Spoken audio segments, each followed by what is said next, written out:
I feel it deep, flowing through my blood. Rising up to become someone, and taking it all on my own. What a sweet victory. And taking all of my control, awaken something deep in me. Like flames, feel it burning inside.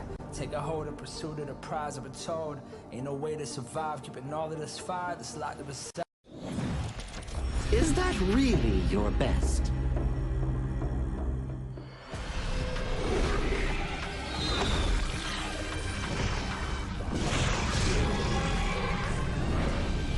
I reserve mercy for what's known as the masses.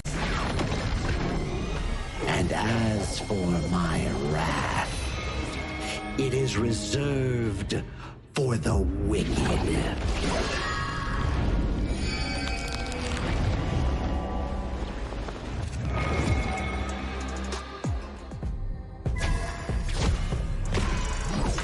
Only after enduring all 81 trials did I see how this world's hardships never end.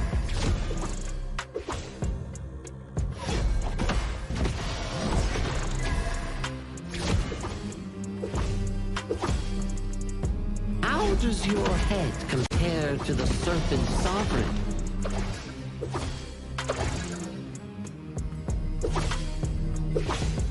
Yeah!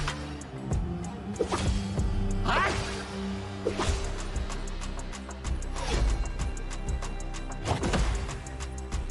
Divine form renewed!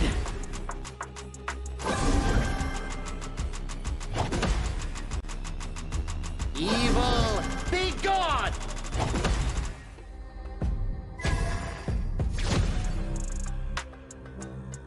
All forms fade!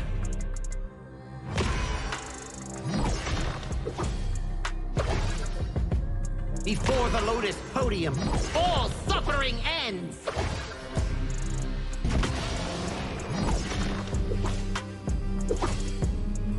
Mercy and wrath unite! I return from the West to dive back into this chaotic world. Little ones of Mount Huaguo, do you still remember me? The great sage, heaven's equal? I'll be back in a flash. Don't let any demons sneak in while I'm gone.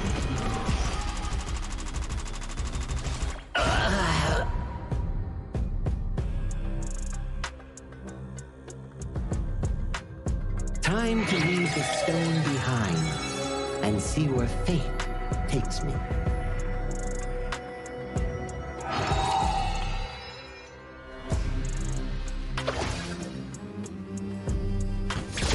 This land belongs to Mount Huaguo now.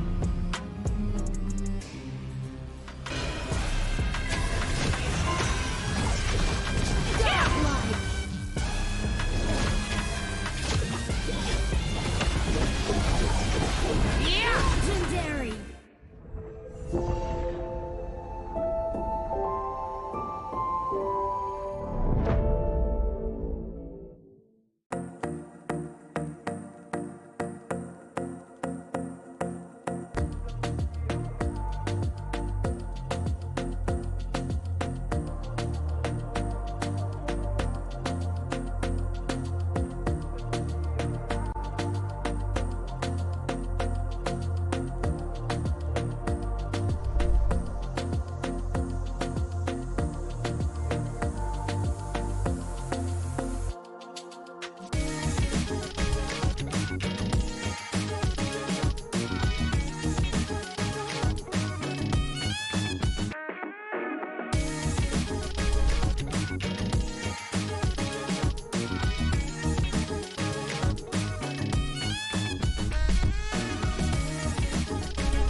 stage. Contestants fight for the honor of their regions while we cheer them on from the stands. Double kill.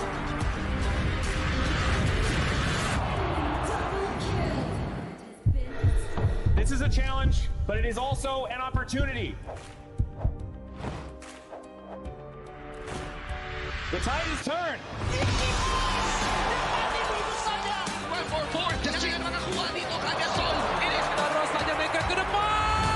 Astas in front. They're going to use it. Holding tight. Close out Anthony. Victory. And we pulled it off together. We share the same voice, the same radiance. This moment of brilliance belongs to all of us. Together, we shine.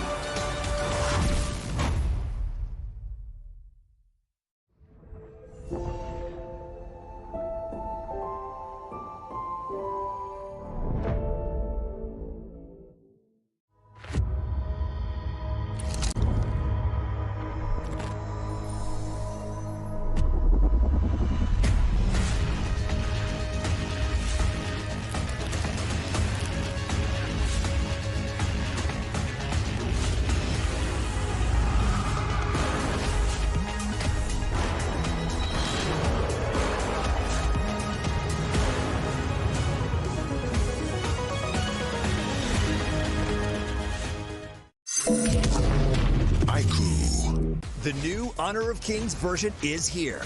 Let's take a look at the two major areas of updates: hero control adjustments and battlefield balancing improvements.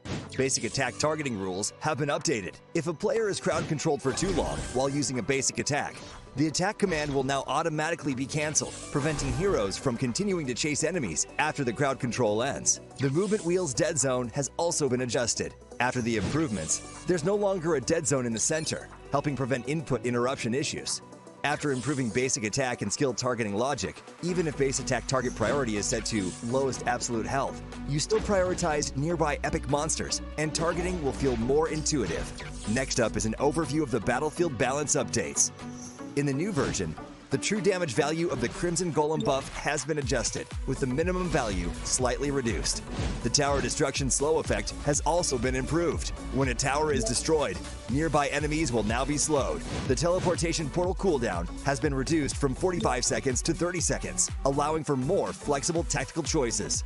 A new lizard platform return mechanic has also been added. When a lizard leaves the platform's area, it will automatically climb back onto the platform. There are even more battlefield improvements waiting for you to experience in-game. See you in the Gorge.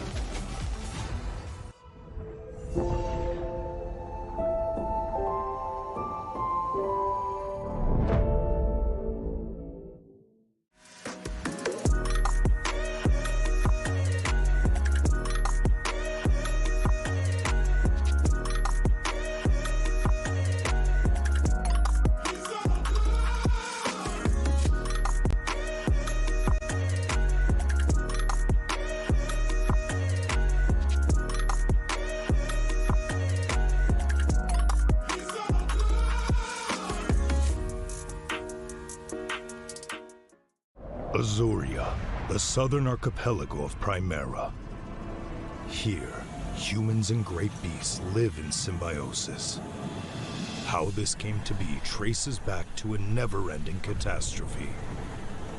2,000 years ago, Azuria's mightiest great beast, Anita, merged with the power that fell from the Sky Dome. That power amplified Anita's strength, but shattered its sanity. Driven mad, Anita transformed into a massive vortex, the world devouring everything in its path. Where it passed, great beasts were torn apart and islands were destroyed. This was the disaster that would define Azuria's history, the Eternal Calamity. In its wake, Azuria stood on the brink of annihilation. This catastrophe became known as the Great Desolation. In despair, the humans and great beasts, once mortal enemies, became each other's only hope of survival. The great beast Devita and humanity's greatest champion, Devara, abandoned their conflict and chose to work together. The great beasts sheathed their fangs, and the humans let go of their hatred. All surviving life grasped at one final power, the churning. Deep beneath the sea lay Amrita, a force brimming with boundless vitality. Through the combined efforts of humans and great beasts, it was awakened, restraining the calamity at the center of Azuria and restoring life to the world. But the calamity was not destroyed, merely sealed within Azuria's center. It erupts from time to time, bringing countless disasters to the land. Devara collected his knowledge and power and passed them down through the generations, hoping that one day the calamity could be ended for good. And so, this has continued for 2,000 years. Chief Elder Devara! The calamity has erupted again! It seems trouble has returned. The secret to life is to just take every punch and keep going.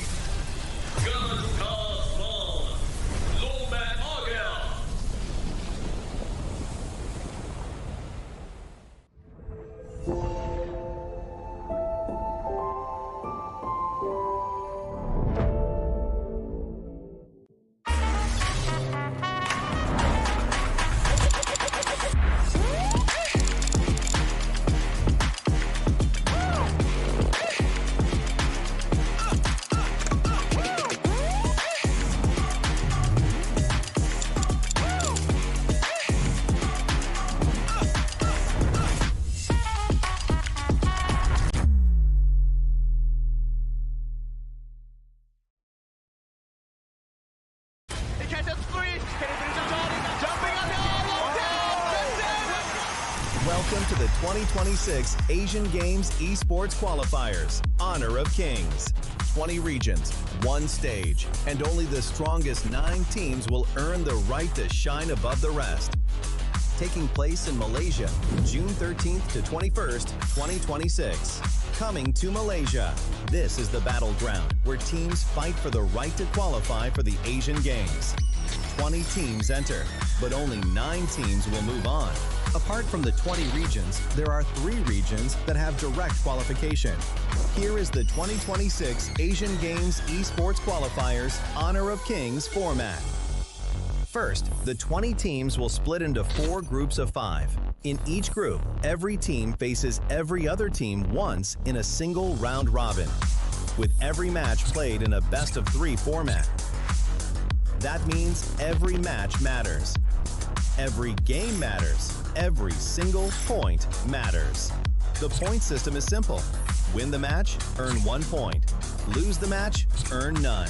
At the end of the group stage, teams are ranked by the total points they've collected. And from there, the road begins to shine.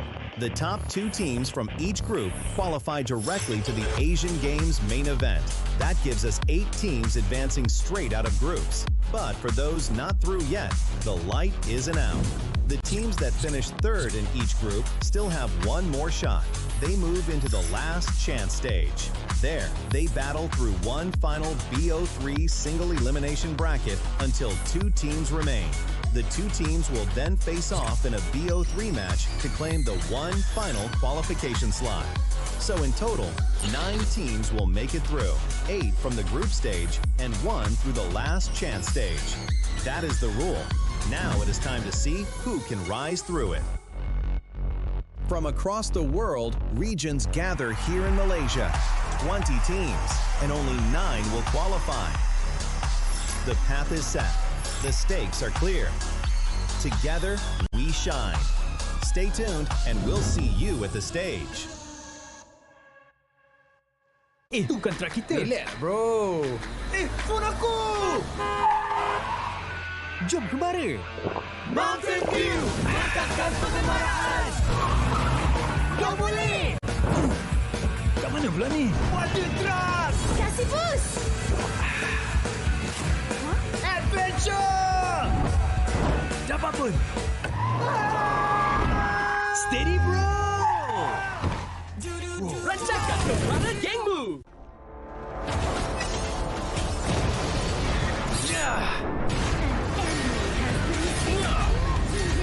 Double kill!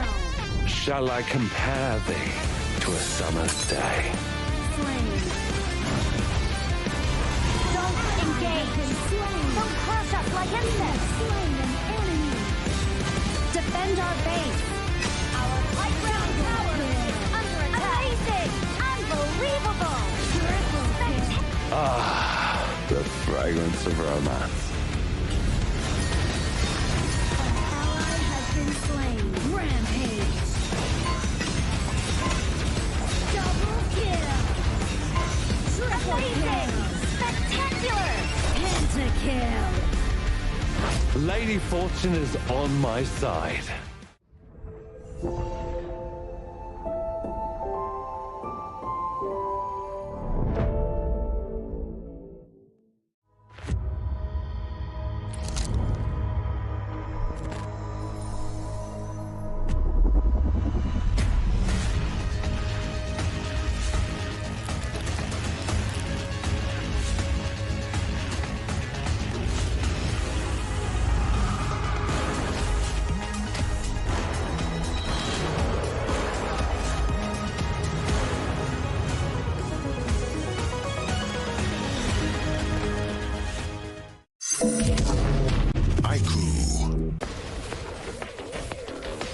You have been slain.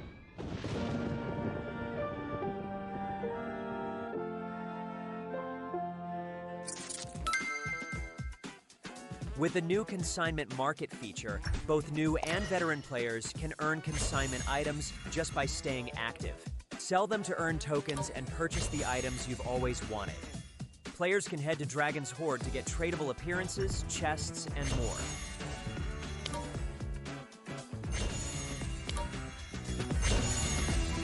Players can list tradable items on the consignment market to earn curio tokens. During the initial launch period of this feature, all item listings will have their listing charge waived. Use your curio tokens to trade on the consignment market, or purchase skins that were available before June 17th directly from the shop.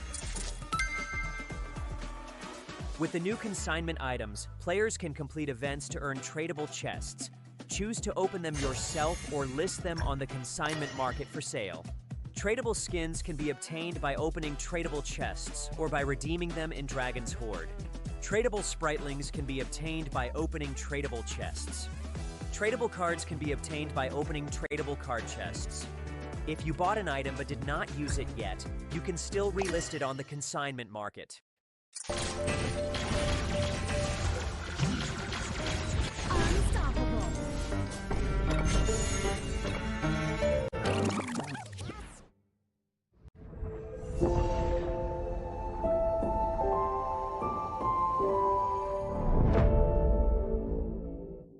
Itu kan track kita. Relax, bro. Phone aku! Jom kemari. Mountain Dew! Mantapkan pengemaraan! Kau boleh! Kat mana pula ni? Water Trust! Kasih boost! Adventure! Dapat pun. Steady, bro.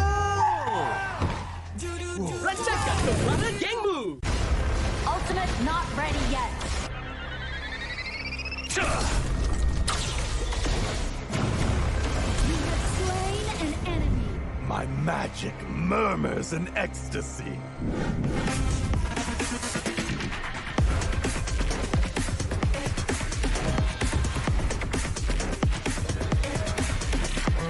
Legendary. There is no escape for you. Killing spree. Double kill. Triple kill. Spectacular kill. Don't worry. I'll be back for your life soon.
cut through the sound of the rain. No matter how I feed the flame, you know I feel the darkness and the pain. All of the ways we tried to break free from the night, you know we made it out, we found the light. I fly so high, light up the skyline. Let's do it this time, like it's a whole new vibrant world.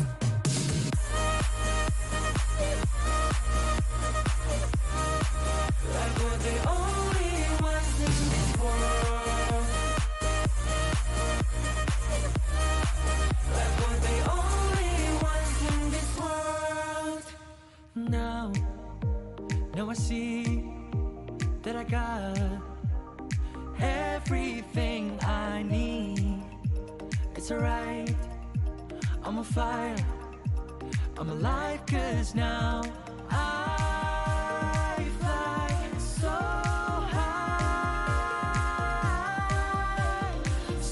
high, light up the skyline. Let's do it this time, like it's a whole new colorful world.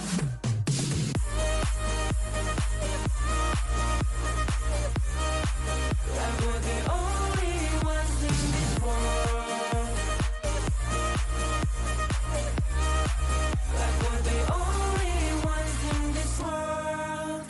Never thought we'd get this far, burning like the stars. How we get this far, like we're the only ones in this world.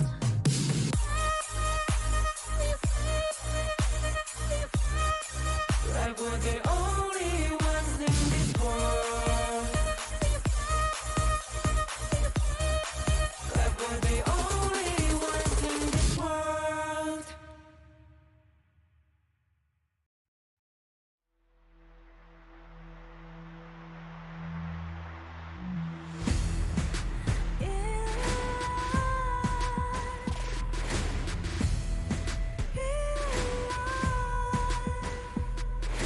What's a life without its worth?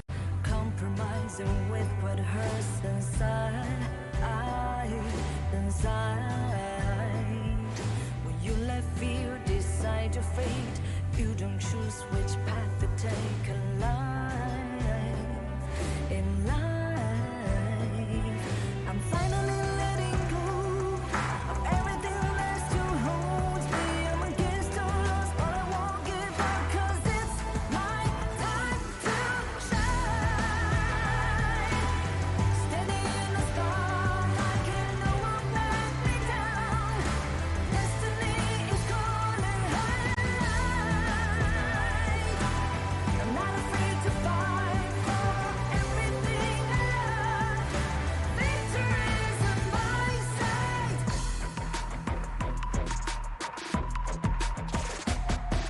The more we lose, the more we gain. The more that nothing stays the same. In time, can't love ever, can't forget.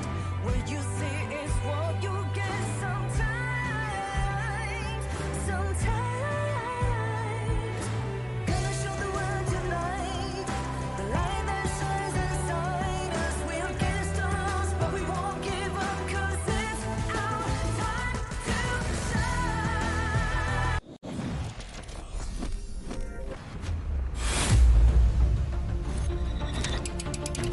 Day 6 of the Asian Games Esports Qualifiers. Honor of Kings saw another round of teams looking to strengthen their position in the race for qualification. Indonesia opened the day against Pakistan and delivered exactly the kind of performance many have come to expect from one of the tournament's strongest contenders, securing a convincing 2-0 victory to continue their impressive campaign. Jordan followed with a composed display against the United Arab Emirates, maintaining discipline in crucial moments, controlled the flow of the series, and secured a clean 2-0 sweep. Kazakhstan found the answers when it mattered most, holding firm in crucial moments to secure a hard-fought 2-0 victory over Vietnam. Korea delivered one of the most commanding performances of the day. Their disciplined execution and decisive team fighting resulted in a convincing 2-0 sweep against Sri Lanka. Last match of the day, Hong Kong-China takes on Singapore. Hong Kong-China controlled the pace of the game, consistently finding advantages across the map, securing another convincing 2-0 victory. With each passing day, the pressure continues to rise, the competition grows tougher, and the road to the Asian Games becomes increasingly demanding. The battle for qualification continues tomorrow.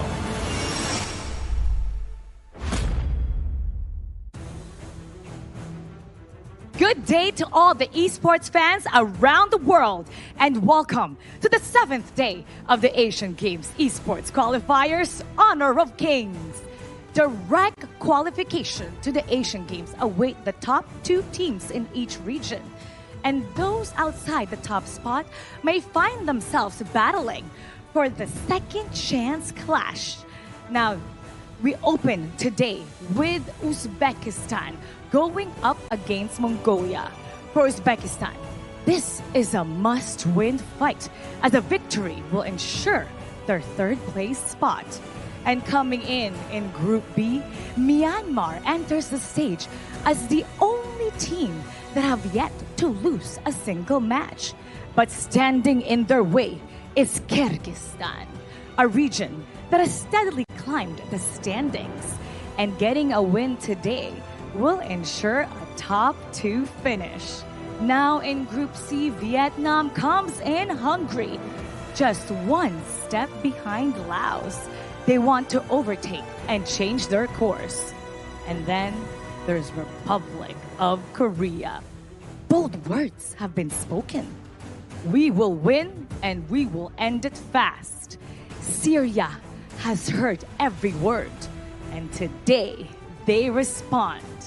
Now we finish the day with Sri Lanka and Singapore still looking for their first match win, and one of them will be victorious at the end of the day. Some teams are protecting their position. Others are looking to extend their journey. This is Day 7 of the Asian Games Esports Qualifiers Honor of Kings. Casters, lead the gorge.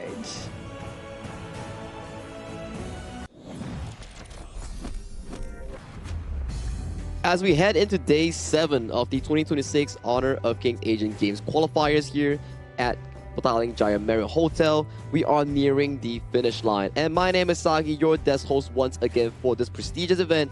With me are our casters of the Gorge, Holler and Sir Cloud. Welcome back to the English broadcast. Man, okay, so yeah, I lost that, so I have to start off bad. Anyway, welcome, ladies and gentlemen. Wow, it's been many grueling days for these players, and the matches are heating up because the groups are really starting to take shape. Oh, I thought I won. I don't need to talk for the rest of the day. Isn't that how it's Please, supposed to be? you don't get an off day for that. It's not an off day for that? Okay, it's just one thing at a time. But I'm excited about this because actually both of these 2 teams still have a chance, as crazy as that sounds. Exactly, right? We were thinking like, okay, in the first series of the day, Mongolia is already 0-3. But once you take a deep dive into Group A itself, you're thinking like, oh, Indonesia is 3-0, Philippines is 3-0. They are guaranteed for main event. So it comes down to the remainder of the teams who are 0-3, 1-2, and that specific result is reflecting towards Uzbekistan and also Mongolia.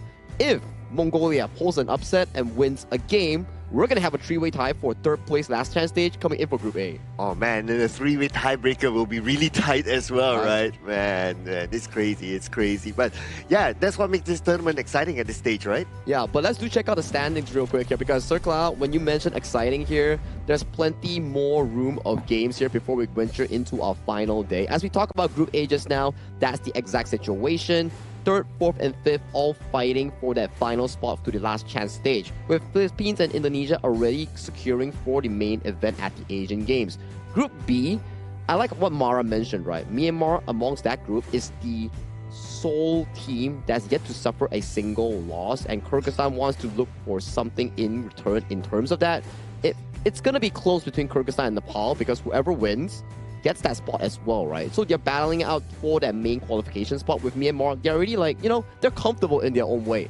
Now for Group C is where we had a bit of a surprising element yesterday. Everyone was thinking like, okay, it's probably going to be dominated by Vietnam and Laos, but Kazakhstan came in clutch, clean swooping Vietnam with a 2-0 victory. None of us actually expected that, and India and Saudi Arabia days ago, they did play their final game on towards the Asian Games qualifiers, and they are out of contention. Now, finally in Group D, Hong Kong, China, and also Republic of Korea, two strong powerhouses with Singapore and Sri Lanka still yet to find their proper footing in Group D. Yeah, and for me, I'm kind of looking at Group C, right? Laos, Vietnam, they're actually going to be played later today. That's going to be the 3rd matchup there.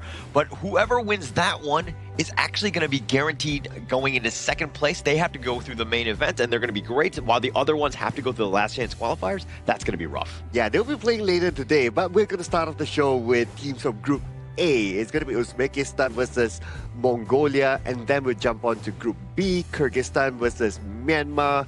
Group C will be playing next, Vietnam versus Laos. So this is going to be a really hot match here. Group D will be Syria versus Republic of Korea, and another Group D match will be between Sri Lanka and Singapore. Yeah, lots of storyline, right? Like the first one coming in from Group A, if Uzbekistan wins, then all is great. No one forces a tiebreaker. Everybody finds the 3rd placer, which is Uzbekistan, going into the main event. And then you look into Group B. Myanmar wants that last win to finalize their group in a 4-0 fashion. And Kyrgyzstan wants to punch their ticket to the main event. And Vietnam, Laos, although Vietnam did lose yesterday, they're still considered one of the favorites coming into Group C. But if Laos wins against Vietnam, they practically sent Vietnam into the last chance stage. So there's so much more storyline coming in for today's games. Actually, there could be even more drama as they're coming in, right? I think that's the craziest part, where like even that series, the Group C, that could kind of get into a little bit of a tie as well. So there's like anything can happen at this moment, and I think that these final 3 days are going to be super exciting. Yeah, I'm pulling out my crystal ball right now, and I think we will see some form of tiebreaker somewhere. Okay, Yeah. I thought you were actually going to pull out a crystal ball, but it was just your hands. But okay. Imagine. Okay. Imagination. Sorry, I have a terrible imagination. But if you want something realistic, you can always check out Honor of Kings official app itself to get the new Hunchi Playground Hunter skin for free. Just do some missions, do some daily milestone requests, and then you can get this skin for essentially free. Remember to claim those points and claim it when you reach the full bar. Have you got it already? I have not. I've not. Still need a little bit of time, right? I haven't been able to play them all, but this is definitely on my list of things to do here. Oh yes, I've already collected it already. Oh, yeah, so how's the skin? Yeah, it's a nice skin. It's a nice skin. Of course, I'm not a Baichi main, to be fair, so I get it just because it's free. And yeah, I mean, who doesn't like free stuff, right? I mean, everybody around us likes free stuff, right? And especially yesterday, we also saw Hong Kong China's Kahin. He played Baichi Jungle. I think back-to-back days he played that, and he had a pretty good setup on the laneways. I think it could be like pretty good study material coming in for players who want to pick up Baichi as a Clash or Jungle based on that gameplay. Yeah, he's definitely inspired me, at least to try it out. I've never really played Baichi. I like the Clash, but Baichi is one where, again, you saw the impact that he had yesterday, and I think I just want to kind of lay waste to my opponents as well, and hopefully I can get to that level, but let's be very honest, I'm not going to get that point. I see what you did there. I see what you did there with the wordplay. Yeah. But yeah, I guess we're going to be looking at who's going to be playing after this. Yeah, our first series of the day will feature both teams coming in from Mongolia and also Uzbekistan. A very important one coming in from Group A. As this is important, let's invite them to the stage with this teaser video.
This is the moment that could define their entire journey.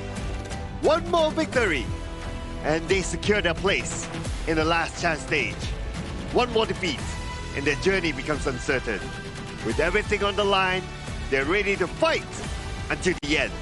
Entering the arena, Uzbekistan! With nothing left to hold back, they're ready to give everything. Today, they fight for pride, for their fans, and to claim their first victory. Determined to prove they belong among the best in their region, give it for Mongolia! It's a do-or-die situation coming in for both of these squads. Just like you guys mentioned here, a win will separate them from either the last chance or a ticket back to their respective regions here. For this upcoming series here, everything is on the line. Yeah, absolutely right. This is a very, very important match. You want to get every opportunity that you can get to qualify onto the next round. So these are your players representing Uzbekistan. We have Mahmoud, Farouk, Ummitjon, Usmabek, and also Akbar.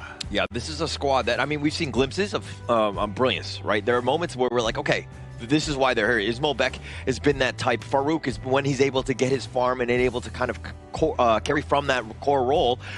This is a squad, again, they're looking at those two to really make some sort of value plays and to take over the games. And their general playstyle revolves around comfort picks like the Kaiser, Dolia, and also Futsu that they really like to force out the draft itself. But I'm not sure whether it will actually work out against Mongolia as a whole. Yeah, Mongolia here made up of Yavolan, Dagvadic, Yandu, Batuzuz, and Bakarel. And Batuzuz has kind of been the guy, right? Whenever they have a good game, it's usually because he's kind of finding his place. He's finding his farm on the map.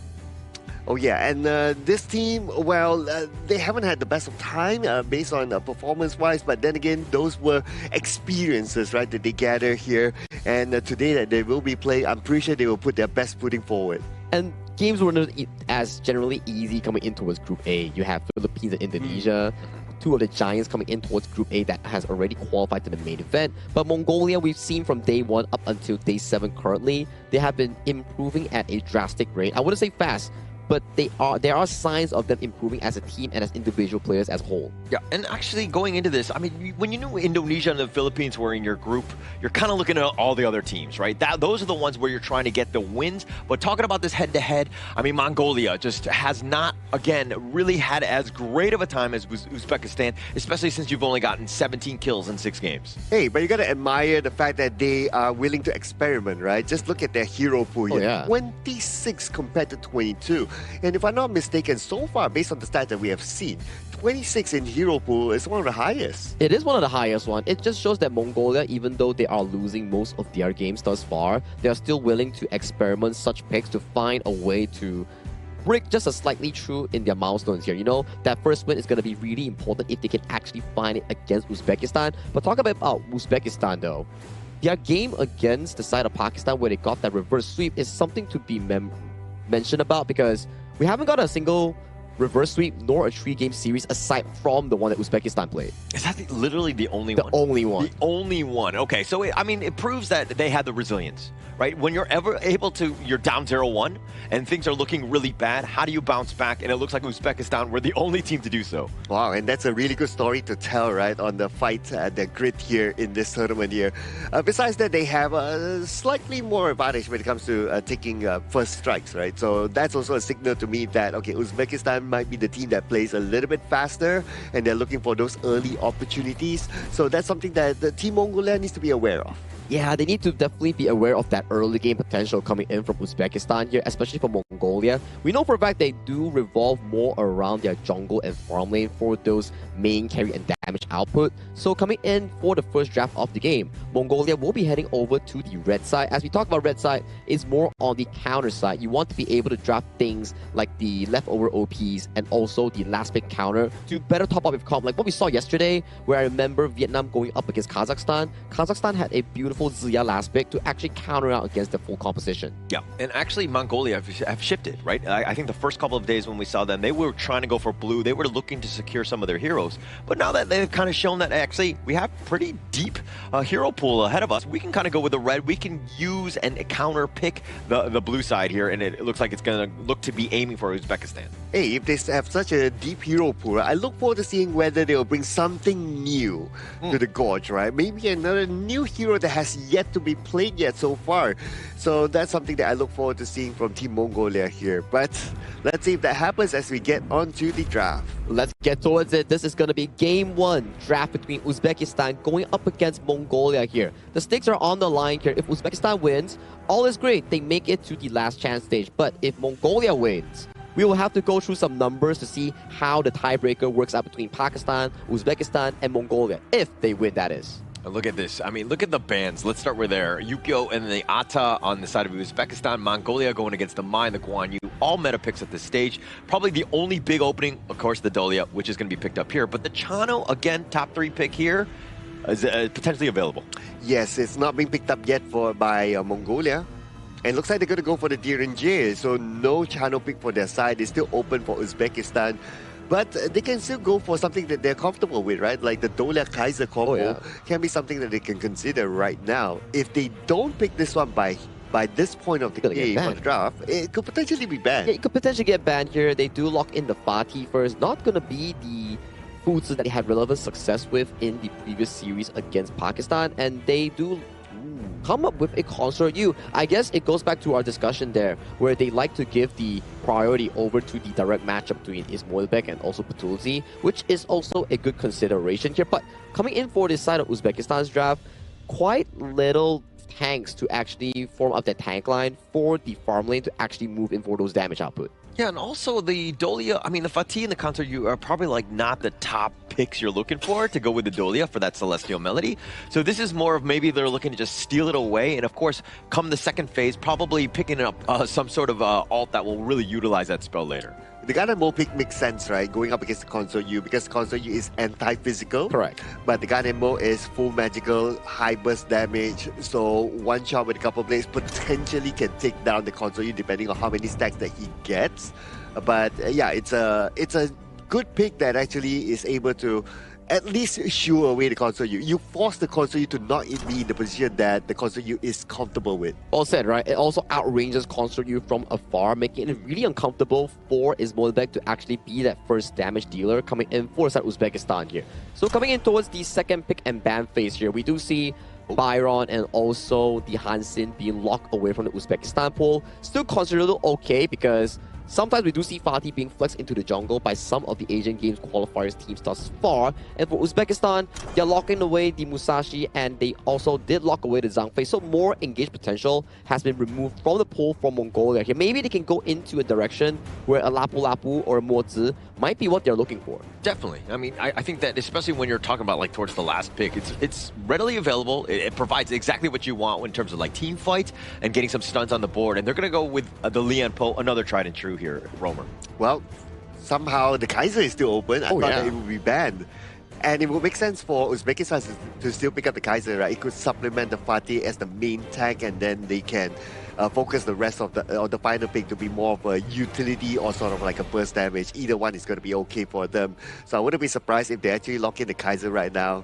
And okay, Garuda, okay, Kaiser, let's go. Let's go with the Kaiser, right? Either Kaiser or the Dune, something to utilize the Celestial Melody. Yeah. Oh, they did go with the Dun here. So maybe during the rest coming in for Uzbekistan, they've been practicing, they've been adventuring and exploring certain options to potentially bring them back into a stronger position here. And Mongolia are down to their final pick here. They still lack a jungle hero for the side of Dagwadorj, so maybe they can consider something like a Ukyotachibana, but that has been banned out here. So those are a lot of junglers being removed from the pool. Not a lot of options left here. Potentially the Nakoruru might be an option here coming in for the Mongolian jungle, but they go with something simple, easy and effective, the Zilong being locked in. Yeah, they're going to lock it down with that last one. But I kind of want to talk about the Dune as opposed to the Kaiser. The Kaiser, I mean, it's like a homing missile. It's going to be on, mini stunning that one guy. But what they were really lacking is that team fight sort of win slash that Dune will provide. And now you have that tried and true. Again, the Dolia and the Dune here. Just a nice little combination. Exactly here. And once we do want to venture in towards this game one, you have to check the draft real quick, right? For Uzbekistan, it's a lot regarding how the mid-jungle roam play around their early game aggression in providing room for Ismoilbek's Consort U and Mahmoud's Fatih to scale in towards their late game. On the flip side, on towards Mongolia, that's a lot of engage and setup coming in from Yahoo Huan and also Darkwadorj in making sure that these team fights always go in favor of Mongolia, but execution counts, and this also counts towards this important series where both teams want to find their win in their respective group to make it towards the last chance stage. Thank you so much, Saki. As we go into the first match, first game, Uzbekistan, Mongolia. Who are you giving the edge to here, Sir Cloud? Okay, it's kind of like a tough one. I feel that both sides have their own advantages. Like I really like the Dynamo pick here to try to zone out the Consort U. I think that's really nice, and that will render the Consort U not able to give free damages. And you kind of think about it, Uzbekistan, they're very reliant on the Consort U for those continuous damage, right? So that's one thing. But I do like the teamfight potential from Uzbekistan because they have like the two big boys that can stay in front and allow Consort to have that free hit. Yeah, you really like them big boys, right? Yeah, I like the big boys. Yeah, the meaty. Yeah. Okay, yeah, but if we're talking about the mid lane here, I mean, you mentioned this Garuda going up against Yandus, Gan, and Mo. I think for me, it's about like who's got that long range, who's going to be going in with the poke, and to kind of really initiate some of the team fights, because that's like the initial starter of like really getting into it. Because if you're too low, nobody really wants to fight. All right, yeah. Speaking about fights, right? So to specifically answer your question, I know I didn't really answer your question earlier on. I was giving you a 50-50, right? Yeah, but I'm not going to be that guy who sits on the fence, just saying, right? So if Mongolia gets like first strikes and then they follow up with a second, third, like if they win the early game, basically, right? I would say they have a chance. They have a better chance here. Okay. But if Uzbekistan is able to stop that from happening and allow things to get in play during the mid-stage of the game, then they will have the chance. Yeah, and it looks like there was a little bit of a chance here. Now on the backside, actually, the flash away. Dagvadorch is going to be going down. Baccaral running for his life. He has the shields, but at what cost? Oh, but to set things up, Akbar going down. Baccaral's getting a little bit low. He needs to be on the careful side. Mahmoud, looks like Mahmoud will walk away, though. Okay, it almost feels that after Uzbekistan, they got that first strike, they kind of let go of that concentration there. They grouped up together, not knowing that the Dharma was still around, and the Dharma got a good mantra there from the side, just pushing them towards the wall, and we'll get to see that again on this replay. Okay, so Uzbekistan goes in, yes, they get the first strike, and then they start to let go of the ball here. Okay, they chase, but while they were chasing, they grouped up together, and when they grouped up together, Team Mongolia took advantage of it. Yeah, they thought they could have him on the run, and they were chasing, right? And Yavalam was like, actually, I still have my flash truth. I'm able to just get in the right spot. I mean, it set things up where things were looking bad for Mongolia, let's be honest. I mean, they lost one member. They were looking to just run away, get out of that team fight. But Yavalan, okay, making them pay, got something in return. Yeah, but the best part about this is that for Team Uzbekistan, they did not give away any form of assist or takedown to the Ganemo, because you don't want him to get those stacks to quickly scale.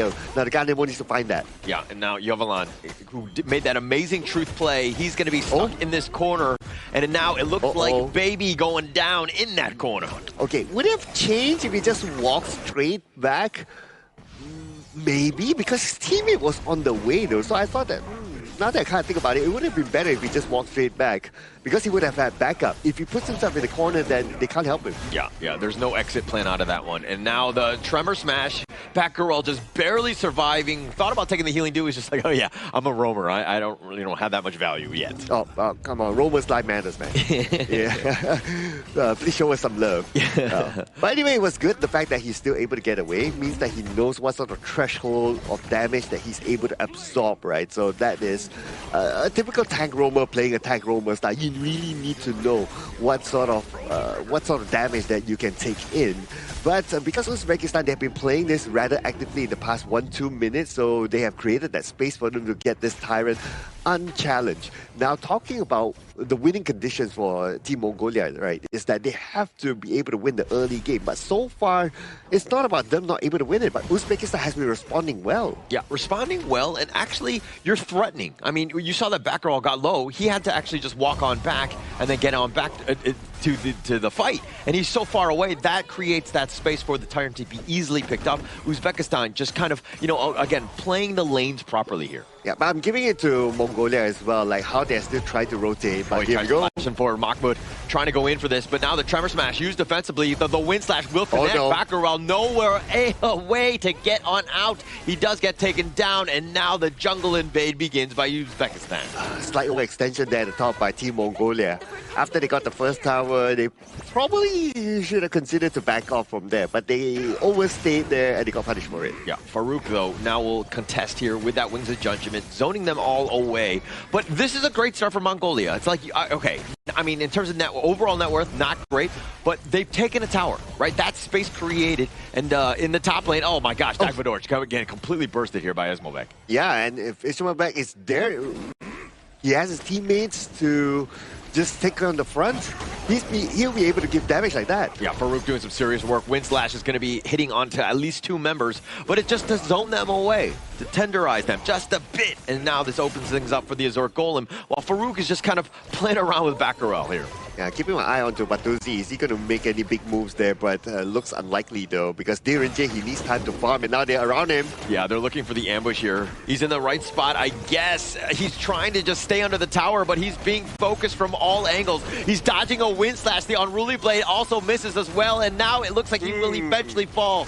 But Farouk has done some serious work on the back line. Dagvadorj now running for his life. Just running into Farouk the Dune, if you will. He's been an absolute beast. Oh, it was just unfortunate for Batuzi, right? Like, he went back to his first tower. If only he turned the other way to walk towards his own base side, then he might have survived that one. He wouldn't have put himself in that kind of awkward situation where he's sandwiched by Uzbekistan. So it was just unfortunate that he took that route. I think long term, if he was able to go all the way back to his base, that would have been best case scenario. But you were coming in from all front. Like, you have to be a little bit of a ballerina in the sense of just like trying to dodge some of the attacks and to get under the tower so it does a little bit of work. And Farouk did a good job of just making sure that the tower aggro wasn't on him, and now the Overlord being picked up by Umajan. Oh, okay. No steal there with a couple of blades by the middle. Oh, Kanemo! Oh, the moment he knows that, they found that he launched his couple of blades, that's it. They know that it's the opening to go in. Got stuck on the ledge, if you will. Nice little burst ram, the Wings of Judgment on the backside, but this tower is just being focused. Ismailbek is starting to do a little bit of damage in terms of the structures here. Bottom lane is pushing. They did get the bottom T1 in return, though. Oh, while all that is happening, look at what's happening at the top. Mahmoud is pushing, and now Team Mongolia, they realize that they have to, like, okay, guys, we have to defend the top, but by defending the top, they leave the bottom open. The blue buff especially stolen away by Uzbekistan. Oh, right on the backside. The Unruly Blade with that Wind Slash. The nice little combination. But Tuzi, he's getting focused, and Mahmoud taking him down. Akbar on the run. The blades were not enough damage. Mahmoud is still going ham. Farouk as well. They're looking to dive T3s. I think they're trying to make a little bit of a statement as they get the Wind Slash. Dagvadorj will be picked off, and they will continue with this siege. Mid T3 going down as well. The team by Team Mongolia was very scattered. Yeah, Farouk, he is, again, no mercy, no hold, but the truth on back, and there's no backup. But Yavalon gets focused now. He's going to be taking down the hot streak going the way of Farouk, as he has, again, just been this monster up front. You have to fight as a team. You have to ready all 5 plays before they can go in. Oh, now, nice little burst ramp. Bakarel, a little bit of focus on that one, but Batuzi getting picked off. Farouk doing some work. The crystal is open, but they don't have the minions. So if there's any sort of reprieve, Mongolia will survive at least for the next minion wave. Okay, that's a lifeline for them, right, Holler? So with that lifeline, they have to reflect on what happened in that last fight. In that last fight, they were scattered. They didn't go in as a team. When the Rover engages, like, nobody comes in. Yeah, Farouk, a backside yet again, finding 3. Just doing some serious work, and they all have to scamper off. Uzbekistan just doing they're like such a great job of just controlling this game and finding the right angles to just get on top of their opponents. Okay, they will have another chance though, because all 5 of them are still in the game. Now it's a matter of Bagheera finding that opening to start. Yeah, Unruly Blade starting it up. They find Batuzi yet again. He's going to away, gets back to the fountain. Baccarol is not going to be as lucky. The Truth hitting him onto the crystal, but they're all going down. There's only 2 more members left. Mongolia is just trying to deal with the minions as Farouk is on the back line, continuing to threaten, but Farouk goes down. Well, they take the crystal, and Uzbekistan up a game. Good wake-up call here coming in from Team Uzbekistan after their loss going in towards Group A against both Philippines and Indonesia. And right now, with 1 win on the board in this series, they're 1 step closer to be hitting that finish mark of that last chance stage. Oh yeah, they're very close right now to giving themselves a chance to move forward in this tournament. But overall, I see the draft, the gameplay by Mongolia is like, okay, what might play out, so on and so forth. It's not that they didn't try, right? Like during the early game, yeah, they made those rotations, they made those attempts, which was great. I admire what Mongolia did. But towards the end, when they were pushed back into their own base, when they're forced to like, okay, guys, let's make the counter engage now, right? It feels like everybody was not on sync in that sort of fight. I think it's more on towards the experience that Mongolia actually has with a young squad, where some situations they couldn't find the answers or the plays to actually react towards them. Hence, they just couldn't find any answers for the plays that Uzbekistan was putting up against them. I was kind of looking at Farouk. I mean, they really didn't have any answers because they're like, okay, they're trying to defend, but then that supply line essentially gets cut off as they go for that. You know, Farouk is just there, right? And so he's always prowling around the back line. And when you're grouped up like that, it's just like amazing for Dune. Like that's like best case scenario because you can hit that wind slash. So he just made life incredibly tough for Mongolia to find any sort of footing, any sort of defensive hold here. Yeah, and while all that is happening, Consort U, nobody dealt with the Consort U, right? Nobody went to the back line to try to deal with the Consort U. But to be fair, I kind of understand as well. If your goal gap, your experience, your level is that far by that stage of the game, right? You can't even reach the Consort U. By the time you attempt to even reach the Consort U, your life would have been like half gone, or you would have been gone. Yeah, exactly. And there was signs of good plays coming in for the side of Mongolia, where Yao Husang got like the 3-man troop in towards the bottom lane, trying to equalize the play where we saw Batuzi getting picked off. But those sort of plays weren't recreated coming in from Davidovich, Yao Husang, or Bagarel, who were the 3 primary damage dealer coming in from the Mongolian squad. Whereas from the Uzbekistan side, after they got that pickoff in that bottom lane, they immediately convert that pickoff into an Azir Golem attempt for the side of Farouk. That's where he started to snowball over his jungle opponent. What a clean game by Uzbekistan, right? I mean, Akbar only dying a single time. Everybody else just understood their assignment. And with they were able to constantly siege, constantly put that, you know, just take advantage of all the space. Mongolia were looking to defend, again, got caught off by Farouk many a times. It just seemed like this was completely in the hands of Uzbekistan here. And at one time when Akbar was taken down, unfortunately, Yondo wasn't there. So he didn't receive any stack from either an assist or a takedown. So he remains at, okay, this is just baseline couple blade damage. But even baseline couple blade damage, he's still able to dish out the most within his team. But that's also because Batuzi was still not ready yet to take fights. Yeah, it was pretty difficult, right? Like, Batuzi just getting aimed down by multiple levels of flank. Like Mahmoud, one moment he's down there, and another moment you see Farouk all the way just flanking him from the backside, making sure that Batuzi didn't have the enough resource to actually find those big moments in the mid to late game with that golden token. We talked about it before. If you can land a golden token on the ultimate coming from Direnjie, you get to reduce the resistance coming in from the tank members, especially on towards Farouk. But the itemization and the gold provided just wasn't there in this short game. And for such a short game, it's just kind of like the jungle head-to-head. I mean, Farouk versus Dagvadorj. It didn't seem like Dagvadorj really had some sort of impact. I mean, he didn't have enough time to get that farm to really compete, but he was constantly just like, I mean, Farouk just had such an impact in this one where Dagvadorj was really not even able to fight whatsoever.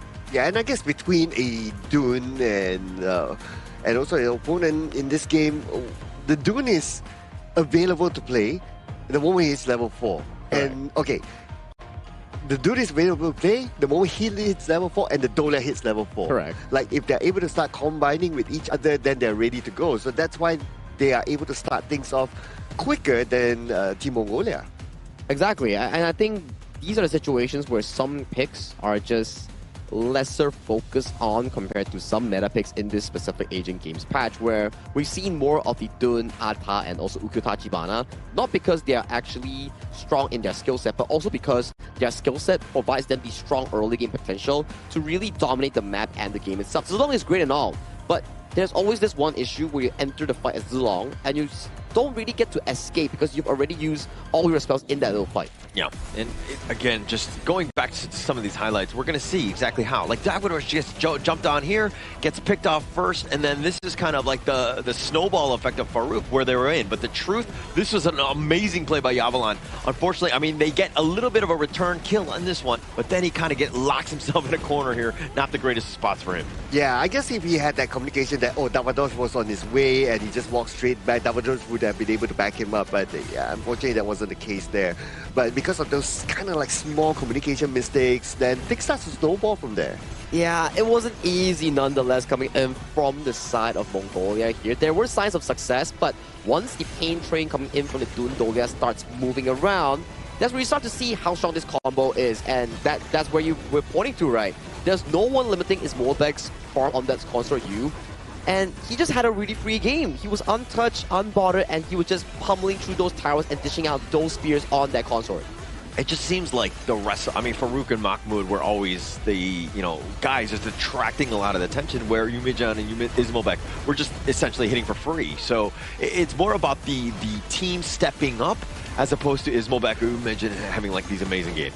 Yeah, and towards the end, it was pretty much like, okay, you can't get out of your base no more. The level gap is big, the item gap is big. It's all about just closing up the game from here. And we can see that Uzbekistan, the way they close out is not like, okay, let's go out, let's take another Tyrant and let's come back in. Their mindset is that if we can end the game as quickly as possible without or with at least reducing the risk of a comeback, we will do it. And to talk about someone that actually did it in the game itself is Farouk. His presence in Game 1 for the side of Uzbekistan was everywhere, right? We saw him going in with the Unruly Blade, saw him flanking with the Wind Slashes here, knockups, CCs, and there was a few moments where he was just in the face of the multiple members of Team Mongolia, and he still sustained with his passive coming in from this hero. Absolute limit to that hero, right? I mean, taking 36% of the damage as well as just dishing quite a bit. I kind of wish there was a counter for the stun lock timer, because he was just constantly just knocking him up, right? Just holding him down for the rest of, Ismolbek to just take him down, so to speak. Yeah, and thanks to the Dolia as well, that refreshes him, right? Allows him to be confident to move forward, and he can just move back if needed to, or even move even further forward, depending on the situation. But still, very, very good play here by Farouk. He is showing that he's a very versatile sort of jungler that can, well, not only depend only like a Kaiser type of gameplay, but also a Dun works very well for him as well. They definitely need to start thinking that, do we need to ban this Dolia? Because so far, after every single game that Team Uzbekistan has started got on that Dolia, they've been getting consistent wins thus far against Pakistan and now against Mongolia. So at the very least, for the side of Team Mongolia, they need to start fixing things up, because this might just be their last ever game play if they lose out the next one. We gotta just like pray and hope, send energy to Mongolia to figure things out, right? I think that even going into Game 2, is Dolia like the difference maker? I mean, so far the data says yes for Uzbekistan, right? Ride that one out. Don't change things up. I mean, if you're able to win with it, regardless of the other heroes that you might have in terms of like Kaiser or Dune, just run with it. Yeah, and why Dolia is the difference maker here is because, okay, if you only have a Kaiser or only have a Doom without the Dolia, then the effectiveness is not really there, right?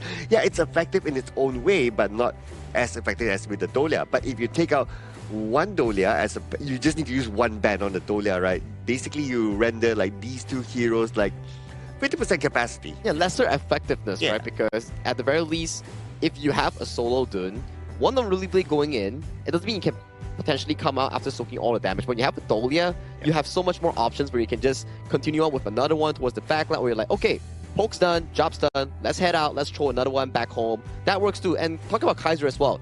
Usually 7 seconds of effectiveness, doubled down with Dolia becomes 14 seconds, so maybe the Dolia is the same thing that they have to venture into. They think like, okay, do we take this away or do we actually ban it away from the side of Team Uzbekistan? Yeah, we're gonna have to see if Mongolia decides to do that. But I mean, to kind of answer your question in terms of like why the Dune over the Kaiser, I mean, you're kind of seeing exactly why, right? Dune, it's more about the stuns, it's more about the control. You're still a tank up front. You know, he's still able to play his playstyle as Farouk, but he can do it in a different way. And I think that they had a lot more success with the Dune as opposed to the Kaiser in this one. And you know what makes them successful? Is because these players, they are having a good time here at our official venue, which is the Petaling Jaya Marriott Hotel, ladies and gentlemen. This is the official venue and hotel partner of the 2026 Asian Games Esports Qualifiers for Honor of Kings. And yeah, great hotel, great rooms, great food, and that's why they're able to perform their best on the stage. If you ever want to find a hotel stay here, do check out Petaling Marriott Hotel here coming in for this prestigious event. But talking about the upcoming game right now, Mongolia is one game away from being eliminated, and Uzbekistan is also one step further in qualifying to the last chance stage. So tons of stakes are on the line right now, and if you are on the Uzbekistan side, you're definitely feeling confident after that first dominating win. Oh, a lot of momentum. I think that that's the biggest piece to this, right? Where Mongolia, they haven't really been able to find that first game win as of now, and they have been learning, I would say. And they've definitely gotten better since day one when we did see them. But I think that still, Uzbekistan, it is pretty much their game and their series to lose. Hey, and this time Mongolia, they chose the blue side, so they had the first pick. So as what they say, right, if you can't beat them, join them. Maybe they will join them in, hey, I'll tell you to pick the Dolia for ourselves. Maybe that could work out coming in from the side of Team Mongolia, but we do know Team Mongolia's experience is considerably lesser compared to the side of Uzbekistan here. So hero pool-wise, for me, at the very least, this potential last game, Mongolia might want to consider picks that they are more comfortable with, so they can actually have a comfortable game in going in for those 5v5s, those stable early games. So we don't see much of a snowball being generated from Team Uzbekistan coming in from the previous game just now. Yeah, well, Mongolia shifting things up, right? They're going to go with the Mai. They want to go fast and furious in the early game. Take a little tempo play, if you will, but Uzbekistan, they're going to respond in kind. Is this the first Donghuang? Yeah. I think, yes, that's our first Donghuang coming in for this tournament. We've been having a few exquisite picks recently in the past few days. Yaria roams, Donghuang roams, and things like the Hansen Wukong and also the Xuan Ce. So adding in towards the flavor pool is pretty cool coming in from Team Uzbekistan as well. Nice. This is something that we like to see, right? But we talked about the Kaiser a fair bit, right? So it looks like Team Mongolia, they're going to take the Kaiser for themselves, but without the Dolia, because they banned the Dolia, which is absolutely fine. We did talk about how the Dolia should be kind of respected here going up against Uzbekistan. But the Donghuang, so the Donghuang, because the Donghuang has a very strong lockdown out, right? So you need to be careful of getting those heroes that like, okay, I dash in and dash out those sort of heroes. The moment you dash in, you might not get out. And to top on towards that, that's a Donghuang's ultimate plus a Angela burst. Arguably one of the highest burst damage mages you have in Honor of Kings. So you have the combo where the Kaiser comes in. Sure, my Donghuang's gonna Forsaken contract on towards you, and then you will be face on with the Angela ultimate here. So even if the Donghuang falls in that 1-for-1 trade, it's gonna be very detrimental for Mongolia because that's their main frontline gone from the team fight. Yeah, and I like the Donghuang pick here. I mean, it combos really well with the Angela. Plus, when you're locking it down, now then you have Guan Yu like praying around, like potentially looking to just jump in with his own Razor Cavalry. So you have options. But Mongolia, the way that they've been able to kind of respond in kind, the Byron and the Kaiser, both of these guys, hopefully they're tanky enough. But this Angela, again, worries me with that Blazing Brilliance. Yeah, Blazing Brilliance, Forsaken Contract, like what Sagi mentioned, right, is a perfect combination to take down anyone. Potentially even able to take down the Kaiser, especially before the Kaiser is able to activate the ultimate. Yeah, when the Kaiser pops the ultimate, right, you are pretty okay against damages that are in bits, because if you check out Kaiser's ultimate, there's a description that says that it blocks a certain amount of damage per hit. So if, let's say, you're against a Garuda, Eren, those sort of heroes, Kaiser works really well against them. But when it comes down to high burst heroes like the Angela, this could be a pretty much of a headache coming in for the side of Dark Dorj, especially on this Kaiser pick. And also, they're going to go with the Levi on the Uzbekistan style. So basically, if they get any sort of stun, they're coming in fast, furious, and they're just going to blow people up, right? Mongolia on their side, very tanky. Hopefully, they can withstand. They're looking to use this Lian Po as more of the counter initiation with that Tremor Smash. And again, just disrupt that team fight as much as possible. I kind of worry for the Lampo pick, right? Yeah. Because if the Lampo goes in with the Tremor Smash, so the Tremor Smash, like you jump a couple of times. In every interval when it jumps, the Donghuang is able to hold down with the contract, with the Forsaken contract. So that will like stop Lampo mid-air and he will get countered immediately. So honestly speaking, Donghuang is one of those kind of like a direct counter to the Lampo. Oh yeah, a very good counter against all those heroes that are more towards the, I would say, melee side, right? Because when we have Liang and Donghuang, Liang is more efficient in catching those immobile targets, but when Donghuang is like, hey, you want to fight me in a close quarter? Sure, just be careful of my ultimate because I'm going to lock you down and you can see the firepower coming in from Team Uzbekistan, especially Umit, John, and Akbar. These two players are going to be essential in locking down the primary front line on towards Dakwadorj, Yao Husan, or Bagaro coming in from Team Mongolia. All right, here we go. Looks like it's going to be game number 2. Thank you so much, Sagi, for the analysis as we go into this one. Cloud, I mean, is this squad from Mongolia, is this the real deal? Is it able to kind of overcome? Because seeing what you've seen, it seems like they want to go, I mean, they're tanky enough, but the Donghuang pick could really put a little bit of a wrinkle in terms of what they want to do. Yeah, I put a wrench in, right, with the Donghuang pick there. The moment, and the thing here is that the Donghuang came first. And then after that, the Lampo came. So when the Lampo came, I was like, kind of like, I wasn't too sure about that. I personally have this PTSD, right, where I once played a Lampo in one of my ranked games, and my opponent was a Donghuang, and I have not yet discovered like the Forsaken contract. Can he hold my Tremor Smash? And when I went in and I Tremor Smash, and every time I failed because of the Forsaken contract. Yeah. So I know that, okay, Badger is not going to have a good time here. He has to find a way to like, okay, use his skills after the Forsaken contract, or use it when Akbar's not there. But high chance it's going to be difficult. Yeah, we value your sacrifice in terms of testing it out for the sake of science to see exactly what sort of play it has. Because the interactions, there are many, but Akbar here getting focused in, all 3 of them, but the flash away, and now the turnaround. They do a little bit of damage on all, but the Blades are doing a little bit of work as well. Dagvador just stuck on the ledge. He will fall first. Ooh, just to try to get that side jungle creep. I'm not too sure if that's worth it though. And even during the process, they actually lost the jungle.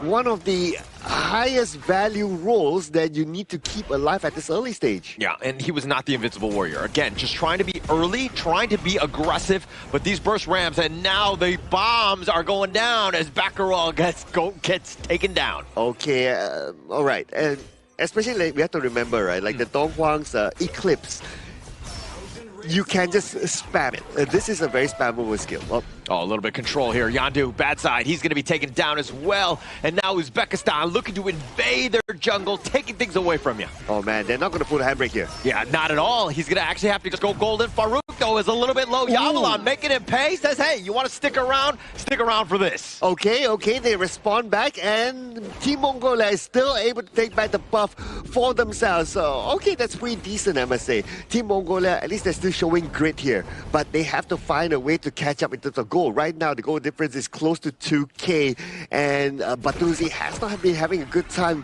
farming at the bottom. If he's left to fight against the console, you and also the Donghuang, it's really, really difficult. Yeah, it's going to be tough. And you were talking about grit, right? Mongolia, this is it. It's all or nothing, right? Do you want to make yourself, do you want to go home, or do you want to go for a fight for 3rd place, right? It comes back to this game. Again, they have to win 2 here, but let's just go 1 game at a time for Mongolia. Okay, but for Uzbekistan, it kind of feels like they want to end the game quickly, right? They are very active across the map. They're doing those jungle invasions.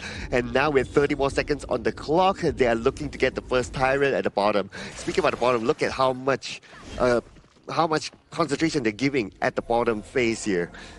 They want to try to suppress the 2 players at the bottom, because if they're even though, that's what they do. Contract, boom, with that blazing brilliance, and it's just enough. Baccarat getting picked off.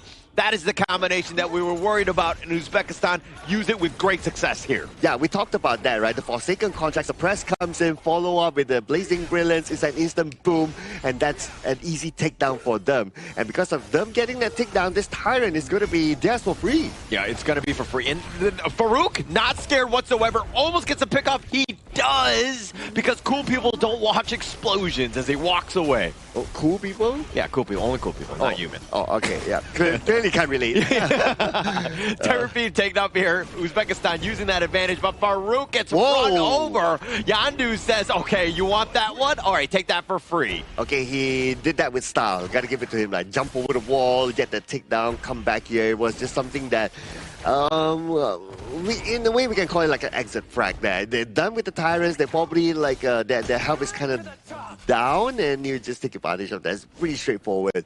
But right now, okay, winning condition for Team Mongolia, right, is they have to find these kind of pickups. But again, for second contract, the dash away, right? I mean, back roll. This is one thing that they were looking at. They know that the burst was there if they have that control, and that's why they were kind of looking for tankier heroes to potentially counter that. Okay, right now I'm thinking of like team fights, not easy for Mongolia, but the dash away, they find it. The flash, Akbar getting back to safety. The tremor smash only onto one. Farouk does his own work, and now with these orbs, Baccarat will just dodge those. Guys, stop fighting. Allow me to finish my sentence. Let's be considerate here. Cloud is talking. Yeah, don't cut me off with your fights. But anyway, yeah. So, Team Mongolia right now, when it comes to team fights, it's not good for them, right? Yes, they have the Tremor Smash, but the Tremor Smash immediately easily countered by the Forsaken contract. So what they need to do right now is try to find a way to do split pushing. So the Byron has to switch his role a little bit here. We don't typically see the Byron doing split pushes, but in this scenario, he has to do something different as a Clash laner. And look at how Farouk is just using that Stupor Slash to the maximum, right? You're doing a lot of work, and now these orbs, Dagvador's dodging most of this. Akbar, though, he's going to dodge his own Resplendent Revolver, and he gets out back. But again, every single time that ult is available, you want to be looking for some sort of gank. Oh, but speaking about a gank, it could happen in the middle here. I'm looking at their movement. Look who's going to initiate. Oh, now the more Forsaken contract, but the Fever Barrage, Akbar! It looks like he will go down, Baltuzi, with the play. Oh, not enough follow-up there. The Forsaken contract was great, but again, not enough burst damage. And Ismail back, he's not ready yet to deal that level of damage to finish off his opponent that quickly.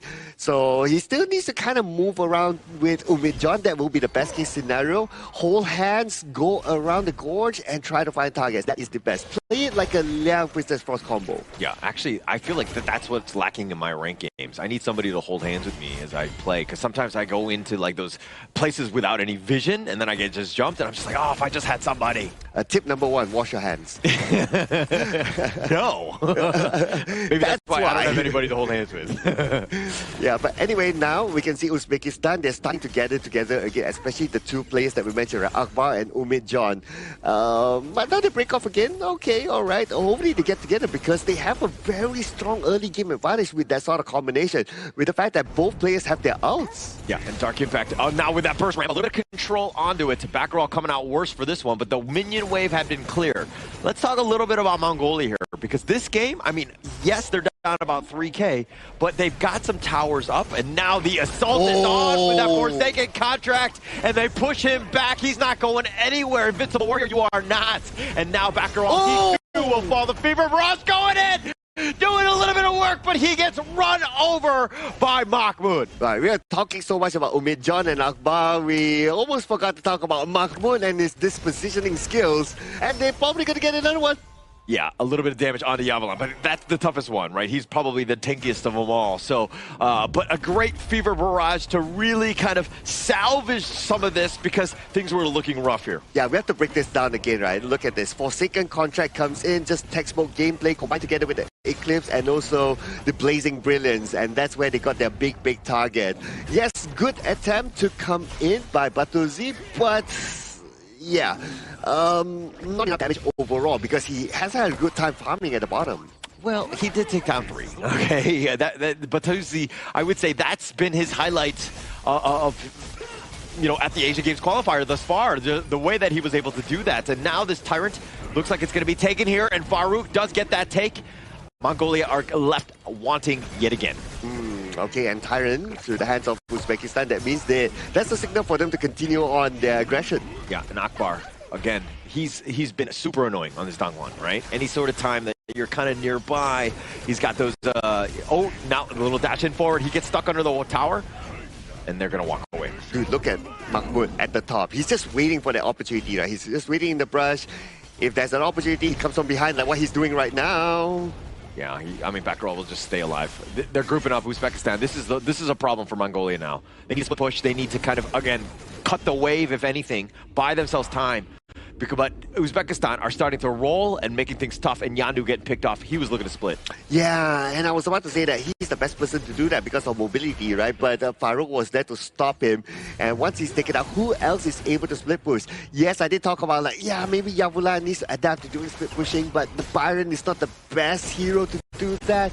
And even if we were to talk about itemization, right, he went for the Blood Rage first as his first item. It's a tanky item. That means he's meant to be together with the team, not to play split pushing. So right now they have to find another answer to how they want to try to open up the map a little bit more by doing the split push. Who would it be? Frankly speaking, it's hard for me to answer, but if I were to pick one name, maybe Yondu has to do it. Yeah, I mean, it's not the draft is definitely not in their favor for split pushing, right? I think that this is more of like a team fighting early game to kind of set things up, because when you're looking for split pushers, yeah, mobility is definitely high on the list, but you also need wave clear, right? Yandu is not, I mean, you have burst, but it's like a single one. It's not like that AoE style of damage where you're able to take down minion waves very quickly, but they find Mahmoud under the tower. He takes it down. He's trying to gallop away, but he gets caught. It looks like the reinforcements have arrived, and Mahmoud will be taken down. I was half amazed that he was able to survive that one underneath the tower. Yeah. I thought he would have been like, okay, tower gone, but he's still able to walk away, still gets the tower. Not too bad, I would say. That's all right. But it just shows what sort of gap they're having right now, right? Team Mongolia having difficulty taking down one Gonyu.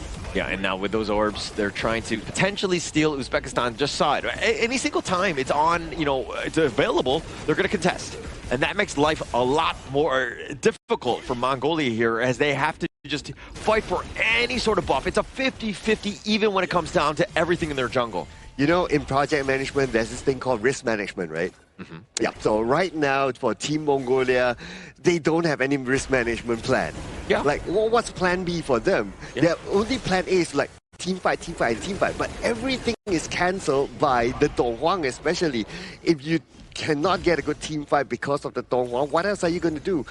Honestly, I don't know. They have to, this is one of those times where it's all about your opponent making those mistakes and you capitalize on it. Yeah, finding somebody out, right? I think that, I mean, they've lost some towers, which is a bit of a problem. These T3s, they need to hold here. Find somebody that they can get some sort of pick off. Who's, like, happen to be a little bit by themselves. Ismobek seems to be that guy. Obviously, they don't have this omnipotent knowledge like we do here, as we see everything. But now Yandu, he's on the chase, misses the Kachusa, and he dives in, and he dashes away with that protecting wind. Yeah, easy for him, right? And they can't chase him because they don't have that level of mobility. You can argue that Yondu can, but Yondu doesn't want to overextend as well because they don't know who else is behind him that could potentially counter. Yeah, and now just clear the wave. Again, Batuzi is that late game hero, right? You just got to buy him a little bit more time. We're at 13 minutes. As long as you're surviving like 17, 18 minutes, you're giving yourself a chance. He had a nice triple kill to start things off, and he's been farming. He's relatively been safe in that sense. But again, the target, once they focus him down, you're going to have a problem. Okay, on the positive note, right? Goal-wise, considering like how they have been they go down, forcing a contract right under the tower. Dagvador's is down. The Blazing Brilliance covering the retreat. The Tremor Smash is all the way in the back, but he's all by himself trying to fight. Two members are already down. They find the return on Uzbekistan's side as well, but Yandu, he too will fall, and it looks like it's going to be a 3 for 2, at least for now. Make that 4 for 2. Oh, and it's now only Yaoshan, the final player for Team Mongolia. The minions are marching down the mid lane, and the tower will be taken out easily by Team Uzbekistan. They should be able to get the second one, but looks like they're gonna chill for now because they know that they don't have two players together with them.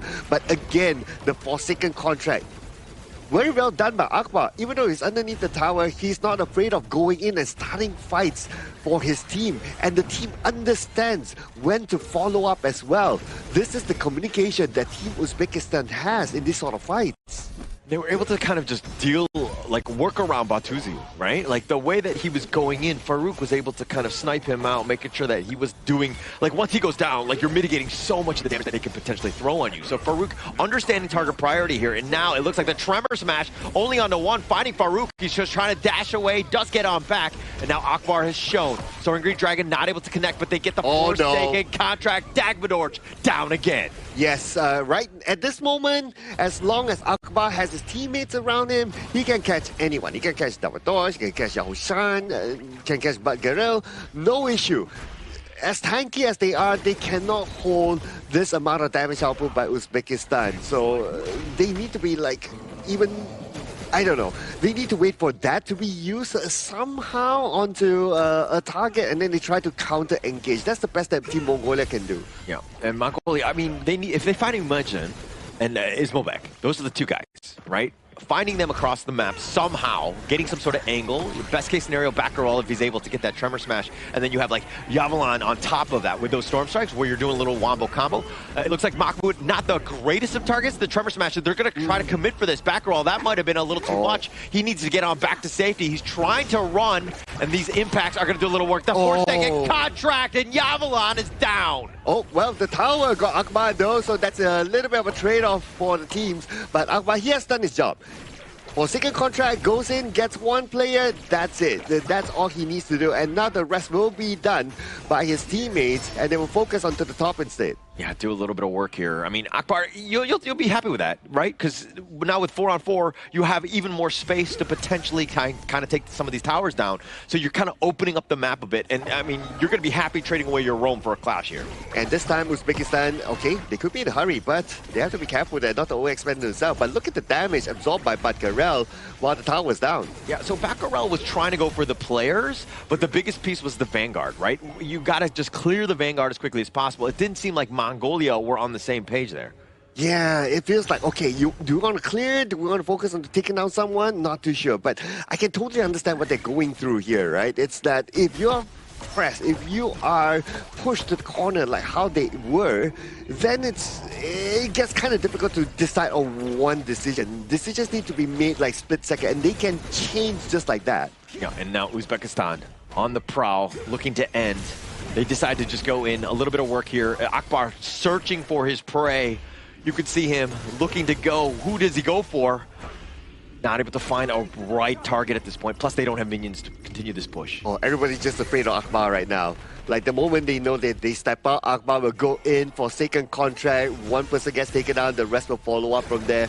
And that's why they cannot engage onto Akbar right now. Yeah, and you know that, oh, now they're going to use it. They find Baccarol. That's going to open things up. And the Fever Mirage on the back, but he's going to be picked off. They have enough to take him down. Yandu was fall as well. They've got the Razor Cavalry with these heroic charges, just bashing them around. They will take him down left and right, and Dagmadorch will go down as well. And it looks like Uzbekistan, off of the ace, will take game number 2, and they will sweep Mongolia out of the Asian Games qualifier here. Through that sweep itself, Uzbekistan do also aim their rights going into the last chance stage. We'll have to check the scoring between Uzbekistan and Pakistan later on, but this is where Mongolia's road meets the end. This is their final game that they'll be playing here at the Asia Games Esports Qualifiers for Honor of Kings. Yes, thank you so much to Team Mongolia, but what a game that was for the debut of Dong Huang. And because Dong Huang is his first debut here in this tournament, right? So maybe some of the teams will be looking at it as like, maybe we can kind of use the Dong Huang in the future, because there have been a lot of landfall picks that a lot of teams not able to counter. I mean, for me, I whenever I see the Dong Huan like running at me, and he's like, you know that the Forsaken contract is coming. It's like, I'm not signing that. I'm gonna run for safety. No, I don't want to deal with the papers. No, I'm not. I'm gonna run for the hills, so to speak. But the way that Akbar was able to play that, he was so threatening. Sometimes he didn't even use it, but people would be pushed off, and that creates more space for your team to find different angles and to take some of those outside towers. And it's about a numbers game here coming in for the side of Team Mongolia, where Forsaken contract connects on towards the side of one of their front lines, but the remaining members just wasn't ready to actually respond immediately to those team fights. So going in for Mongolia in towards future games, maybe it's about the cohesion, moving as 5, moving as a frontline unit. But we gotta give them props.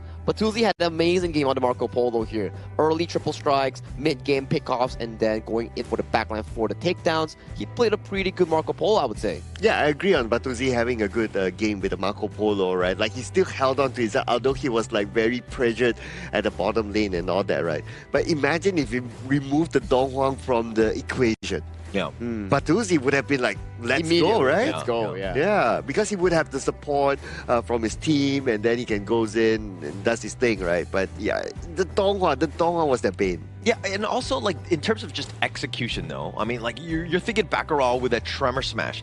If he is able to time that properly right when the Fever Barrage is coming in, you have, like, such a disastrous way to just take over that team fight. Right? And then it seemed like they were a little out of sync. Like, one was going at once, and then the Fever Barrage would be late, and then they would focus in and take down Baccarat. Like, it wasn't, like, perfect on this one. I want to be fair to them, right? Because if you're the Marco Polo, right, and you've seen the Dong Huang does what the Dong Huang did a couple of times, right? You also self-doubt. Like, okay, if you go in with the Tremor Stash, can you Tremor Smash, right?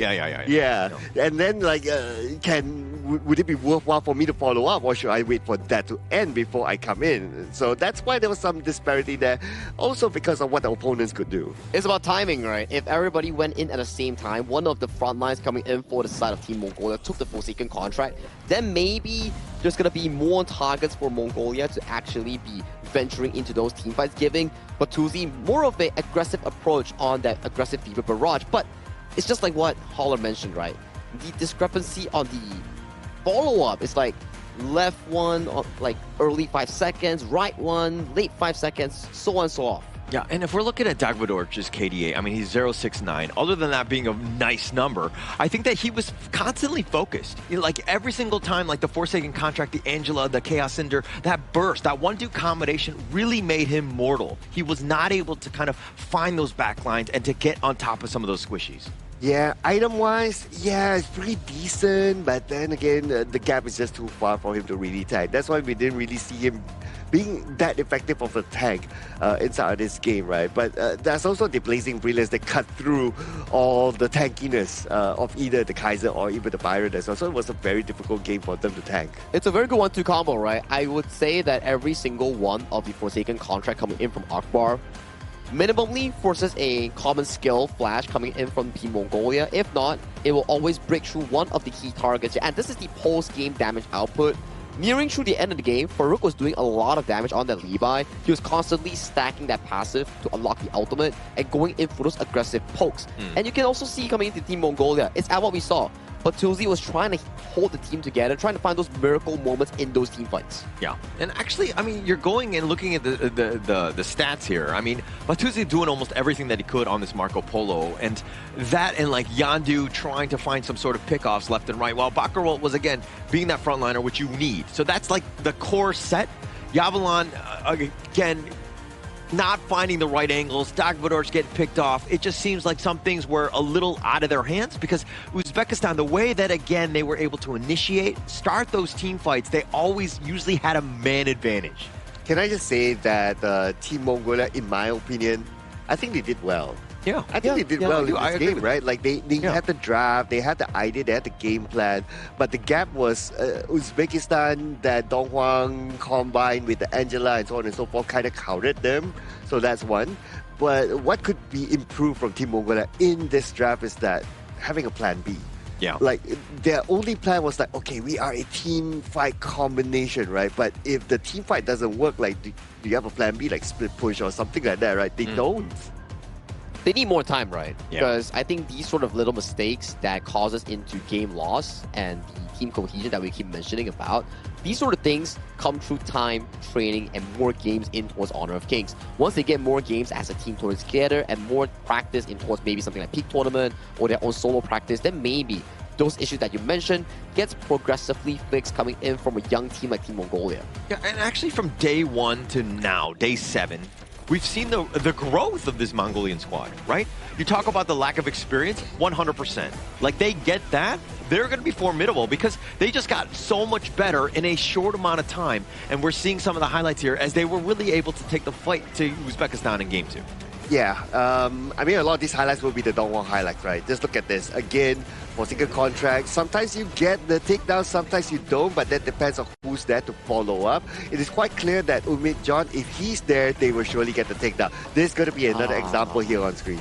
That's just painful, right? Forsaken contract into the highest burst mage coming in towards Honor of Kings, but this is a beautiful one coming in from Patuzzi, finding the key moments in towards the backline, showing signs of success of that Marco Polo pick that they drafted in the final phase. Tuesday there with that highlight reel of that Fever Barrage. I suggest you put that on your LinkedIn because that was amazing. But going into this one, I mean, this is where that control, even under the tower, Akbar willing to sacrifice his life, realizing that, hey, if I get that, if I could trade away myself for anybody, I'll be happy for it. And this is that final fight. Unfortunately for Mongolia, they do fall here. I think for Patuzzi, if he was just a bit more patient, allow Dokvodorj and Yahoo Sang to be that frontline meat shield, absorb some spells, then he goes in with the Fever Barrage and double stun combination, then maybe it could have been much better here. But those are just guesses and predictions that may happen here. But Farouk, coming back once again with a 4-2 and 10 KDA and a 30.7% damage there on that Levi. I think this is back-to-back MVP coming in for him, right? It is. It is. And yeah, I mean, being able to just, he did so much damage and constantly poking and doing it from afar and never really putting himself at risk, especially with that 15.8 damage taken. But he did quite a bit as well, 30%, pretty high on the team. You know what? If I had the choice of picking my MVP, right, it goes to the Donghua, man. Yeah, it goes to the Donghua. Oh, yeah. Yep, I gotta show Rome some love, man. I agree. I feel like in that game itself, where the roamer coming in for the side of Uzbekistan, which is the player known as Akbar, he was having a lot of engages on towards that Donghua, finding key targets and finding big moments in setting up the pacing here, coming in for the entire team of Uzbekistan to push forward that lead against the side of Mongolia. And I think that with the actual stats and the numbers calculated, Uzbekistan have punched their way into that third slot here. So congratulations to them as they go into the last chance qualifier. Yeah. Yes, it will be interesting to see how they continue on from there with their learnings. But yeah, based on the games that we have seen, like from their first game until this game, right? The fact that they could bring on the Donghua is like, oh, okay, it's not only... I don't feel like it's an experimentation, right? I feel like they know their game plan.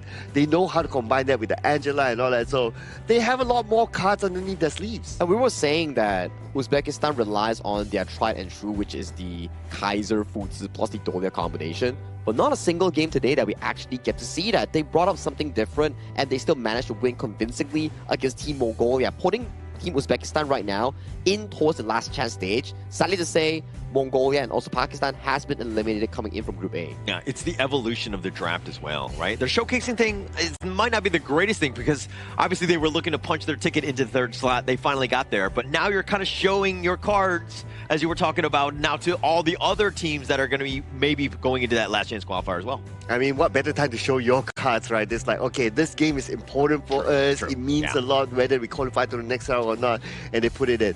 But I'll be interested to see like what other cards do they have. I'm sure they have more hidden. I mean, they still have yet another few games to come in the last chance stage, so that's where they need to bring out all their cards. This sleeve, that sleeve, at the pants, you know, in the pockets. You gotta review all of them if they really want to make it to the main event. Because in last chance stage, if we were to remind the folks here watching this tournament, you don't immediately advance, and there's only one team out of 4 third placers that gets to get the final spot, the 9th spot, going into the Asian Games main event. So I'm excited, right? I think that if you're talking about Group A, who would be that champion? Because it's like a representative in each of the groups, right? And all of them going in. I think that Uzbekistan being able to stand in there is going to be, you know, Group A are going to be very proud of having that champion there. Oh yeah, definitely, no doubt, right? I mean, when we saw the groupings after the draw, right, it's like we can kind of like tell a little bit here and there, but there are some that it's like beyond our expectations too. I think Uzbekistan has been one of those teams that defies expectation and made it towards last chance stage. And another team, I think it has been Kazakhstan coming in from Group C. They beat Vietnam yesterday, and it shocked us and the whole internet. Everyone was thinking like Vietnam was going to take it easily, or at the very least 2-1 against Kazakhstan.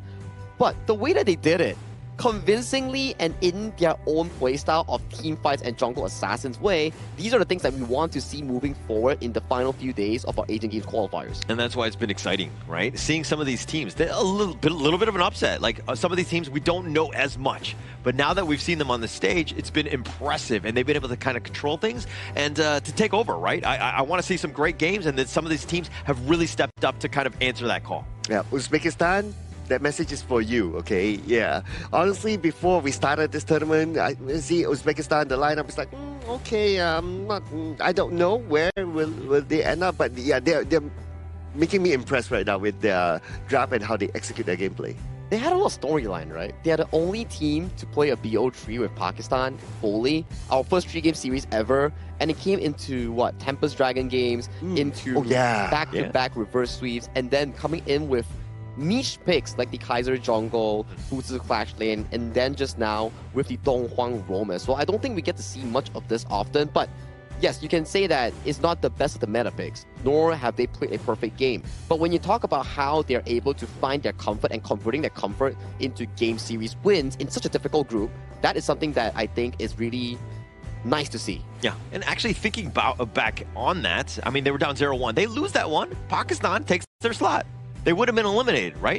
So like all of the little baby steps, all the good decisions, all of the little wins, just to give themselves a chance was just enough to get them into that third slot. Hey, I want to ride on the point that you mentioned about, it's not meta picks and all that, right? Well, I guess if you win games, it doesn't matter whether you go for a meta pick or not, right? As long as it's effective enough to use in the game, based on the game plan, based on what they have already practiced, they win. All good. All good. I mean, as long as you win, that's the clean slate answer. You can be picking 100 meta heroes, and if you don't deliver a win, it doesn't matter here. But congratulations once again for Uzbekistan for making it to the last chance stage here. Their road doesn't end, as they will be facing off against Group B's third place, and then going into the final moments to find whether they can actually make it to the official event of the main qualifiers. All right, going into this one though, who had it on their bingo card where Uzbekistan was going to be third place in this group? Not me. Not me. Definitely not me. Not me. Right, well, okay, would you think it was Pakistan or Mongolia? Like, what were your, like, between the three? I mean, we know what we know now, but, like, going in, I don't think I had, I think I would have probably put Pakistan there. Yeah, likewise. Likewise, I think, yeah. I think I only predicted the first and second one because it was kind of obvious coming from the day. Yeah, it was a gimme, right? Yeah, and then coming towards third place, maybe it was, like, a bit more close, but I didn't expect it to be this close. Yeah. Like, that one series against Pakistan coming in from Uzbekistan, that was the most important series that they actually played in this group itself. Okay. All right. No, because it's always interesting seeing, like, I wish we did a little bit of the predictions just to kind of see, and then we can make fun of that guy, to be honest. But, you know, I think that there's been a lot of surprises, even in not only in Group A, but throughout, right? Even the leaders that we're talking about. Look, I'm happy to see some of these other regions really get some of that spotlight, if you will. Yeah, likewise as well. Likewise. I mean, not only in Group A, right? Like in other groups as well, there were a lot of surprises for us. Like, even I was talking backstage with some of the guys here as they were following the game, right? And they're like, oh, you know, this team or that team, they didn't expect this. They didn't expect it. They thought that this team would have been up there, but no, they're actually down there. Yeah, that's why this tournament is so fun to watch. You can't decide things before it actually plays out. So that's the beauty of mobile games or esports in general, because everybody has a shot. Because when you pick like 5 heroes each, it's always going to be depending on how you execute them as a team and how you control that mentality going in towards that play itself. But the interview is ready coming in for Team Uzbekistan, and we do want to congratulate them after that win. So let's check out with Mara, with Team Uzbekistan representative on the stage. So Mara, if you may, please lead the interview. We're here with a jungler from Team Uzbekistan. Congratulations for Rook MVP Game 1 and Game 2. Though when I told you you were also MVP in Game 2, you were surprised. How come? Birinchi o'yinda damage qilib berdim. Unda shu MVP olishim aniq edi. Ikkinchi o'yinda shu Libo olganimda olishimni bilmadim, chunki ko'pchilik yaxshi o'ynashdi. Masalan, XP Guanyuda yoki Donghuang Romda yaxshi o'ynab berdilar. Ular oladi deb o'ylaganim, ikkinchisi haqiqatan menga surpriz bo'ldi. So in the first pick, he was confident that he gonna take MVP, but in the second pick, in the second match, he wasn't like he wasn't weighted that he gonna be MVP, you know, because of the pick. Yeah, he picked another hero, and so that's why he thought that another players from our team was ready to take that MVP.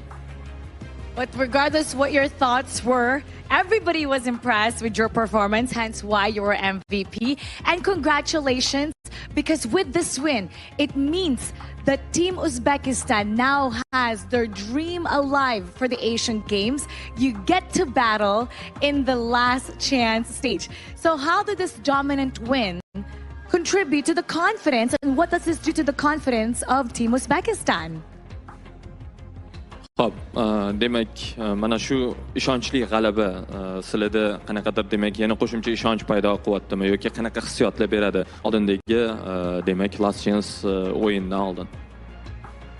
Albatta bizga ancha bir motivatsiya beradi bu narsa, chunki biz O'zbekistondan kelayotganda shu hech bo'lmasa shu 1, 2 yoki eng kamida 3-o'rinni olib, shu Last Chance'da o'z imkoniyatimizni ko'rsatib, xudo xolasa shu Yaponiyaga slot olishga harakat qilib ko'ramiz. Bolada ishonch juda yuqori. Xudo xolasa O'zbekistonning yuzini yorug' qilamiz. Winning in this match, it means a lot for us because when we were arriving to Kuala Lumpur, we were thinking our goal was at least third place in our group because we know that Philippines and other teams in our group are really strong and wish good luck for Mongolia, Pakistan and other teams as well. Yeah, like this. You had your eyes on third, you got it, but you know there's 3 other regions in the other groups that have been watching today's match, specifically studying Team Uzbekistan. What would you like to say to your future opponents? Qolgan keyingi demak raqiblarimizga, bizni o'rganayotgan raqiblarga qanaqa fikrlar bor? Kutib tursin, xudo xolasa surpriz qilamiz ularga. Wait us, you will be surprised. And what would you like to say to everybody that's watching from Uzbekistan? Invite them to support you for that last chance. O'zbekistondan kuzatib borayotgan muxlislarga qanaqa fikrlaringiz bor? Ularni demak jonli efirlarni ko'rishga taklif qilsangiz bo'ladi. O'zbekistonda bizani haqiqatan ko'pchilik kuzatyapti. Rahmat deb qolamiz bizni qo'llab-quvvatlaganligiga, mag'lubiyatda ham, yutganimizda ham. Xudo xolasa Last Chance ham yutib, Yaponiyaga slot olishga harakat qilamiz. Rahmat agato'pam. We hope that we're gonna get that last slot for Aichi Nagoya Games, Asian Games main stage, and for sure, thank you for everyone who's watching via live stream and supporting us. Keep doing it. I hope today gave you the confidence. Anything is possible. You guys did amazing today. And you heard it from Team Uzbekistan. For the opponents, watch out. They might just surprise you. We'll be back and go to our casters. Lead the gorge. I don't think we have to wait for Farouk to surprise us because we have already seen the surprise coming in towards that series itself and how they're able to qualify in towards the last chance stage. But that confidence is what I want to be seeing coming in from our players. Not really confidence. I'm thinking almost like the trash talk level. Everybody's been so humble. It's nice to kind of have a different angle on these things where you're kind of calling out some of their teams. Like, all right, let's go. Be prepared for us. Hey, but he's just speaking facts, right? Like when he says about like, you'll be surprised, right? I mean, the Donghwan pick. Nobody expected that. Yeah. And I personally am a fan of like, every time we call out, I want to see a new hero. I want to see how it's played out. And it's not only just a new hero just because, right? It's a new hero that works. Correct. And they have a game plan around it. And that's what I love to see. So Uzbekistan continue to put out more surprises because I love them. Yeah, we've been having a lot of tournament niche picks thus far, like the Yaria, like the Donghwan. And those had sufficient success, I would say. And the Donghwan today, definitely an eye-opener here when it was paired up with the Angela here. But talking about yet another interview, we have to invite the side of Team Mongolia to the stage to do their exit interview, as that was the last game that they will be playing in the Asian Games Qualifiers. So Mara, please take it away. From Team Mongolia, we're here with Dark Vidorj. You know, in this type of competition, we bring the best of the regions around Asia. Now, Mongolia didn't get the results that was desired, but what do you think Mongolia needs to do to close the gap so you can come back stronger for the next international tournament? Сая одоо энэ Азийн хүчтэй багууд ерөнхийдөө оролцлоо энэ тэмцээнд. Тэгээ одоо танаа баг эргэж ирэхдээ ерөнхийдөө ямар бэлтгэлтэй байна гэж бодож байгаа вэ? Ерөнхийдөө Монголын HOK сценд бол Монгол баг цөөхөн. Тэгээд нэг 2-3хан баг байдаг. Тэгээд тэд нар нь хоорондоо тоглоо ерөөсөө дэшгээ ахиц гардггүй гэж боддог. Нэмээд тоглож цөөхөн болохоор анхаарал хандуулалтан баг гэж боддог тоглоомны хувьд.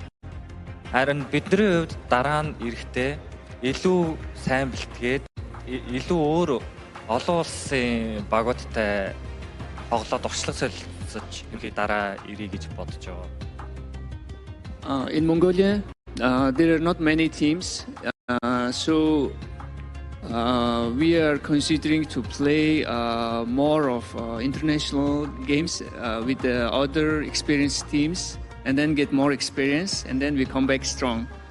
I hope you got to observe and see and have the experience that you truly desire. In every victory, there needs to be humble beginnings, and I believe Mongolia was able to experience that. But would you like to say to everybody who's behind you and who's continuously supporting Mongolia? Монголоос одоо үзэж байгаа хүмүүстээ дэмжигчтэй үгч хэлмээр байна. Дэмжиж үзсэн та бүхэндээ баярлалаа. Тэгээ үргэлжлүүлэн дэмжээрэй. Нэмж хэлэх зүйл гэвэл урам их явуулсан бол уулаарай. Thank you for the support.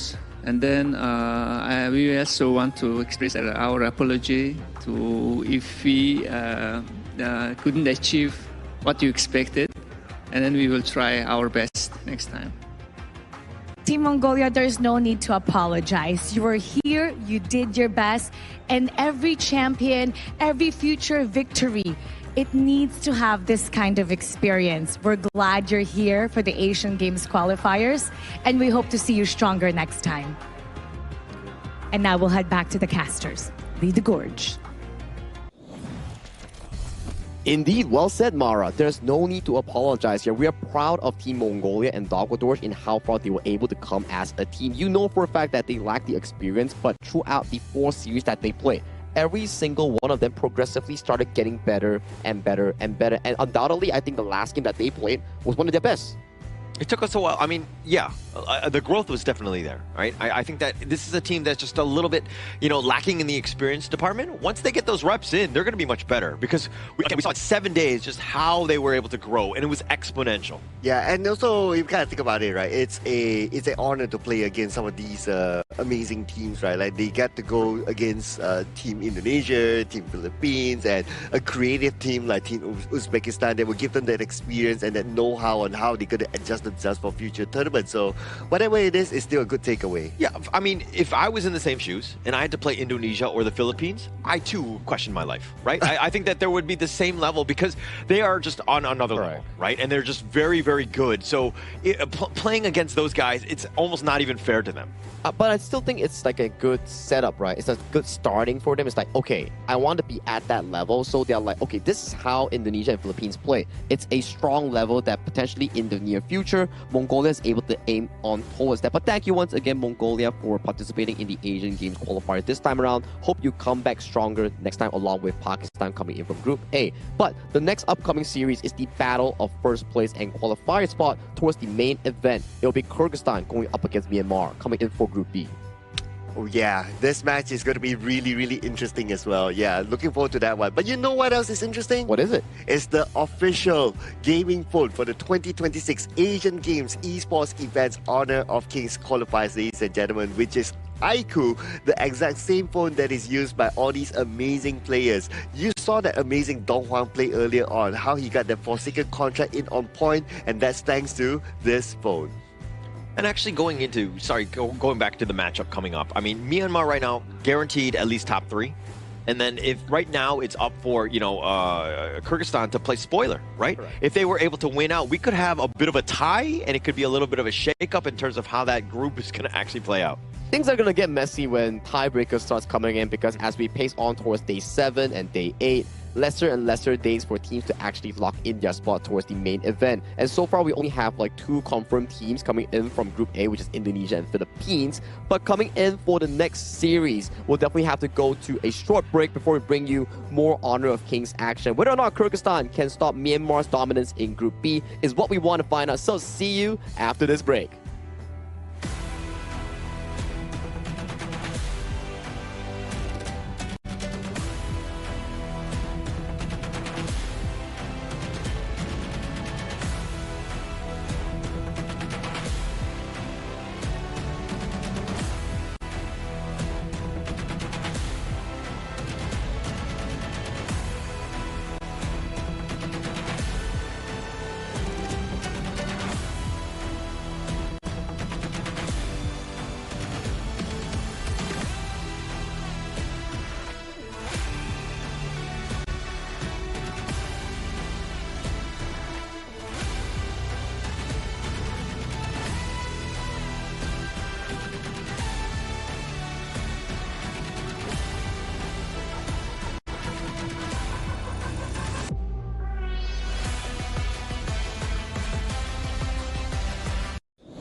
Who will be the next to shine on the Asian Games stage?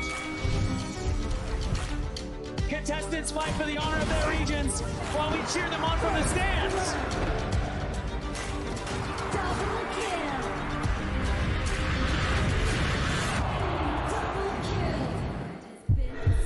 This is a challenge, but it is also an opportunity.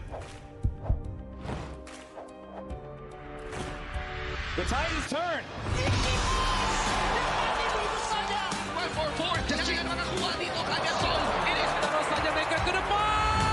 Aspas in front. They're going to use it. Golden titles. Attack. And we pulled it off together. We share the same voice, the same radiance. This moment of brilliance belongs to all of us. Together, we shine.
Welcome to the 2026 Asian Games Esports Qualifiers, Honor of Kings.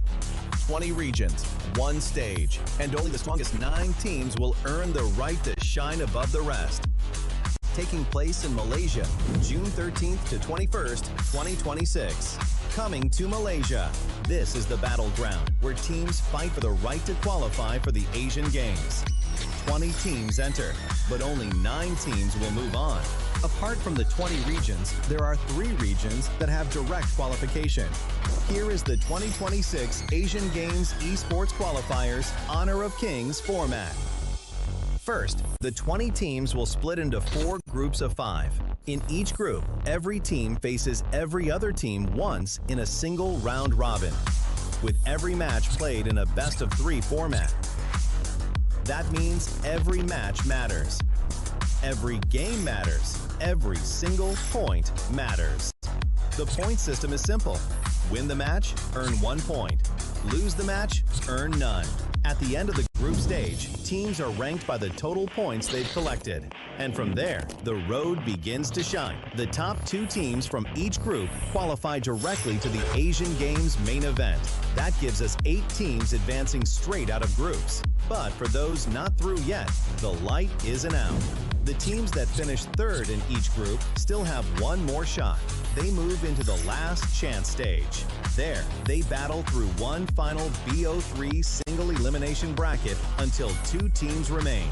The 2 teams will then face off in a BO3 match to claim the one final qualification slot. So in total, 9 teams will make it through, 8 from the group stage and 1 through the last chance stage. That is the rule. Now it is time to see who can rise through it. From across the world, regions gather here in Malaysia. 20 teams, and only 9 will qualify. The path is set. The stakes are clear. Together, we shine. Stay tuned, and we'll see you at the stage.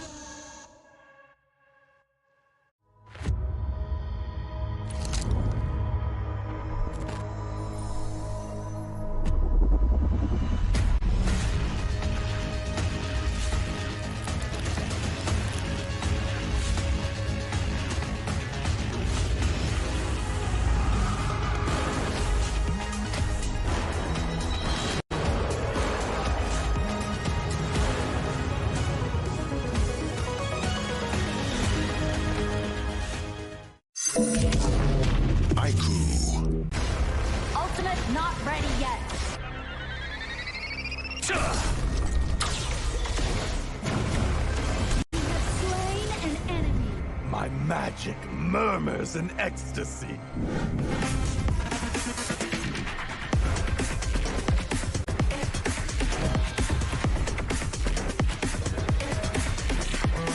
Amazing! There is no escape for you. Killing spree. Double kill. Triple kill. Spectacular kill. Don't worry. I'll be back for your life soon.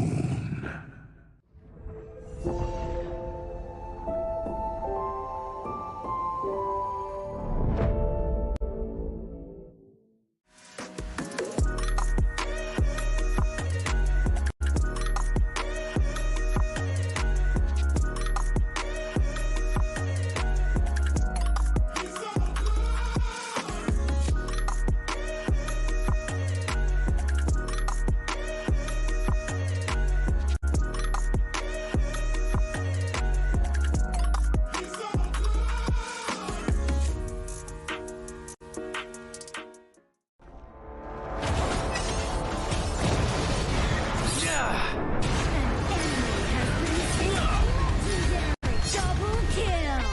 Shall I compare thee to a summer's day? Slain. Don't engage. Slain. Don't crush us like insects. Slain an enemy. Defend our base.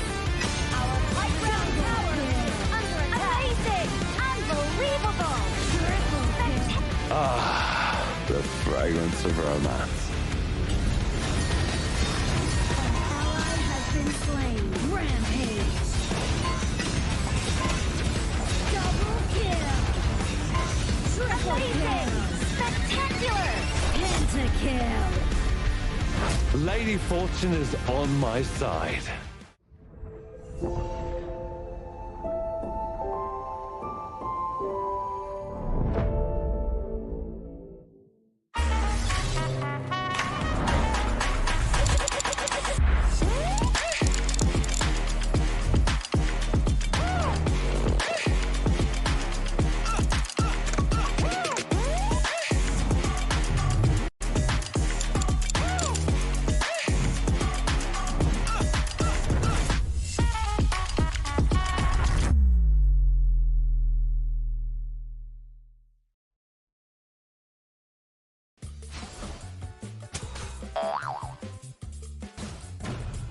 tried.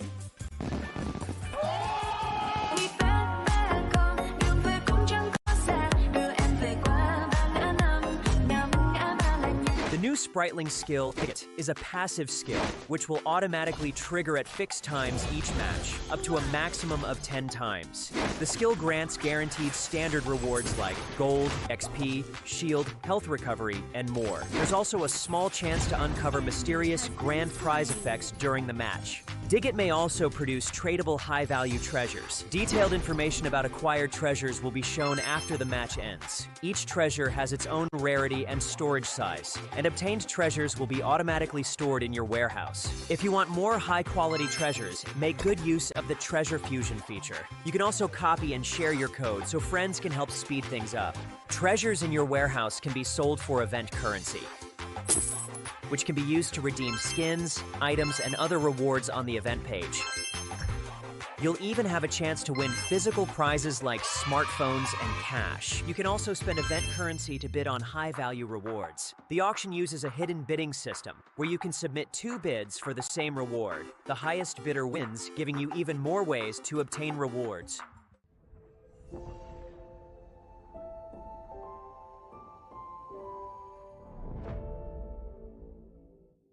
Itu kontra kita. Relax, bro. Phone aku! Jom kemana? Mountain View!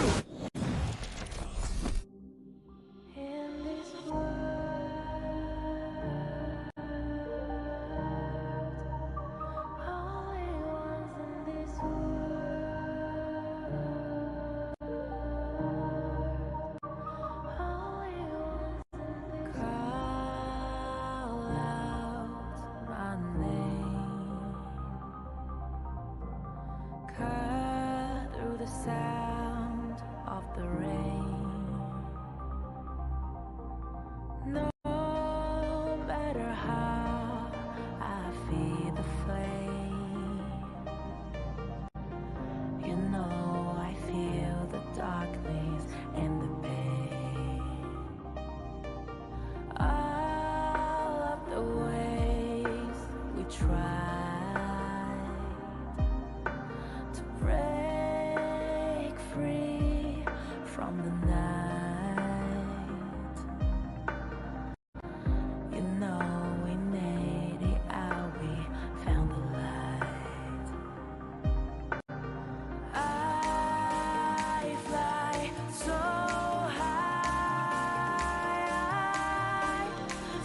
high, light up the skyline. Let's do it this time, like it's a whole new vibrant world.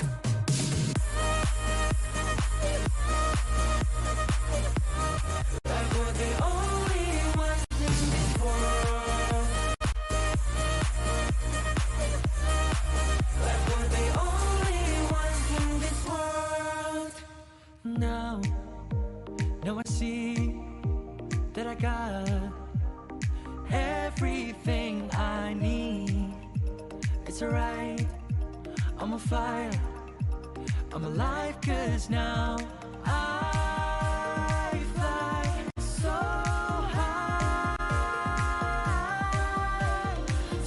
high, light up the skyline. Let's do it this time, like it's a whole new colorful world.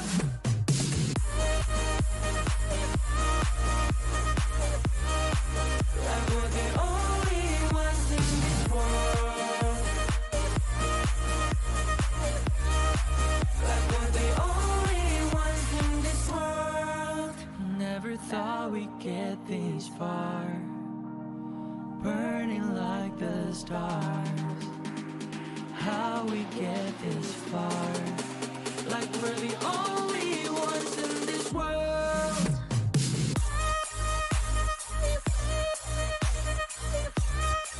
Like we're the only ones in this world. Like we're the only ones in this world.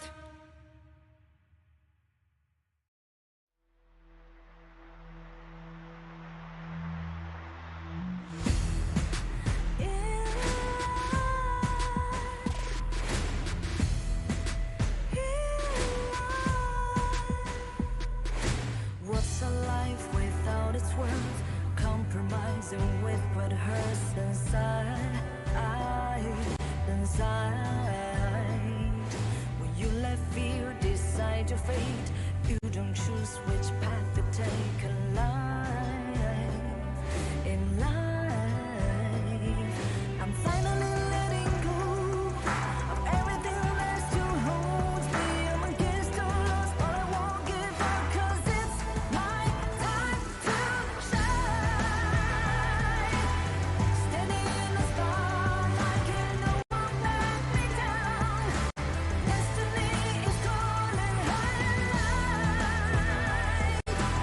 I'm not afraid to fight for everything I love. Victory is on my side.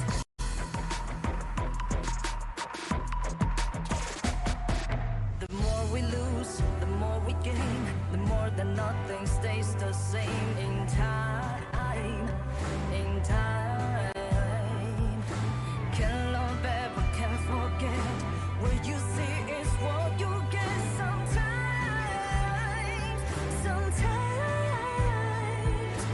gonna show the world tonight.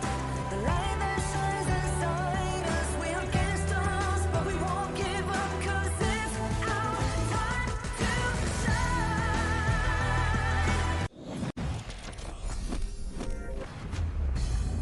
Welcome back once again after that short break. This is day 7 of our Asian Games Esports Qualifiers for the Honor of Kings official event. My name is Sagi here, and I'm proud to be hosting once again this prestigious event. And with me on the English broadcast will be none other than Sir Cloud and also Holler. Welcome back to the English broadcast again. Oh, no. Okay. I didn't get the memo. But yes, I'm actually excited about the second series of the day because, again, there's a lot at stake in this one. The top 3 potentially going into this one. And now it's about seeding which of the 2 move on to the main event, which one plays in that third place last chance stage. And this one for me is really hard to tell, right? Because these two teams have been showing really good games here in our tournament so far. So it's going to be a tough one. It will be a tough one, right? In a sense where we do look over to how both of them play the game, it's really different. For the side of Myanmar, it's more relying on towards the side of Ant to get those early game objectives. The team plays around his aggressive jungle choices and then they build the lead apart.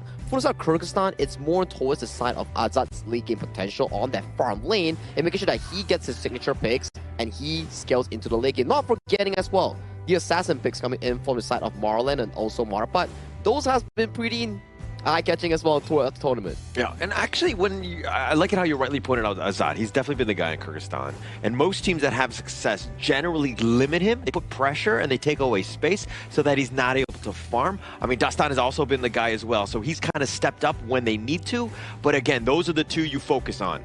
And the best part is that those two players that you highlighted, right? Azad as well as Ian, they're both very young players. Correct. They're both like 16, right? Yeah. So this is like the battle of like who's the better youth player here. I mean, we always love some, young talent coming in towards Honor of Kings. It just shows that there's still more talents to be discovered coming in from different regions. And they've been showing us through the Asian Games qualifiers here that they have what it takes to be the next generation of stars in HOK esports. Yeah, and going into this one, it's funny that you rightly point out that they're both 16, right? Which one is going to grow in terms of who's going to be? Why are you looking at me in terms of like whenever I talk age? I always think it's funny to see these guys because the prodigy, the way that they're able to play, and the level of calmness that they have when they do, right? Especially at that age, I was nowhere near that level. Yeah, but you know where else is everybody able to play, especially a new season? Where is that? Yeah, it's the new update here, ladies and gentlemen. The grand venture has begun. So a lot of new things are happening in there. That includes like you can trade stuff inside for skins. There's the new Dig It feature. There's the new hero called Devara. Man, so many good stuff in the new patch. I'm just like very intrigued with the graphic that's like on the lower third. Is that a Meowna Lisa Spriteling paint or something? It's looking that way. It's looking that way, right? Yeah. Meowna Lisa, yeah. You probably dig it up, in the game itself. Like I've been playing a few games where the Spriteling will occasionally dig out some treasure on the ground and give you like 10 to 15 gold plus like the paintings or like the things that you can sell on the consignment market to exchange for goods that Sir Cloud mentioned just now. But that's enough for the official server here. We're in the Asian Games version of 85 heroes that we are referencing from season 13 if I'm not mistaken. And the upcoming matchup featuring Kyrgyzstan and Myanmar. I think we had a bit of like discussion just now, right? Winner cements their spot. For Myanmar, it's about going undefeated. For Kyrgyzstan, it's about tying up the score and forcing that first and second place tiebreaker. I don't like to usually select a team going in, but I just want to choose Kyrgyzstan just because I want the chaos, right? The tiebreakers. I want them to just to see exactly who's going to end up coming up on top. I want to see some tiebreaker games in this one. Yeah, I mean, so far we have not cemented any tiebreakers yet, right? So let's see this one, because the Kyrgyzstan is a team that potentially can do that, right? So yeah, I look forward to it. I mean, ever since yesterday, what happened with Kazakhstan and Vietnam, like all things are not fixed and everything can have a solution if you work hard towards it. But if we want to welcome this exact matchup between Myanmar and also Kyrgyzstan, let's hop into a teaser video introducing the team roster coming in for both teams for this expected matchup here. So let's go.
The path is right in front of them. One more win is all they need to secure their place and take the next step forward to the main event. Focused, confident, and ready for the challenge.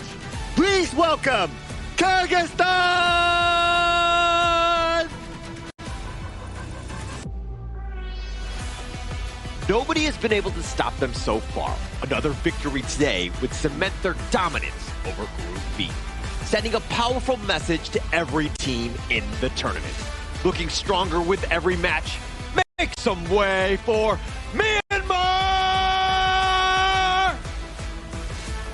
This is history itself. Both sides suffered early exits in the quarterfinals of the 2022 Asian Games, and now they meet once again on this big stage. But this time, it's for Myanmar's unbreakable streak, and for Kyrgyzstan, it's their step towards that main event.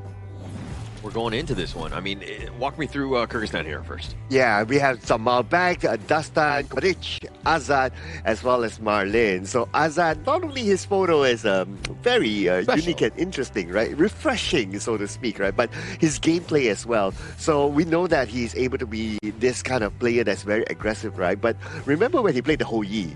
His Hou-Yi wasn't that Hou-Yi aggressive, chase down somebody and just tap away, right? But his Burning Sun arrows made the play. So he has his versatility on how he plays his farm lane role as well. Yeah, he's always been able to step up when the team needs him, right? And Dastan has also been that guy. I think that these two have really kind of supported one another, made sure that they're in a position to win because of each other's play. And to top off this entire roster, right, the way that they're able to split the duty of carry is really fascinating. But do walk me through as well, Holler. What is Myanmar proposing in their roster? Well, this is going to be Min, Ant, Sai P, Zin, and Sai H. This is a squad that, again, we're kind of on the map of just being like impressing everybody, right? And in the top of the group, undefeated at this stage, they are the team to beat. Oh yeah, absolutely, right? I mean, they've been showing very good gameplay, good dominance as well, especially with Ian giving us a lot of highlights too. So this team is definitely the one to watch. And even before coming into this tournament, a lot of fans out there were saying that, okay, Team Myanmar in their group, they are one of the top challengers for the top 2 slots. And they're proving it, right, Sir Cloud? So far undefeated yet in any single match or single game win-loss. And they've been practically the champions of their group for as far as they know after playing 3 games now. Now, for the final series that they're going to be playing here against Kyrgyzstan, they need to do whatever it takes to lock in their spot and to show off that they are truly the GOATs of their respective group. And looking at this one, I mean, the hero pool is a bit of a wash, 20-18, not too different there. Even the kills, 78-68. I mean, you're seeing the number of games that they won. I mean, 6 of 6 from Myanmar, but the kills are actually in favor of Kyrgyzstan. What is that telling me? Well, Kyrgyzstan likes to fight. They want to take the fight to the opponent. How does Myanmar respond in this one?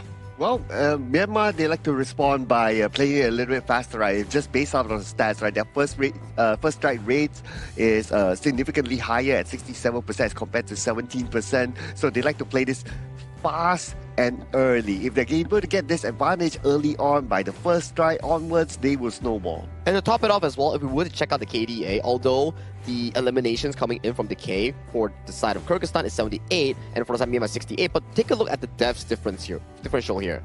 Kyrgyzstan games are more chaotic, where Myanmar's games are more tame, is what I'm trying to allude to. Because in terms of the KDA, so far that has been the story here, and the first strike rate having a 17% coming in from Kyrgyzstan, it means that they are able to play in a comeback sort of situation in bringing the game back to an even. Yeah, my favorite part about all of this is that Myanmar has got a 6-7. I knew Is it cooler than they do this? I don't know, but we're there now. We've gone to that level. But Myanmar, the way, again, I like the fact that they've been able to stay alive. The 11 deaths, that speaks volumes about the team and their positioning. The way that they're able to, again, just survive and to just take over games. You know, it's lucky enough that they actually got one more kill on towards the KDA side from Myanmar, because that's 68. If not, you're going to be having to do it twice towards us. Well, we're going to zoom in onto the stats even further, right? We're going to compare the individuals before we continue our debate here, right? So Zamalbek and Min is compared with each other. So, of course, some of these stats are dictated by the fact that, okay, one team has more wins, right? There's average KDA, it does favor to win 7.5 as compared to 4.1. Average damage taken per minute, DTPM. That's a lot of the Zamalbek. So this exact matchup coming in says a lot about the two Clash Laner style, where Min is more of a traditional carry style Clash Laner. Yes, he takes lesser damage, but he returns more in the GPM part where it converts to damage here. It's a different selection coming in from Zamalbek, where he likes to be able to contribute that gold into players like Azad or Dastan, and he becomes that meat shield for the team in being able to scatter off that vision value. So both of them, again, I love the fact that they're both head-to-head on this one, because this is pretty much the eyes of what role and lane you should be looking to get into, because they're the ones that set things up for everyone else. If Zamalbek is able to get to the back line, if he's able to create all that chaos and that damage that you're seeing, they're going to have a pretty good time. On the other side, Min, if he's able to mitigate, again, be that farm carry, if you will. Yeah, very different play styles, right? And when it comes to the hero pool, yes, they're equal, 4 and 4, but I believe if we were to dissect that 4 hero pools that they have shown, it could probably be very different just because of the play style and the stats that they show here. Now, we've seen different variety of the Dharma pick as well. Some likes to go the full tank build, some likes to go the full damage build here, so it depends on how the player actually plays out that specific same hero with a different spell. I can see and definitely feeling good, you know, thumbs up towards the cameras here, showing that he is confident coming in towards this series. But coming in for this specific game number 1, Myanmar has side selection. They have chosen the blue side with Kyrgyzstan going towards the red side. What does this say about this specific startup here, Holler?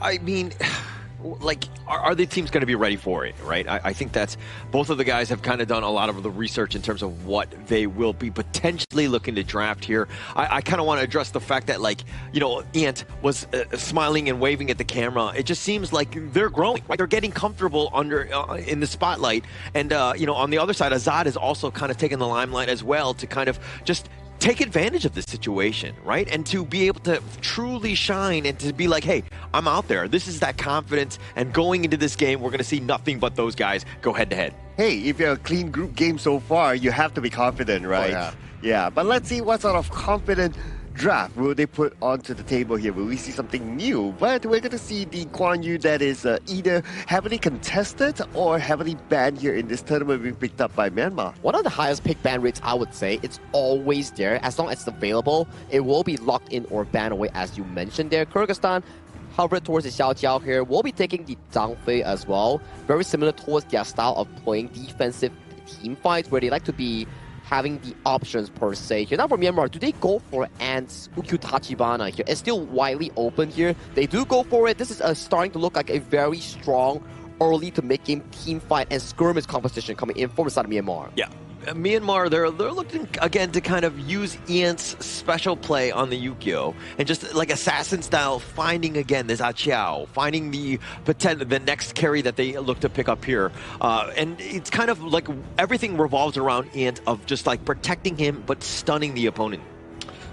okay, so we have big boys here, Lapu Lapu, we have the Zhang Fei as well, so it's going to be interesting.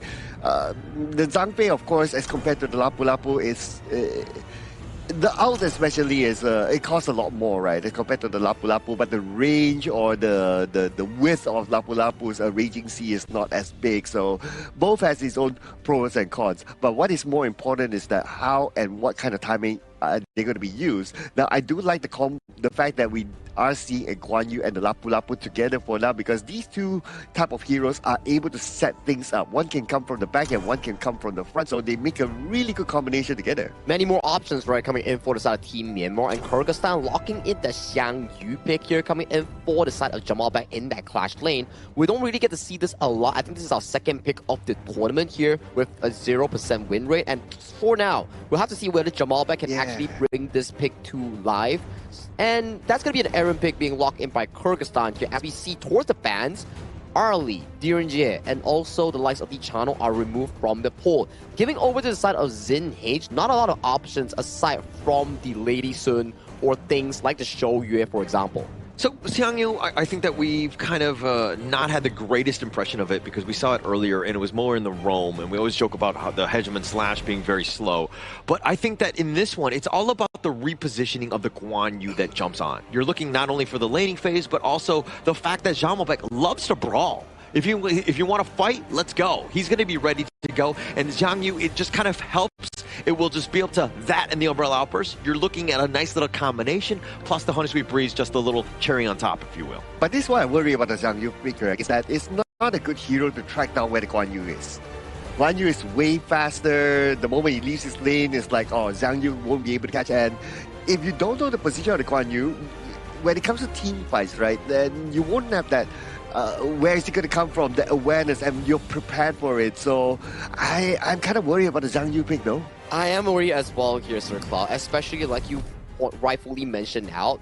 Heroes like the Aaron and Xiao Qiao, they don't really have lots of crowd control nor mobility to actually counteract against the side of the Guan Yu that has been locked in by Min here. So the roamer and clash laner's duty coming in from Kyrgyzstan will be so detrimentally important in making sure that these two carries coming from Kyrgyzstan has the room to actually do damage. But let's hop on into game one of this important series between Myanmar, the undefeated in Group B, and Kyrgyzstan, looking to find their spot in towards the main event. And this is going to be it, right? I think that, Kyrgyzstan, are they able to kind of find a way to stop the undefeated beasts that have been Myanmar, where they've been 6-0 and literally taking over the group?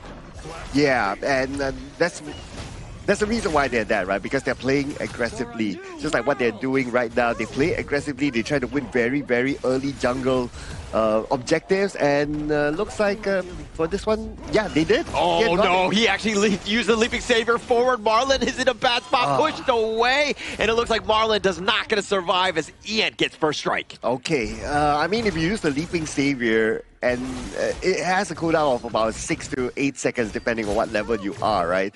So at level 1 is a maximum of about 8 seconds. You're basically caught. Yeah, you're in an awkward definitely a misclick. There's no way you can walk back. Yeah, definitely a misclick, definitely a misplay. Marlon paying with his life there. Not a great start. All of them are right there, and you could hear the cheers because they're like, oh, he messed up. No, yeah. But, I was kind of surprised as well that he picked Leaping Savior as his first skill. Normally, you pick that as a second skill because you want to clear off the lanes quicker for your teammates, but yeah, I guess that's a choice. I think it was more of just like the fight was happening, maybe I can kind of save, or I need to get to my teammates as quickly as possible. I mean, again, I'm not 100% sure. I'm not in his brain, but I'm assuming he's, again, looking to kind of make the save more than anything else. Yeah, but whatever it is, right, it is only the first strike, right? And it is against a roam, all right? I know Roman's life matters, but they don't. You get the gist, right?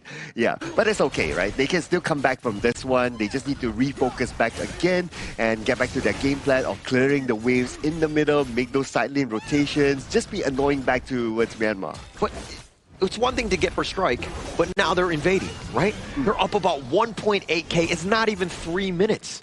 Right, again, the aggression from Myanmar and why they're one of the favorites here, because the way that they're able to dismantle teams, and the Crimson Golem looking to be taken away. The Razor Cavalry is going to be used, but the Heroic Charge pushing them all the way in the back, and now it looks like Myanmar will run away and get away scot-free with that theft. Yeah, and they got what they wanted, right? They came for the buff, they got the buff, they leave. They don't overextend themselves. And this is the discipline that Team Myanmar is showing. They know, okay, early game, we don't really need to push it yet. If anyone misclicks, okay, cool, right? But if not, we already got what we wanted. Their next focus is going to be the Tyrant, and that is where Team Myanmar, they're opening up the map right now at the bottom.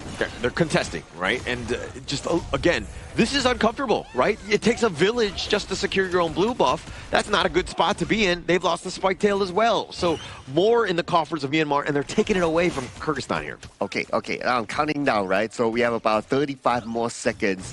In a moment's time, we will see the rotation from the jungler, from maybe even the mid to move towards the bottom. Because right now, Side H is already setting things up, right? He's opening up the map. He's making himself a target man.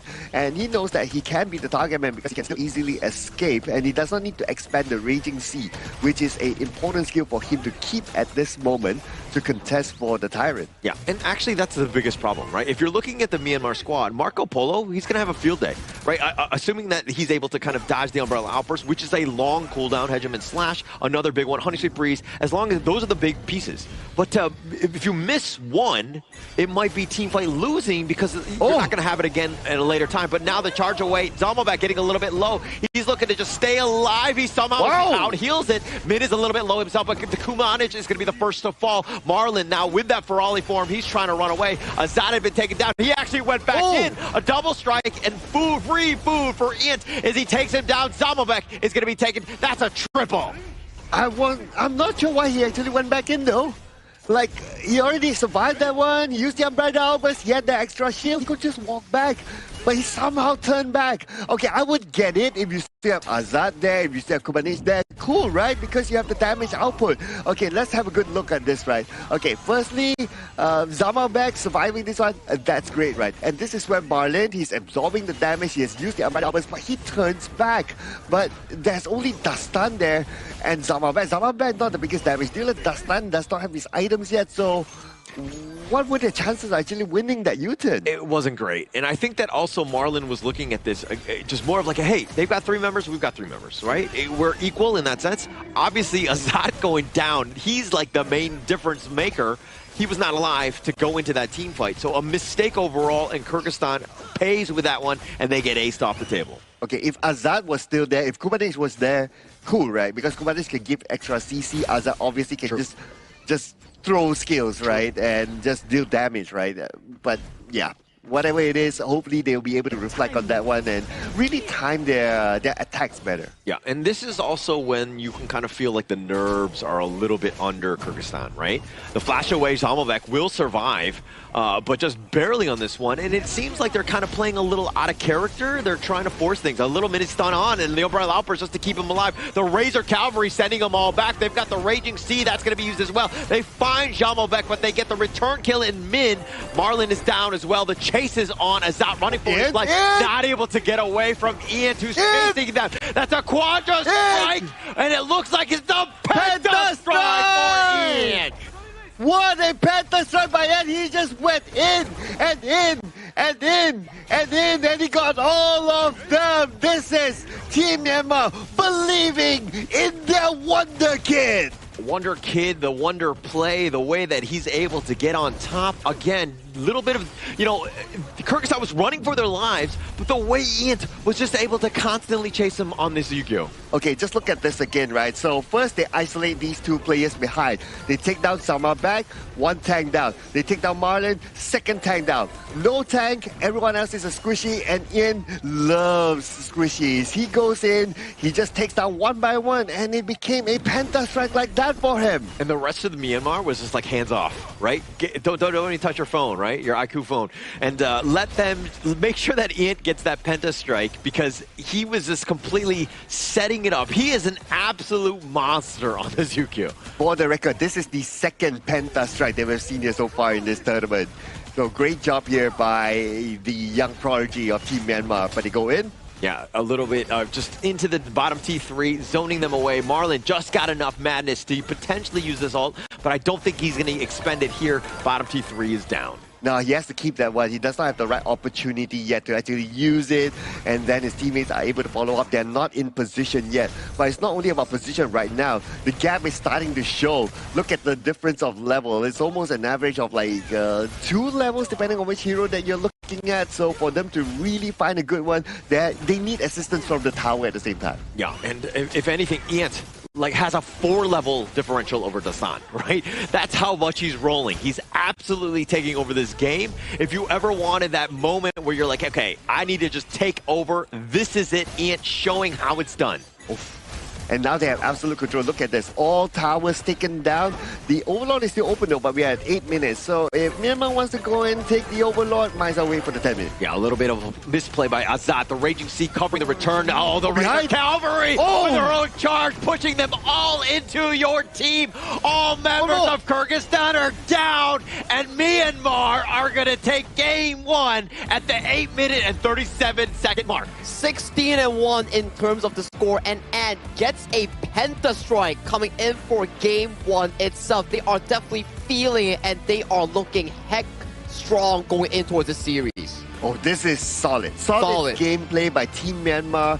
From the first buff, the first red buff, they went all the way up and then they stole away that buff. I wonder if Kyrgyzstan is able to get any red buffs at all. I don't think so. I don't think so. Throughout the entirety of that first 6 minutes, first one where we saw the Leaping Savior coming in from Marlon, mispositioning and getting caught.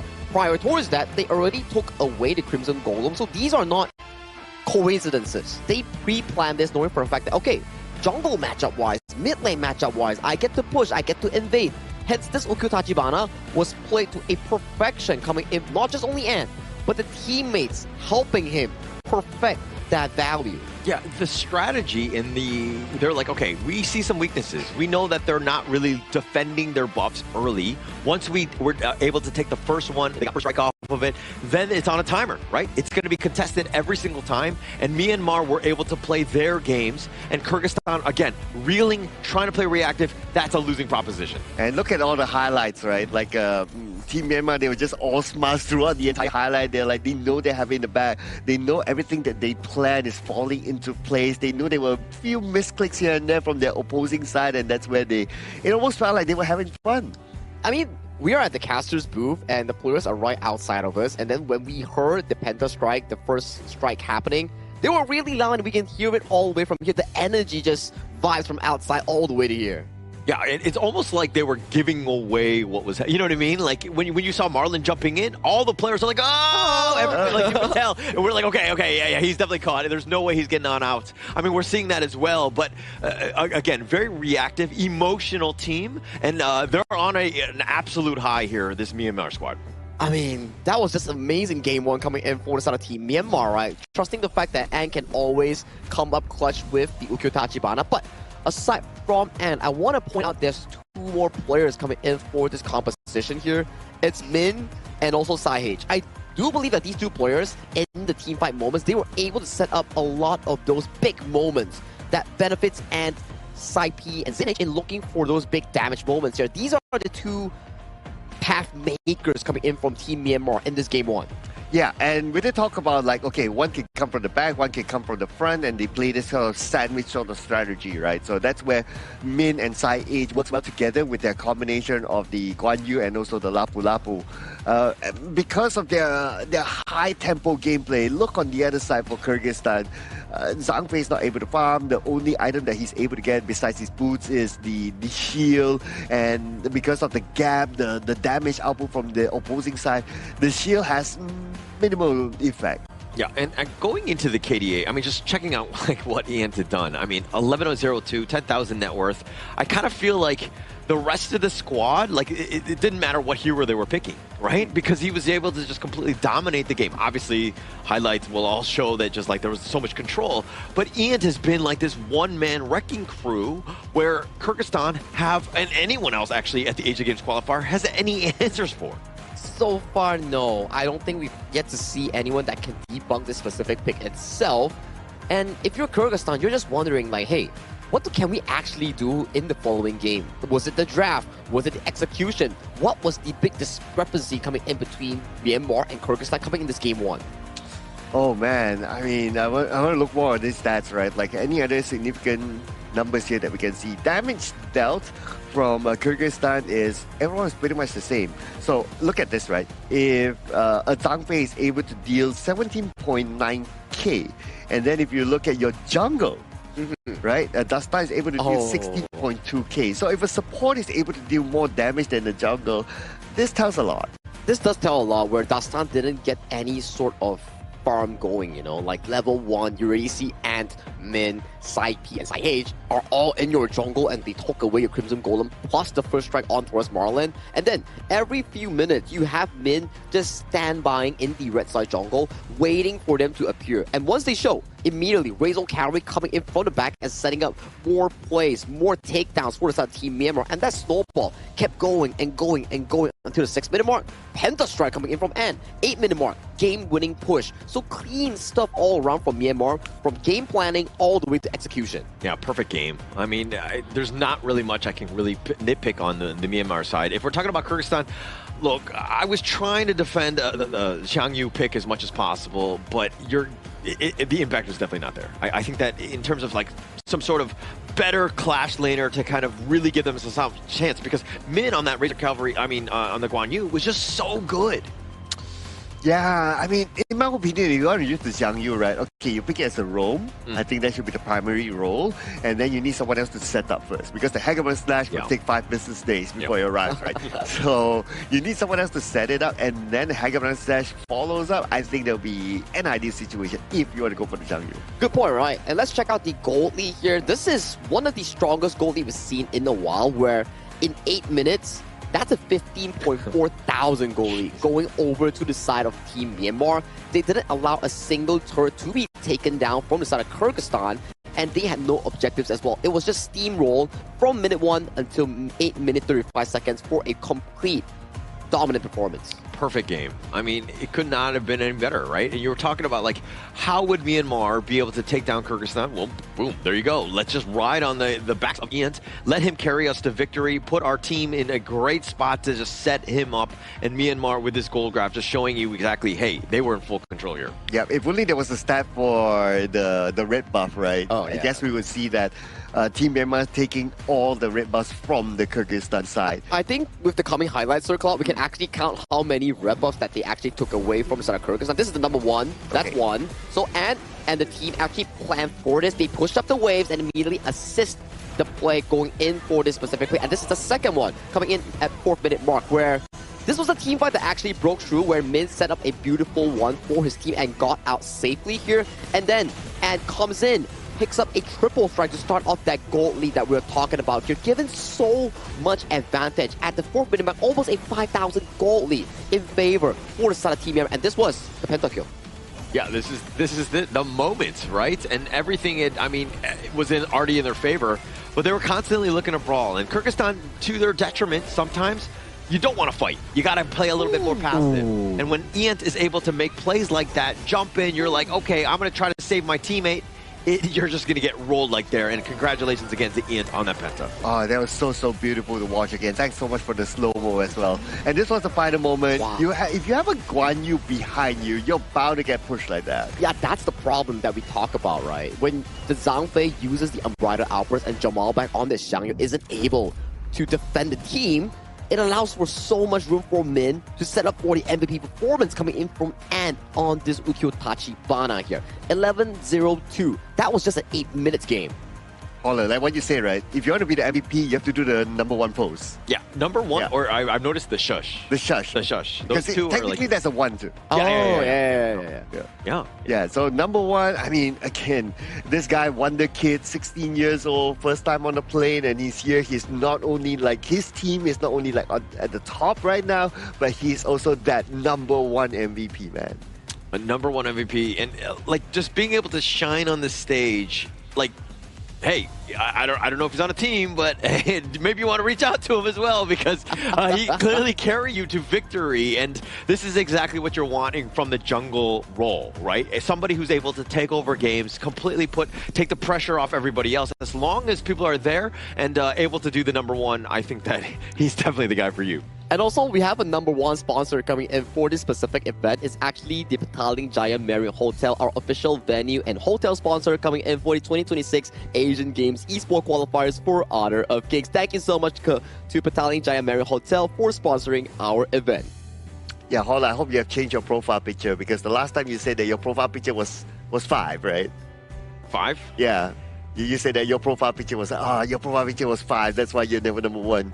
Yeah, well, because I had to take that one down because I'm trying to manifest better, ratings, hopefully, and to be that MVP. Maybe I need to start doing the 1 as well. Yeah. I've been doing like the finger gun thing with. That's 2. That's 2. That's 2. Is it 2? 1. Oh, 11. That's 11. 1 plus 1. Okay. All right. Yeah, I see what I'm doing wrong. No wonder. Yeah, that's why.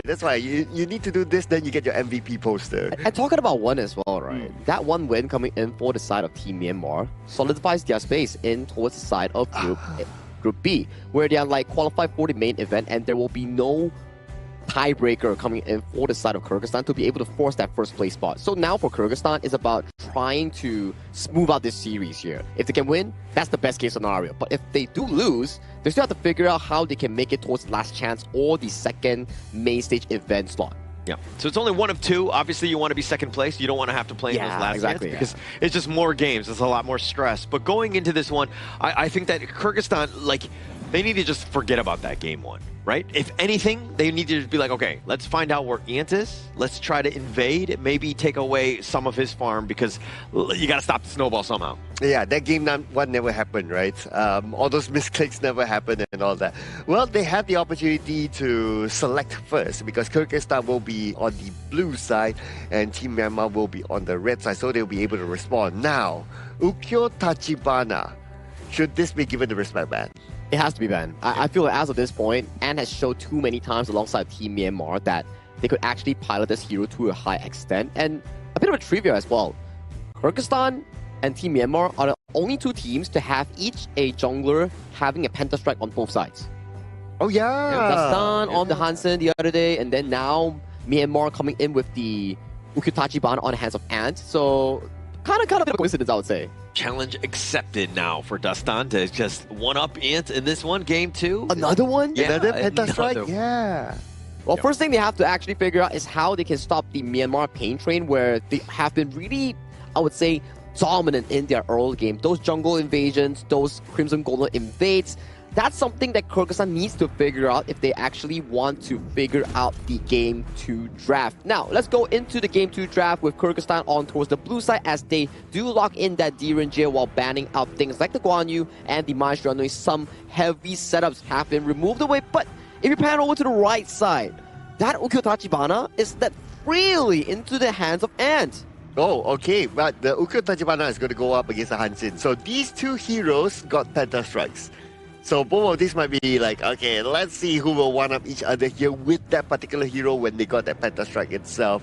But Aaron this time will be moved over to Myanmar though. I would say that it's still pretty okay. You just need a good tank in front to kind of soak things up for Aaron. All right, I really don't like the fact that Kyrgyzstan didn't ban out the Ukyo. I think that, the Mai has impact, but let somebody else carry, right? Target Ant as much as possible. Take away clearly his comfort hero. He'll pick it into anything. So if you're able to kind of target that one out, maybe play something that he's not S tier on, and he's like S- tier on these other heroes, but at least you're giving yourself a little bit of a chance. I think it makes sense, right? As of this point, if you don't have an answer to a specific pick, for now, there's no harm or shame in actually banning the hero, because that's what bans are for. You can't handle it, you gotta remove it from the draft itself. And talking about draft, Fatih has been locked in by Myanmar. They proceed to ban away things like the Dharma and Byron. They don't want to handle against that, while Kyrgyzstan removing picks like the Garuda, and also Lian Po. This does signify that Myanmar can still pick up the things that are lesser on the tank side, because tanks has been removed from the pool. Maybe something like Mozi, something like a Liang per se, or even venturing into another path of the Donghuang again. Ooh, okay, yeah, the Donghuang. Would that be interesting though? Yeah, the Hansen likes to get into your face, right? So having the Donghuang does make sense. So that could be one. Any other options? The options are actually very thin here. What if they go a bit creative? Like, what if they go for like a Mozi, for example? You have a Mozi and a Haino, just a lot of projectiles. Yeah, just throwing projectiles in front, and there's no way that Kyrgyzstan is going to go for Ali no more. Yeah, that seems to be the case, right? As of now, we can see there are a few picks left coming in for Kyrgyzstan. Need a clash lane, something to equalize out that top side. That's going to be the Xiao Xiao locked in, and also a Charlotte here. Comfortable picks thus far coming in from Kyrgyzstan. This is exactly what allowed them to win several games thus far in Group B. Just wondering, what is Myanmar going to lock in here? They don't really have a solid front line, so it's going to be the Mozi here. I like it. Very aggressive stuff in the jungle and roam synergy. One cannon blast, and immediately Ant's going to jump on you with the Unleashed Sword, and just going to be taken down flat. So for Kyrgyzstan, same thing like last game. How do you handle the early game? How do you defend the buffs away from the Ukutachibana? Yeah, and I think Myanmar are going to look to just kind of play very confidently, right? And the lineup that they have isn't about the wombo combos. It's about just winning the laning phase, getting an advantage, and then surgically removing your team, right? And they're not, again, looking for those big ults like the Raging Sea that you're seeing on the Kyrgyzstan style. And come these fights, it's going to be very fast. Again, Kyrgyzstan have to do a better job of the laning phase to give themselves a chance in this one. And if anybody's wondering, like, oh, you don't have a tank, who's going to open up the map and try to do jungle invasions like how they did before this? Well, you have the Mozi. And though Mozi is not a natural tank, but every time he dashes, he gets a shield. And first, you get mobility. Second, you get the slight amount of shield that allows you to survive even longer. But look at the pressure at the bottom lane here by Zid. Azad is not having a good time. Yeah, completely zoned away. This is a rough one, right? He might be losing some, and now it's under the tower, and it will eventually push. He wasn't even able to take the pheasant away. So a little bit of a rough start. He takes another shot from this Aaron Zin, and he is just like teetering on Cannon Blast. He's looking around. Fishing. Azad was like, haha, I'm not there, but now he's going to be spotted here. And joke's on you. Yeah, but here comes Marlin. But yeah, it's more of like a distraction, right? But still the Cannon Blast is really, really annoying towards Azad. And Azad now with this level of health, he cannot move forward. He has no choice, but he needs to reset. Yeah, needs to reset or do the Walk of Shame, depending on how you look at it here, because that's going to get him out of the lane. He's only level 2. Zin H, this is a huge win. Now he's taking the Firehawk Phoenix for free. He's taking that away, and this bottom lane has just completely crumbled for Kyrgyzstan. Yeah, Azad needs more protection, and that's why the mid lane, Kobanic actually rotated towards the bottom to give him that extra boost there. Dastan still clearing. They need to play this a little bit faster, in my opinion, right? Because if you play it late, then we know that the late game potential from Team Myanmar is kind of big. So Kyrgyzstan, with the fact that they have managed to still maintain this as a 50-50. A bore, right? And Myanmar had kind of counter-moved based on what Dastan was doing, which was stealing their board. So they got the opposing teams. These are good calls, right? When you're not in position, Dastan was farming, Sai saw it, and he let Ian know that, hey, you got to go to their side. So the rotations setting themselves up for this 4-minute tyrant that's coming up. Okay, they were setting up. Looks like they were setting up at the bottom, but Sai H, not the easiest target to take down, especially when he dashes. He does have the extra shield, so he will be safe for now. Yeah, you got to protect that Hellbrush. If Moat's Sai H is able to just camp there, but now they're looking to dive in. They do a little bit of work, not able enough damage to take down Zin H. The dash away, Dastan playing with fire, and he is on the very edge. Oh, that was a really close one for Dastan. He was taking damage from the tower, and with only one more shot, the tower would have taken him down, but he was very lucky there. Yeah, Jumblebeck, though, he's having to just watch his own jungle just get decimated and taken away from him. He's all by himself, and this is the clash lane at times. Sometimes it's you're completely outnumbered. Oh, okay, so looks like Kyrgyzstan, they're going for the blue buff. The Raging Sea. Azat, a little bit low. He eats a scepter. He's getting hit careful, but Dastan running for his life, but he gets picked off. He's going to give him a first strike. Marlin trying to stay alive too, but he too will fall. It's a disaster for Kyrgyzstan. Okay, the one that started the buff was Marlin, so I wasn't sure it was that the best choice, but Ian now in chase. Oh, Ian, you can't get away from him. But look at Sai H. He's got both of the buffs. He's just like, haha, I'm the jungler now. Oh, that cannon blast. That cannon blast was blocked by the minions. If the minions weren't there, they would have gotten another takedown. So it was Kubernetes was very, very lucky there. Lucky in that sense. Definitely just being able to stay alive. And Azad just showing up. He's going to pop the legal immunity just to kind of get to those waves before they get taken down by that tower. But now this Tyrant being started by Myanmar, full control here. Oh, and now Tyrant taken. This means that Myanmar, they will continue to jungle invade right now. Look at this. They're not going to let go of the buff. Yeah, not able to. Marlin decided to go with the Raging Sea. That's a nice one on the backside, but what can they do? The Crimson Golem already stolen away. And this almost feels like deja vu, right? They start stealing the Crimson Golem one after another, and then Team Myanmar will just steamroll from there. But Team Myanmar, the difference between the game before this and now is that they don't have like a dedicated frontline tank. So without that, they cannot like, okay, open up the map inside the jungle side. Yeah, they can kind of do it with the Moses, but it won't be as effective or as frequent as like having a dedicated tank. But Sir Cloud, have you ever experienced deja vu? I guess so.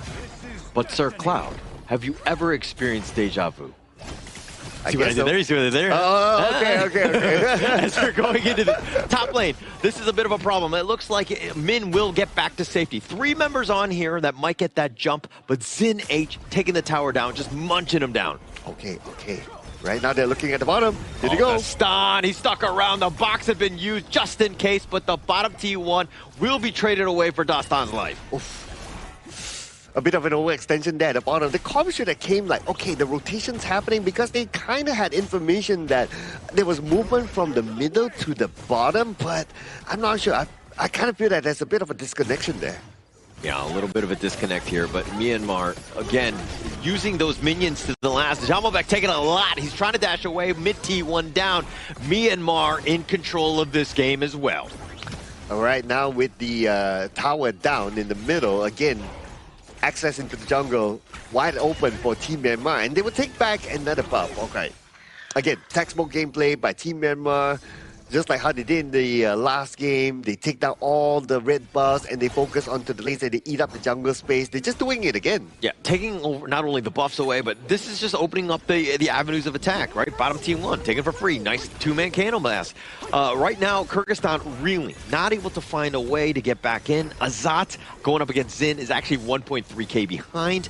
He's struggled just because of how much pressure Zin has taken upon himself to put onto Azat here. Yeah, and also Sai H as well, right? With the Cannon Blast putting pressure onto him at the bottom. And he doesn't need to show up all the time. Like, Sai doesn't need to show up all the time. He needs to put in, okay, 1, 2 Cannon Blasters. Okay, that's good. He just leaves. Because when he leaves, Azat wouldn't really know if he's still there because of how far the Cannon Blast ranges, right? So as long as, okay, he puts 2 Cannon Blasts, he leaves, he does something else somewhere, and then he comes back, and then 2 Cannon Blasts, this will put Azat in the position of like, I don't know whether it's clear for me to come out and farm or not. Yeah, so, which is a problem, right? Because Azat is your win condition. He needs to stay, again, farmed, constantly just being jungle efficient as well whenever he moves around.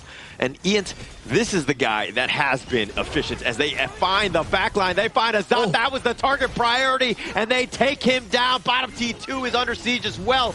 Right now, Myanmar absolutely rolling as they find Kubanich as well. Okay, and Dastan's on his way back though, but it looks like he decided not to because there's nothing he can do even if he turns back right now. So myself focus on getting the tower at the top. That's fine.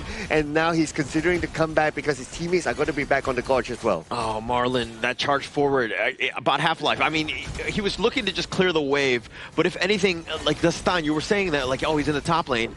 He probably should have stayed there. He probably should look to trade that away, but now he's looking to go fire for the back line. Zamalbek is going to be picked off. Marlin is a little bit low himself. Azat just barely hanging on. He's going to use his heal, and Myanmar will take Zamalbek, at least to the grave for now. How dare Team Myanmar? They had fun without Ian there.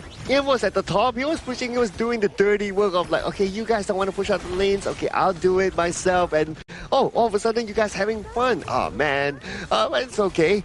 Most importantly, objectively, all the lanes now are being shoved in. Yeah, and I mean, you're thinking about, the mini stun, the box, on the side, they find a stun. He's not able to run away. Just a nice pickup again with this huge advantage. The favorite wind, not fast enough. Side P going down as well. Okay, that was a closer. I thought Side P would have got away, but yeah. Still got taken out, but that's okay. One player sacrifice, but still enough room for Team Myanmar to get the double objective. So Kyrgyzstan on the other side, now they have enough damage. Again, when you're not able to go fast enough to use that Fate Rewind to get on back with that time travel Fate Rewind, this is a situation now where, again, Myanmar have to play a little bit careful. They're definitely in control. I mean, they're up almost about 8K at this stage, but still, you don't want to be throwing a kill here or there in favor of Kyrgyzstan. Yeah, though to be fair, it was only one so far, right? Yeah, but I get where you're coming from, right? You don't let that one snowball to the other and so on and so forth. Yeah, and now the dash away, the Honey Sweet Freeze covering it, but now Min M doing a little bit of work, finding Marlon. The Fox is going to look to lock down Dastan and Azat on the run. Min with a left slash, taking him down. Jamobek is the only man standing. Myanmar looking to end this game at the 10-minute mark. I gotta tell you, this is clean, well-executed gameplay coming in from Team Myanmar. You gotta pay respect towards that Ukyo Tachibana. It's just such a destructive early game pick that, yes, we saw signs of Dastan trying to go for the aggressive invade, but he got punished for it. Went into deep, got taken down, got the bottom tower, got taken down again, and then if you're on such a resource-heavy pick like the Hansen and you're unable to get that snowball running, you're going to be paying a lot of price back towards your opponent because they're not going to let you breathe. And this time around, Myanmar utilizing the Ukyo Tachibana plus multi-combo, it really made Dastan suffer in that jungle department. So Dastan, I think that in terms of just gameplay, like not just with the Hanshin, it was more of like a basic or a different jungler. I think that he would have a little bit more impact. And the reason for that is that he was aggressive. He was looking to take fights, right? But Hanshin is so greedy. He needs that farm to really take him over the top, where if you're not finding that farm through kills, then you're kind of wasting time and you're not putting yourself in a position to win. Yeah, as compared to the opposing side, right? Like, they don't need as much farm. So that's one thing, and that's why they're able to play this a little bit faster. But compared to game one, this game took a little bit more time just because of the role pick. Because of the Moser, the playstyle of the Moser is not to be like, okay, I'm always in the jungle and opening up that map and setting things up through there. It's not that, but it's more of his Cannon Blast. And his Cannon Blast was used really, really well at the bottom to suppress Azad.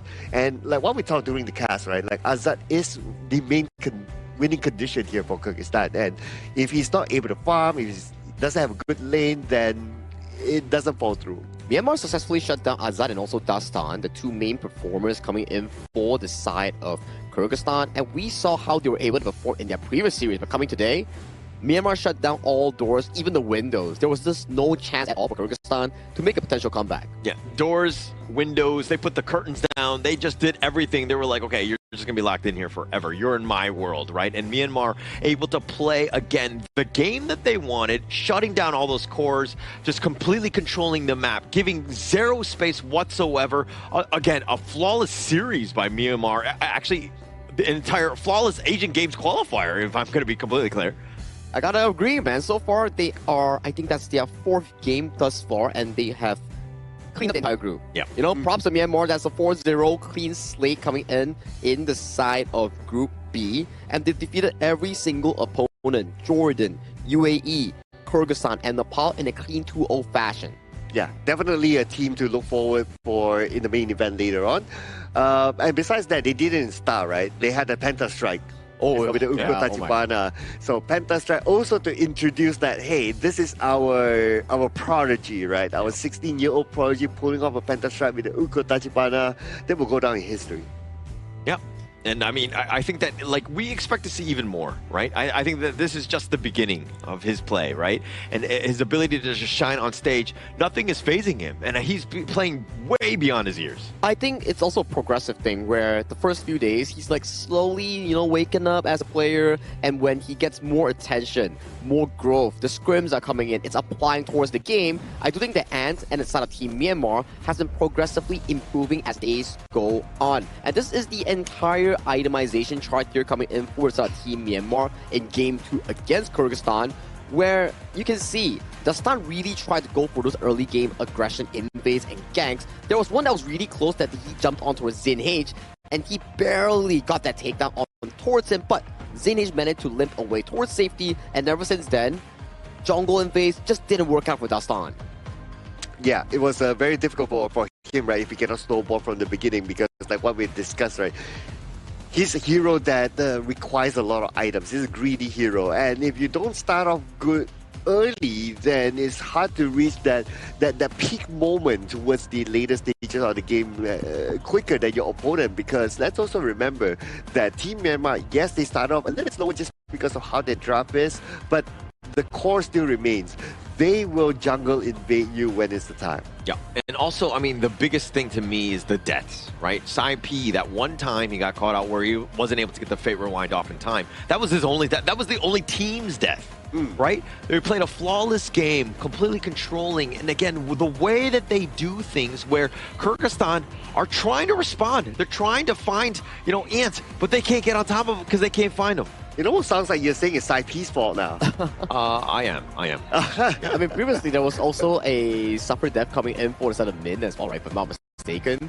And I mean, back-to-back games, they only suffer one takedown coming in for their team.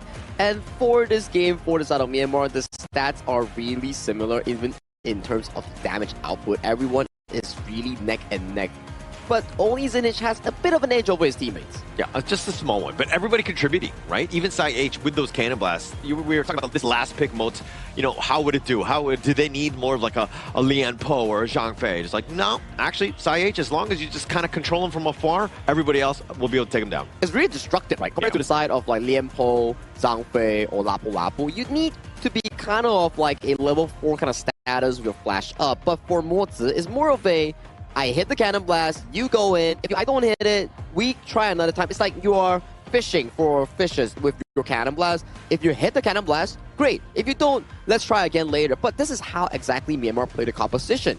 They were able to rely on Sai H accuracy in generating those pickoffs with the damage coming in from Iant and also Sai P, gaining them the advantage to really push forward, just similar to game 1. Yeah, big projectile gameplays by Sai H and also Sai P, I must say, combined together, and because there wasn't any Arlie there on the Kyrgyzstan side, so it allowed them to just spam those projectiles.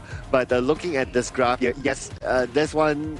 It was a big control game here by Team Myanmar, and that's when it's shown by the graph. It goes towards them all the way down. What do you think that they could have done better as Kyrgyzstan? Was it like a draft, or was it like execution? Like, what could they have done to give themselves a chance in this one? I think it's more in draft, because if you were to look into some of the jungle picks here coming in for the side of Kyrgyzstan, it's more towards the jungle assassin. Yes, okay. But if you break it down towards the level 1 to 4 sort of status of these two picks, of Nakoruru and Hansin, they sort of don't do too well into the early game skirmishes that the Ukyu Tachibana actually excels in. So maybe next time, if you want to play a jungle assassin, you will need a strong mid lane that can guarantee push. Your roamer needs to be able to stand that vision ground, because in these moments here, you can see Dastan going in for the aggressive invade, but he got caught out and he got taken down. It's okay if you miss the smite on the camp, but if you get taken down as a jungler, it's really bad going into the late game, because look at this. Back-to-back takedowns leading into a jungle invasion. Dastan has to go for the split push, and when the team has no real jungler nearby, Kyrgyzstan was just getting picked off one after another, and it was so difficult for them to actually venture into those late game power spikes. Yeah, it looked like when they jumped in, or they were trying to make some sort of play, the aggressive play is right, but you need like an exit plan. You need an exit strategy. They didn't really have too many of those, where they would get caught out, and Myanmar were like, okay, well, there's 5 of us, there's 2 of you trying to steal one. And like, even if you steal it, we're going to take you down, we're going to take the buff away, so you're not getting that value. Yeah, and this is when Min was he came from behind. And then when he landed a few slashes, he dealt damage, he chased down. This is basically just Team Myanmar overpowering Kyrgyzstan because of their level and goal gap and dominance in the game overall. But our MVP, of course, double MVP, our player prodigy, Ian.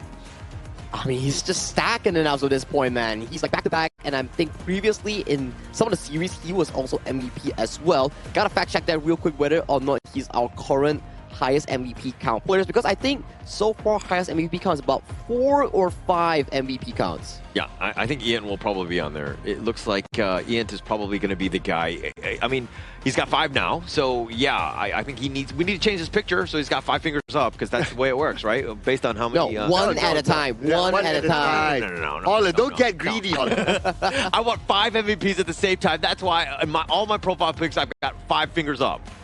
I mean, for Ian, he's really taking it one at a time. Like, if we were to venture back into his day one performance, maybe not the most confident, but that's the thing. 16-year-old first time on the plane coming over to Malaysia here and playing the qualifiers, representing not your club, but your region or nation. That's what impresses me. Like, maybe for me, if I was 16 years old, I don't even know what I'm doing here, but he has the courage, he has the growth coming in as a pro player to do this. 5 MVPs and with a Penta strike of all things today. Oh man, this guy, he is definitely getting a hero's welcome back when he returns back to Myanmar for sure.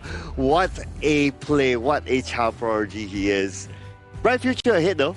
Yeah, I mean, if ever we do see a Myanmar team in the pro scene itself, I definitely want to be hoping to see Ant in that pro scene or in that pro league. But for now, we have to congratulate Myanmar because that is a clean slate coming in for their Group B run. They won every single opponent, lost 0 games, and they are on their way to the main event of the Asian Games. So congratulations, Myanmar. Yeah, and I'm actually going to keep this finger up until they create an MVP photo for me as well, so that I too can have one, just one. That's all I want, just one MVP picture right there. Are you good with the Ukyo Tachibana?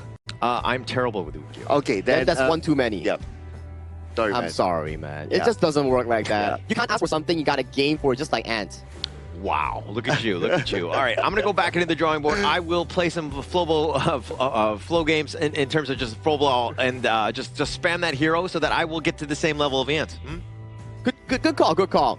And you got to be wondering for the side of Kyrgyzstan, right? I think this is a good wake-up call. Whether or not they make it to the main event or they make it to the last chance stage, this is a defeat that will wake them up. If they take this in a positive note, they can start to dissect down like what happened in that draft, what exactly they need to be improving in moving on to the main event if that's their ultimate goal, right? Because that loss wasn't any single one's fault in the side of Team Kyrgyzstan. It's a collaborative mistake that they did that caused the jungle to falter, that caused the draft to not function in their favor, whereas previously Dastan had a fantastic Penta strike on the Hansen, but today it's just on a different note. Yeah, and all that bundled together with the fact that they had to go up against Team Myanmar that was on their top game.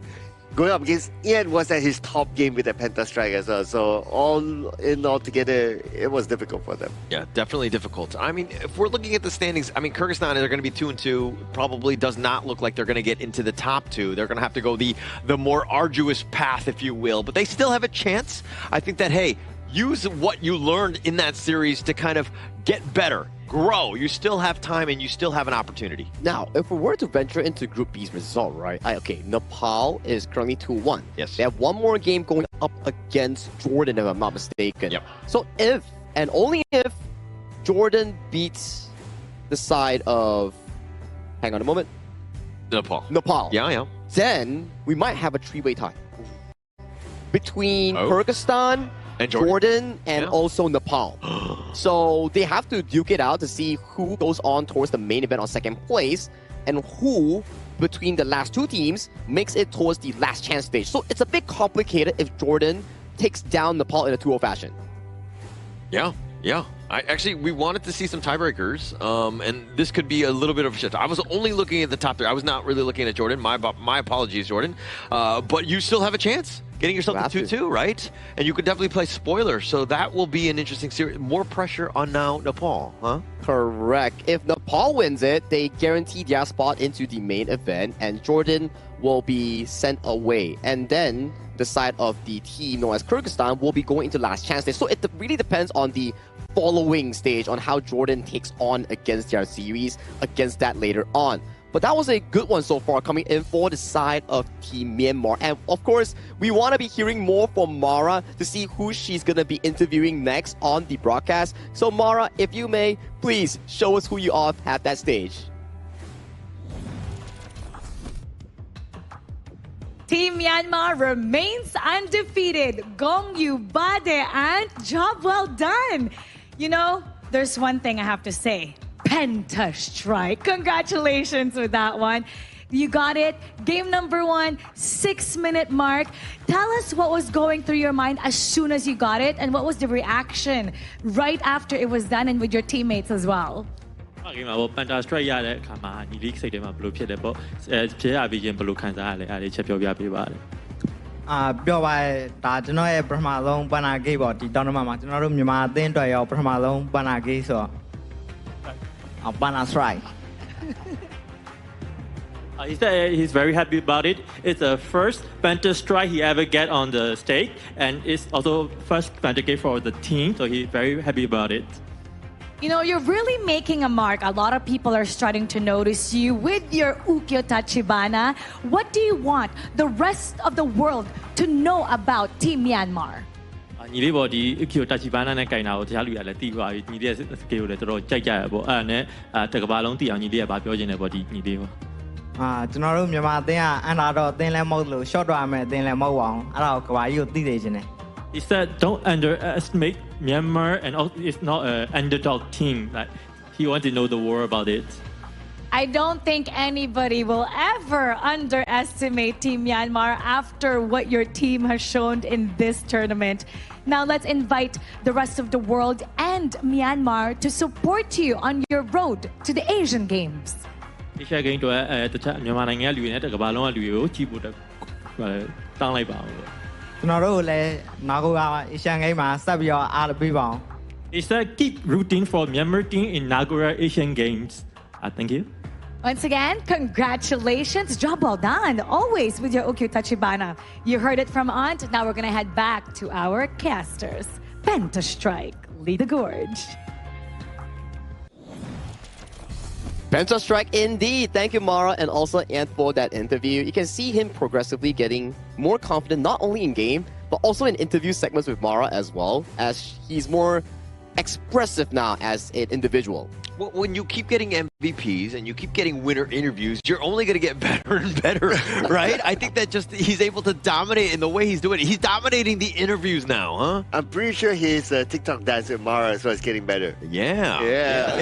They've been getting a lot of those. And there's also something better that actually improved his gameplay is also the IQ 15R, the tournament official phone coming in for the 2026 Asian Games Esports Qualifiers for Honor of Kings. If you're into a new device or a good device that can handle Honor of Kings at the ultra graphic quality or 120 FPS, do check out IQ 15R. I mean, I think that we've all kind of seen some of the all-star highlight plays off of that IQ phone, and they will only continue. But we've got Vietnam, Laos coming up. This series is going to be a banger. Oh yeah, absolutely, right? And I know who's casting this one.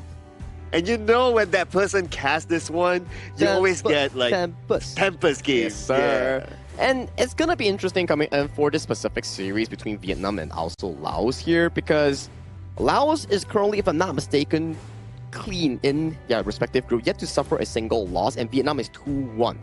There will be a situation if Vietnam wins against Laos, we will be having 3 sets of 3-1 teams between Kazakhstan, Laos, and also Vietnam. So that is going to be another 3-way tiebreaker for first and second slot to main event, and also the third slot going into the last chance stage. Yeah, guarantee those 3 are going to be top 3. Correct. Right? So to some level, they have a little bit of a lifeline in that sense, but it comes back to winning this game because it's about seeding. You want to be top 2. You don't want to be third place. Let me tell you, it's just too stressful. You want to just get in when you can.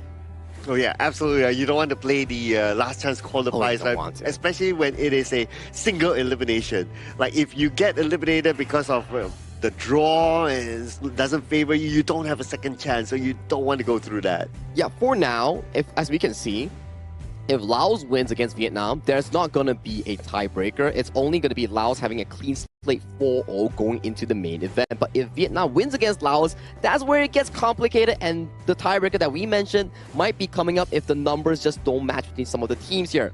So Laos also has to have one more match, but judging from paper strength itself, they have a higher chance. But that's just guessing, that's just like predictions that I have in here. But it's going to be a very important match coming in from Vietnam because they don't want to be giving over to the side of Laos the rights to decide their fate going into second, first, or third place. Yeah, Vietnam is probably looking at this one as more of like a bounce back series, especially against Kazakhstan, which got the one up on them. And I think that for this piece, how are they going to respond against Laos? I think we're going to see fireworks in this next one. Yeah, the next one will be coming out real quick after this short break that we'll be actually having here. So grab some snacks, grab some drinks. We'll be coming back real quick after this short break, and we will be bringing you more Honor of Kings action between Vietnam and also Laos. See you later.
Who will be the next to shine on the Asian Games stage?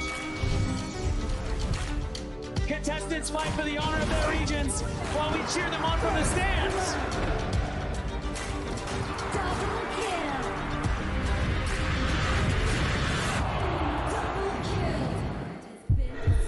This is a challenge, but it is also an opportunity. The tide is turned.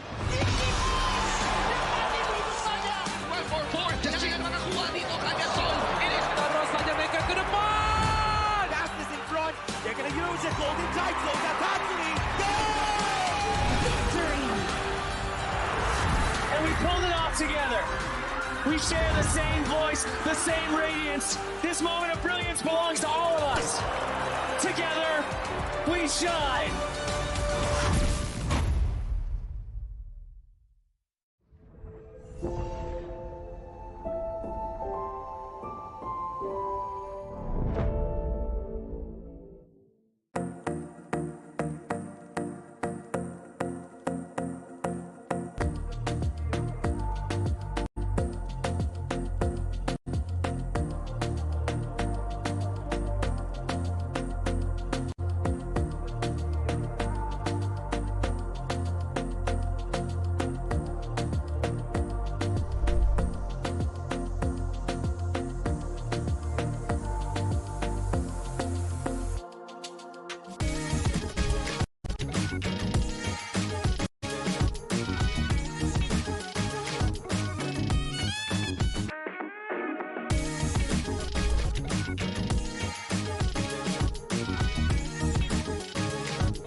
Welcome to the 2026 Asian Games Esports Qualifiers, Honor of Kings. 20 regions, one stage, and only the strongest 9 teams will earn the right to shine above the rest. Taking place in Malaysia, June 13th to 21st, 2026. Coming to Malaysia, this is the battleground where teams fight for the right to qualify for the Asian Games. 20 teams enter, but only 9 teams will move on. Apart from the 20 regions, there are 3 regions that have direct qualification. Here is the 2026 Asian Games Esports Qualifiers Honor of Kings format. First, the 20 teams will split into 4 groups of 5. In each group, every team faces every other team once in a single round robin, with every match played in a best-of-3 format. That means every match matters. Every game matters. Every single point matters. The point system is simple. Win the match, earn 1 point. Lose the match, earn none. At the end of the group stage, teams are ranked by the total points they've collected. And from there, the road begins to shine. The top 2 teams from each group qualify directly to the Asian Games main event. That gives us 8 teams advancing straight out of groups. But for those not through yet, the light isn't out. The teams that finish 3rd in each group still have 1 more shot. They move into the last chance stage. There, they battle for one final BO3 single elimination bracket until 2 teams remain. The 2 teams will then face off in a BO3 match to claim the one final qualification slot. So in total, 9 teams will make it through, 8 from the group stage and 1 through the last chance stage. That is the rule. Now it is time to see who can rise through it. From across the world, regions gather here in Malaysia. 20 teams, and only 9 will qualify. The path is set. The stakes are clear. Together, we shine. Stay tuned, and we'll see you at the stage.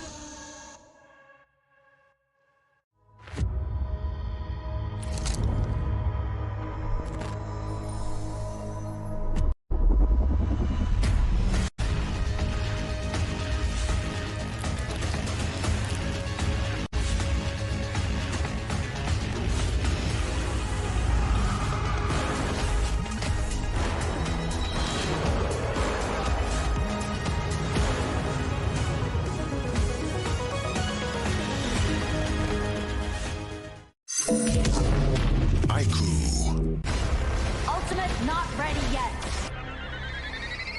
You have slain an enemy. My magic murmurs in ecstasy.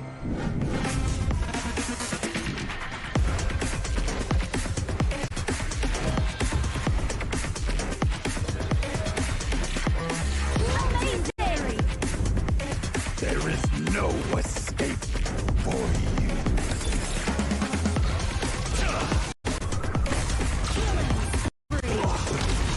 Double kill. Triple kill. Spectacular kill. Don't worry. I'll be back for your life soon.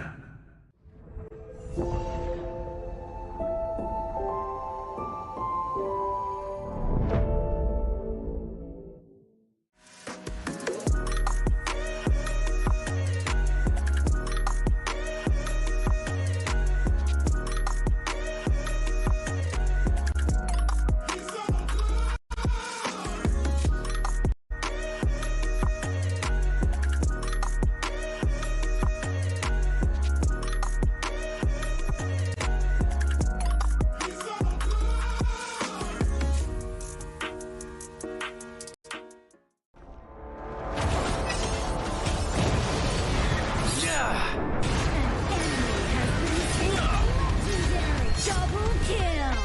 Shall I compare thee to a summer's day? Slain. Don't engage. Don't crush us like insects. Slain an enemy. Defend our base. Our playground tower is under attack. Amazing. Unbelievable. Triple kill. Ah, the fragrance of romance. Ally has been slain. Rampage. Double kill. Triple kill. Spectacular. Pentakill. Lady Fortune is on my side.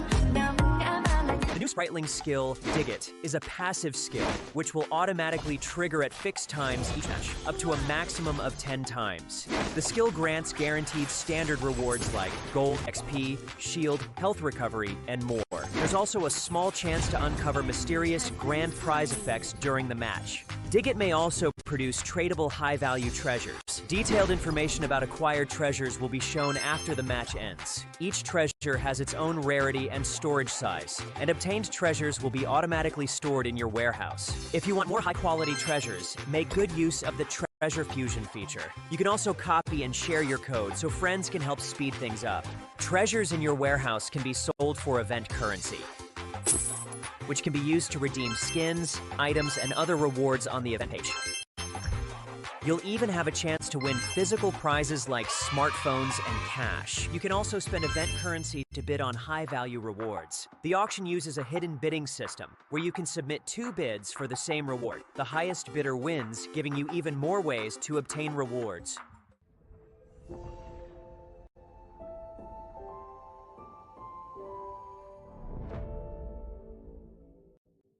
Itu kan track kita. Relax, bro.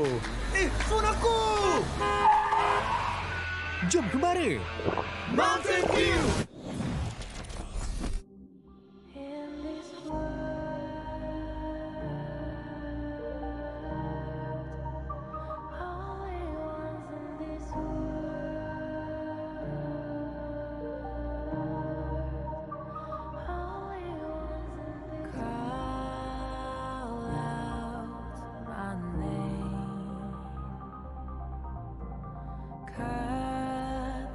Sound of the rain. No matter how I feed the flame, you know I feel the darkness and the pain. All of the ways we try to break free from the night. You know we made it out, we found the light. I fly so high, light up the skyline. Let's do it this time, like it's a whole new vibrant world.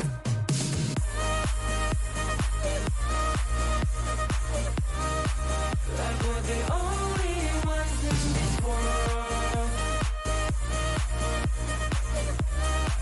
Like we're the only ones in this world.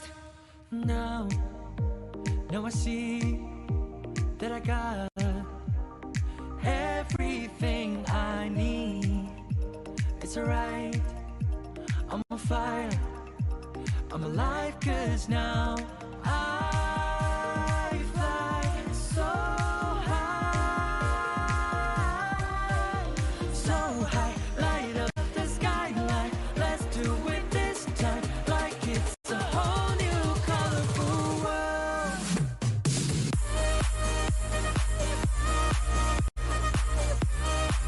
Like we're the only ones in this world. Like we're the only ones in this world. Never thought we'd get this far, burning like the stars. How we get this far, like we're the only ones in this world.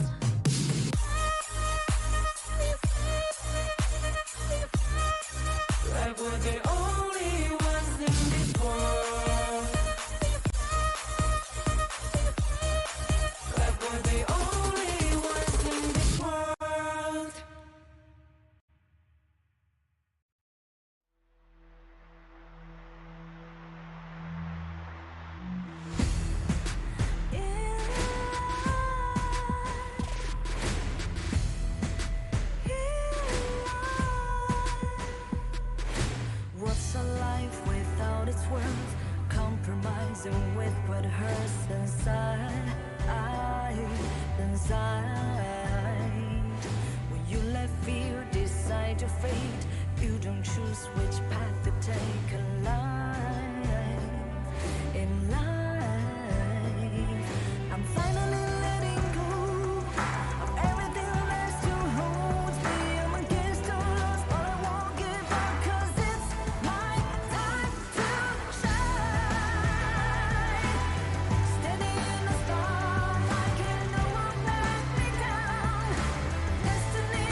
Hello and welcome back to the 2026 Asian Games Esports Qualifiers for Honor of Kings. This is day 7 and we had back-to-back 2-0 dominations here coming in for some of our teams, and I am your desk host for today, Sagi here, and we have an emergency substitution here. Sir Cloud took a little bit of a break and we are welcoming Adam Spartanko here back on the broadcast with his partner, Holler. Welcome back. Yeah, thank you for having me. I'm sorry, I just interrupted It's fine, you. it's fine. No, because I was so used to winning like the rock, paper, scissors, and then we were like doing a little duos of like which one would go first.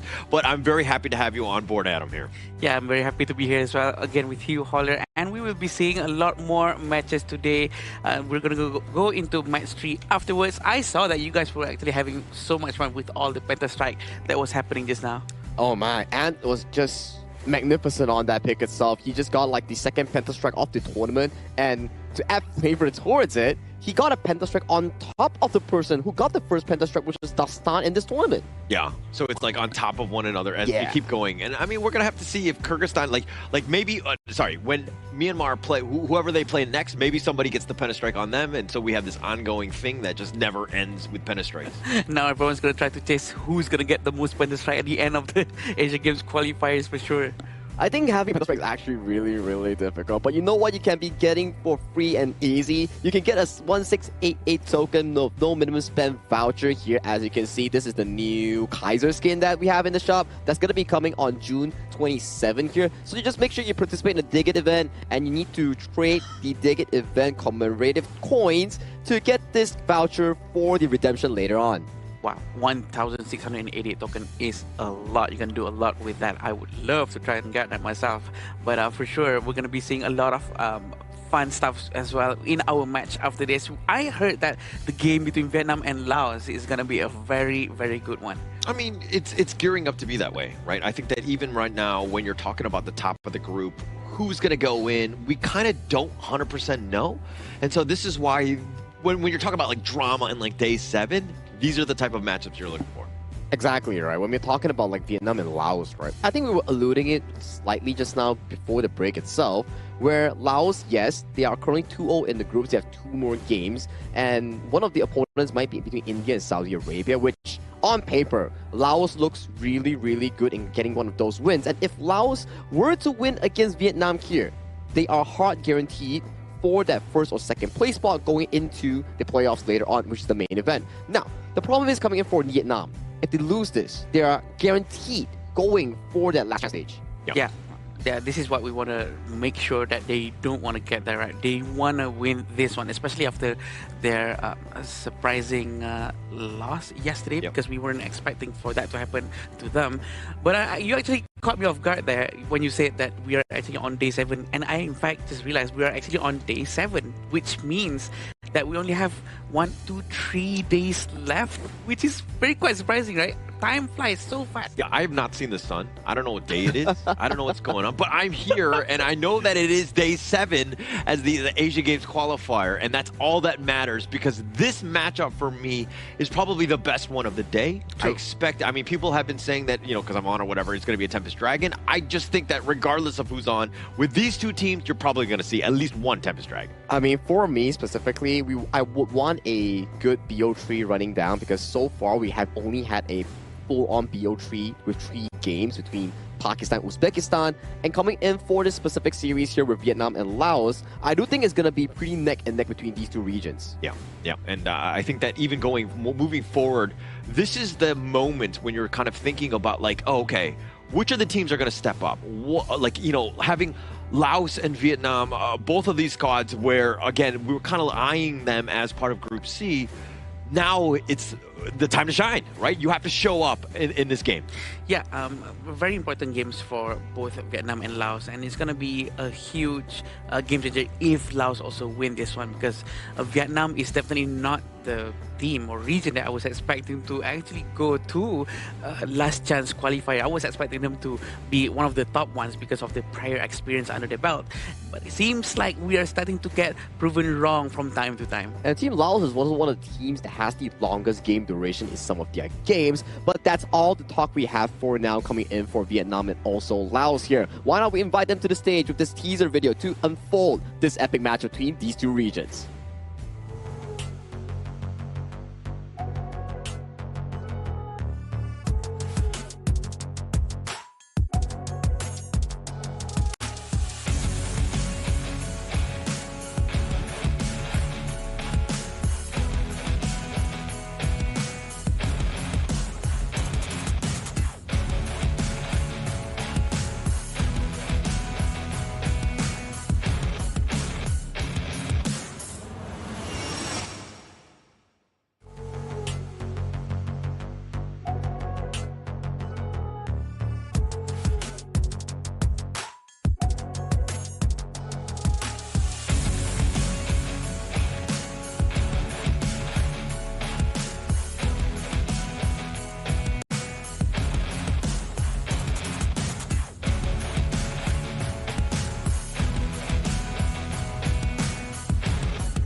everything they've worked for comes down to this match. This is their final opportunity to keep the dream alive and secure qualification. The pressure is immense, but they're ready to give it everything they have. Give it up for Vietnam!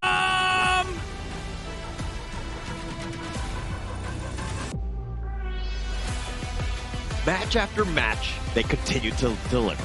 Still unbeaten, still standing strong, and still proving they are a force to be reckoned with.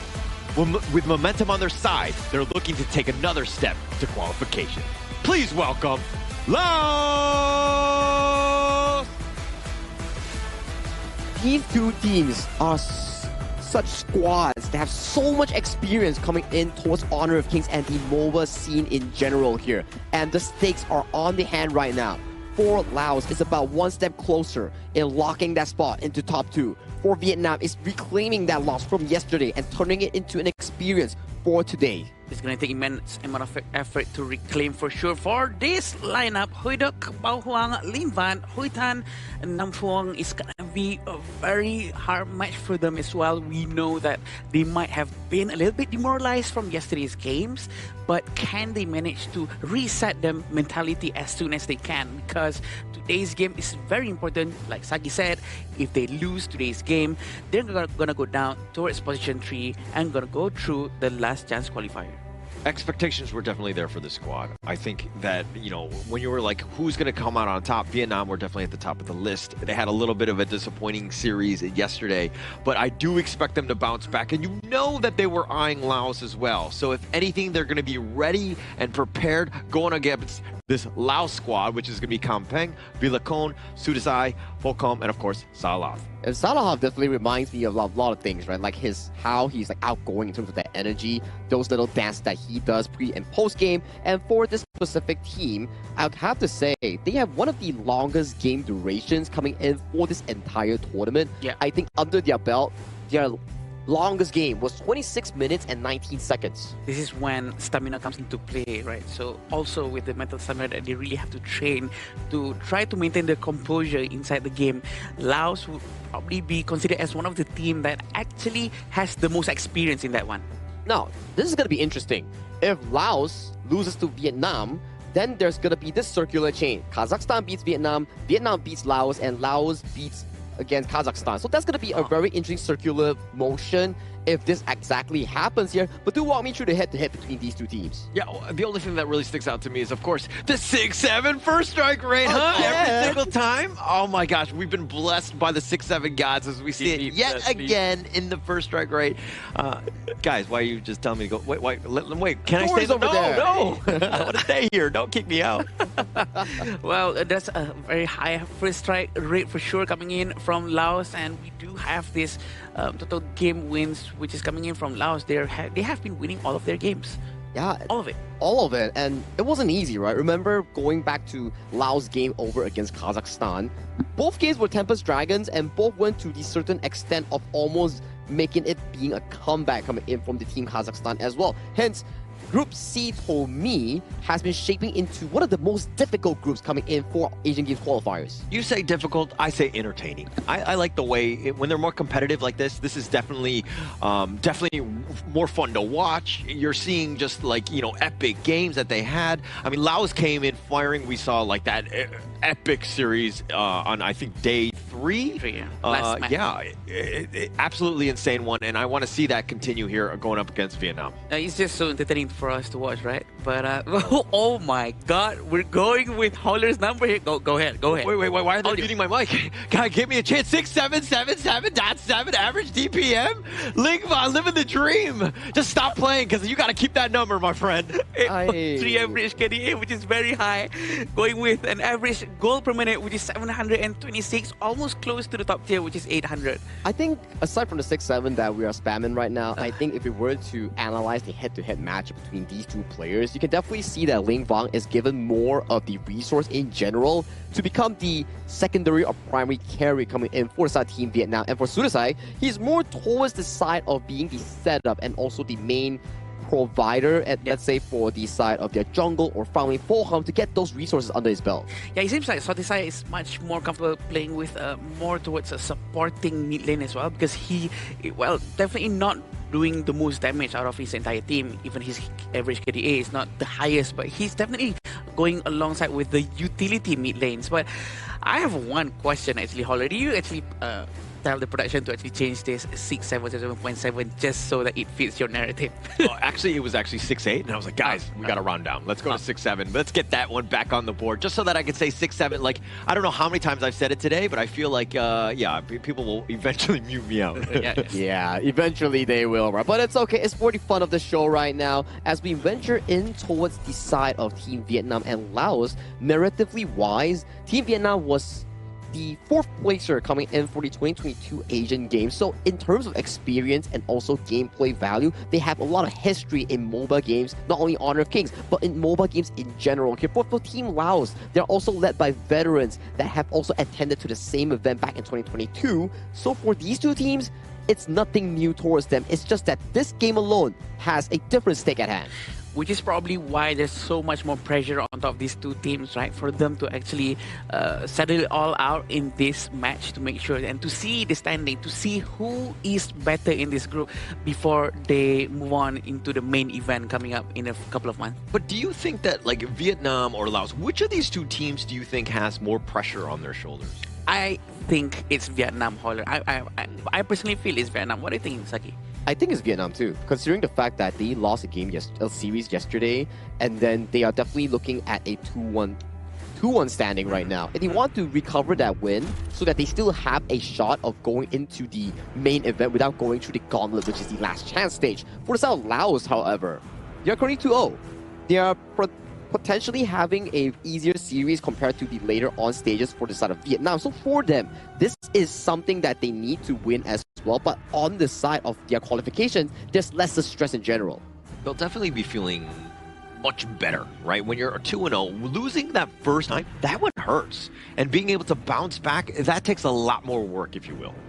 Yep, definitely. With the first couple of picks coming in from Laos, with the Mai Shiranui, for surely he's going to be doing a lot of crowd control and having Erin and Nakoruru, even before they see any tanks whatsoever from Laos, is an interesting pick for sure. Yeah, I'm starting to wonder what's the idea coming in from the Erin Nakoruru here, but there you go. That's the Dundolia here being locked in for the side of Team Laos on the side of Villacon in that jungle here, which the Nakoruru has a lot of success against these certain pickups here. Now for Team Vietnam, do they go for the mid lane here or the side of the roamer pool here, potentially like a Zhang Fei, Lapu Lapu? Those seem to work pretty well in towards this draft. Yeah, and I do think that these kind of picks would be good for the lineup, but they're going with Lianpo instead, probably because Zhang Fei has a lot of prerequisites before he can actually use his ultimate. And at the same time, also it's to at least balance out the amount of lacking of crowd control coming in from Vietnam. I do think that they need more crowd control afterwards. Yeah, and also Lianpo kind of negates some of it. The Mai, as you rightly pointed out, will definitely be a problem. Plus, you have your own tanky frontliner, who is, again, you need somebody. Because that Dune, when it's coming in, if you don't have somebody to crowd control the Dune, he's going to have a field day on that backline. Yeah, and coming to the second phase here, since the farm laner has been selected coming in for the side of Team Vietnam, they do ban away the early here. But yet again, there's still the picks like the Chano and DRNG available for the side of Fulham to actually pick it up, and also his Marco Polo that he had success with in that crazy Tempest game where he actually managed to use a double Fever Barrage to defend the base here. And it's a decent matchup going into the side of Vietnam, considering the fact that they don't really have that much solid crowd control. So for Fulham, it's definitely down to him. Does he want to play the DRNG, the solid pickup here? Can be defending against knockups coming in from Vietnam, or the Marco Polo. More agile, but lesser on the aggressive end. Yeah, that's all the questions that we have right now. And Baiji has been taken by Laos. It's going to be giving a lot more tankiness for the team. It all depends on their farm lane afterwards. If they're going to go with something that scales much better or starts earlier on. And dear Renji, exactly like what Sagi said, is going to be picked by Laos, trying to melt down all the HP-based heroes such as Lianpo and Dharma down to the ground afterwards. A pretty balanced draft. I mean, you've got the Dundolia, that's always great. You've got the Mai, the Baichi in the top lane with the helping secure that clash lane. Plus, you have a many different ways to deal with the CCs that are being thrown on you, as with the repositioning, late waste. This is, I mean, anyone's game here, though. Yeah, 50-50 draft coming in from both sides here. We have to see how Team Laos is able to utilize the Dundolia and also the Maestro Nui in getting those early game wins here. If they can get the early game wins, it's definitely going to choke out the side of Hui Tan and also their jungle in being able to make those aggressive plays and scale into that late game marker here. But hey, let's pass it over to the teams here to duke it out for the slot of Group C heading over to the main event. This will be the first game between the two teams. Everyone must be watching at home, trying to see who is the better region, trying to win this one out, because there has been a lot of experience coming in from both sides of Laos and Vietnam. And look at how Laos right now, looking to take fours. Just taking that way. Ling Van, I mean, might be able to steal that, make sure that he actually is securing this. But the way that Sudzai is able to just clear the wave, move his way to the top, now you've got a man advantage. Bao Heng on the top needs to be a little bit more on the safer side, but they're going to look to take this spike tail. Very interesting on how Sudzai actually helping the clash lane to get as much as resources as possible, as if this will be the key for them to win their winning condition. But it seems also like on how Pokam was actually a bit struggling at the bottom lane, because Hui Duck was quite aggressive just now, and he does need a bit of help down there. But I think Folcom is going to be all right on the D-Range, especially against the Hayduck. It's not like a huge edge to either of the farm laners here, but I think that it's all about the supports. And if you're seeing how Nam Phuong and, of course, Salath are rotating around, right? They're keeping eyes and tabs on one another so that nobody gets that man advantage come any sort of skirmish. Still waiting for Hui to actually get hits level 4 with this mid-wave clearance, to help him out to get all of his passive and his ultimate to start flying around and try to snipe anyone else who is nearby. But look at Dun Villacon is actually trying to force this one out towards the Lianpo. But Nam Phuong is a very thick hero, very tough to go down. Yeah, and of course you like him thick, so I think that's Villacon always being that annoying guy, you know, and they're doing such a great job with the gold sharing, right? Yep, and they're not, if they're under threat, look at how quickly they respond. They react and they defend. The rotation coming in from them, doing it together, really helps with the gold sharing. And look at this freeze coming in from the Frost. It's very annoying. Lin Van is quite aggressively going in as well. But Laos is going to try to group up and potentially steal this very important red buff. It looks like they're going to try to force it in, with Lianpo still saving his ultimate because he hasn't have level 4 just yet. A very quick disengage coming from them, and Hui Tan is going to pull back. Yeah, I wish we had some sort of stat or some way to show like a heat map of the movement of the Laos squad. If you're seeing what they're doing, they're just making this like giant diagonal. Yeah. They're not actually going back and just like taking traditional farming routes, because they're looking to invade, go aggressive. Even that moment where Haytham, he had to use a smite, he secures the Crimson Golem, but that was still under contest. Very efficient rotation for sure coming in from Laos, and we know that Vietnam is going to be struggling a little bit. They're not doing exactly the same as well as Laos for sure. The rotation coming in from Vietnam doesn't really favors towards gold sharing with the mid lane, roam and jungle. And if they want to really get closer to the amount of economy coming in from the team, they have to try something almost similar to that at least. Yeah, and if we're talking about this like what, 300, 200 goal lead right now that's like slowly dipping, it's because it's Villacon and Hui Tan, right? Those two guys, you see the gap and it's right there. And the ultimate actually comes out from the Hui Duck, but he did not manage to hit all of them because of the quick disengagement coming in from Sahala. Probably a good waste of resources coming in from Vietnam, but Villacon quick to Unruly Blade coming in from him, because Sahala with the Celestial Melody really putting it to work. Yeah, but a lot of ults were used. I mean, I know the Unruly Blade is generally fast, but the Celestial Melody a little bit slower. The 4-minute mark is about to happen, plus the cleanse was used by Shalat. Laura Bloom has been used again, but did not manage to get him. Procam actually still managed to run away with the flash. Look at this Tyrant, they're going to try to lock it down, but the Tremor Smash coming in. Nam Phuong actually stole it with his ultimate. Who knew it's going to happen exactly this way? He's going to be able to pull them back. Kampung very aggressively up front, but they're going to try to slow it down, disengage first. But a huge W coming in from Namfang. Just a great play. I mean, the steal with just enough damage, and you were thinking, oh, how would he's just a roam, but the Tremor Smash, right, perfectly timed, perfectly placed, just enough damage to get that steal. And Vietnam, they didn't lose anyone in that fight too. Yeah, and Huitan actually managed to save his mind as well, but look at the damage coming in, trying to find Namfang, trying to punish him for what he did just now. Probably a little bit too late, but a 1,000 gold lead for Laos.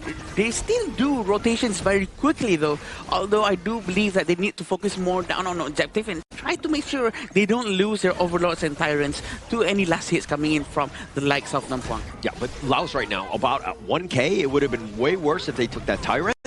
So I guess they salvaged a little bit of this early game by just keeping it close. Like, that's where you want to be. You don't want to be so far upwards, like 2K at the stage. You want to just be within an arm's reach, if you will, just a little closer. So Namfang with a huge save to, again, just save this early game.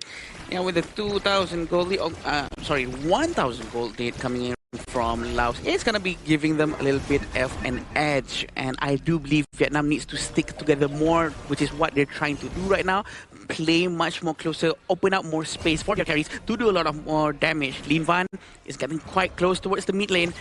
He's trying to be ready with the winter is here. Yeah, if anything, they're just mirroring your movements. Heitan and Villacone are just been like kind of on the same side, but on the opposite sides of the river. They're just like eyeing each other as of like where they're looking to go so that they don't miss out on anything. The jungle invasion doesn't take it away.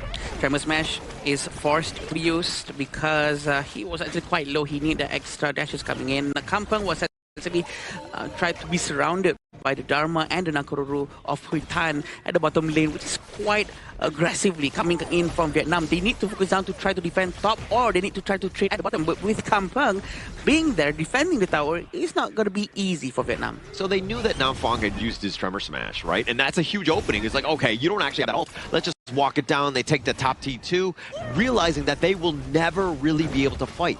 Yeah, having the Frost here always ready to use his ultimate, but look at this. Liampo still doesn't have his ultimate though. Kampang actually tried to dive in using the lay waste. It seems like he is the one who wasted down under the tower. I don't think that's a pretty good move if the team is not really fully committing into that when the minion is already gone. Yeah, very aggressive positioning, and especially under the tower, because he got targeted by that one as well. I mean, at some point, Bai Chi is going to be a problem. He's not there yet. But the thought process is like, okay, we're going to be able to tank it, we're going to have enough, but with those minions being cleared out, he was target number one by the tower itself as well. Yeah, and we see Focam is being sent towards the bottom lane. They might want to be more ready for the Tyrant coming in 50 seconds. Huitan is going to try to pull back just a little bit. A very good use of his mobility, by the way, because it's very important for them to let the Nakoruru roam free for him to do what he needs to, especially to get a lot of resources. But it seems like it's going to be a little bit of a fight at the top lane. Yeah, and actually this is the way you want to play as Heitan, right? On that Nakoruru. You want to be just flying around, farming efficiently, and then when the opportunity is there, that's when you strike. Yeah, there's no one better to do it because of the mobility. The only mobility that they have from Vietnam is from Huitan. But look behind the Namfang, seems very ready. Tremor Smash has been used, but it's not a good one. It only hits a Dune, which is sort of a jungle tank. Such a waste coming in from them. But right now, Laos do know that Vietnam doesn't have any Tremor Smash anymore. Yeah, and they'll just take the enemy jungle here. I mean, the only problem about the Laos push is that they haven't taken the mid T1. They will now, but if they had that open, it would have turned it probably into T2. Not able to do so at this point. And again, just taking those buffs away right now. It's very interesting to see on how Laos is actually taking control of the entire map. Even though they lost the first Tyrant and whatnot, they actually managed to regain control just by pure macro only. Yeah. Nothing else. Yeah. There's no like force or aggression trying to start war, drive into towers. Nothing like that. And it's going very well for them. Yeah, it's going very well, right? I like the fact that you're talking about like, hey, they're not really doing any wars. I mean, they're not actually, they don't have any kills, right? They're just playing objective base, and it might be like you're like watching, you're like, okay, what's gonna happen? But here we go. They're trying to force it out, but it seems like they're gonna pull back just a little bit. But yeah, back to your point. Yeah, no, because they're just, again, they're not really looking to take any sort of team fight. Everything is about spacing. Everything is about just enough damage so they get out of here. Maybe they use their Tremor Smash, and then they're not in the fight, and they're able to take towers. And so, again, objective-based gaming here by Laos. Right, if we see on the top of our screen, there's 5 towers that have been destroyed by Laos, which is a huge amount, just by pure macro. Because it seems like in Honor of Kings, one of the most important things are macro, aside by, of course, your mechanical skills with particular heroes, but it seems like they're trying to force it out here. Having Princess Frost really helps with the high ground, defending all any minions coming in with ease. Yeah. It's all about that wave clear, right? Yeah. And I think that that's kind of what they were looking into, because, I mean, if they extend the game, that I would think that helps. The Dune will eventually fall off. Kompeng is a little bit of a different story. Falcom is kind of there, but I think that it will help you long term if you're able to extend, especially since they're in the losing department right now. Yeah, and right now Laos seems like they're trying to get the Tyrant, but the Dharma is trying to rotate towards the top lane as well. Laos with the Nampuang, Mike most likely trying to steal the Overlord again, but apparently it was just a distraction. Vietnam just realizing that Laos was actually busy, sending two of them trying to get the Tyrant, but it seems like they're all going to pull back to safety, and even Namphong is not going to get caught. A new Unruly has been refreshed, and Laos going to try to force it out on this one. Actually, it's a really smart play, because it looked like they were going to go for the Overlord, and that's kind of where Vietnam had been shifting, but actually it was the solo. They just wanted the Tyrant, and they were definitely not going to take the Overlord, especially when you have that Primal Bond, that debuff, if you will. So it's just a really smart play of creating space. Very smart move coming in from them. Also, having the Tyrant buff sort of make it easier for them to zone the Overlord area as well. So very smart coming in from Laos. Hui Tan actually trying his very best to get the blue buff, but also he's actually in a very good position to try to flank out anyone from the back, which is exactly what's going to happen very soon. They have to communicate, they have to tell Nampuang to try to use his Trimer Smash right now, but it seems like he's going to try to go in alone without any communications. The team actually managed to destroy one high ground tower. The force is coming in from them to try to clear the bottom lane, but it seems like Laos is not going to force it out and be more disciplined. I mean, he could have gone for the flank, but the way that Laos are moving, it's a death ball. It's very difficult to crack into this nut, if you will, because Dune is there, then you have Kompeng. It's like, okay, somebody jumps in, like, those guys are going to be completely controlled. You have big bruisers that make it very scary for Heitan to really make any sort of ambush play. That's true. I was actually hoping for Nampuang or someone to actually start something so that it distracts them away from Hui Tan, but unfortunately that is not the case. Villacon actually manages to get the Overlord, and the Shadow Vanguard is being held by Villacon. For sure, it's going to be sending towards the middle or the bottom lane for them to actually have an advantage to distract them away from wherever they're pushing with a 4,000 gold lead. I mean, Vietnam have a number of good team fight winning ults available to them. But if they're able to find the right time to do it, Laos, look at how they're spread around, even with a death ball, but they're within arm's reach of one another. If somebody gets jumped and the squishy guys on the back are there, then you know that the guys are, you know, like Villacon can just come and help clean up his little brother, if you will. Yeah, and right now Hui Tan is being sent towards the bottom lane. Very odd from Laos sending the Shadow Vanguard towards the top instead of the bottom lane. But Hui Tan doesn't want to commit to pushing that tower. He's going to be trying to focus down to help his teammate at the base. Still saving the Trimer Smash, and the high ground tower in the mid lane is going to go down. There's no such overcommit coming in from Laos, but also Vietnam. They're keeping all of their skill sets. Yeah, but I do think it's better in the top. This is the eventual last one. It seems like Namphong is going to go in. A very good Trimer Smash coming in from him, but look at Villacon. He's very angry at the back with Slash. A very good knockup, hitting 3 people at the same time, and Bao Hao is going to be next. He still managed to run away, but it's right now 3v3. A very even fight coming in from both sides. Can they start to defend this better with 3 different Vanguards right in front of them? But look at Bao Hao. He's not done yet. He wants to go in, but they have to run away. They have to go back. This buys them a little bit more time. I mean, they bought themselves a lifeline. They hold for now. But Vietnam, everything. They threw everything into that fight. And now they're down without any towers. Base, again, wide open. The biggest piece to this is that Falcom not dying. If they were able to get him, that completely changes things. And now they're going to take the Tyrant here. But breaking this one down, you could see that the fight, they were fighting in that Winter is here. Everything right on top of that. It's going to do quite a bit. Lingvin doing a lot of damage on that side and staying alive. Right, that was the biggest piece, and they find Sudazai, who's again very squishy, and Villacon playing a little bit with fire here, just kind of potentially going in, and it looked like Bao Hao was trying to get on, but the Unruly Blade, that is his get-out-of-jail-free card. They're really trying their very best to push out of their base right now, which is very difficult to do, especially when all 3 of your high ground tower has been destroyed, which means the minions coming in are all mega minions. It's all big. and it will naturally be pushing towards Vietnam. So Laos do have the upper hand because they can push wherever, get any objectives with ease without having to worry about their landing phase anymore. So this is a huge advantage coming from them. But look at the back! He almost actually managed to get one, but Hui Tan, a little bit of overextension coming in from him. Southeastside tried to bait that out and managed to be recovered by his team. Yeah, but I mean, if you're looking at this, but now the flash on 4, they find him. The nice little taunt with that lay waist. The 2-man stun. They're doing some serious work as Bao Heng is going to be taken down, and Laos are going to take game number 1. Slow and steady, but Laos brings in the game with a clean victory. I would say that they played around Bo Hum's Direnjie really, really well. Didn't provide any single opportunity coming in from Team Vietnam to actually find and engage on this pesky little farm laner here. All the towers taken down. No respawns coming in for the side of Vietnam. Just couldn't be reactive with this. They need to be proactive, but the proactive attempts has been shut down coming in by Laos. Yeah, it's very, very hard, it seems, for Vietnam to try to counter-rotate from what has been doing by the Laos team, because Laos was actually really controlling the entire map just by pure rotation, rotating together, clearing waves together and jungle resources together, which helps them a lot. First of all, in terms of gold sharing, but also in terms of trying to have an overpowered amount of number of people in the same area. Yeah, Laos is so clean, right? I think that the way that they were able to just dismantle everything that Vietnam was throwing at them. And Hui Tan, we were talking about, oh, the flank. He tried to go for it, but probably the worst time because it was so far from the rest of their squad, and it was into like 4 of the members of Laos. So probably not the right time to go in. I think there were other better opportune moments. Unfortunately for him, he chose the wrong one.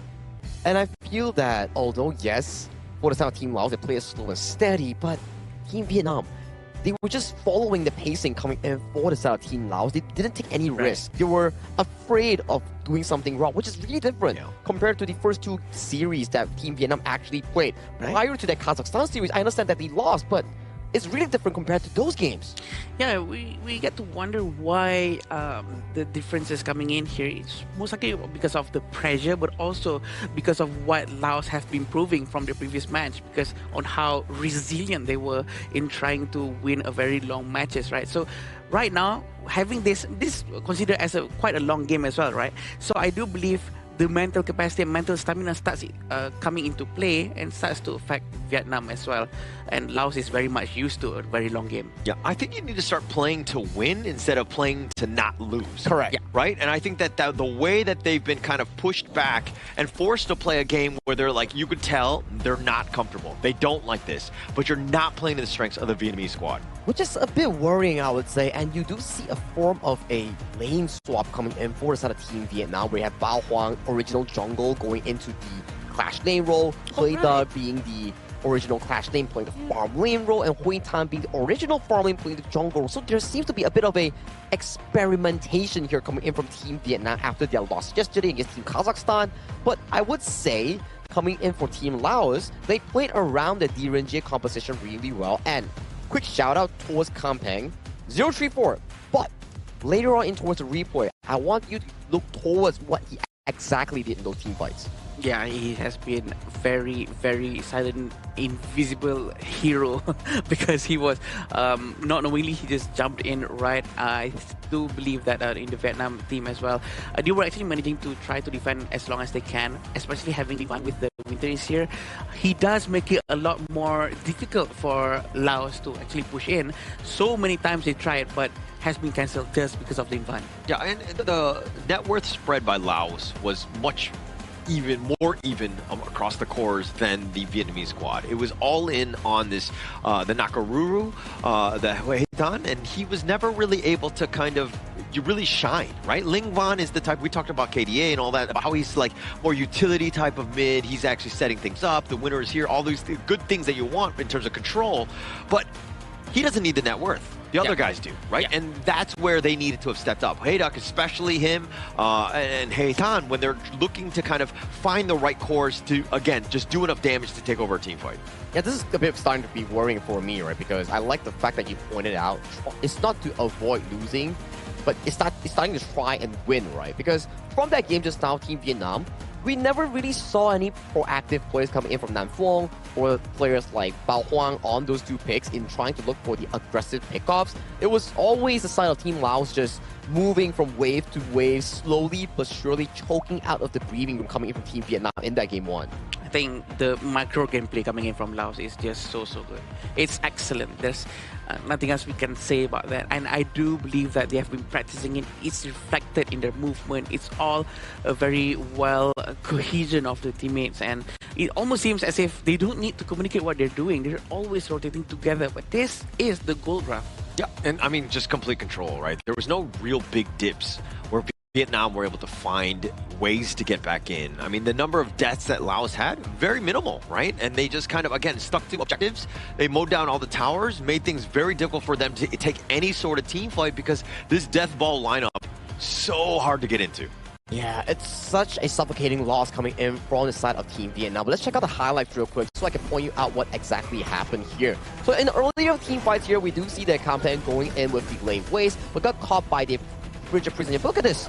All flash in towards the backline, catching on towards Tree, forcing out multiple flashes on the side of Team Vietnam. And as of this point, right, even though Ling Bang got a beautiful freeze, it just wasn't enough to actually bring them back from that deficit. And in the closing play later on, you can see the flank coming in for the side of Wei Tan, a bit too slow, and then Kampeng comes in once again and finds 2 and 3 more players to end the game.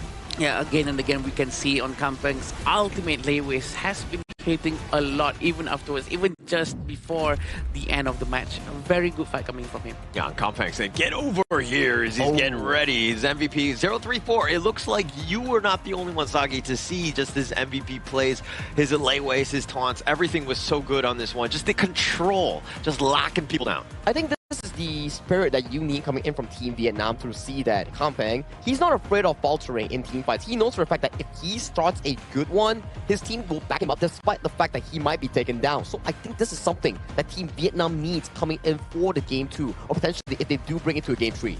Yeah, even though the damage is just 10%, but that's not what Baichi is for, right? It's for the amount of crowd control coming in from it. The taunt is just so annoying to handle with. Which is also what allowed for the Dune from Villacon to actually manage to put a very successful wind slash and actually knocked up 3 people at the same time after the laneways has been used. Yeah, I actually think that also Kampeng's play on a Baichi, especially for this draft, you take a lot of the pressure off of Villacon. Right, because usually when you're like the Dune, you got to make a play. You got to get in there. You got to initiate. You got to be the front liner. But it's actually like, 1A or 1B. You're like, pick your poison. Like, which one is worse? And so Kampeng was, again, able to do exactly what you want as well as a Dune, being that tanky front liner, and then absorbing people, and then letting people come into him. Like, just pile on towards the side of Team Vietnam, right? So that's game 1 coming in for the side of Team Laos against Team Vietnam. Good start overall for Team Laos. They haven't lost a single game yet, and they are looking on track to finishing off the series yet, but we need to see whether Team Vietnam can find a way to bring it back to an even. Yeah, trying to reset the mindset is one of the hardest things to do. That's usually fall down to the responsibility of the coach, how the coach is going to try to handle the mindset of the players, try not to make them too discouraged from after what happened, especially from yesterday's games now into today's game. They have to reset their mind quickly before the start of the next game. All you need is the Men in Black, the red light pen, right? Reset, boom, done. Like, I think that would make things much easier. But we're living in reality, apparently, and that doesn't exist. I've actually tried to look for it. We're also living right now in the side of Marriott Petaling Jaya Hotel here. If you are interested in a nice stay and you're interested in a beautiful one, do check out Marriott Petaling Jaya, as it is our official venue and hotel sponsor coming in for the 2026 Asian Games Esports Qualifiers for Honor of Kings. Once again, thank you so much, Marriott Petaling Jaya. Amazing place, good food. We love it, and that's why we're here waiting for the next game between Vietnam and Laos, which is gonna be for sure interesting. Let's say if Vietnam somehow manage to win the next one, that's gonna make our game going into game 3, because the last time we actually saw 3 different games is a couple of days ago. Yeah, the only one, which is the Pakistan going up against Uzbekistan, that led into a reverse sweep. Yeah. So coming in for this specific game number 2 here, we do see Vietnam choosing the red side, similar to the previous game. So maybe for them is to look into some of the picks that they have had success with. Well, Ling Van's the Yu Huan got immediately banned away, so you might need to take another route that gives Ling Van more aggressive on approach. I understand that the Princess Frost that he played was pretty good the last game, but it just didn't provide him much room to actually make proactive plays. You need to unlock Ling Van from Team Vietnam in allowing them to actually progress in the early to mid game. Yeah, probably something like a Mai or something that like can that. be very aggressive, right? But I think that if you're looking at Salah there, he's just relishing in the moment, understanding that, hey, this is the spotlight, this is that time. But, I mean, Vietnam, going back to Ling Van, he is your all-star, right? He is the man generally where your team succeeds based on his play. He's been the MVP throughout. A lot of the targets are going to be onto him. So you got to let him excel, get on a hero that he wants, but also a playmaker hero.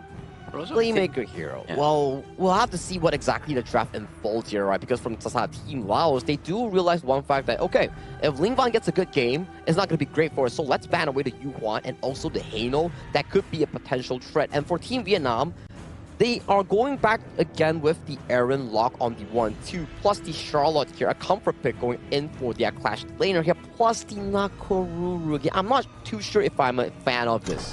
Yeah, usually, as what Sagi has been explaining, Nakoruru is a hero that we take to try to react towards a much more tanky composition coming in from the enemy side. But having this from Laos hasn't been picking any tanky heroes just yet. So having this Nakoruru way early on is rather a bit odd. We do have Lapu-Lapu and Zhang Fei that has been banned coming in from Vietnam. Also, Azia and Angela has been taken out. Yeah, for me, the Nakaruru has been playing like Nakadudu. It's not been great. Has not given themselves, because you're looking for burst. I mean, the Zaqiao is definitely a target. Yukio is on the high on that list as well, but Laos is completely countered by having the tanky frontliners. That has not let, the Nakaruru really burst anybody. And that's also a really aggressive draft here coming in from Team Laos here. We saw how destructive it can get when you have the Mozi, Xiao Qiao, and Ukatachi in the previous series, where the jungle pressure coming in for Team Vietnam will be pretty evident here. And there's just not a lot of tank roamers left aside from the Lianpo that Team Vietnam can actually lock in unless they want to go into a different direction, per se like the Daidia or something like the Zhuangzi, to deal with the layers of crowd control that's being proposed by Team Laos right now. Oh, this is going to be very interesting. Laos actually went with Bai Chi, Mozi, Xiao Qiao. The Cannon Blast goes in, the Lei Wei's comes up. All the combo is going to be done very well, but Vietnam has the answer for it. It is by taking Zhuangzi.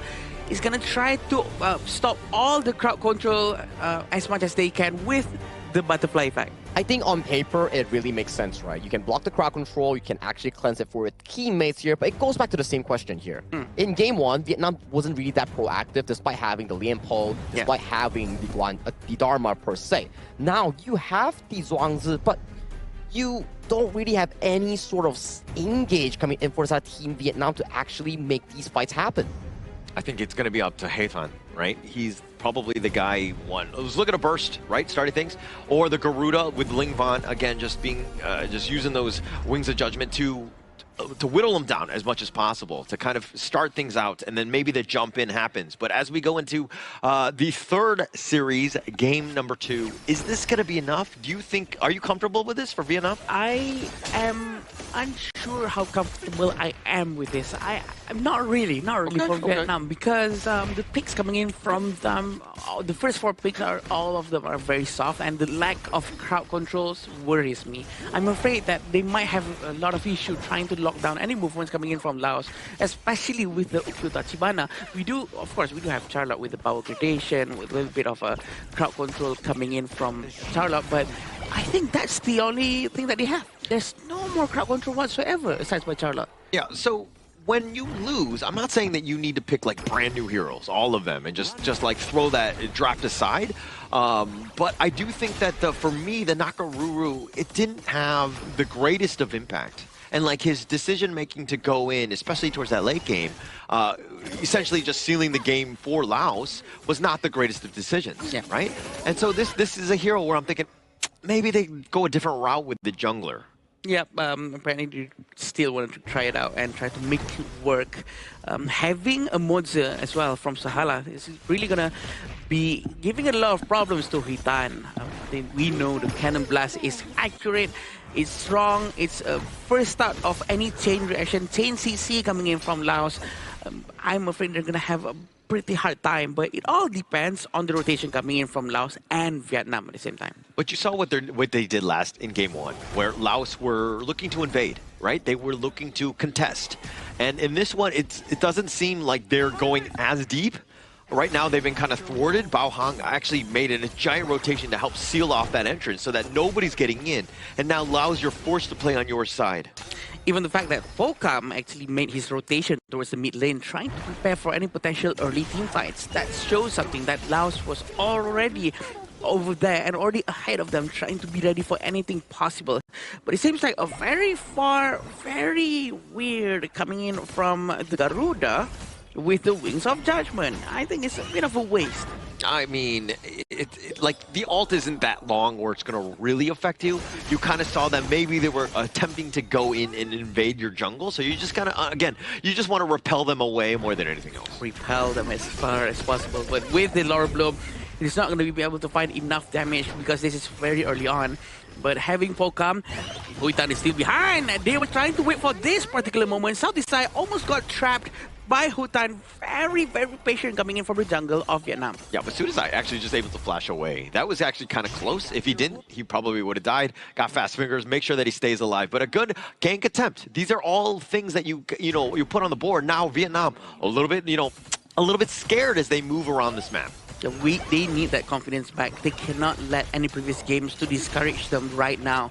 Having Bao Hang as well, who hasn't done any rotation just yet, by the way. So they need to play around with all of their teammates. Try not to wait for too long for things to happen, for gold to come up. They have to force something out. They have to force Laos to be thrown out of their feet so that they have to follow Vietnam's pacing instead. And look at how Laos, right? Okay, look, actually in the top lane. We'll see on how he's trying to run to the back. Kampeng is gonna be okay, it seems, because he is a very tanky hero for sure. Bao Huang and Huitan doesn't have enough damage for now. I mean, everything was committed, though. Flash as well. He's going to be low. The 4-minute Tyrant had already started, but I guess it's space created for Laos. And just like that, on the other side of Vietnam, understanding that, hey, we're probably not going to take the Tyrant. Let's take the Overlord at the same time. Very smart coming in from Laos to react to the attack as well. They started by going through Tyrant, but we have to see on how they're going to try to get the buff. No problem whatsoever. Sahala is still in front. Cannon Blast tried to connect to Bao Huang, but it did not hit. Still waiting for Vietnam.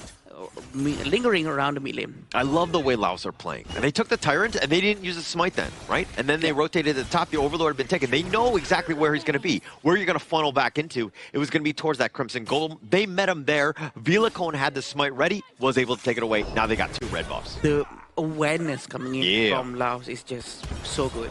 They're aware. They probably have the timer up on their map that the buff is coming up. Also because of the roamer of Laos. He always goes check here and there, making sure that all the icons on the map gets updated every time he has vision on them. But still waiting on Huitan, who's probably going to try to get them from the back. It's very dangerous for Pokam. Pokam's trying to run away. Can he manage to survive? Having the Moza not be able to use his ultimate. He's not using his thing inside the box, trying to save his friend. He still has his ultimate. I love this. This is something that we didn't see in game one. Huitan, the long way around to get that wrap. They thought they were safe because they generally, most of the gank attempts have been going through the river, but they went all the way through the jungle and they completely caught him off guard.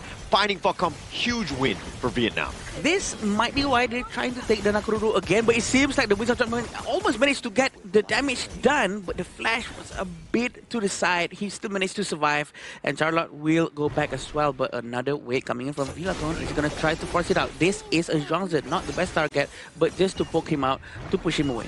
Yeah, but the one saving grace was that actually the bottom T1 stands. The minion wave had been cleared. If Vietnam was able to get that, that would have been a huge win for them, and they're still a little bit on the defensive side or on the losing side because, again, they didn't get that big objective. And now it seems like Vietnam themselves, they're forcing Laos into a certain playstyle, certain rotation. Very good coming in from them. They're not forced to follow Laos, but look at this Wings of Judgment coming in, and Huy Tan actually managed to get one. Vietnam is really trying to force this one. Lei has been used. He's alone though. There's no backup or follow-ups coming in from the other side of the team. Bao Huang is still waiting. He just arrived. He wants to go in. He is so ready to help his team, but seems like everyone really wants to disengage. Yeah, I like it how Kampong looking to initiate, right? Yeah, he was under the tower, but he's tanky enough to understand that I'm just threatening, right? Nam Fong on the Zhuangzi, a little bit of a different story. He's just trying to stay alive and just, again, attract attention to use that butterfly effect when those team fights are happening. Let's see how it goes for this part of the match. This is hitting the 7 minutes mark.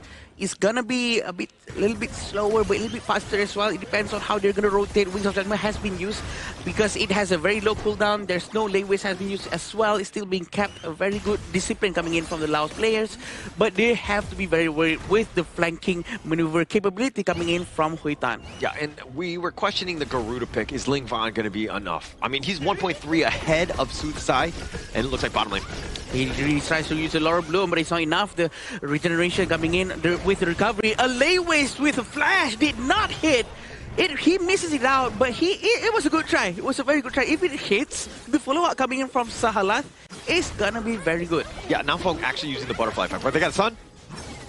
Yeah, very good Wings of Judgment. He's trying to get the two heroes in front, and Kampeng is gonna tank all the damage here. Sahala's gonna try to get some crowd control as much as he can, but a very good basic attack coming in from Pokam. A lot of space has been made by Laos. Yeah, stun after stun after stun. Bao Hong not even able to use his flash to get back. They perfectly timed that one, stacking them so that he's not able to do a single thing and locking him down. That's going to set things up. Vilacon is going to be captured. A very good trap set up by Huy Tan. This is the gameplay that Vietnam was trying to prove and show to the world that it really, really works when they know what they're doing.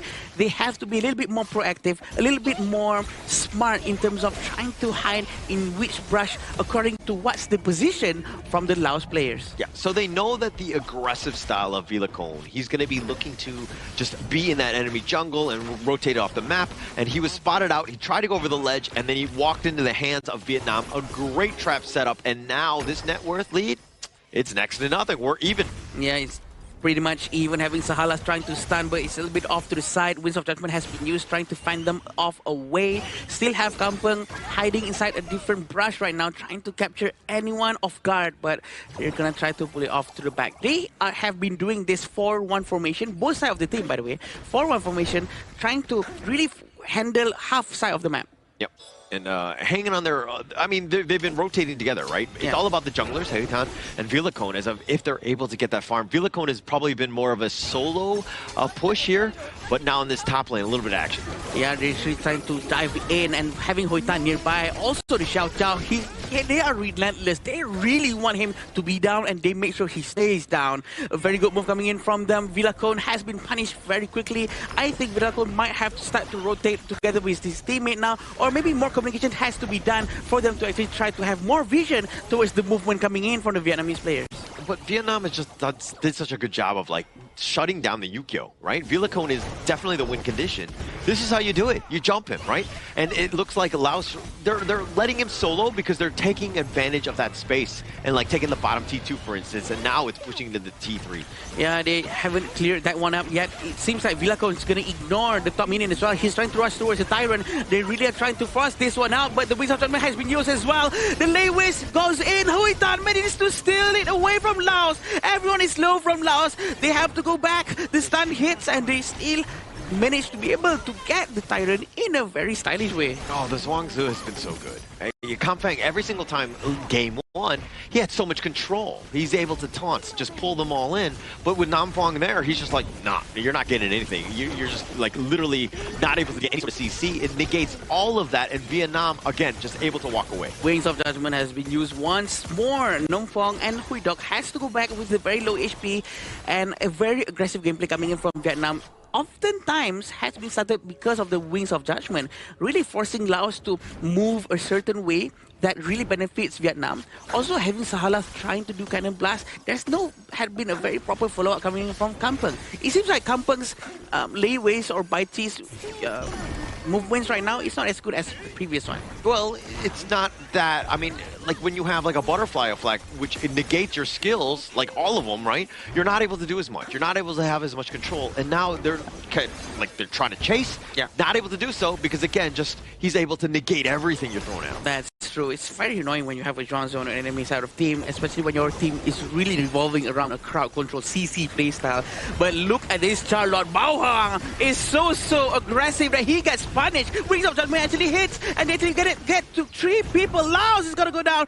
Now it all left with Villacon. Can he manage to defend? He cannot get the Overlord for sure. They really have to try to step up with their gameplay. Yeah, no chance on this one. And the Wings of Judgment every single time. Ling Von, to me, has been an outstanding mid laner here. He's been having so much control. They've had no answers for when those team fights are happening. They've been pushed back. Villacon somehow has to hold at least for 7 more seconds here. The top T3 under siege. I mean, it completely zoned away. This Wings of Judgment just doing some serious work here. And this is a very good fight coming in from Vietnam, and they have been very aggressive, which what we like. We want to see more of that aggression coming in from Vietnam. And Laos has been also quite confused with what they want to do. But we do want to see that cohesion coming in from the team again, because that's what they've been demonstrating just now. But also, the Overlord has been taken by Vietnam. Having the Shadow Vanguard being held by Hutan will be able to make sure that they have a good part of the next 3 minutes. Yeah, Vietnam, I love the way that they've bounced back in this game, right? It's been a very strategic game. The way that they're able to outmove, outmaneuver, outdraft in some situations. Like, this has been great for Vietnam. And the way that they're doing it, I mean, it's only a 4K net worth lead. They have not won this game. They are far from that.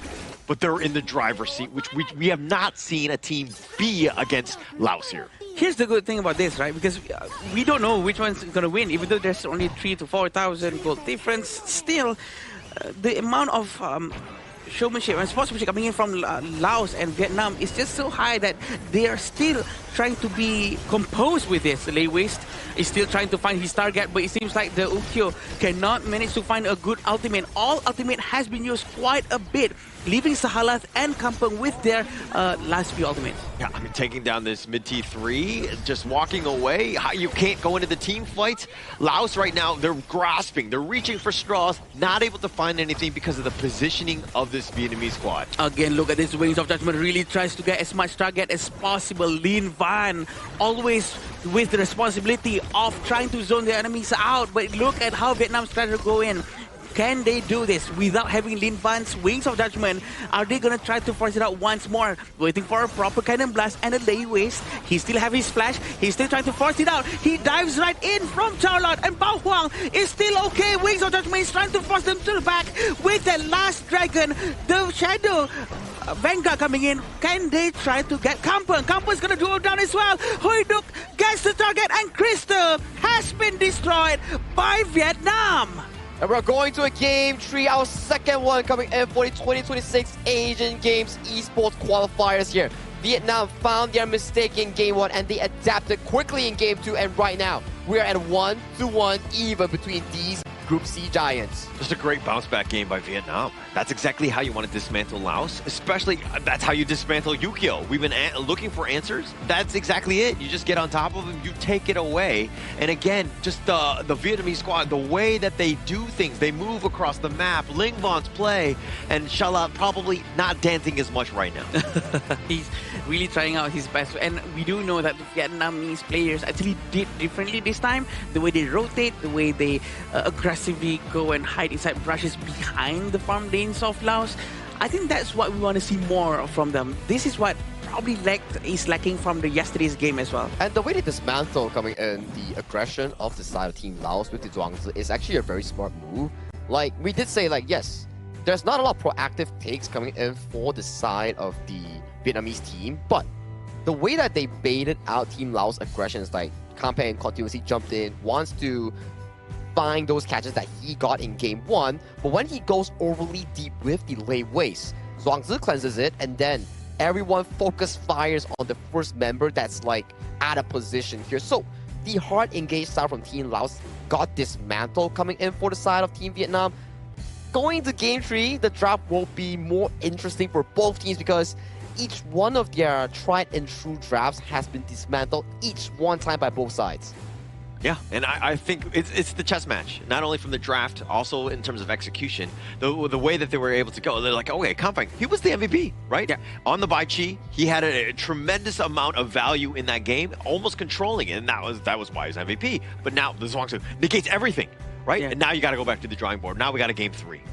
Well, we were all sort of questioning if the Zhuangzi is going to be working or not, but they have proven that it works very well in the right hands. It's all about the timing. It's all about mirroring the movement coming in from Kampang, and this is the itemization coming out from them. Clean, right? Clean game coming in from Team Vietnam, right? They play over to the side of Team Laos aggression and punish them for being overly zealous in some of these plays. We saw a few moments where Kampang just jumped in without the assistance of his team, and then he mispositioned heavily, while Nam Pho just casually dropped the butterfly effect, and all of the players coming into Team Vietnam just focused fire down on that one single player here. And Pho Ham, yes, he had his high moments in this game itself, but when you're outranged severely coming in by the Wings of Judgment, before the fight even happens, you are suffering so much damage loss because Pho Ham gets continuously poked out by the ultimate coming in from Ling Van. And the target party from Vietnam was very good. Bao Hang, when he needs to go in, he is 0-2-5, you're thinking very pedestrian, but his initiations started all of the team fights. That was how they were able to win and overcome. Everybody else didn't pretty much die except because he was sacrificing to make those sorts of plays. Yeah, I was actually worried that no one's going to start to initiate the fight, but it usually starts with Lin Van's ultimate, with the Wings of Judgment, and then Bao Huang's diving in with all of his skill sets, trying to make sure that at least they get one. And actually, they pull it off very well with Bao Hang's presence. And that can be reflected towards the side of Ling Van and Hui Duck's damage dealt, right? Given so much room to actually be able to push forward with those cannon blasters and also the damage output. Every time there's a cannon blast coming from Sahalaf, Nam Pho casually blocks it, and then you lose so much of the aggression from the side of Team Laos to actually utilize Villacon and Sudasek in that strong mid jungle here. Yes, early game-wise, we've been seeing some good plays coming from Team Laos, but as the game progresses, you look at the 5 heroes for the side of Team Laos. They don't have much late game to actually tear down the defense line coming in from Team Vietnam. Yeah, I want to just, like, if they Laos took the draft that they had in Game 1 and brought it into Game 2, would they have had more success in this one going up against this Vietnamese squad, this lineup here? Probably going to be able to have a little bit more success with the unruly blade of Dun and the Dahlia, right? Because we do know that he's much more tankier that way. Because the way they rotate with Dahlia and Dun seems like they are much more cohesive rather than a bit detached to one another. It does seem like with having Moser, Ukyo and Xiao Chao, the way they rotate is a little bit all over the place, not really moving as one. It seems like the farm lane is doing their thing, the mid lane is doing their thing. What do you think, Saki? Well, it goes back to your point, right? Like Game 1, where we did see that Team Laos grabs the game firmly in their hand and forced Team Vietnam to react to every single play. In Game 2, Team Vietnam used that psychology that they actually got from Game 1. It's like, okay, you like to engage, sure, come on in. We have the Zhuangzi, we cleanse it, we make you be impatient. That's where we start to see Kampang, Sahalaf starts mispositioning in some of these plays, and Villacon, without any front line, he was constantly being caught in the side lane, doing side lane things. And then as the game progresses, Vietnam getting pickoffs after pickoffs after pickoffs, because Team Laos, they're starting to get a bit frustrated because their plays were just mitigated by a single button on towards Nam Pho's ultimate. Yeah, and that's something that we didn't really see from the Laos squad. You rightly pointed out, they were frustrated, right? And it seemed like they were playing an unconventional game. They've never been in this spot before where they were losing. And Villacon, again, he was trying to split push, trying to create a little bit of space, but he got punished. So there was really nothing that they could have done. Again, Vietnam completely shut down what Laos wanted to do, and you see it in the goal graph here. Yeah, this is what happens when we hit around the 8 minutes mark, is when the Huitan is really trying his very best to really turn the game around. Huitan and his team together moving forward and trying to catch off people behind off guard. But I think also thanks to a little bit disorganization coming in from Laos positioning, because I think they themselves are not really moving as one. Like, these are the moments, right, where Pho Ham still has the flush but didn't use it because he overestimated his tankiness, and Sahalaf getting casually checked out in the side lanes here. And yes, you do get the mid turret here. These were signs of success coming in from Team Laos, where they got the mid tower and got the game in control. But Villacon, getting caught in the silence, this was really big. You can see the quadrant of their jungles. Every single camp was available after that pickoff. They proceeded to another pickoff towards Vilacone, and this is a crucial timer. 30 seconds until this objective. Take a look at where is Vilacone. He's nowhere near this objective. A 3-1 going over to the side of Team Vietnam, further pushing that gold lead into a much larger lead here. Even though you pick up Bao Huang here, the backside being accessed by Huiduk. Huiduk is so fed on this area as of this point. Yeah, and when Vilacone was just running to the Tyrant, he just spawned, right? He was running as fast as he could, but getting picked off. I mean, that was that snowball effect and why they were not really able to compete. But Vietnam, look at how just they navigate everything. The mobility, the back and forth, finding the pickoffs, taking them down, and then going back out. The re-engaging, disengaging is incredibly smart by Vietnam. And this will be the most valuable player coming in from Vietnam, Huiduk, with 604 and a whopping 33.4% damage with 21% damage taken and a total goal of 22.8. Definitely one of the most effective airing gameplays we've seen with the Laura Bloom. We've seen him actually just spamming Laura Bloom as soon as he gets level 4 against the Laos farm laner. Yeah, clean performance, right? Coming in from Sada Huiduk, coming in from game 1 on his airing performance, then bringing that deficit and turning into an offensive strategy, coming in game number 2 with a clean slate on the KDA here. He was the cannon, the consistent DPS coming in for Team Vietnam in allowing them to back this win coming in on game 2. Now, the focus is who gets game 3. If Team Laos gets game 3, they're soft secured. If Team Vietnam gets game 3, they can force a tiebreaker for first and second. Actually, for myself, I don't have a horse in this race, if you will, but I do like the way that Vietnam was able to bounce back. I think that speaks volumes about a team. Losing the way that they did, it looked bad, right? Yeah. Constantly jumping you, that's incredibly scary. But they're like, no, it's a draft issue. We're going to deal with it. We know that you have this mechanical skill to be able to take on this team. Let's just fix the draft and then put our team in a position to win, and they were able to do so in game 2. I do think that if they actually managed to perform like game 2 just now against the team yesterday, I think Vietnam can actually pull it off and actually win that one. But if only they have that mindset and that kind of cohesion and that movement that is so good. It almost as if Laos and Vietnam actually switched their playstyle just now for a bit.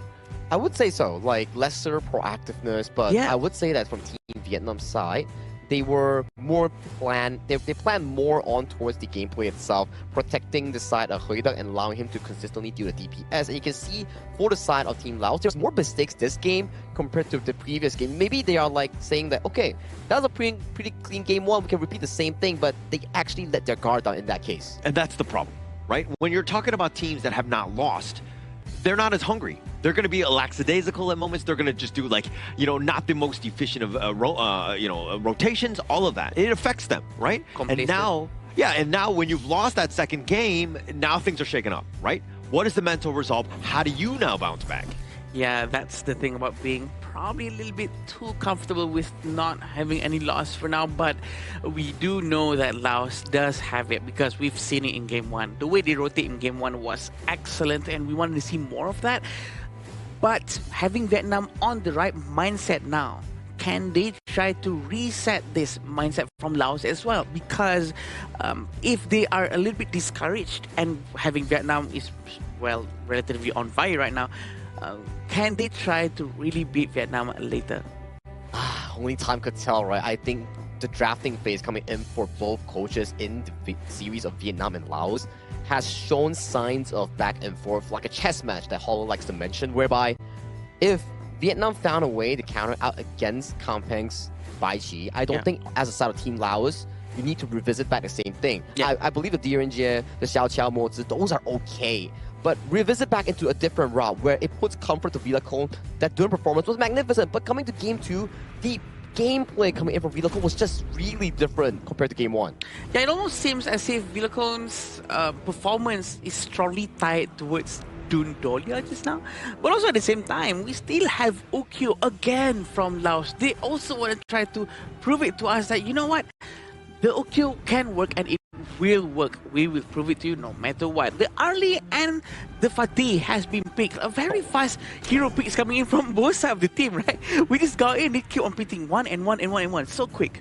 And Holler, you were talking about deja vu, right? I just want to let you know, Team Vietnam, we're in game 3, and that's the exact same 3 picks that we are looking at. Yep. Might as well go back to the well, right?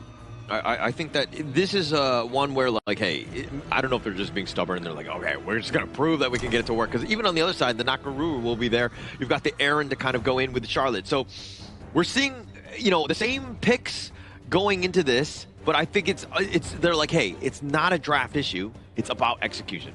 I do believe that they have the same mindset as well right now because they executed so well, and pretty sure that gave them a boost of confidence to do the same thing over again. Like Sir Clark always says, if it's not broken, why fix it?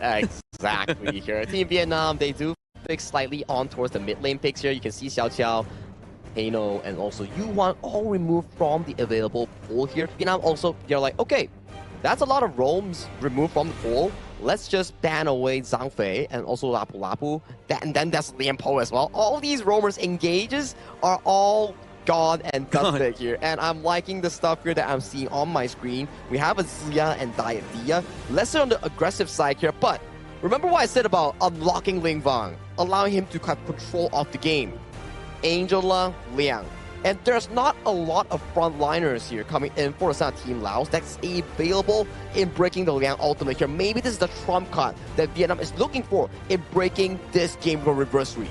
Yo, that was the fastest draft I think. So fast, right? Games qualifier. I am not gonna lie, they were just like, it was like a speed run. They're like, okay, I know what they're picking. Let's just go. I mean, because they're going into this one. But as we go into the third series of the day, Game 3. We haven't seen too many of Game 3s here.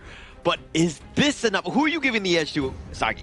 I gotta say, Team Vietnam's drop looks so comfortable here, and if they can allow the Liang to find more of these pickoffs in the early game, maybe they can build their lead, but not all hope is lost for Team Laos, because on the aggressive end, it relies down on the clash in jungle here, because I can't tell you who's gonna win. I can't tell you, because this is proven by them, and I'll let you choose one.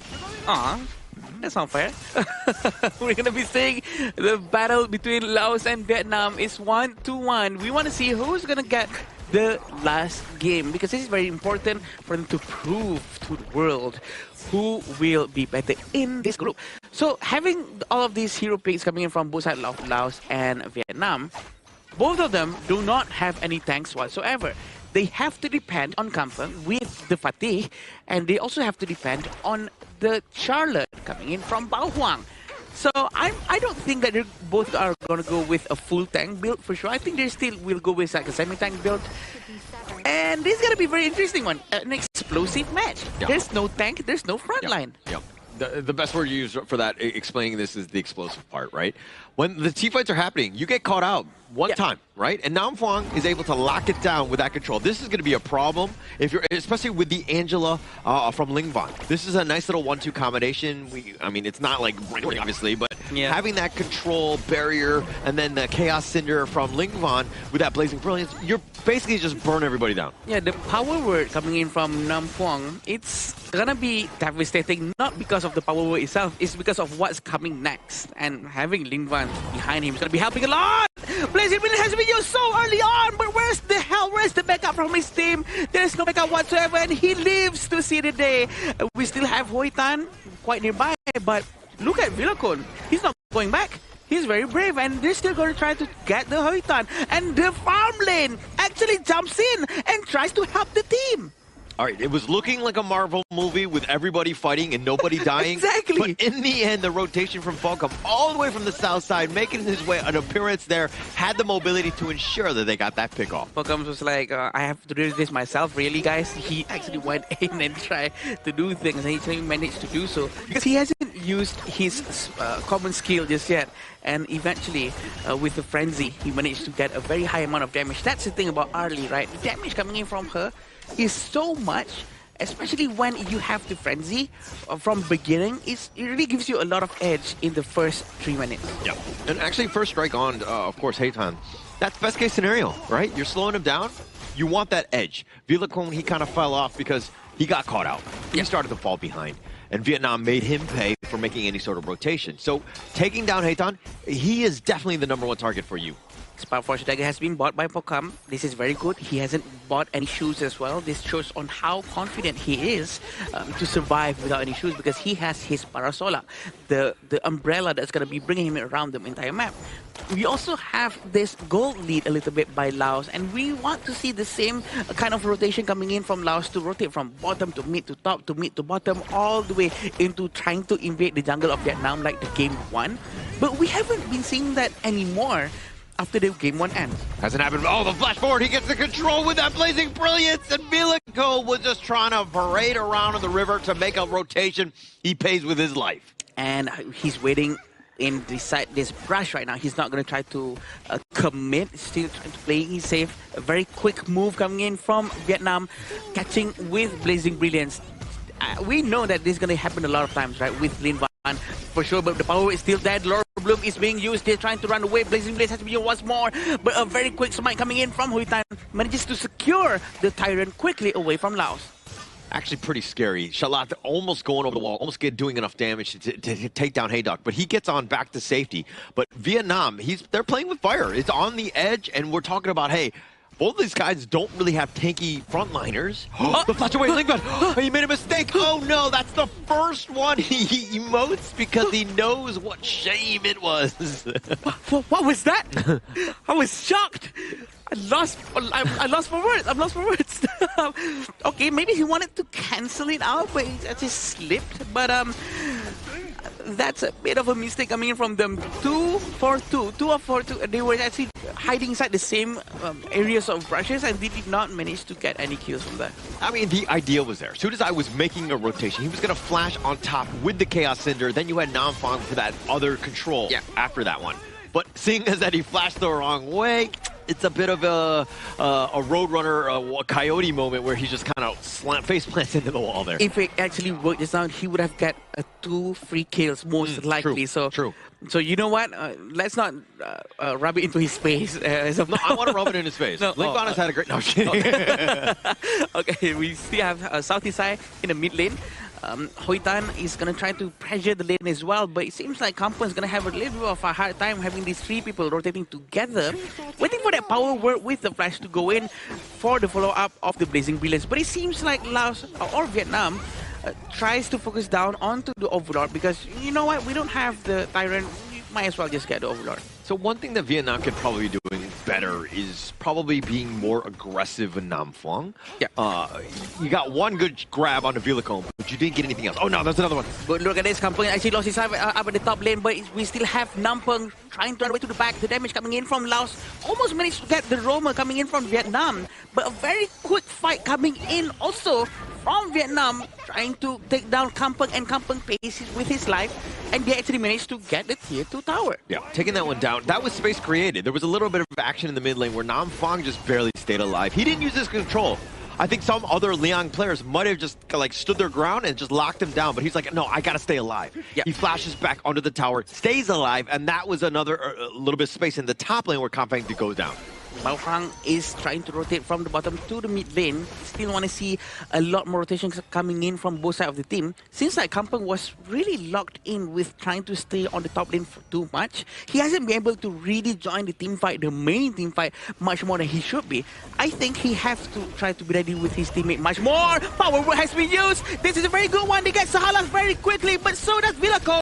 He's gonna go down, but Kampung is really trying to slash his way towards Huy Tan. Huy Tan managed to run away. Huy Tan is still alive, but he's still very nearby. Kampung is still quite greedy right here, but Bao Hang manages to find him away. Yeah, but it was a 2 for 2. I mean, it looked good. It would have been even worse if Huy Tan somehow got picked off.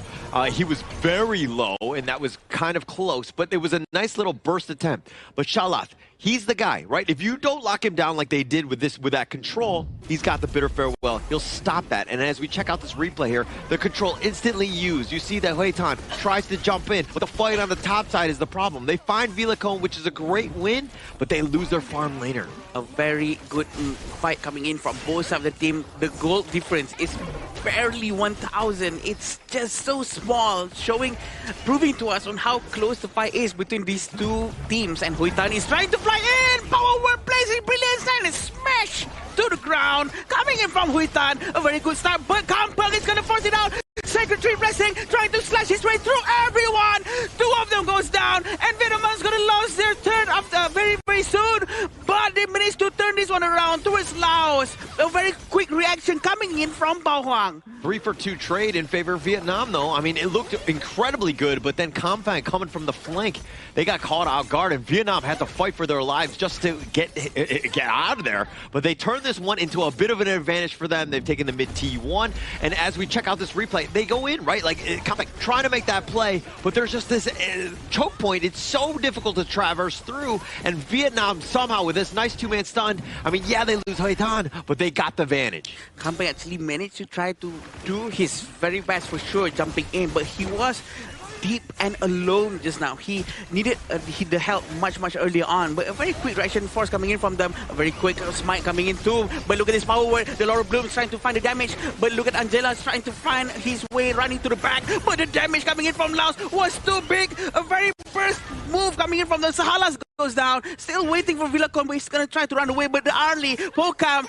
he is in danger. He tries to run away with his umbrella, but can he do anything at this point? He cannot. He will go down so quickly, having Hoi Tan being so close to him. Yeah, they perfectly play that one, even under the tower. I mean, Villacon, it seemed like one of the members, I lost sight of who, Vietnam, they let Villacon survive because they wanted Shalat to take him down. I mean, they still turned out with a numbers advantage, but I do think that Villacon should be high on the target priority list. You got to stop him as much as possible, but then the fact that they found Falcom under the T1, he was like a dead man walking, if you will. No chance for him to escape that one. Yeah, there's no way he can run away out of that situation for sure. 2,000 gold in front for the Vietnam, and I think they're going to be quite comfortable. Also, Laos has to be quite aware of where the positioning is coming in from the Charlotte.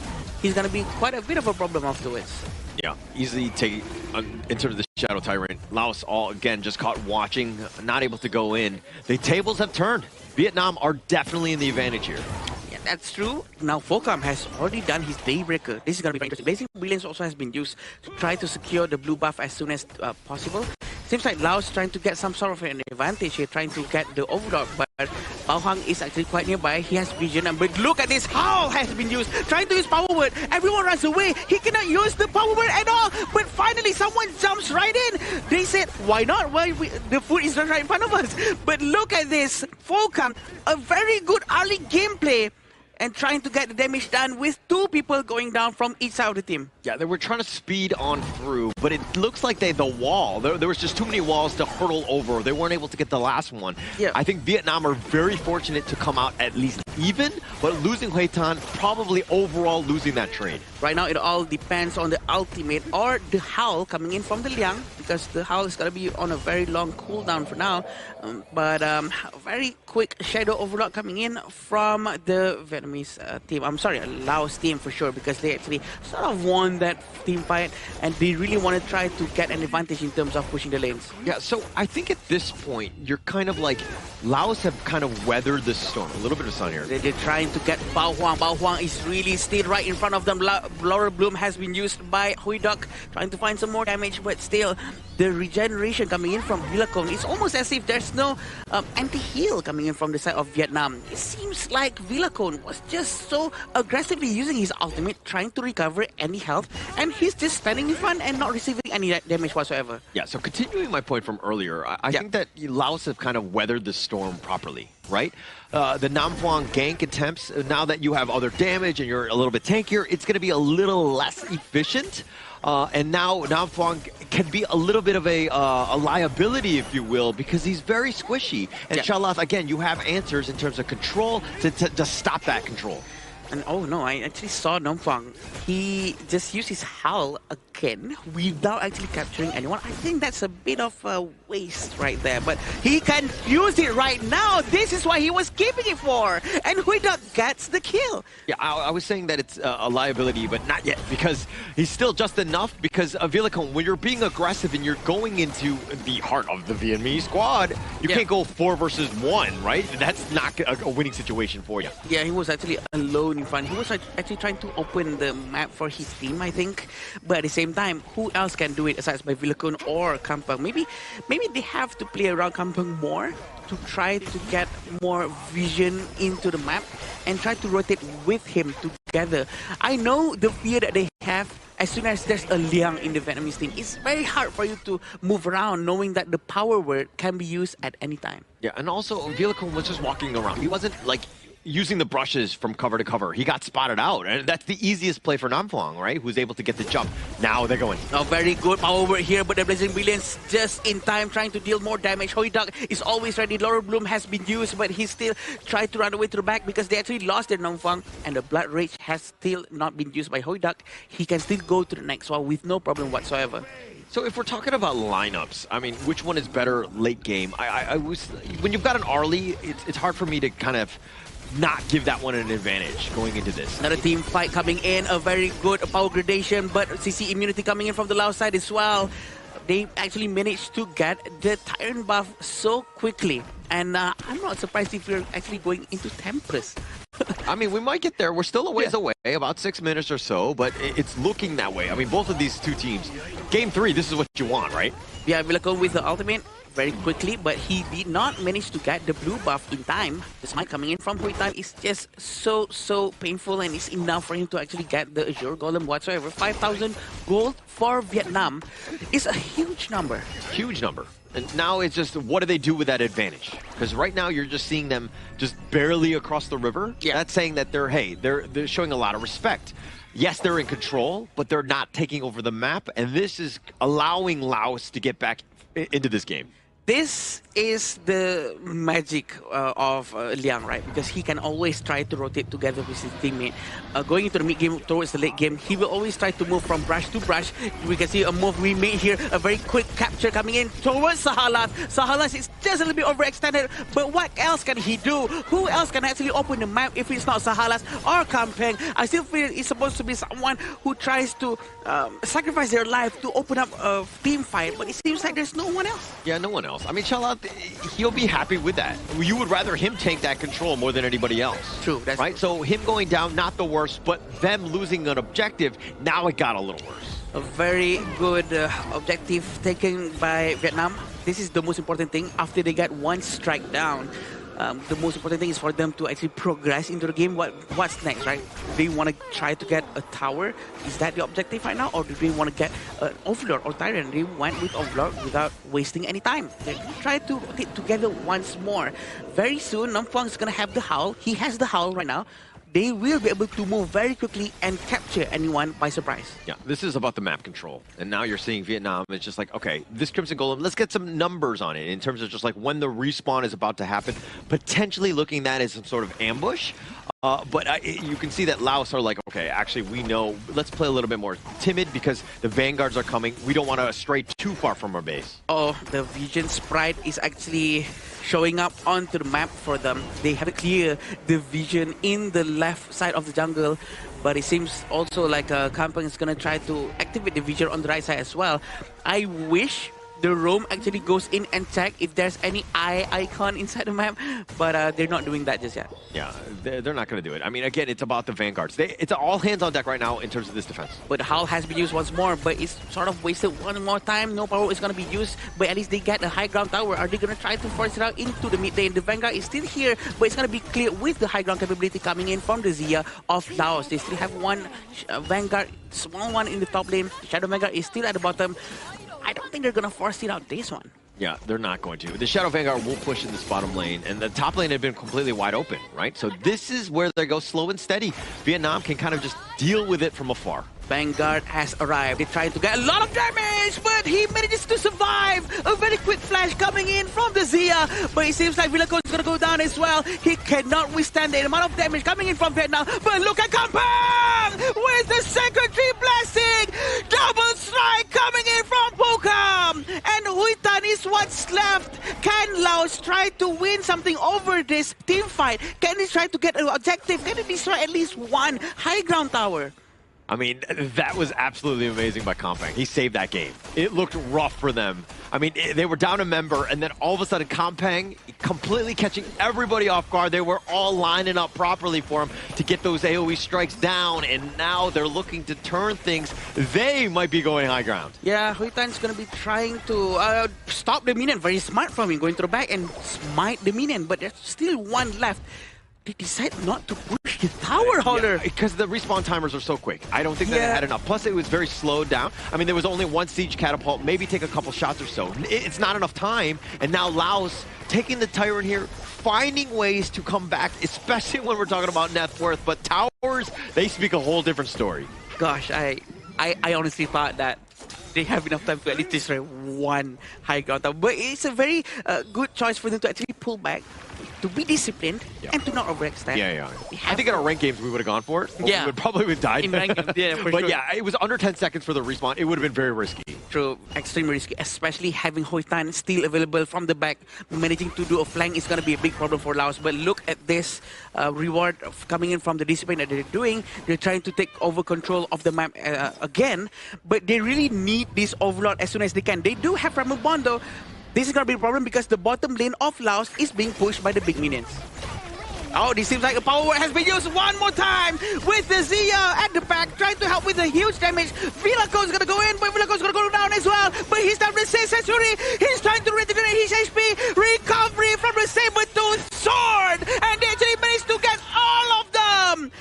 Aced. 5-4-0. What a fight coming in from Laos. And we were talking, like Namfong, right? He completely falls off. Late game. This is that time. Laos with all 5 members looking to just march and end this game in the middle. They are screaming right now. They're trying to end the game, screaming up on the stage. So happy with their win. Focus is down on the crystal.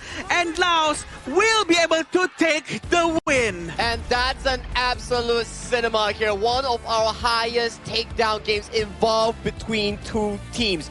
Things were looking so good coming in from Vietnam. Power control into Angela Ultimates here. Pickoffs left, right, center. But the late game potential coming in from Kampeng, coming in from Foham.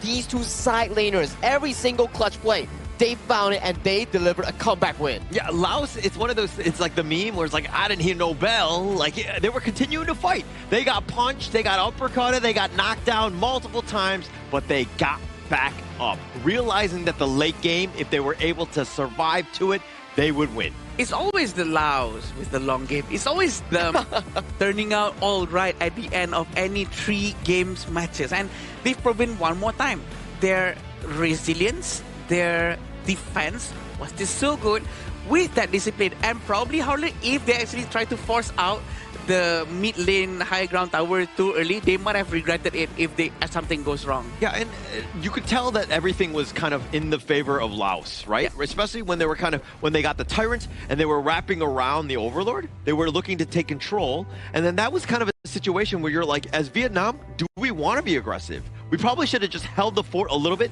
maybe wait for the Tempest Dragon, and then when they go for it, then we can jump. I think this is such a game where a specific individual performance stands out to me the most. Coming in for the side of Team Laos is Kampeng on the Lafati, and also Foham on the Arlie. I think these two are the heroes of the game for the side of Team Laos. If there is ever a moment I can give double MVP, this is one of those games. It's gonna be hard for the to this side, these two side lanes. Yeah, it's gonna be hard for the team to choose for sure, because both of them looks very impactful in the fight just now. And having the Fatih using Circuitry Blessing and the Fokam was so ready with the umbrella to just start in and go out and just deal damage non-stop. It's just so beautiful coming out from both sides of the team. Yeah, the resilience, right? And Laos to be able to just kind of weather that storm. Things are not good. I mean, anytime you're up against the Liang and they're going on that gank train and just taking people down, it's so demoralizing, right? And then it's just like, okay, we just slow the game down, we get our items, we're able to survive. And then you saw that 15-minute mark. Everything changed. Namfang, he was basically like a melee creep, if anything, just very non-factor. I mean, yeah, he had that control, but it wasn't really as much as what he was doing in like the 5-minute mark. I mean, the first few minutes, the side of the Charlotte as well, he was finding a lot of plays coming in for Team Vietnam. The Team First were very explosive in both sides of the jungle, but in the end, the late game factor here, yes, we did see the Liang Angel Lock come into fruition, but the problem is, if you can't close the game convincingly, you open up the game for your opponent to do so. Like we saw in the blue side Laos base, Team Vietnam was finding that chance. They traded 1-for-1. Liang for a front line coming in for the side of Team Laos, but they weren't composed enough to end the game. Yeah, it's very hard for them to close the game, right? I think they tried their very best to really go in, but again, the discipline from Laos still, you know, trying to put the right person in front, trying to tank as much damage, trying to have their mid lane at the back, trying to put out all the skill set that they have, trying to stop all the waves coming in. The discipline is just so good. I'm lost for words, to be honest. Yeah. And I think that we'll see a little bit more. We'll get a little bit of a deeper dive in terms of the items of just how they were able to withstand. But for the wave clear, again, you had that Arlie and you had that Fatih, both late game monsters. Plus they had the Zia, right? Yeah. Really underestimated, if you will. But those universal laws constantly would stop the approach every single time. It would just clear out the waves. He was also the one to pump up all the levels here in Sudisai. Although he doesn't have those big moments, he had a clean KDA. The impact that he was given, he's also the silent hero in this game itself with 4-0 and 11 KDA and only 11,000 gold in the game because he's just feeding all the resource into the strong two side laners here, which is Kampang and also Foham. Yeah, and if I'm not mistaken, he actually sanctified Arlie now, right? And so that also gave Arlie a lot of advantage and potentially get up to level 25, but for sure, it was just so effective coming in from this Zia, even though on the early game, it doesn't really seem like he's doing any impact whatsoever. But in the end, when all the waves are coming in towards him, that's what he wants. All you have to do is just put one universal law and all the waves are gone. Yeah, and again, this was kind of built on, we don't need tanky heroes, we just need that late game. We need wave clear, we need damage, let Kampong and Folcom really just carry us to victory, and you kind of saw exactly just how this one played out, because even Vilacone and Sudasai, they were more support style, but they were just enough to get them over the hump. And this is one of the few moments where comebacks like this gives you so much confidence because this is the last game for the side of Team Vietnam, and unfortunately they are 2-2. They're guaranteed for the last chance stage. But for Team Laos, this win pushed them up and they are now on track to the main event already. Yes, they still have one game, but based on the standings right now, is Team Laos and Kazakhstan going to the main event? Yeah, that's the thing, right? They really want to go to the main event and they get it. And right now they managed to do it, and congratulations to them. I'm pretty sure they're very happy. This means that Vietnam is for sure going to be in the slot number 3. Correct. Where they will have to go through the last chance qualifier, which will also be giving them a lot more games, which is going to happen in game number day number 9. Yeah, and actually, I mean, so Vietnam, they still have, I mean, the job's not done, right? They're third place, and now they have to go through the other hurdle, the other stage, if you will. But checking out this gold graph, I mean, we were really back and forth. I mean, the way that Vietnam took advantage, they were in the lead. They were in the driver's seat. Everything was looking good for them, but Laos able to hold on, and that's that resilience of the team. Wave clear, slowing the game down. Let us get to the almost 20-minute mark because we know we'll be at the finish line first. It's a heartbreaking moment if you're on a Team Vietnam side because they were so close in ending the game. They got like, what, 2 high grounds already, and they had like a Overlord just marching through the bottom side, but they were too overly hasty. If they were just patient for a little bit, maybe they could have forced it in, because once you falter there, you're giving back the losing team, the disadvantaged team, the Tyrant and Overlord, which is not what you exactly want. And in the early game we are seeing right now, it's really back and forth coming in for both teams here. You can see pickoffs left, right, and the Liang giving so much of an edge. And you see Foham just going to the back line here, challenging it and trading 2v2. And this has happened not just once, but multiple times in this game. And you just love to see how Liang kept on using Howl, which is a very good roaming item, by the way, to give a lot of movement speed to your team to make sure that they can capture someone and surprise them. But sometimes we do see it's been used and not be able to capture anyone, like Howler mentioned just now. There's walls all around. They cannot traverse. They have to traverse around it to get someone, and a very good use of the terrain by Laos.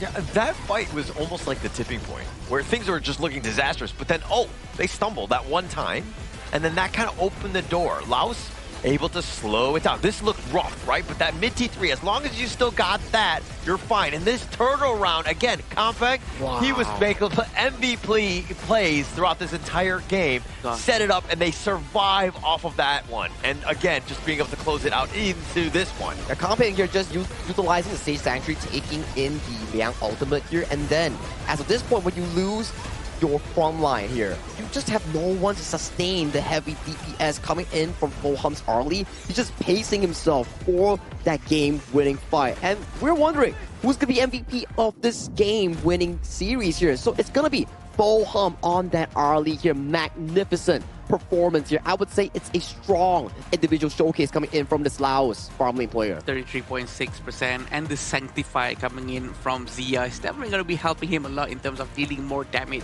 8-8. That is a huge amount of KDA. I'm pretty sure he's very happy with his own performance.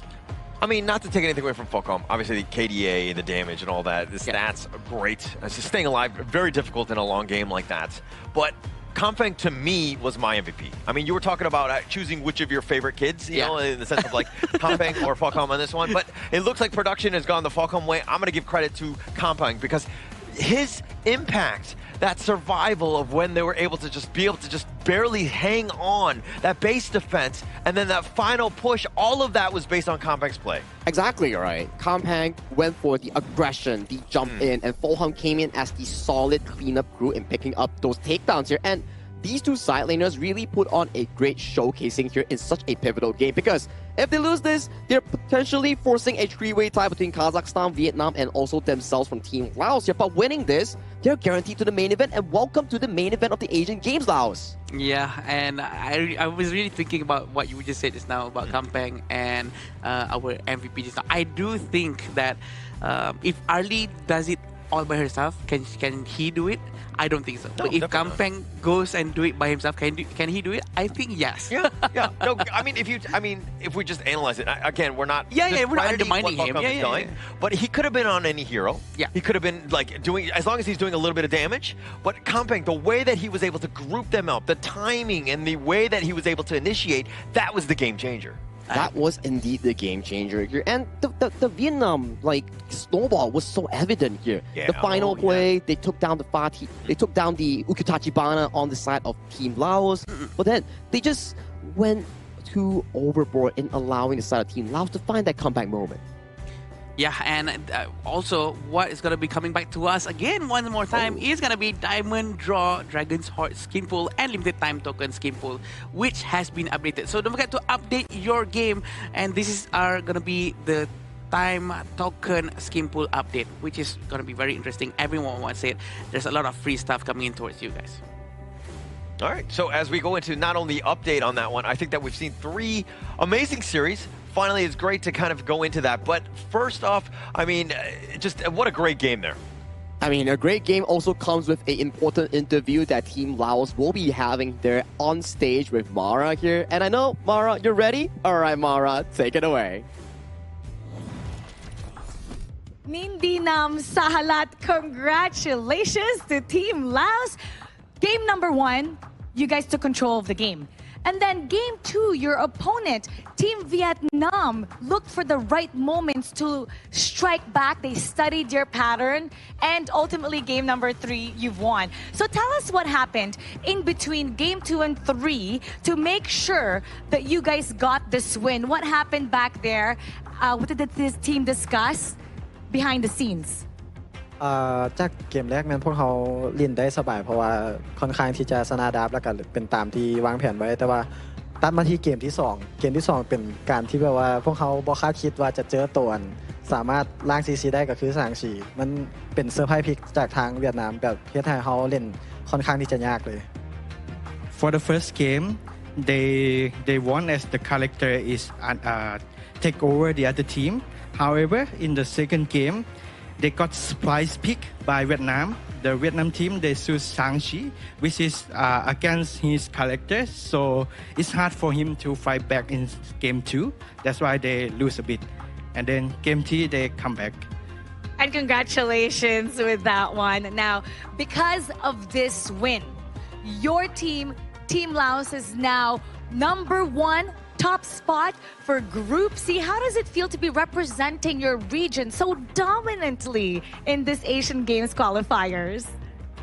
ตอนนี้พวกเขาก็รู้สึกดีใจหลายแล้วก็เป็นไปตามที่คิดไว้ว่าพวกเขาจะได้ที่1ในกลุ่มอยู่แล้วแล้วก็แบบว่าเป็นอาจจะพลาดแค่เกมเดียวแต่เขาก็เป็นทีมที่แบบไล่พ่ายเลยเด้อ He said it is going as the plan, but however only one game lost and then all win at the moment, no loss yet, and he is very proud at the moment and is securing the place to go to Japan.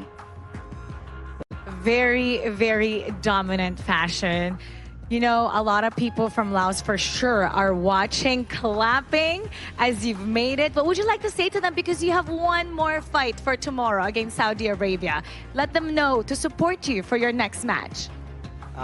สำหรับซาอุดีอาระเบียแม่นก็เจอกับทีมหมู่ของพวกเขาเองเนาะแต่พวกเขาก็คิดว่าพวกเขาจะชนะภายในมื้ออื่นเลยเกมมื้ออื่นก็น่าจะเป็นเกมที่แบบว่าพวกเขาอาจจะเล่นชิวๆก่อนเลยก่อนสิเป็นชิวกว่ามื้อนี้หลายเลย As tomorrow games, they has practiced with Saudi Arabia before, and then as they said, they are very confident to defeat the team tomorrow. And for the message to Lao people, please enjoy and watch them to go to Japan. There's one more for tomorrow. Good luck on your next match. Now we'll head back to the casters. Lead the gorge. I can feel the happiness and the sign of relief coming in from the screen over there. Thank you so much, Sahalaf, and also Mara for actually having that interview there. But well-deserved coming in from Team Laos because they fought through a very, very difficult opponent coming in from their Group C here. Yeah, it's not the easiest team to go up against. And so to really prove yourself, you really need to beat Team Vietnam in that group. And they actually managed to do so because Vietnam has one of the most, a lot of experience out of the entire group, right? So whoever goes up against them, they really want to try to prove to the world. And Vietnam also has, don't be too discouraged for Vietnam. Yeah, and I think for Laos, it was like, this is the main goal, right? Yeah. Just, you know, making it to the main event.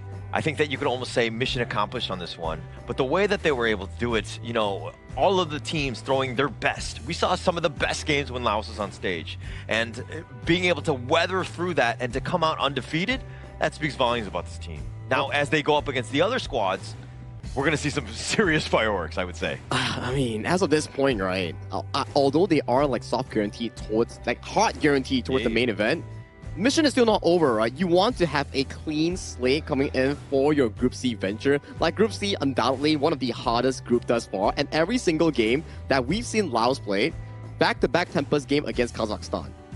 3-game series and also a big comeback against Vietnam. And their last opponent coming in, the mission is still not done. So for Team Laos and your region itself, you are on your way to a clean finish in Group C. Yeah, definitely on the right path. And also, do you want to know what else is on the right path? It's going to be the iQOO official gaming phone for 2026 Asian Games Esports Events Honor of Kings Qualifier. It is the iQOO 15R with 120 Hertz and also a very good cooling for the phone to make sure that you don't have any stuttering problems inside your games. So that is your tactical device to make sure that you can win. Yeah, and it's, I mean, it's definitely one of the best phones to have on stage, but I kind of want to talk a little bit more about that series where we had expectations. We knew it was going to go probably the distance. Yeah. But the only disappointing factor was that we didn't see a Tempest Dragon. Yeah. Right? Usually that happens when me and Holler is at the deck. Yeah. It's like 30 seconds away, you know? Yeah. But okay, if you want some Tempest Dragons here, maybe the next upcoming series between Syria and also Republic of Korea might bring you more flavors here. Because for Syria, they played the least game thus far in the Asian Games qualifiers here. And if they want to make it to the main event or the last chance stage, they will definitely need to beat Republic of Korea in the upcoming match. Same thing can be said for Korea and fans across their own region. If they win this, they're also soft guaranteed for the main event. I think that they have the surprise factor that they can use because no one have seen them play that much. So maybe they can try to pull out a new different strategy going in, fighting against the Republic of Korea. And they've watched Republic of Korea play it before, so maybe they can study them before this, right? So it's going to be interesting for us to be casting. Actually, there's a lot of games, Korea, right? From Nongshim Red Forest to here, you can see exactly the tendencies and things that they like. You know that they're going to be coming in very well prepared, hopefully in the draft. It's a little bit of a different game here in terms of the patches and all that, but it's still relatively the same in terms of the hero playstyles that they'll probably aiming to go for. It's the discipline that they actually bring as a squad, right? But we'll definitely be heading towards a short break before we come back to more Honor of Kings action between Syria and Republic of Korea for the match 4 of the day. So, see you later.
Who will be the next to shine on the Asian Games stage? Contestants fight for the honor of their regions while we cheer them on from the stands.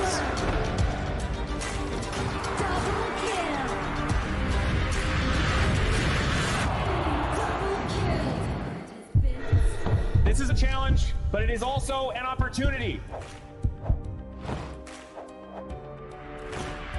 The tide is turned.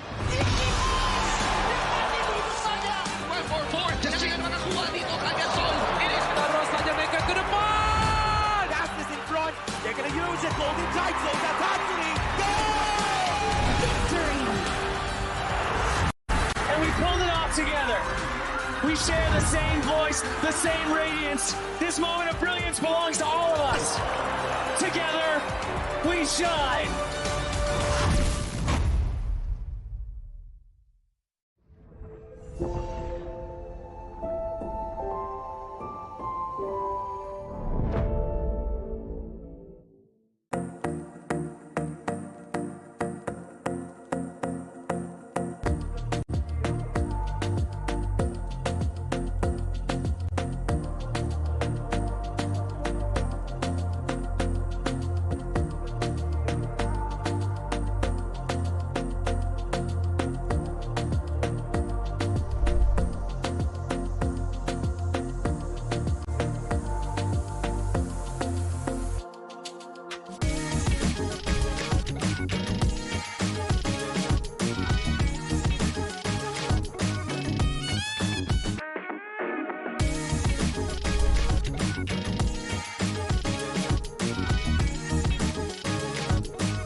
Welcome to the 2026 Asian Games Esports Qualifiers, Honor of Kings. 20 regions, one stage, and only the strongest 9 teams will earn the right to shine above the rest. Taking place in Malaysia, June 13th to 21st, 2026. Coming to Malaysia, this is the battleground where teams fight for the right to qualify for the Asian Games. 20 teams enter, but only 9 teams will move on. Apart from the 20 regions, there are 3 regions that have direct qualification. Here is the 2026 Asian Games Esports Qualifiers Honor of Kings format. First, the 20 teams will split into 4 groups of 5. In each group, every team faces every other team once in a single round robin, with every match played in a best-of-3 format. That means every match matters. Every game matters. Every single point matters. The point system is simple. Win the match, earn 1 point. Lose the match, earn none. At the end of the group stage, teams are ranked by the total points they've collected. And from there, the road begins to shine. The top 2 teams from each group qualify directly to the Asian Games main event. That gives us 8 teams advancing straight out of groups. But for those not through yet, the light isn't out. The teams that finish 3rd in each group still have 1 more shot. They move into the last chance stage. There, they battle through one final BO3 single elimination bracket until 2 teams remain. The 2 teams will then face off in a BO3 match to claim the one final qualification slot. So in total, 9 teams will make it through, 8 from the group stage and 1 through the last chance stage. That is the rule. Now it is time to see who can rise through it. From across the world, regions gather here in Malaysia. 20 teams, and only 9 will qualify. The path is set. The stakes are clear. Together, we shine. Stay tuned, and we'll see you at the stage.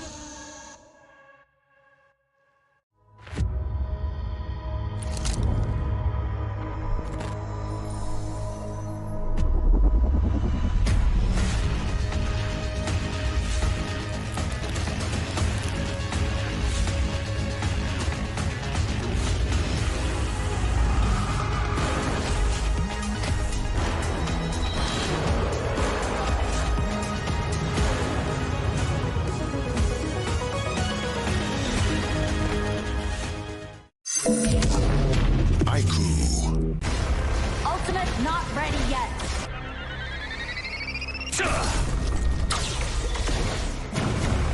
You have slain an enemy. My magic murmurs in ecstasy.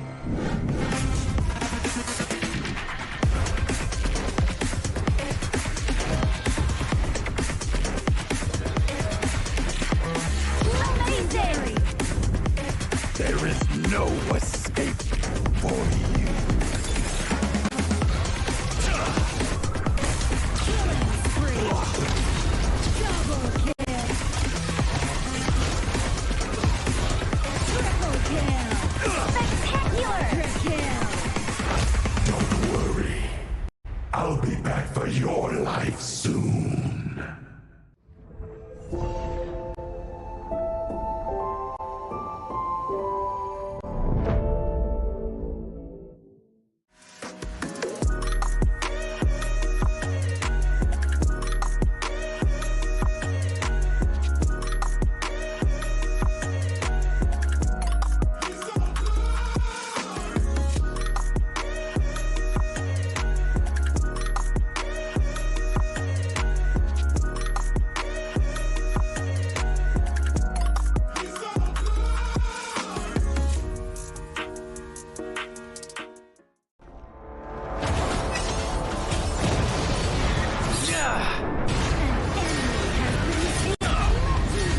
Double kill. Shall I compare thee to a summer's day? Slain. Don't engage. Slain. Don't crush us like insects. Slain an enemy. Defend our base. Our high ground tower is under attack. Amazing. Unbelievable. Triple kill. Ah, the fragrance of romance. Ally has been slain. Rampage.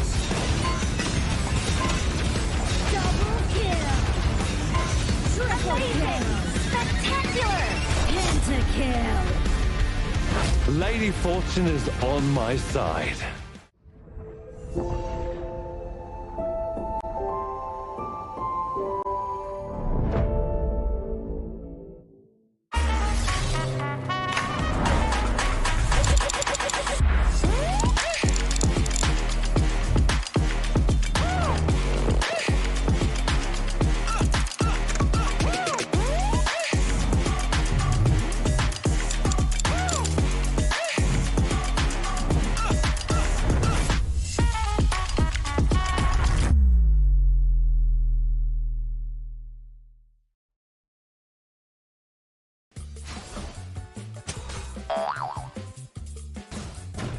They tried.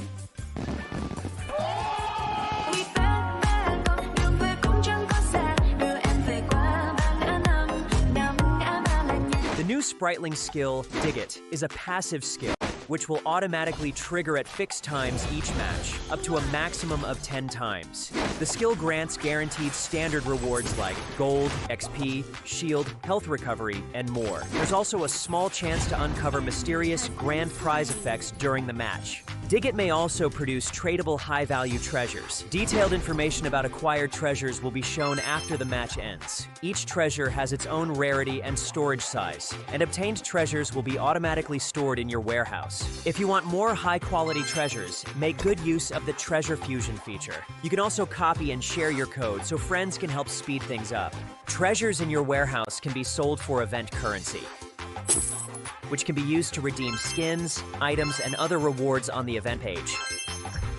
You'll even have a chance to win physical prizes like smartphones and cash. You can also spend event currency to bid on high-value rewards. The auction uses a hidden bidding system, where you can submit 2 bids for the same reward. The highest bidder wins, giving you even more ways to obtain rewards.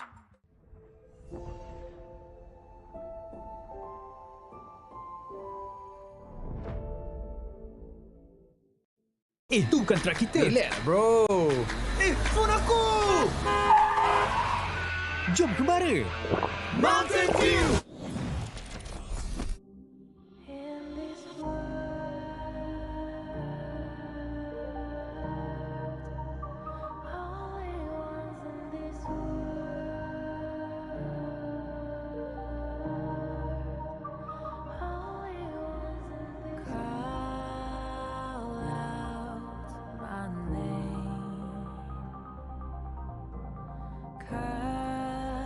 Sound of the rain.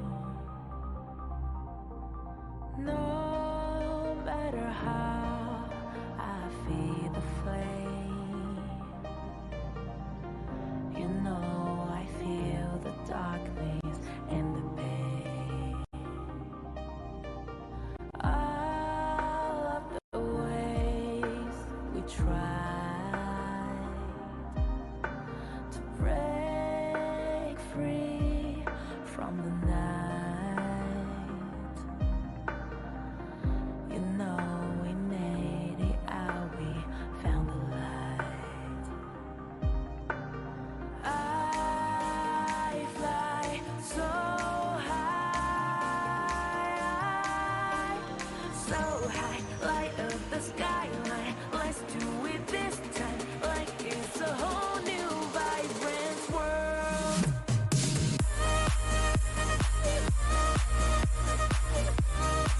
Like we're the only ones in this world.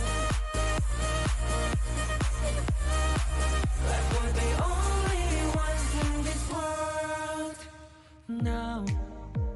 Now I see that I got everything I need. It's alright, I'm on fire, I'm alive, 'cause now I fly so high, so high, light up the skyline. Let's do it this time, like it's a whole new colorful world.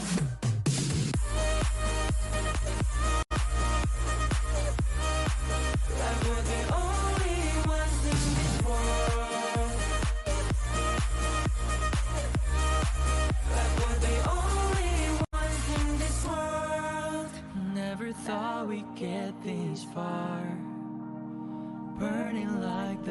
stars. How we get this far, like we're the only ones in this world.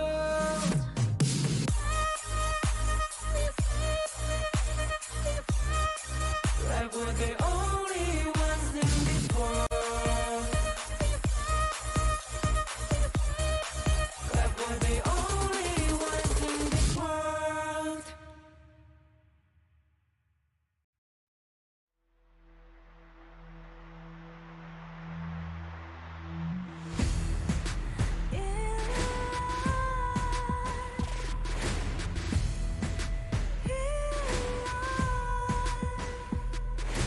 What's a life without its worth? Compromising with what hurts inside. When you let fear decide your fate, you don't choose which path to take in life. In life, I'm finally letting go of everything that still holds me. I'm against all odds, but I won't give up, 'cause it's my time to shine. Standing in the spotlight, and no one let me down. Destiny is calling I'm not afraid to fight for everything I love. Victory's on my side.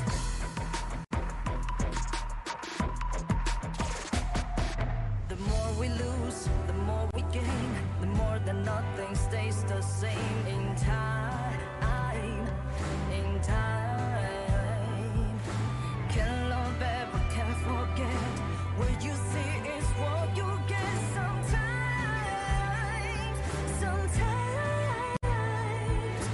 gonna show the world tonight. The light that shines inside us. We're against the odds, but we won't give up, 'cause it's our time to shine.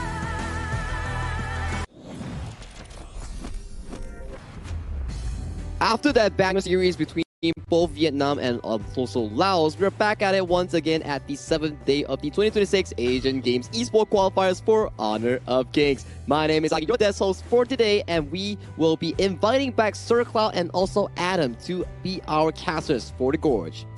Are we playing this? No. Mana? Where's the synergy? Yeah. I'm sorry.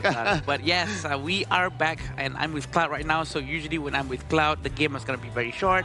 I don't know why, but usually when I'm with Mr. Holler, it's gonna be very, very long. Yeah, Mr. Holler, yeah. Mr. Holler. Yeah. I was at the backstage watching that game, and that was a banger of a series. It was. I'm Man. telling you, when I'm like just watching it at the backstage there, I heard like when they won the team fight as Team Laos, they were cheering so loud. Like Shouting. they were shouting, the energy was just there, and then they knew for a fact that that comeback was sweet. Oh yeah, absolute big comeback there, right? I was like watching the games. Can they come back here? Oh, they have a Zia. They can still clear, but clearing is not enough. But yeah. Yeah, they proved me wrong for sure, because I wasn't expecting that Zia's lane clearance is gonna be really useful, especially according to Laos gameplay, because they really love to defend a lot, and their stamina, the mental stamina, is really, really high up there. One of the few things that other teams should be able to try to learn from. And you know what else you can try? The new hero coming into Honor of Kings that has been live since June 17. There's 3 AoE heroes coming in for this exact server, being Lorian, Annette, and Florentino, and a new hero introduced to the Gorge, Davara. Make sure to try it out and let me know what you think. Yeah, what do you think about Davara? Davara is a hero that can go to the Clash lane, but also has been set by one of the OG players to be able to be played on farm lane as well. I think Sagi can agree, because he has a lot of ranged attacks, but I'm still not understanding him just yet, because I'm busy trying out Florentino. Obviously, right? We know Florentino is yours. He's quite close to Charlotte's gameplay, so... Okay, do you foresee yourself... No, it's hard. Sorry. Like main... Very hard. No, I cannot main Florentino. It's just too difficult. It takes a lot of time, right? It reminds us of one of the highest mastery heroes coming into Honor of Kings, where you rely so much on the reset, but that's for the official server that we will be focusing on later on in the next tournament. But for this upcoming tournament, for the Asian Games Qualifiers, we will be inviting 2 new teams coming in for Group D. It's gonna be both Republic of Korea going up against Syria. Syria arguably has the least games played in the whole tournament up until day 7. Oh yeah, now that you mention it, right, we are almost like at the end of the group stages, right? And it almost feels like, oh, a lot of teams have completed their games and all that, and Team Syria has played the least. That means they have the least information out there for teams to read. Yeah, I just actually realized it just now as well that tomorrow is going to be the last day for group stage. Correct. So this is going to be quite sad for us because it's nearing to the end of this qualifier, but just the qualifier. But yeah, day 9, we're going to be seeing the last chance qualifier as well. Oh yeah, that's going to be pacing into a different way because teams right now, a lot of them have locked for the main event, but most of them, when they still have a shot, they want to be aiming for that last chance stage. But to introduce our matchup of the day coming in between Syria and also Republic of Korea, we have prepared a short teaser video to invite them to the stage.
Their path to qualification remains wide open.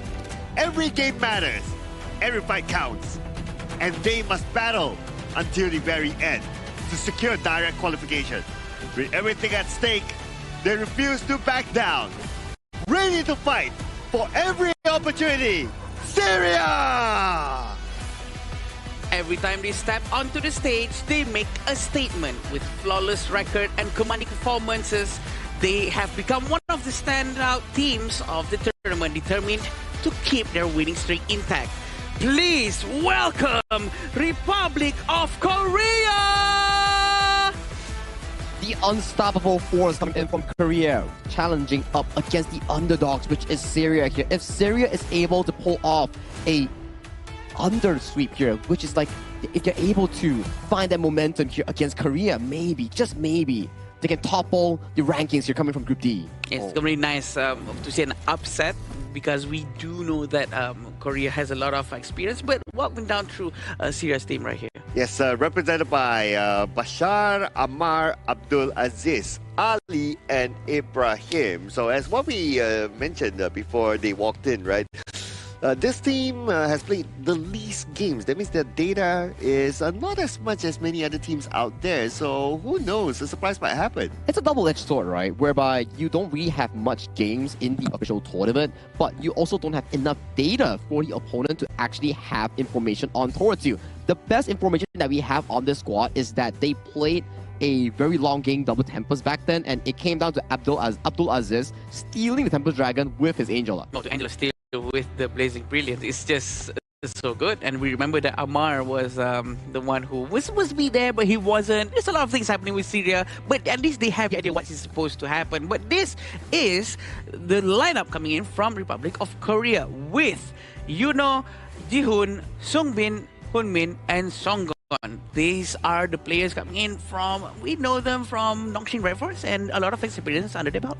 Yes, this is powerhouse of the group, of course, and they are definitely one of the favorites to move forward. So this will pretty much be like the David versus Goliath sort of story, if you kind of think about it. Yeah, and we did see how yesterday Republic of Korea was able to take down Sri Lanka in a rather convincing fashion, thanks to Seonggon and also Seongbin with that Mozi Angela combination in consistently finding the targets on towards the gorge. Their playstyle is really heavily revolving around that mid jungle roam rotation in getting those early leads and skirmishes here. And this is the head-to-head between two teams. Yeah, the two teams going on head-to-head with a 49 and 27 in terms of strikes, and the elimination is 41 to 19 for Syria and Korea. But the amount of assists coming in from Korea is going to be so much more. It's because the fact that they have went through a lot of team fights, and this shows that they love to play as a team much more compared to Syria. But the hero pool here is not too far off, right? Like, even though Republic of Korea, they played more games, but they are still keeping their hero pools pretty tight. So it looks like they might be the kind of team that likes to play things by the textbook, or a little bit safer, or something that's tried and true. Nothing too risky yet. It's more in the pacing, right? Like, we went through some of their games. They are more on towards the control mage side for their specific mid laner, lesser on the aggressive end. They like to play games where team fights are slow and steady, non-pressure. But for the side of Team Republic of Korea, the way that they play is through dominant picks, through heavy crowd control, setups coming in from the mid and roam role. So it's gonna be a rather difficult situation coming in for the side of Syria to actually respond to Korea's playstyle. I agree, because Korea always force a certain playstyle. They force the game to happen a certain way, which in turn we can say that they're trying to create their own opportunity. Compared to Syria, they have to be much more a bit safer. They try to react a lot more. So can they handle the potential onslaught coming in from Republic of Korea? That's what we want to see, because Korea has a lot of experience in terms of trying to do jungle invasions and trying to really force a very good play. Well, what we're sure to see is that Republic of Korea chose the blue side, so they're going to have the first pick here to set the tone of what's to come. I do want to see creative plays here from Syria, right? Because if they want to go for like conventional plays, I worry that, okay, you play normal versus you play normal, like Korea's standard of normal because of their experience will be a little bit higher. So I would want to see Syria play creatively. They need to find an even ground, right? Something that puts them on the advantageous end, because if they are on a 50-50 footing in the general playstyle, like what's the mentioned, macro-wise, so far from our observation, Republic of Korea seems to have much more experience and are more advanced in those segments here. So regarding on what this exactly comes down to, Syria needs to find something niche to actually be able to topple Korea. I agree. I think that they do have the mindset to do so. They have the idea. They executed well in the previous games too. So we do know that sometimes these teams, they just need a little bit of more warm-up to get used to what's coming up next. And Korea going with the blue side, they're going to be able to pick the first hero, which is going to be Mai Shiranui, which goes along with what Sagi was saying, a very aggressive pick, aggressive gameplay. Oh man, the moment you see a Mai, you know that they're going to play this very, very fast, right? They clear out the first wave in the middle, they start rotating towards the side, and they put pressure on either the farm lane side or the clash lane side. But we're going to get the Yuhuan and also the channel being picked up by Syria. So since the channel is being picked up, I don't expect to see it early picked up by Republic of Korea. But the D-Ranger has been pretty popular. Yeah, D-Ranger seems to be one of the key picks if they do want to fight up against the channel here. And we do get the Nakoruru plus the Byron locked in here coming in for the side of Team Korea. I do think that this is a strong 1-2 combination coming in for the side of Korea, where Byron and Mai, they are very active in the early to mid game, allowing Jihoon on the Nakoruru to find those early jungle wins. And this is not the first time we're seeing a Nakoruru has been picked, even before any tanky heroes has been taken into their team. But Syria sort of taking a Dune right into their hands, sort of really playing into what's the plan coming in from the Nakoruru. But also, it seems like Syria is going to go with a much more conservative playstyle, just a little bit more, with the healing coming from Yuhuan. And we can expect maybe a Dolia is going to be picked, but Dolia has been taken out. Yeah, I was kind of hoping that Syria will be able to lock in the Dolia, right? Because it can be comboed together with the Dune, and then as the final Clash Lane pick, they can pick someone who's more engaging. But now, since the Dolia is out of the picture, well, you can go for other tank picks as well, right? Like the Lianpo, for example, which is not too bad to be comboed together with the Dune. You can have multiple knockups if you can do that sort of combo. I mean, if they do want to consider the fact of flexing the Yuhuan into the roamer also works out, but they did take away the Mozi here coming in from their fourth pick. And you can start to see that's a lot of roamers removed from the pool. Korea still has the Lianpo, but judging from the bans, Zhangfei, Lapu, Dolia, Diadia, plus the Kui. So if they want something engaging, maybe go towards the side of the Liang, the the Dong Huang or things like Lian Po or even the likes of the Gui Guzi might come out. To be honest, the fact that they banned Kui, this just shows that they don't really want any heroes that's just so annoying to handle with. They want a much more passive gameplay, much more clean run throughout the entire jungle, especially for the Dune. I think this is actually a very good call for them to just ban out heroes that will give them too much of a problem. And it seems like Lady Sun and also the Lian Po is gonna be picked for Korea. A huge amount of damage. Also, the crowd control is going to be a lot from them. The Dharma is open. You have the Dharma, you can engage, you can try to find opportunities with the Lady Sun because there will be a lot of protection needed for the Lady Sun. But it looks like they went for the party instead, which is not too bad because the party can play from a front to back and try to just shoo away the Lady Sun. Don't allow Lady Sun to get free hits from behind. That is only if they can actually scale towards the late game, right? My worry coming in for the side of Team Syria, yes, the late game scenario is really beautiful, but under the circumstances that they actually scale into that late game, because we know for a fact, Fatih, Chano, these two heroes, they need a lot of farm to start coming online. However, take a look at the lane matchups here coming in from the side of Team Korea. Byron, Lady Sun, direct lane counters against them. So if Syria falls behind in lane, Korea's going to step on the pedal gas and make sure that this is going to be a snowball. Yeah, Sagi, before I let you go, which team do you think have a better team comp? Oh, I gotta say it's Korea, man. Their composition looks so solid. They have engaged, they have late game, they have everything it takes to snowball the game from the early get-go. Okay, but let's see how Syria is able to counteract that with the draft that they have listed out on the red side. I think I have to agree with him as well because the damage coming in from the Korea is going to be a lot, especially when we have the Songbin on the Mai Sharnoy. It's going to be able to deal a lot of damage towards the minion at first and then do a lot of rotations. Seems like Syria is trying to do something similar, sending Moza and also Abdulaziz on the Yuhuan towards the bottom lane. Yeah, in fact, they cleared the mid lane first before the Mai is able to clear it. So they had the first move towards the bottom lane, and that signal was given towards the farm lane area, and that's why they had to back off. But great for Syria. I really like what they're doing here. They did that quicker, and because of that, they're able to secure more resources at the farm lane. And it seems like both sides of the team is really trying to play at their own pace, not really trying to steal too much of any jungle for resources. Waiting for Amar to finish his first cycle in the jungle. He's going to be reaching at the bottom lane in about 140 seconds. 1 minute 40 seconds is going to be the mark for him. But seems like Nakoruru has started to appear in the mid lane very, very early on. Okay. Bit of a rotation back into the mid lane by Seongbin, but that's just to take over the wave so that he's able to farm for himself. Now, keep your eye on to Jihoon though. He's making his rotation onto the bottom, but no clear target yet because Ibrahim had the signal that he has to play this safely underneath the tower. Yeah, we know Amar and Jihoon is trying to rotate as fast as they can, but as a Dune, it's going to take a long more time for you to clear the jungles compared to Nakoruru because Nakoruru is a damage-based hero. Compared to a Dune, which has to focus more on towards defensive items, but it seems like a little bit of a walk happening in the top lane to try to get Bashar, but Bashar actually managed to run back to his tower to safety. Okay, so looks like Syria, they're still in control of the middle stages, right? Despite them being behind in terms of goal, but at least the laning is okay. But maybe I spoke too soon, but no. Abdulaziz is okay. Great, and any sorrow coming from him, trying to survive any potential upcoming damage from Korea. Rotation is trying to be made by Songbin, moving towards Bashar, but Bashar seems fine for now. Are they trying to steal? They managed to give it towards Honmin. A very quick and decisive move from the Korean farm laner. And again, both sides back to respecting each other in terms of the jungle. No big jungle invaders though.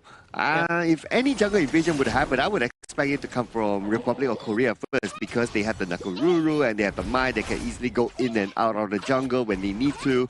If it's not to gather resources in the Syria side jungle, at least they are able to get information. A huge damage coming in from Korea, but did not manage to really make it stick to Amar because Amar used the early blade to run away to the back. But very, very cheeky from Yuno, clearing the wave before it even arrives to the center, and it seems like they're all gonna dive into the tower with Jihoon in line. And a huge amount of crowd control coming in from Korea.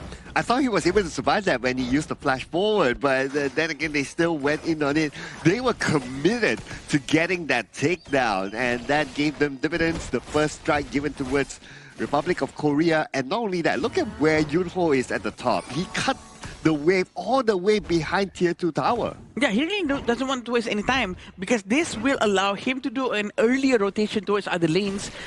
That's the benefit of doing this lane cuts.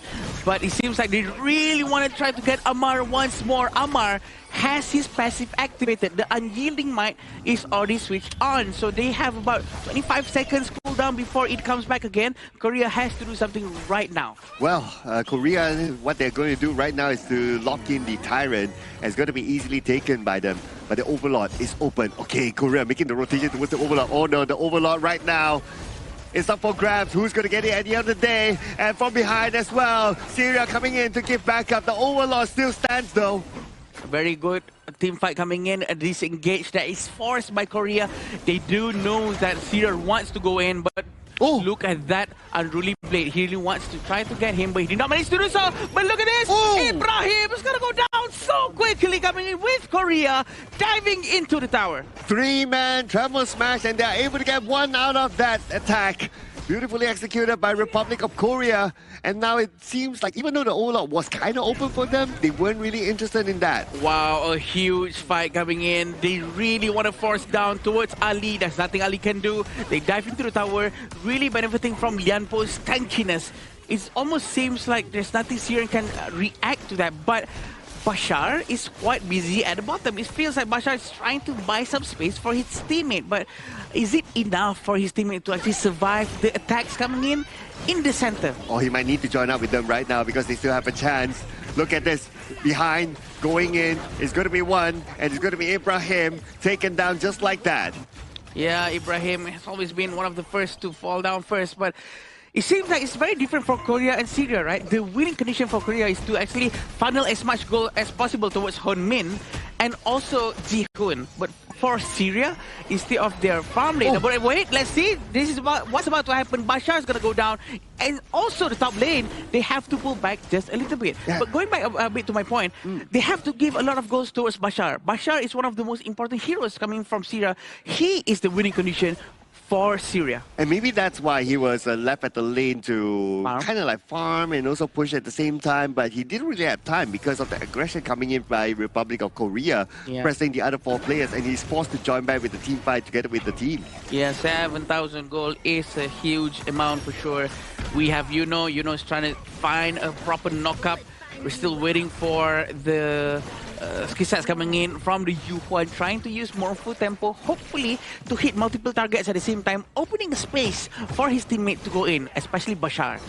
And now all the towers are almost down. Looking at this situation, it's going to be pretty hard for Syria. They are pinned back inside of their own base, but Amar at the top got a solo takedown. Very quick takedown there. Jihoon actually probably most likely overextended in their area, still trying to destroy the high ground tower in the bottom lane with Honmin, but Honmin has to go back just a little bit. Marvel Temple connects, but they did not want to force this one out because the presence of Jihoon is very important, right? So Jihoon is not around anymore. They have to go back.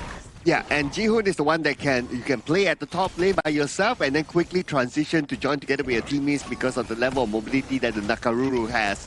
So without Jihoon, this gives a little bit more space for Syria to come out and farm, and that is what they need. Like what you said, Adam, they need to funnel the farm towards Bashar, hence they need to create that space. True. Right now, Dune being played by Amar, he has one strike, but still with 0 eliminations, which is very nice for him. So they still have a good chance to try to fight things out properly.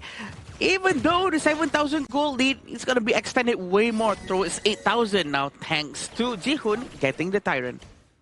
The fact that they got another objective right now is a signal towards Syria that they need to play this very carefully. But now, Korea, they're going to force the fight onto them, and Songjin gets Ibrahim, and they're looking for Bashar, but Bashar backs out immediately. 3 players from Syria, can they defend this one? That's the question. They have to hold on as strong as they could. Bashar, he's going to lose the high ground tower in the bottom lane. Look at now, Koruru coming in from Jihoon. He's forcing in the backline. Managed to get them one huge explosive damage. They're going to try to force it out, trying to push them all the way to the back, and the crystal will be destroyed. 8 minutes 30 seconds on the dot, and Team Korea established dominance in this game 1 of this BO3. And I gotta say, it's not looking good for Syria.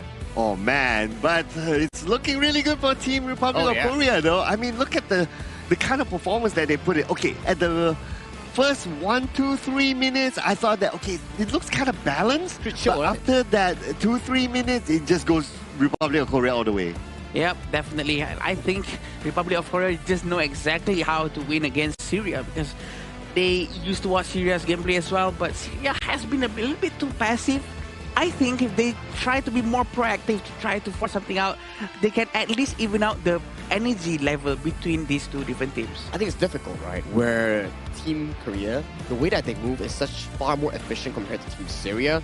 They waste no time in trying to go for the side lane plays, which allows Team Korea to capitalize on side lane members for the side of Syria much more faster. Like we saw, the first gang on towards the Fatih coming in on the side of Team Syria, it was smooth as butter coming in for the side of Seongbin. Yep, definitely. And I think Seongbin was playing very well. Also, the fact that they had a lot of space being given out by his entire team also allowed him to actually really perform very well throughout the entire match. Oh yeah, absolutely, right? I mean, this is a total domination kind of gameplay, right, from Republic of Korea. And it is also something that we see during the draft, right? Like what you mentioned, Sagi. For serious draft, they are set up for late game. If it goes late game, okay, maybe we might see something like how we saw the Laos game earlier on, right? But because the draft is set up for late game, Republic of Korea sees that opportunity. They know that we have to end the game fast, and that's exactly what they did. And they snowballed so crazily, right, coming in for the side of Team Korea, where we saw Jihoon's Nakoruru went all the way to the back of the crystal, popped one member coming in on the side of Abdulaziz, and then he backed off fully, which allowed the game to be smoothly ended by the side of Korea. And as you can see towards the KDA, only Jihoon suffered a casual death coming in for the side of Team Korea, while others were crystal clean in this game alone. Yeah, definitely. And these are the itemization coming in from everyone. We do see a Blazing Cape coming in from Amar, who's going to be stopping a little bit of the damage coming in from Korea. Also, the healing from them. But probably not the best thing to do as well, because there's not too much of a health recovery coming in from Korea. And Korea's soul trying to really rotate throughout the entire map. The way they really rotate throughout the entire map is just so successfully done. So yeah, super smooth, especially when you have like a Nakoruru and a Mai, right? These two heroes are able to rotate across the map very, very quickly, and they utilize it very well. As compared to Syria, right? If you look at like the level of mobility that they have, actually it's not much. It's slower, right, compared to what Korea is actually able to provide. Hence, you need to be moving faster as a whole. The mid lane control needs to be better coming from Syria, because if you can control mid lane, Yuan and Moses can definitely match the 3v3 to whichever lane that they're bringing people towards to. So this is something maybe Syria needs to be venturing into and try to fix going into game 2. Yeah, and this will be the stats shown to us from the side of Korea. The amount of damage contribution coming in from them, all of them are quite evenly spread out. This shows that everyone really contributes the same amount of damage output, while Byron not only dealing damage, but he is the initiator, right? Alongside with Lianpo, really helping for Hunmin to have a lot of space to go in. And looking at the stats here, well, it's obviously quite heavily towards Republic of Korea. The damage output, I would say it didn't really go that far, because this game ended rather fast and they were very objective of how they play this game.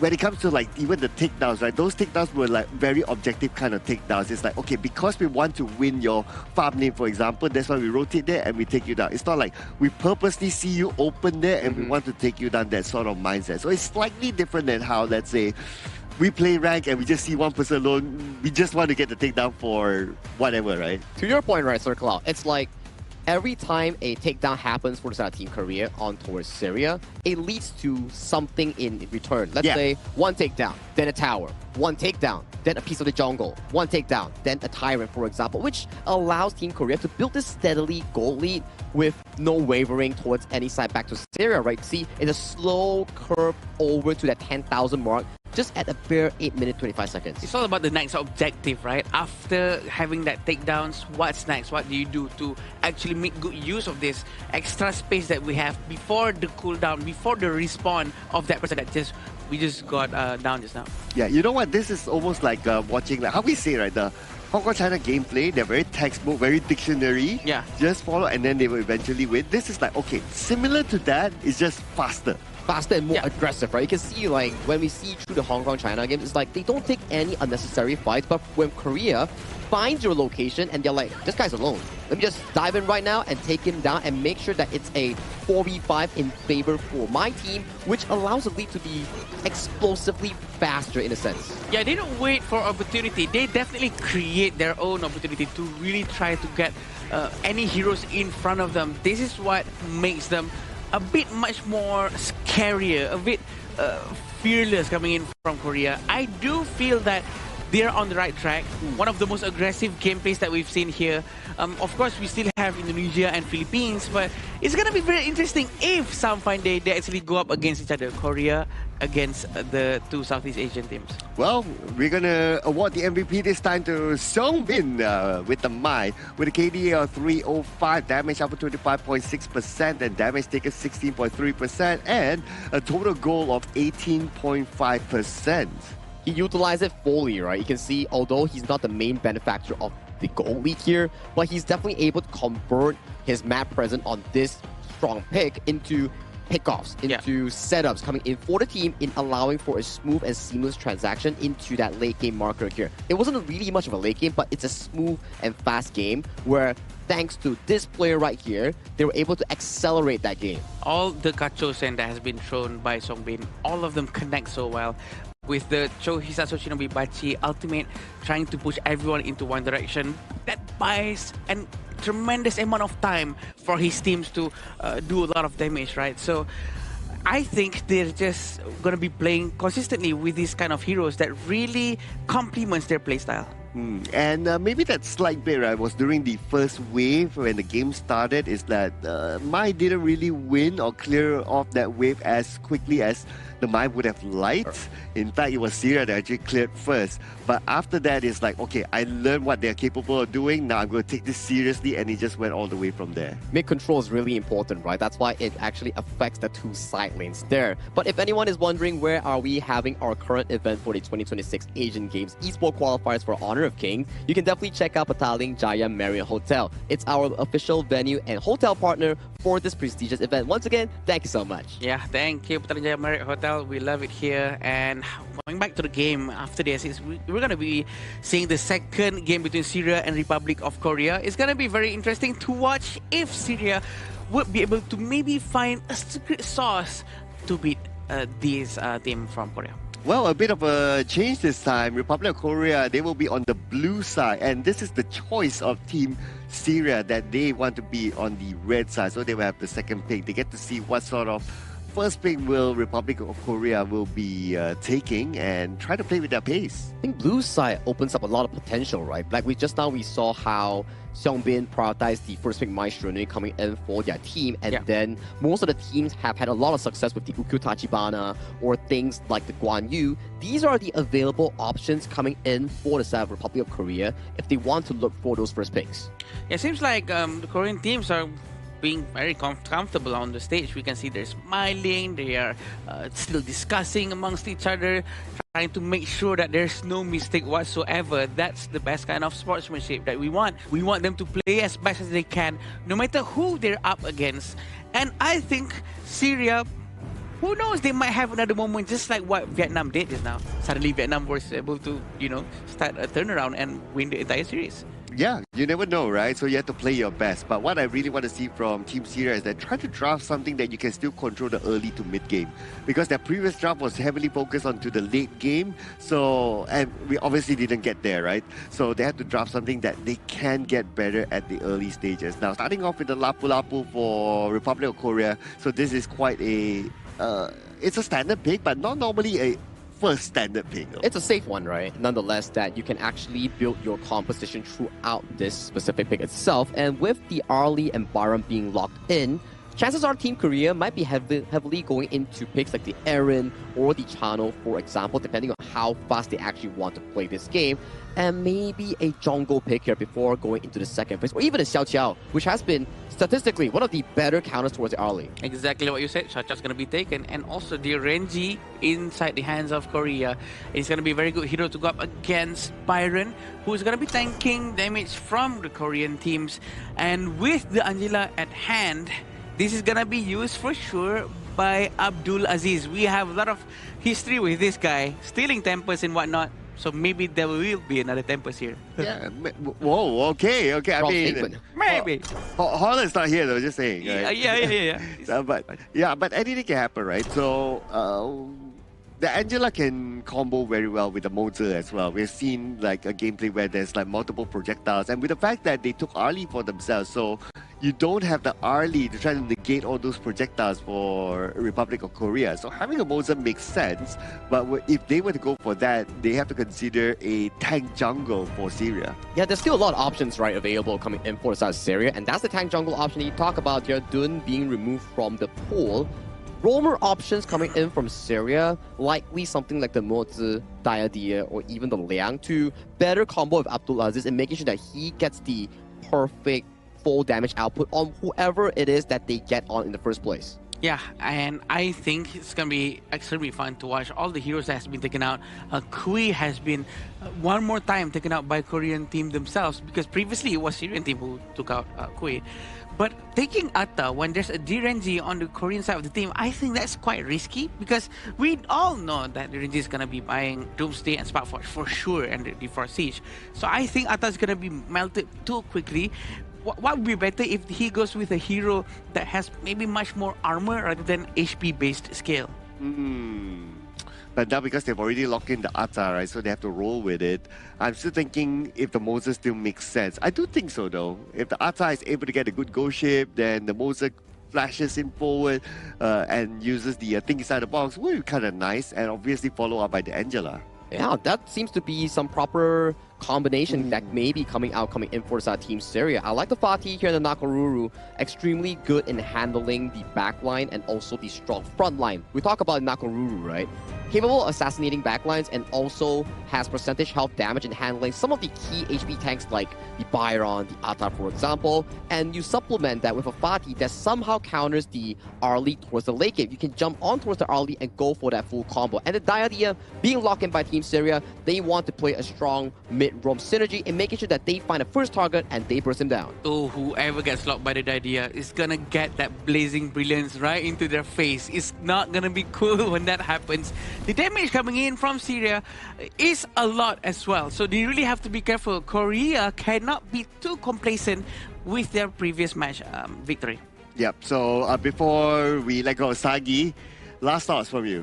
Last thoughts from me, Syria will definitely have to be able to find those early game advantage with that 1-2 combination coming in from the Angel and also the Diadia if they want to be able to see that Shadow Drag, Shadow Vanguard, and Tyrant come into play here. If they can maintain the game into a 50-50 up until the 10th minute mark, that is definitely will be a main goal for them going into this game. Yeah, and we can see, thank you, Sagi. I'm sorry about that, I forgot to say that. Thank you, Sagi. Don't need to thank him, no. Yeah. Okay. He's fine. Abdul Aziz is gonna be going to the mid lane with the 2,000 gold. For now, it's a bit too early for us to see any changes throughout the itemization, but a very early rotation coming in from the Xiao Qiao. Songbin really wants to try to punish as much as he can, trying to steal this jungle. Honestly, I kind of like this draft from Syria a little bit better than the first game, because at least this draft will give them a bit more control from the early to mid game, right? And the rest is about execution. If they're able to execute it well, able to control Republic of Korea from the early to mid or late game, then the Arlie, once he gets his items, might be able to wreak havoc. Yeah, that's true. Still going on with very slow pace coming in from both sides of the team. This is still very early for both of them, for sure. And Korea usually starts to come a little bit more online during the 3-minute mark. It all depends on how Nakoruru is going to start her rotation. Jihu is going to go towards the top lane, probably trying to benefit the teleportation that is available for them. Yeah, and I understand why the 3-minute mark, right? Because that's that 1 minute more countdown before the Tyrant comes up. So if you can exert dominance from that 1 minute onwards, then it's very likely you can win the Tyrant. But in the middle, looks like Jihoon gets the first strike. Well, they didn't really need to wait for 3 minutes. Yeah, first strike has been done. There's almost 1,000 gold difference. Look how aggressive Ali was trying to go to the front. We still want to see much more of a rotation coming in from Syrian team. Rotate together with the jungle, with the mid lane, to be able to dominate the river area at the very least, or their own jungle. And Republic of Korea, they're starting to step in slightly into the Syrian side as jungle, right? And I want to see the same from Team Syria if they're able to do so. They're making that rotation towards the bottom. Oh, but Abdulaziz, his position is compromised. Hyunmin, he saw someone move there and he found out. Still have the Lapu-Lapu Songyeon quite nearby. He's trying to open up the entire map, trying to give some vision to his teammates so that they know the rotation coming in. But look at this! A huge amount of damage with the first ever Secretary Blessing to be used in this game, but did not manage to get them down. This is just before any item has been done. Imagine if items is already there. Oh, he would have been gone. Would have bursted down for sure. But Ibrahim has his flash to thank for, right? Because of that, he's able to flash behind underneath the tower and he was safe. But because of that, he's also forced to turn back. When he's forced to turn back means that some level of goal sharing will be missed out. Definitely, that's very important. Raging Sea has been used. All of them trying to follow up, bursting down Abdulaziz. Very nice focus fire coming out from them, and they're still trying to go for Atta, but I don't think they should be wasting too much skills on Atta. Atta don't really have a huge amount of damage early on. He still needs his little bit of itemizations, and we do know that the deed is done. They already got Abdulaziz, very important hero. The deed is done, yeah? Yeah. So this is the 3-minute bracket that we talked about, right? That's where we start to see Republic of Korea start to turn up the gas. And Joko is waiting at the side. That's gonna be Songyeon. He's not gonna try to force anything. I was expecting to be much closer to him, or maybe flash in with a Secretary Blessing. But it seems like they're not gonna do that. They're gonna try to rotate towards Tyrant for sure. Very smart from Syria. They know they're not gonna get Tyrant. They went straight to the Overlord. And in fact, faster than Korea getting Tyrant. Yeah, if you can't get the new toy, you get the second-hand toy. That's okay. But here we go on to Abdulaziz. Receives a lot of damage, but again, because of the flash, he is safe. He is safe for sure. Abdulaziz with the last hit manages to run away, but can they defend this? They cannot. The amount of damage coming in from Jihoon is too much. Oh, but at the same time, look at the farm lane. He's being pushed down by Hyunmin, and nobody gave a care of his position and his pushing. It's two waves at the same time. While Syria did not even manage to get the top lane, but he did destroy the tower though. Teleportation coming in from the Atta. Can he do something? They tried to dive in with the 2 minions left. They can destroy another tower at the bottom lane. Wow, in about 5 minutes they've destroyed 3 towers. Okay, this is Republic of Korea, like what we talked about, right? Like you mentioned, 3 minutes onwards, they start to turn up the gas and now they are not letting go of the pedal. Secretary Blessing has been used not for the heroes, but really focusing down on objective, using it on towers. It might be a waste right now, but getting 1 tower equals to more gold. So this is actually good for the economy. Oh yeah, but okay, they have to give a little bit of attention to what's happening at the top there, but that's a slight push. The bigger push is happening from Republic of Korea towards Syria, from the mid to the bottom. Right now, they're just playing like in these 2 lanes, and Syria has having a hard time. Very good Raging Sea. He knows where the umbrella was, but look at this. They really go all the way in with the Secretary Blessing, cutting down everyone in front of them. And Jihoon just arrived just to have a little bit of the taste of the last few seconds of the team fight. And they got ace. Syria got ace, unfortunately, and because of this ace, okay, we don't have enough time though to end the game. The minions are marching in. Minions, okay, coming. Is there the time? They're trying to destroy the crystal as soon as they can. They go. They focus down onto the minions, but will they get a huge war comeback? That might be it. Ali managed to get 1 at the very least, and now they try to disengage as soon as they can. I thought they're gonna end within 6 minutes. I thought they wouldn't be able to make it, but because of the respawn time was too short, because the lower level you are, the faster you respawn. That just helps them in a way. Yeah, and also what helps Syria is that after you just exploded the tower, right? Yeah.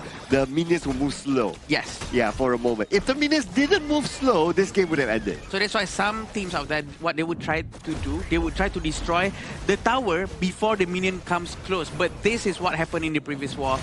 They literally just dive all the way in, but this is a new one. This is a very good blazing brilliance coming in. This might be a huge comeback coming in from Syria. A very good fight coming out from them. Abdulaziz with that blazing brilliance, helping out his teammates with Ibrahim in the front, knowing that Ammar was also tanking a lot of damage for the team. Oh, this is Syria not going down without a fight. And they're looking for more opportunities in the middle of blazing brilliance. On to Seunggun. Seunggun is tanking enough to absorb that damage. He is okay for now. But Syria, now they want to push down the mid lane. It's just that they don't have the minions. They don't have the minions for now, but 5,000 gold, they actually pulled the goal closer. And I do think this might be because of a little bit of overextension coming in from the blazing brilliance was just so nice. Again, with the damage coming in from the Fatih, but that was just so much. That is so much, but actually still managed to go down so quickly because of the consecutive damage coming in from the Syria side. Yeah, and for Republic of Korea, they're realizing that, okay, only 2 lane advantage is not going to be enough for them. Now they're looking to take down more towers at the top. They're opening up more opportunities for them to push into the base later on. Now they are right in front of the doorstep of Syria, and Syria is full on defense for them again. Tier 2 tower has been destroyed. Blazing Brilliance just to shoo them away from the area. Raging Sea hits the got it? They really want more. Ibrahim goes down Last first. hit. Abdulaziz manages to survive. Fatih also manages to go down because of Ali. A very good defense coming in from them. Oh, Republic of Korea is starting to lose discipline here. They're looking all the way to the back line. Well, it would have been a different story if they actually got their target, but the fact that it did not happen.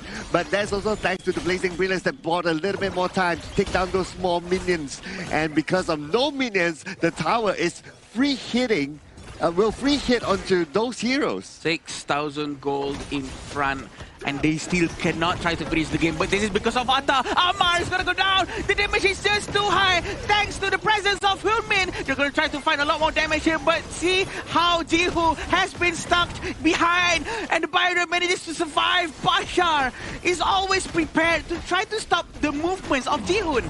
You know what? The Blazing Brilliance right now is almost like the Fire Brigade, right? It's trying to put off the fires here whenever they come into the base. But now all the towers are down. And with the towers down, it's all in here for Republic of Korea. Juno will get Bashar, and the Crystal will be their focus. And they will end the game 2-0. And that's the trio score coming in for the side of the Republic of Korea in towards Group D, booking their slot into the main event. But valiant effort as well coming in from Syria. They did not allow the game to be a landslide coming in for that specific case. We saw how Korea, they were trying to go for that specific time limit, but Syria came back and they immediately shut it down. And then after that play in the high ground, in towards the mid lane, they punished Korea for being overly zealous. But these are the things that makes a good team. Korea, when they face a play that has been failed, they find another way to make it come back towards that. They pace themselves well. They make a comeback well. They improvised and adapted within a short period of time. I think assessing the situation, okay, you know what happened just now? I think we can manage this and we can change the way we try to engage into the next team fight, and they actually proved them very well. But of course, I think the fact that they were a little bit overextending because they really want to end the game quick. Sort of punish themselves, right? I was just looking at the reaction of the coach and the management of Syria, right? It's like they look pretty happy with like, oh, it almost looked like they had the opportunity to like, we can fight back, we can maybe do a comeback here. But yeah, I do agree with you both gentlemen, right? Is that I am impressed with how Syria played this game. Normally, if you got beaten down in game 1 so badly, game 2 you'll be like, you know what, let's just go through the motions. But Syria is like, game 1 they were beaten down, game 2 they tried to rise back up again, and this is something that I applaud. I agree, and I think that they actually did it so well just now. Syria, even though they actually lost the match just now, I think they were on the right track. They know what they were doing. They tried their very best. Abdulaziz with his Angela, he knows that he has a good track record with a hero. Pretty good, but well, he did not manage to do it once more because they are going up against a giant who has been playing together for years. And that's the worrying part, right? Considering the fact that they still managed to find some hole coming in for the hastiness of the side of Republic of Korea. Maybe in the next few matches coming in from Syria, they still have, like, if I'm not mistaken, one more match. One more match. Potentially against Singapore, if I'm not mistaken here. So currently in the top part, you have Hong Kong, China, and Republic of Korea sitting comfortably in the top 1 and top 2. So the bottom side is where it gets really messy, I would say. Yeah. If one team wins another team and that team loses to another team, we might have a three-way tie at the bottom there. But that's for later on, because another Group D game that we'll be covering later on is definitely Singapore and also Sri Lanka. So this is a lot of Group D scoring that's going to be entirely messing up the entire standings here coming in for this respective group. Yeah, for sure. And I think Group D has a lot of dynamic and extremely saturated in terms of performance. But that's what makes it very interesting to see how these potential underdogs are going to try to really maul onto the big giants. And I think it's very interesting to see how they start to progress and adapt into the next stages of their gameplay. Wow, Group D is starting to shape out to be a very exciting group. I really can't wait to see how things will turn out. Of course, we have one more match from Group D after this, like what you mentioned, and then we have a clearer idea. But for Team Syria, even though they lost, I didn't feel that it was a loss. And I feel that it was a good improvement by Syria, and it was a good showing of a fight by them, and it shows that they want to keep their hopes and dreams up to at least qualify to the last chance qualifiers. Which is why the positive growth coming in from Syria from Game 1 and Game 2 is really well cherished, because if you put this momentum that Syria actually generated for themselves and move on towards the later stages of the tournament, then maybe they can punch a ticket towards the last chance. Yeah, definitely. And I think they would still be able to do so if they keep up with their performance like this, because they are on the right track. Korea with a 2-0, their itemization is, you know what, rather straightforward. Nothing too odd coming in from both sides. Just What do you mean?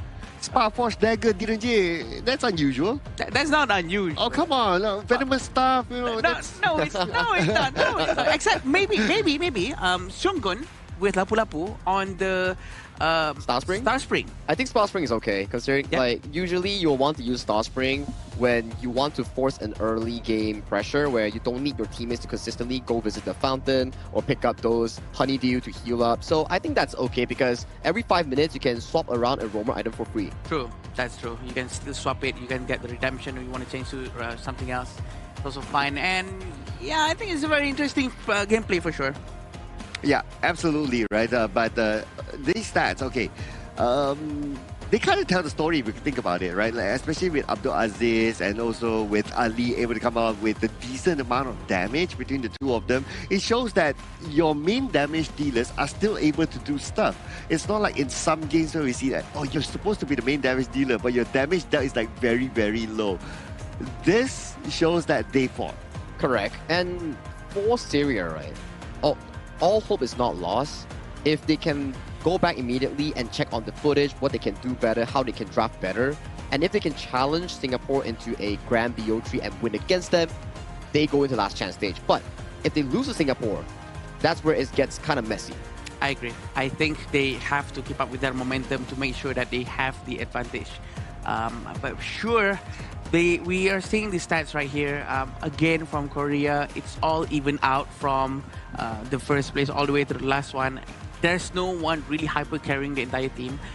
With Yuno on the Fatih, he's very successful with that. It's just too successful, too good. Well, speaking about success, right, just to illustrate even further of the success of Syria, able to slightly fight back there is by this goal graph here. That was when they were able to win that fight in the middle, and it starts to look like, wow, they win this one fight. Are they going to win the second one? Are they going to win the third one? Are they going to win the fourth one? Are they going to snowball from there, right, basically? So I kind of got a little bit excited there, right? Yeah. But obviously, Republic of Korea, they are very experienced. They know how to bounce back very quickly from one small drop. But hey, it's the proactiveness coming in from Team Syria that counts, right? You want these sort of plays when you're on the losing end to be able to find opportunities in coming back towards the game. So applause towards them, but we need to celebrate the victors as well. With this win, Korea and also Hong Kong, China are guaranteed to go towards the main event. Now, it comes down to Group D. Who will be getting towards that third place spot? Because right now, for those two teams, it's going to be like an Indonesia versus Philippines situation where it doesn't matter anymore, even if they win or lose against each other, but it's for regional pride. Yeah, that's the most important one. Regional pride is on the line, but this is what happened in the previous one. Because the damage coming in from Korea from the beginning of the game is a lot, but again, what made it so exciting on how Syria actually managed to pull up their pants and really try their best to make a comeback. They almost did a comeback. They actually destroyed a couple of heroes at the same time during the mid-game. You're saying that they weren't wearing pants? They were. Oh, okay. Another second one. Oh, okay. They have a second layer. Oh, yeah, probably, yeah. Because they need to keep themselves warm, right? Yeah. But, okay, this is towards the end. And not let's yet. be real, right? This is a bit of overextension by Republic of Korea because there were no minions there. Yeah. But I guess they were kind of feeling the group, right? That's why they just went for it. Oh, you can see Bashar just going in with the Storm Strike Flash and finding Seongbin. And Ji-hoon, this is more of a, I would say, undisciplined play here coming in for the side of Team Korea, where they are trying to go for a 3v5 angle. And they're like, okay, guys, we are 2 ahead of ourselves. Let's repace it, and then let's go for a true ender here, which in these moments here, this is why I say, numbers game is really important. Amara needs to respect the fact that the other members just aren't here in the vicinity to assist him if he gets open. Yeah, definitely. And we will be seeing who's going to turn out as the MVP from the Republic of Korea. It's going to be Hoodmin with the DRNG. I'm not surprised with the 30% damage that he just dealt because of the Atai right in front of him. It's a perfect counter for him, and definitely the biggest damage contribution for the DRNG as well. 405 with 11.3% damage taken and 22.6% total gold. Yeah, and a fairly low damage taken, right? If you look at it, right? So he keeps himself well and healthy, and obviously that's reflected by the fact that he was not taken out even a single time, and he had good protection by his teammates as well. So this is also showing that when they had that fight in the middle, the one that Syria won, he was the one that survived. And yeah, and when you think about it back towards the game itself, right, when there's like accidental stuff happening left and right, he was the main guy coming in from the side of Republic of Korea to be consistent enough to not falter any single time, making sure that, hey guys, I know you guys are a bit hasty, but remember, we can pace ourselves back and still send a good and clean win coming in from Republic of Korea. So that's a 2-0 coming in from Korea, and they are comfortable right now. Very comfortable for sure. And Korea, they're on the right path, even though we would say that their gameplay is also rather textbook. But it's much more aggressive than that. If we have to really compare it to Hong Kong China's playstyle, Hong Kong China really don't want to overcommit into things, and they will not take fights that they don't feel 100% about it. But with Republic of Korea, they really love to force it out, make their own opportunity, which is why it's very exciting to see. Yeah, it's like if for Hong Kong China, it's like you have to be like perfect, 100 marks in your exam, right? Yes. But if like Republic of Korea is like, okay, you can get 99 marks, that's okay, as long as you finish quickly so that we can go have lunch. It feels like they're having fun, you know? It's like they are trying out aggressive moves, making sure that they can challenge their limits, make sure that they're always active and available in terms of their terms, in terms of mechanics here. But, you know, congratulations to Korea on taking that 2-0 victory over Syria. Let's check out Mara on towards the stage with an interview prepared with the representative coming in from Korea. Let's go, Mara. Republic of Korea, ever so flawless. Congratulations, Hoon-min. We always notice that Team Republic of Korea always secure the advantages early, turning those into objectives, map control, towers. What makes Republic of Korea so superior? And it seems like you don't break a sweat every single match. 한국 팀은 초반에 작은 이득도 놓치지 않고 운영을 통해 점점 더 큰 격차로 만들어가는 경우가 많은데, 이런 압도적인 경기력을 보여줄 수 있는 한국 팀의 강점이 무엇이라고 생각하십니까? 일단은 모든 라인이 체급 차이가 나기 때문에 그런 게임을 좀 쉽게 할 수 있는 것 같습니다. So I think that there was a obvious class gap, tier gap. With all the line, that's why that's our advantage. But tomorrow it might be a narrower gap, because here it goes. Your team captain, Sungbin, yesterday predicted that the match today will end really fast. That was his promise. So how do you predict the match tomorrow against Hong Kong China will go down? 어제 우리 캡틴님 선빈 선수가 경기가 빠르게 끝난 것이라고 예상을 했는데 실제로도 그렇게 됐습니다. 그렇다면 내일 홍콩과의 경기에 대해서는 어떤 예상이나 각오를 가지고 계신가요? 내일 홍콩 상대 같은 경우는 굉장히 조금 이제 강한 팀이라고 생각을 해서 빨리 끝내기 쉽지 않을 것 같은데 최대한 빨리 끝내려고 노력을 한번 해보겠습니다. So we understand that tomorrow opponent Hong Kong is very strong team. So we know that it's not easy to finish the game very fast, and so but still we will try our best to finish it quickly. It's going to be one of the most anticipated matchups here in the Asian Games qualifiers. Let's invite everybody to tune in tomorrow. It's going to be very exciting. 응원한 팬한테 말씀 일단은 응원해주시는 팬분들 되게 감사드리고요. 꼭 내일 경기 2대0으로 이겨서 전승으로 1등을 한번 진출하는 모습 보여드리도록 하겠습니다.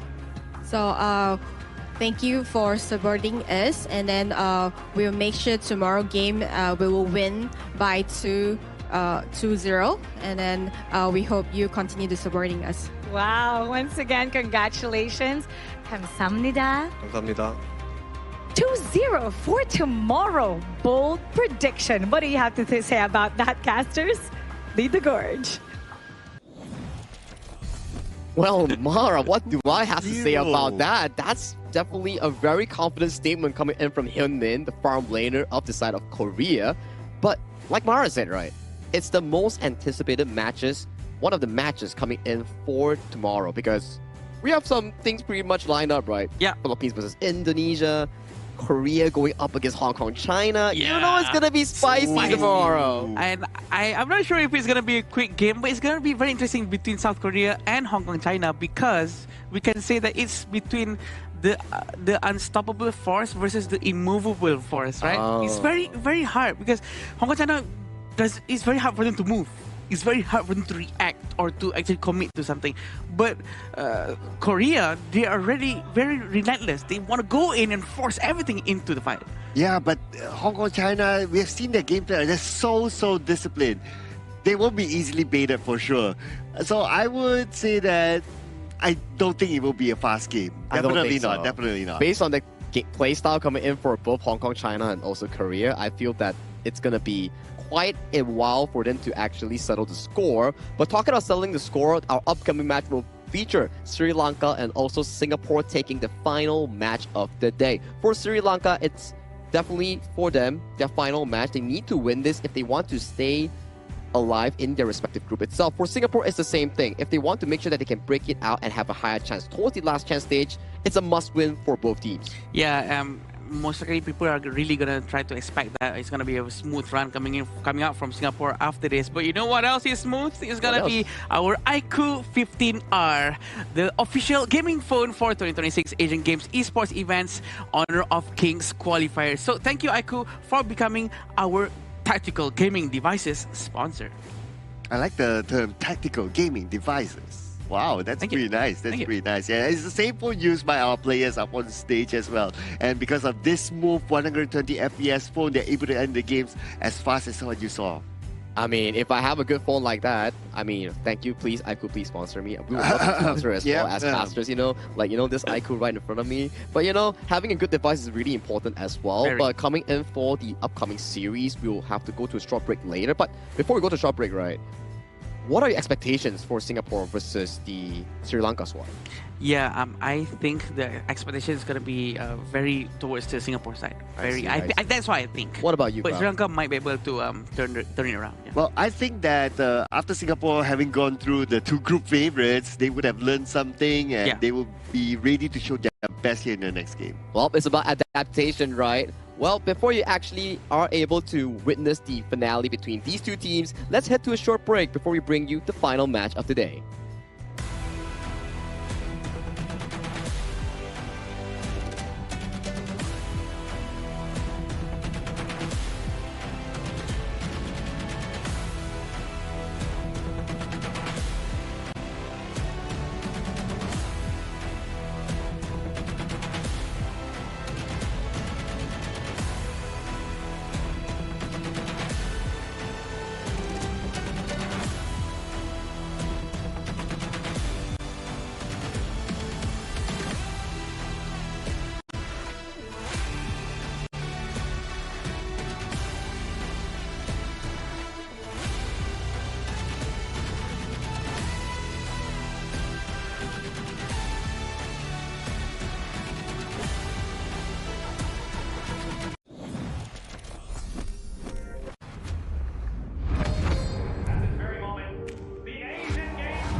Contestants fight for their regions while we cheer them on from the stands.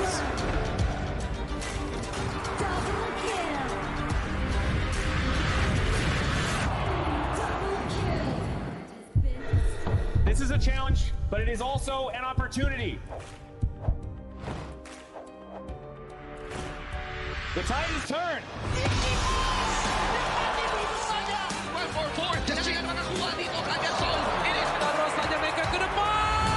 Fastness in front. They're going to use it. Golden tight zones. Attack. And we pulled it off together. We share the same voice, the same radiance. This moment of brilliance belongs to all of us. Together, we shine.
Welcome to the 2026 Asian Games Esports Qualifiers, Honor of Kings.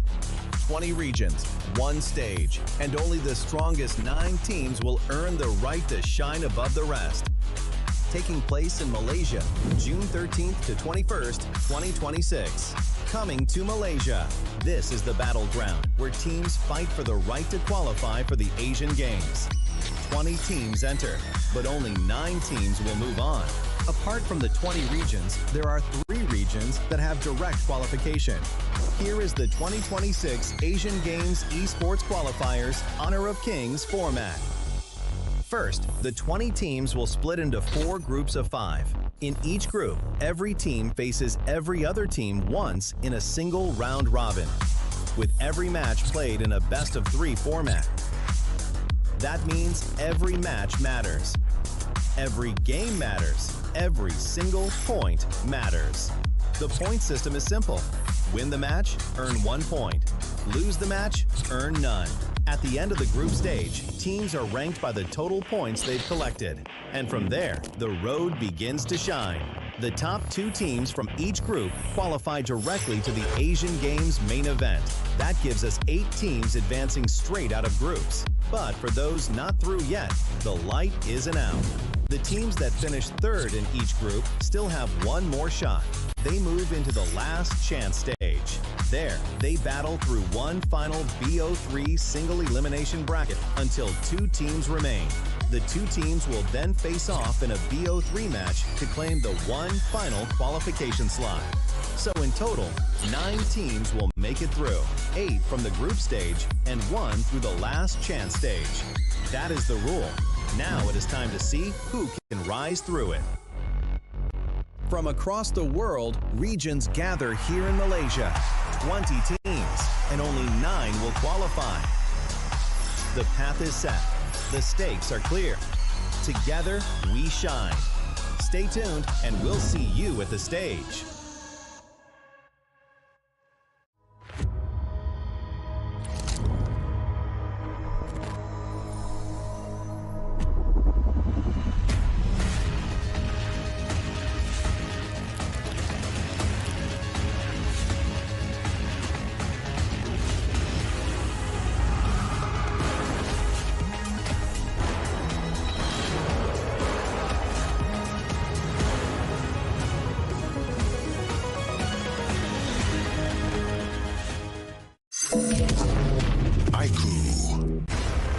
ultimate not ready yet.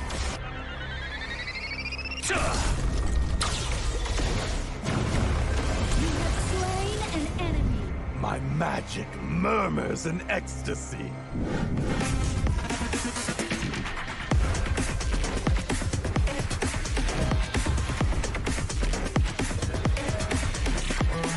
Legendary. There is no escape for you. Killing spree. Double kill. Triple kill. Spectacular. Kill. I'll be back for your life soon.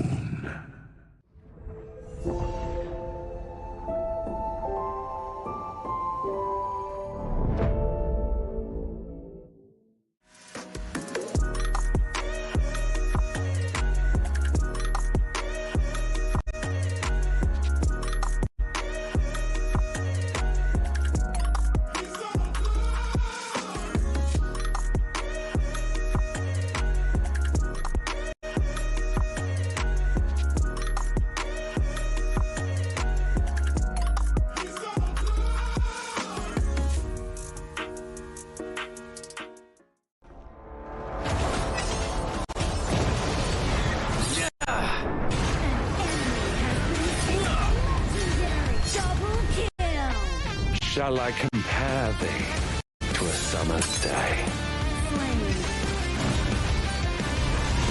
Engage and slain. Don't crush us like insects. Slain an enemy. Defend our base. Our high ground tower is under attack. Amazing. Unbelievable. Triple Ah, the fragrance of romance. ally has been slain. Rampage. Double kill. Triple kill. Spectacular. Pentakill. Lady Fortune is on my side.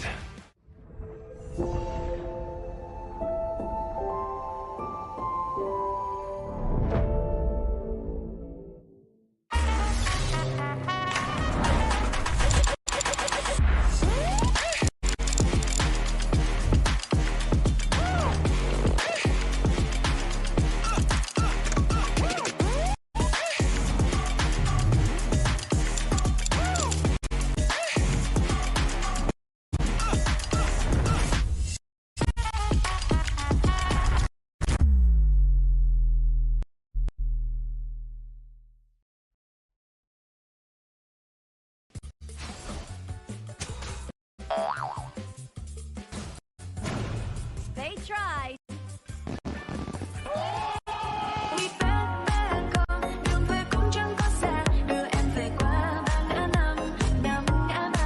The new Spritling skill, Dig It, is a passive skill which will automatically trigger at fixed times each match, up to a maximum of 10 times. The skill grants guaranteed standard rewards like gold, XP, shield, health recovery, and more. There's also a small chance to uncover mysterious grand prize specs during the match. Dig It may also produce tradable high-value treasures. Detailed information about acquired treasures will be shown after the match ends. Each treasure has its own rarity and storage size, and obtained treasures will be automatically stored in your warehouse. If you want more high-quality treasures, make good use of the Treasure Fusion feature. You can also copy and share your code so friends can help speed things up. Treasures in your warehouse can be sold for event currency, which can be used to redeem skins, items, and other rewards on the event page. You'll even have a chance to win physical prizes like smartphones and cash. You can also spend event currency to bid on high-value rewards. The auction uses a hidden bidding system where you can submit 2 bids for the same reward. The highest bidder wins, giving you even more ways to obtain rewards.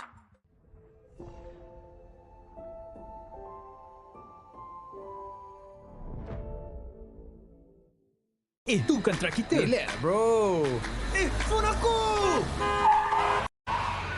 Jom ke mana? Mountain Dew!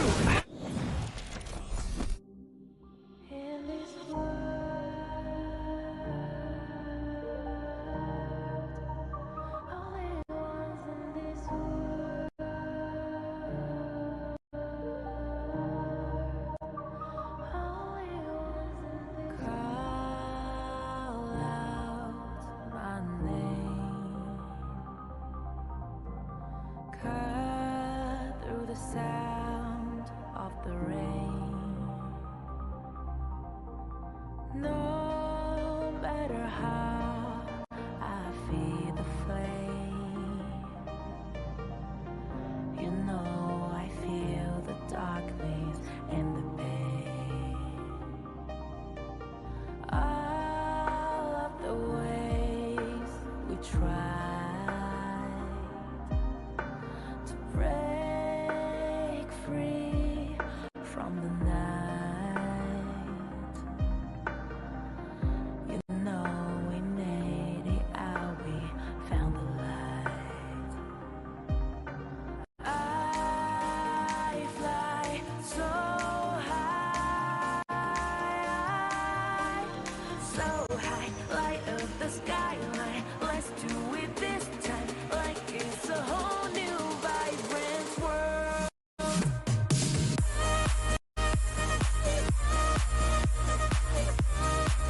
Like we're the only ones in this world.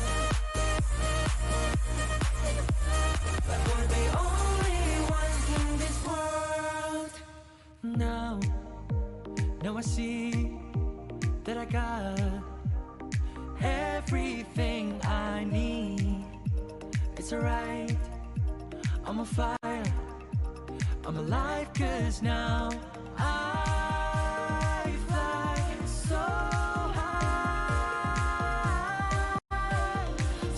high, light up the skyline. Let's do it this time, like it's a whole new colorful world.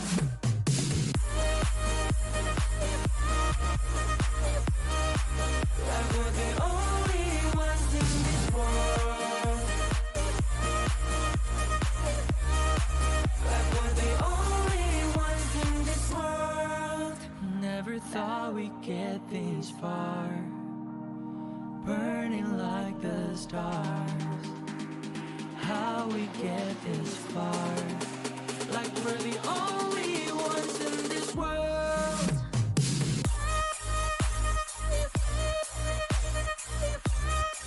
Like we're the only ones in this world. Like we're the only ones in this world.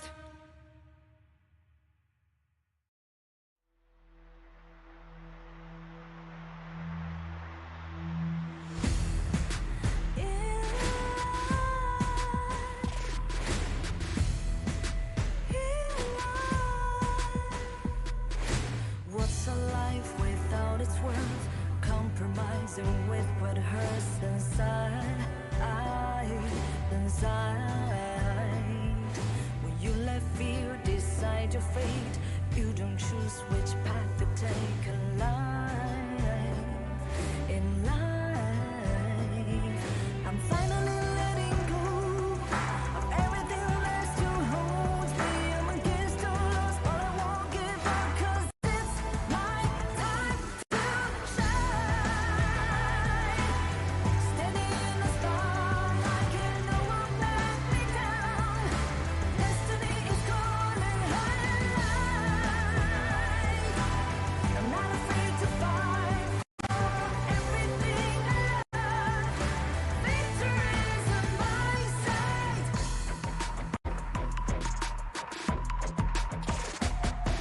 The more we lose, the more we gain, the more that nothing stays the same in time. Can't love ever, can't forget. What you see is what you get sometimes. Gonna show the world tonight, the light that shines inside us. We're against all odds, but we won't give up, 'cause it's our time to shine.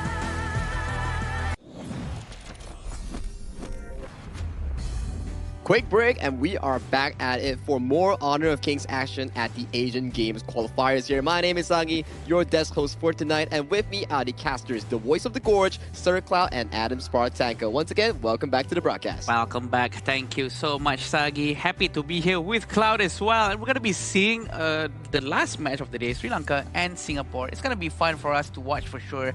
And a lot of experience coming in from Singaporean side, but Sri Lanka have a lot of things to prove as well. Oh yeah, absolutely, right? Both sides have things to prove here because it's still open for this group, right? Or who may qualify onto the last chance qualifier and all that. So there's a lot of stake at play here. Especially when Singapore, they're done with the group favorites. Now they can, well, put their focus onto maybe winning. Yeah, I mean, as of this point, coming in for the side of Singapore, if they can pass through Sri Lanka and then challenge Syria tomorrow for the slot finisher at the last chance stage, then they can go on to challenge Vietnam in the last chance stage matchup there. Because last chance stage, there's only one team out of 4 that can actually make it to the main event. But if you're looking for something fun, you can check out the Super Flow Brawl mode with all the new amazing talents and also the random events that will be happening in the particular mode itself. If you're tired of ranked games, this is where you need to go. Yeah, and this is where all the fun begins and all the crazy little talents that you guys have to play around with. And you can actually buy those talents, so don't forget to check them out. A lot of updates coming in alongside with the new heroes and whatnot. But we want to shift our focus back to the tournament in Sri Lanka and Singapore. It's going to be very, very interesting to watch. And yeah, we've been saying that maybe Singapore is supposed to be the one that wins, but we'll never know because Sri Lanka has been showing proofs that they've been quite adaptable. Hey, what you been talking about? I would say maybe Sri Lanka has a chance here. Yeah, come on. I never doubted you. Oh, yeah. I mean, like I always mentioned, I feel like an old man when I'm saying this. You know, like I'm nagging you guys. You can't determine things before it happens on the Gorge. Any beef you have to settle, send it to the 5v5, send it to the Gorge later on. Let them do the talking in the playground, so that we can actually see on how they're gonna try to do their own metas and whatnot. It's gonna be fun to watch because throughout this entire qualifier, there's a lot of things that have went on. We've seen a Levi, we've seen Dr. Bian in the farm lane. All sorts of things has happened here. We've seen the Dong Huang today. Yeah, with Dong Huang, the Yaria, you know, the Xuan Ce, Wukong, all these are like amazing picks that we actually have in our Asian Games qualifiers. So you can argue, it's Asian Games version patch. Lesser heroes, yes, 85 heroes, but it doesn't stop the creativity of our players trying to find ways in getting those wins in representing their nation and region in this tournament. Yeah, I agree. This is the most important thing, right? The regional pride that they're bringing, especially with all the family members who's watching at home. It means a lot for them to be up on the stage. So regardless if they win or lose, at the very least, they can bring their regional pride and represent their region. It's the most important part. It's what they say, right? There's no losing. It's just learning, right? Yes. Whatever it is, it's a learning process, right? If you do well, it's also a learning as well because it's not over yet. Whoever who has qualified, there's still the main stage to play for, and that obviously is going to be a lot more at stake. I wish I could have that mentality when I lose my rank games, you know? Like, right? when I play that rank games, I don't feel like I'm learning. I just feel like, man, I lost another rank game. Yeah. That's why you're not playing pro anymore, right? It's the mentality that counts, you know? But the teams are ready, coming in for our first and last series of the day between Sri Lanka and Singapore. So let's kickstart off it with this teaser video.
Their journey may not have gone as planned, but their spirit remains unshaken.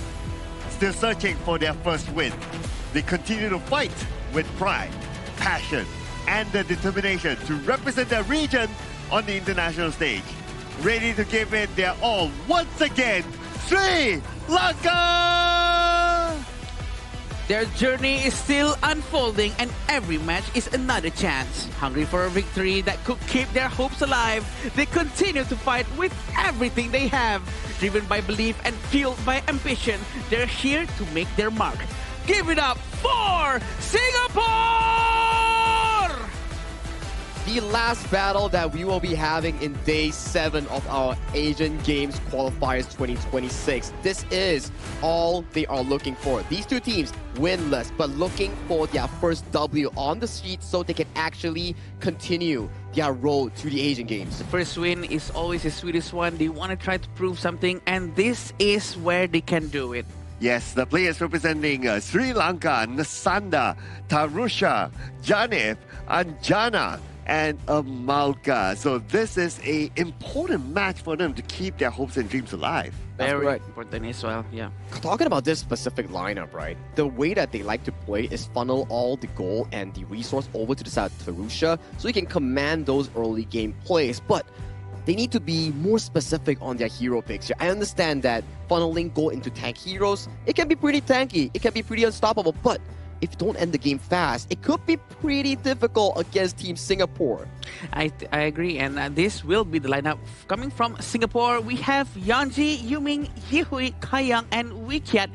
We do know that they have a lot of experience under the belt, especially Kayang, who's been quite active in the Indonesian professional league.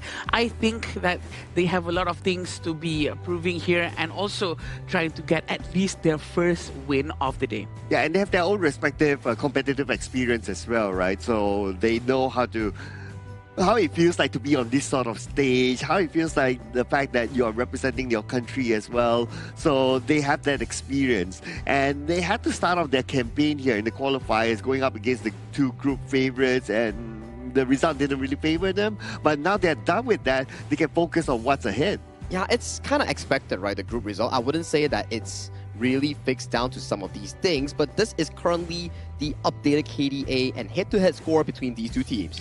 Yeah, the first strike rate is much higher for the Singaporean teams, even though their hero pool is not as much. Also because of the total games that they have played. They've only played 4 games in total versus Sri Lanka, 6 games. Yeah, but I like the fact that even though Sri Lanka played this many games, right, they're flexing 22 heroes here. It just shows that they're creative and they adapt to situations based on the hero pools that they're given to them. But when it comes to first strike rate, Team Singapore, they have a little bit more when it comes to that statistic. So it shows that they are a more earlier, aggressive sort of team.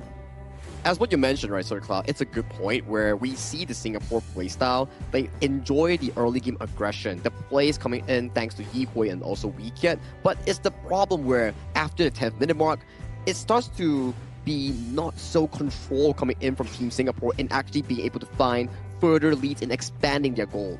I think that they will have to try to somehow manage towards the mid, towards the late game much more.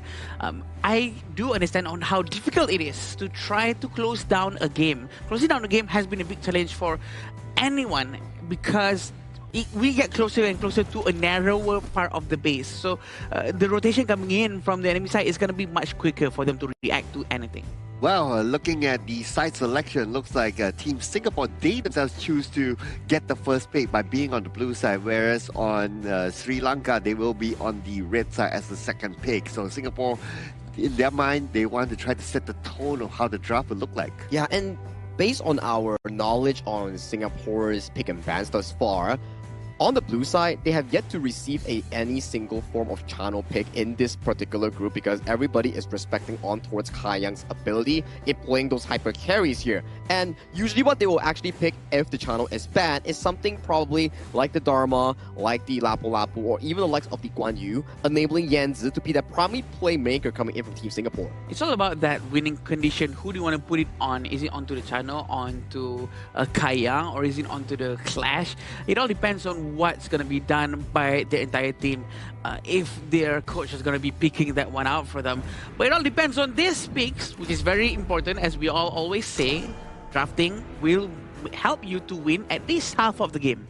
wow, I'm surprised. Team Singapore, they start off by banning off the two main tank supports, which is the Lapu Lapu and also the Zhang. So now the options will narrow down, right? So let's see. Are they going to go for a tank support first? Because if they don't, then Sri Lanka better grab it. Yeah, or they could go for the Mai Shiranui on the hands of Yi Hui. Those are available options here. And there we go. That's the Mai Shiranui here. And going in towards the side of Sri Lanka, they have options here. Things like the Ukyo Tachibana, things like the Yuhuan to counter out against the Mai Shiranui. These are decent pickups here that could potentially go 50-50 in this matchup. Yeah, a lot of crowd control capability coming in from just the Mai Shiranui alone. So this is a very strong pick. A lot of still heroes that still very much open. Dolia is still around. He can do a combo with a Dune as well. But they're going with a Guan Yu and a Lianpo. A huge amount of crowd control to react against this Mai Shiranui. Yeah, I love the fact that Sri Lanka went for the Lianpo, right? Because now tank supports are no longer available. But of course, there are other options. You can go for the Moza and so on and so forth. But that will be a second discussion depending on what Team Singapore wants to go for. They're going to go for the Fatih and the Aaron instead. And they're going to leave heroes like the Moza open. So it could be banned out by Sri Lanka on the second phase ban. Or they could go venture into the pick known as the Zhuangzi that we've seen back in the Vietnam against Laos series, because that's a lot of crowd control. And if you can make sure that your farm lane and clash lane is safe in that DPS zone, especially on Kai and also Yanzi, then maybe it pretty much works out, right? And for this Fatih pick, potentially it will be flexed between Yanzi and Yu Ming. We still don't know where this specific pick is going as we head on towards the second side of the draft, the second phase. More rumors will be expected to ban out from the side of Sri Lanka, targeting towards weekend. Yeah, also Singapore's probably going to be banning a lot of the junglers and maybe the farm lane as well, because Sri Lanka hasn't picked those heroes just yet. I think trying to reduce or just get Zhuangzi out from the Sri Lanka side would be a very good choice for them. But removing Neja is also a good choice. Why would you say so?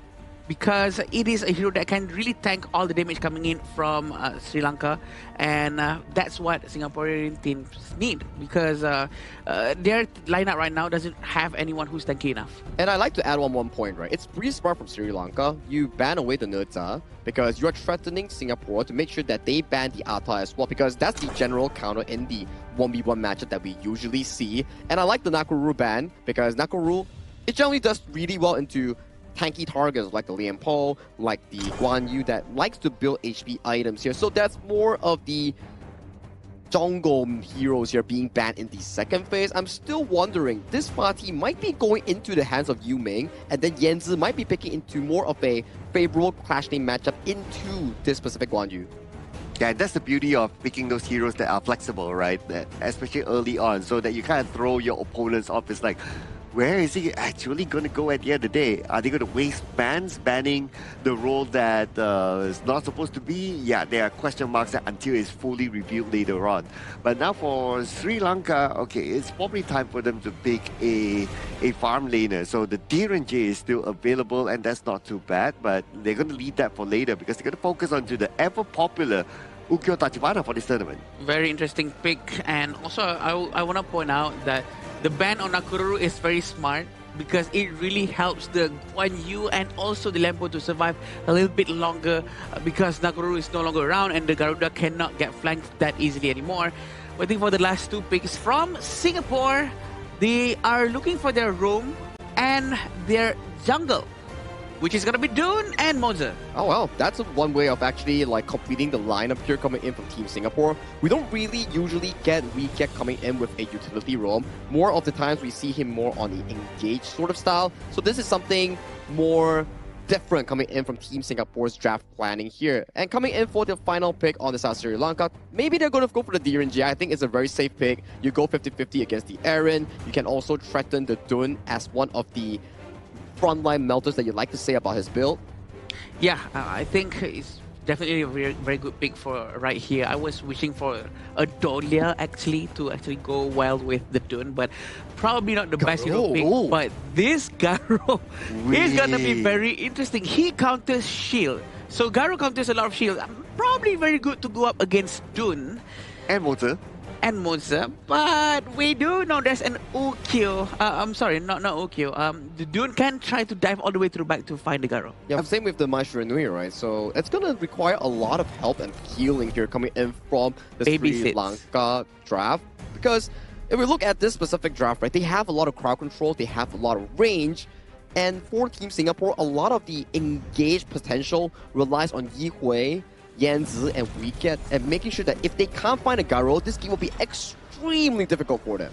Taki, quick fact check right before we let you go. All right. First Garo for this tournament? First Garo indeed. There you go. First Garo it is, ladies and gentlemen. And Anna, what do you think about the Garo pick? Oh boy, I like it. It's risky.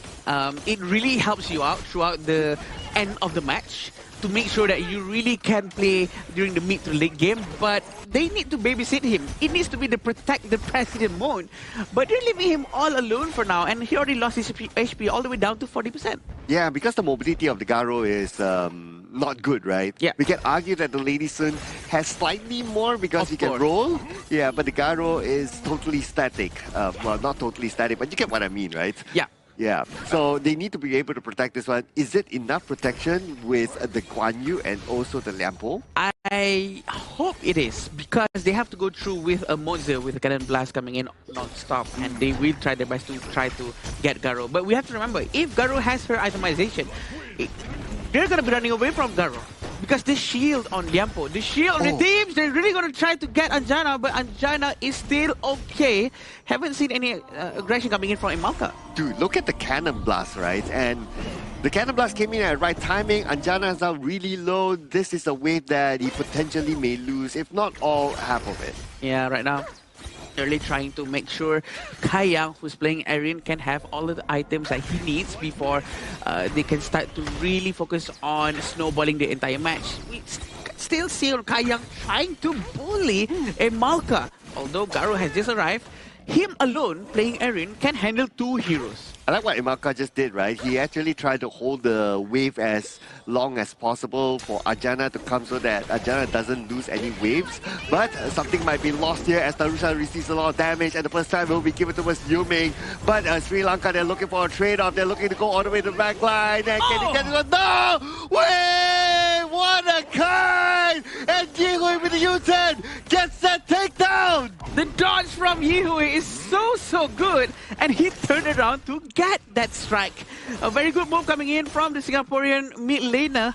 We love to see more of that afterwards, but sure, a very good commitment coming in from Lissandra.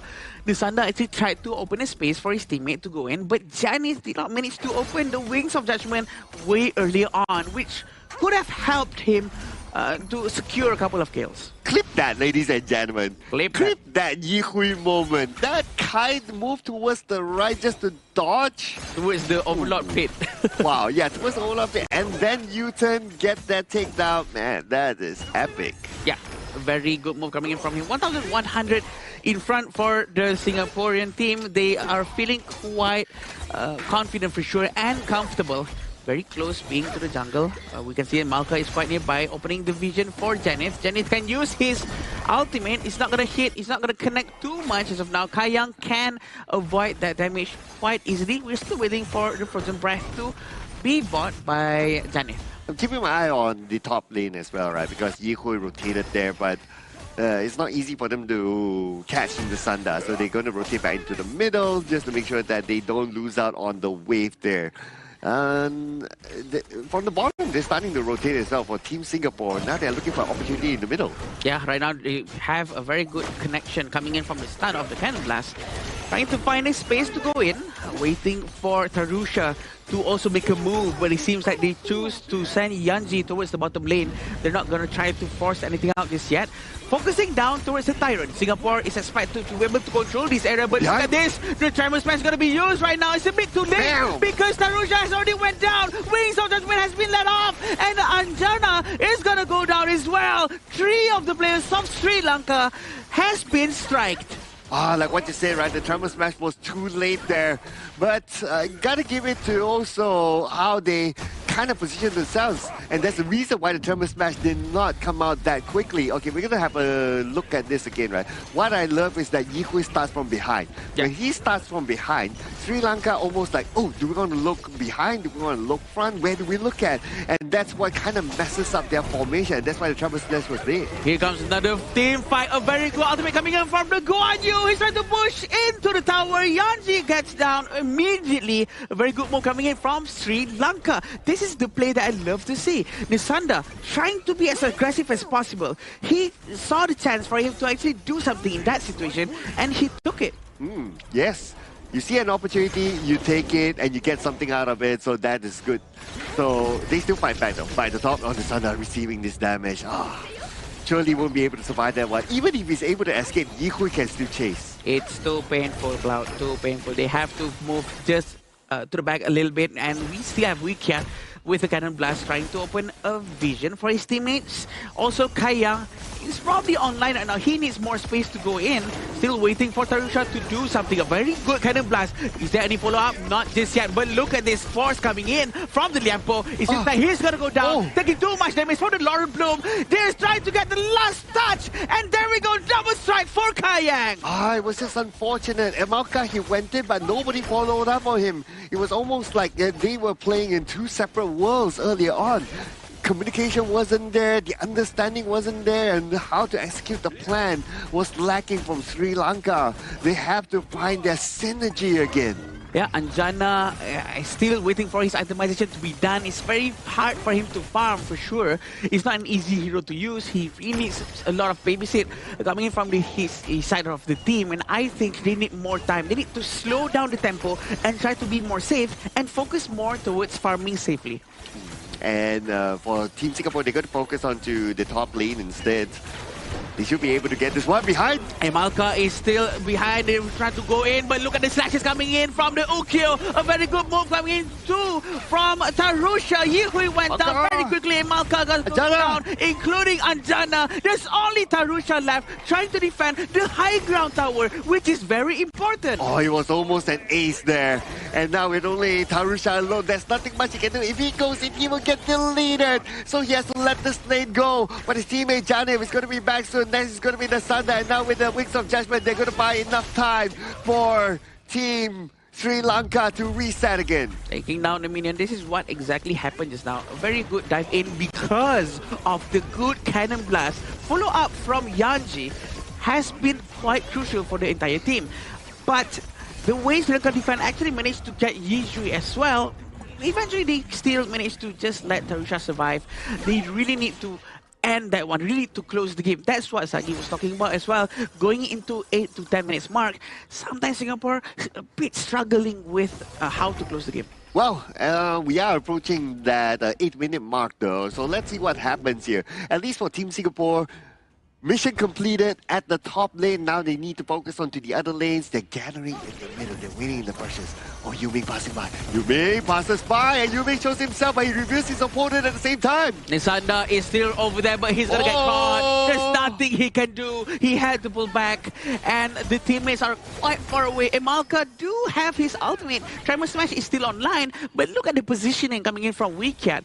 His positioning will allow him to get an immense amount of Cannon Blast, really affecting people in the backline as much as possible. Okay, back to the defensive position now for Team Sri Lanka. They need to wait for the Sanda to come back before they can engage in the fight. But at the same time, Team Singapore, they're pushing at the bottom as well, sending Yanzi there. Yeah, very smart from them. Yanji is using this as a distraction for him to try to destroy the high ground tower as much as possible, while the Wings of Judgment has been used to clear the wave as fast as possible. But also look at this, Yuming and dive to the back, using a ring blade, but the Tremor Smash connects to two people, having Garo shooting for the back, free hits coming in from Garo, but he goes in from Yehui. The damage coming in from Sri Lanka is also enough to take him out. Are they starting to get a little bit jittery here? I'm kind of worried for Team Singapore, but then again, they will have another chance. They won't be able to take down the middle tower, and that's objective done. Now they have to pull back, reset themselves, wait for Yuming and Yihui to come back into the gorge and secure the next objective. The damage is definitely a lot. This is exactly what happened. The dive in coming in from Yuming actually opened up a very good fight. And the follow-up that was trying to be done by the Sanda is also good. He actually managed to really get a good amount of pushes, but Yihui actually followed up quite well, except that there's nothing he can do going up against the farm laner because Anjana was having the freest moment out of his life. He was hitting everyone with no problem whatsoever. Yeah, nobody was there to stop him, right? But let's see whether Team Singapore will stop their pushing, because in 10 more seconds, the next objective, the Tyrant and the Overlord, will be up, but they have to manage the lanes first and make sure that Team Sri Lanka is kept to be inside. Yeah, Nisanda is one to be looked out for. He will try his best to flank, but it seems like maybe Sri Lanka doesn't realize the fact that Singapore is actually trying to get a double objective at this time. Only sending Monster and Mai Shiranui in front of them, trying to zone them away, trying to show a little bit of a presence. But maybe Sri Lanka can smell something. He's waiting. Taeyang is waiting for Dun to get some damage into the Tyrant so that they can take it both together. Yeah, they're being as efficient as possible, right, by doing that. And that's just communication, right? Good communication shown by Team Singapore to get the two objectives. And now they can focus onto the base. Yeah, right now base will be focused down as much as possible. We do know that high ground tower is going to be the focus. Very good cannon blast hitting in. The follow-up hasn't been done just yet. Waiting for Garo, but look at the time! Yuming goes all the way in! Nisanda's trying to do something, but Nisanda goes down because of the Sacred Tree blasting from Yanti! And ace has been done by the Singaporean team. 1-0. 20-4 in terms of the takedown score, and it took a while for them to finalize the game, but they did not drop it in the end. They finished the game up, and they are now 1-0 in the lead. If you are from Sri Lanka, you will be worried, because if you lose the series, you're out for contention. Yeah, you will definitely be a bit worried there, and they want to win this one for sure, but going up against Singapore, they can start to notice a little bit of a mistake being done by Singapore, and they saw the chance, they saw the small window, and they took it, and they actually did it very well, except that they could not really utilize that advantage as much as they could have. Yeah, there were a few occasions where Team Singapore kind of overextended, especially inside of the base, and some moments at the top lane side. It was taken well by Team Sri Lanka that they fight back and they won those fights. But okay, after they won those fights, then what's next, right? Do they come out back and win back their jungle? I'm sure they wanted to be fair, but because they lost too many towers by that time, right, the minions were pushing in, they were pressuring, they were too busy just clearing the waves. Yeah, it wasn't easy, right? Especially you giving over to the side of the Mai Shiranui pick on the hands of Yihui. He was practically everywhere in the map, involved in every single play. At one point, he had like, what, a 3-man knockup with the Rue Engine flash towards the backline, and that was a game changer coming in from Singapore. He was really active on the map. Yeah, I agree. He was very proactive. He's brave to go in, regardless if there's potentially a mistake might be done from him, but he doesn't care about that. As long as he goes in and he does something, the follow-up coming in from the rest of the Singaporean team is very quick as well. I think we would love to see more of that too from Sri Lanka, hopefully for them to not be discouraged and maybe play a little bit too passive because they want to stay safe. Well, the early phase of the game, it was kind of 50-50, right? So it kind of looked like, oh, Sri Lanka, maybe they can like bring the momentum to themselves and try to push Team Singapore. But Team Singapore, they found their groove here. Especially to me, with Yihui at the early game. So my clean, goodness, right? the dodges, my goodness, so good. This Yihui is top tier mechanically ready today. He is. Just going through some of the plays that he actually did, the early game one with the first blood that we talk about, he was maneuvering around that play, and he found the counterplay in making sure that he didn't fall in those plays. And you can see the amount of gold Yihui actually has. Only 8,000, but the involvement in the game is what allows this player to be so active across the map. Him and also the side of Weekyet set up the plays perfectly coming in for the side of Kai Yang to be steamrolling in that game. Yeah, I agree. Weekiat's involvement as well. He had 0 strikes, 0 eliminations, but 16 assists. Which means that all of his cannon blasts has been connecting. And the follow-up coming in from his teammate with the Unruly Blade goes in, the Wind Slash, everything was just so nice, Sagi and Cloud. Also, at the same time, just now, I actually saw that Nisanda wasn't really able to do flank and try to get them from the back. But he did try his best though, in his own way. He dived to the front using his second skill, and then he actually pushed them towards the crystal. That's a very good try coming out from him. We can see the effort for sure. Yeah, I guess what was difficult for him to do the flank is because of the Moser as well, right? Because the Moser will always stay behind. So the Moser, if he positions himself well, he can kind of anticipate that, okay, it's probably going to come from here. So if I stand here, at least I get the vision first, and he can alert his other teammates. So that's the advantage of getting like a Moser, because he will, well, for the most part, won't be in front. Yeah, and to that point as well, on why Nasanda wasn't able to find those flank angles is because Yuming consistently walks in towards bushes, make sure that he face checks every single one of them so that Kaiyang and Yanzi gets the room to actually do damage. And you can see this goal graph. It's a very smooth sailing growth graph for Team Singapore, where every single skirmish that they found and they took on, they made it work and they allowed this to be a smooth sailing game. Yeah, for sure. I think Singapore was actually on the right track, although they did have a little bit of a hiccup. But they have proven that they can close the game very well in the end. We'd love to see much more of this aggressive gameplay coming in from them as well in the next one. Sri Lanka too, because they have been showing a lot of effort and potential inside the match of Game 1. Oh, yes. We do see moments where they almost look like, oh, maybe they can make this comeback, right? Yeah, and I'm sure it will be shown in the highlights later on, but at the early stages, it was Team Singapore that played really well. Look at this. And look at this, like, look at Yihu's position. Okay, so we chase. He swipes to the right. Ooh. Wow, fancy feed coming in from the side of Yi Hui. And take a look at his positioning right here. Blue Engine, due to Hisatsu pushing back Tarusha, giving him no room to actually react in that play itself. And after this, it's just a steamroll coming in from Team Singapore and finding pickoffs after pickoffs after pickoffs. Then we have to see that every time the war or the team fight started, it always goes with the Cannon Blast first. Blast first and the follow-up coming in from his entire team, even with a flash from Kaiyang for that double strike. That's just how it all goes.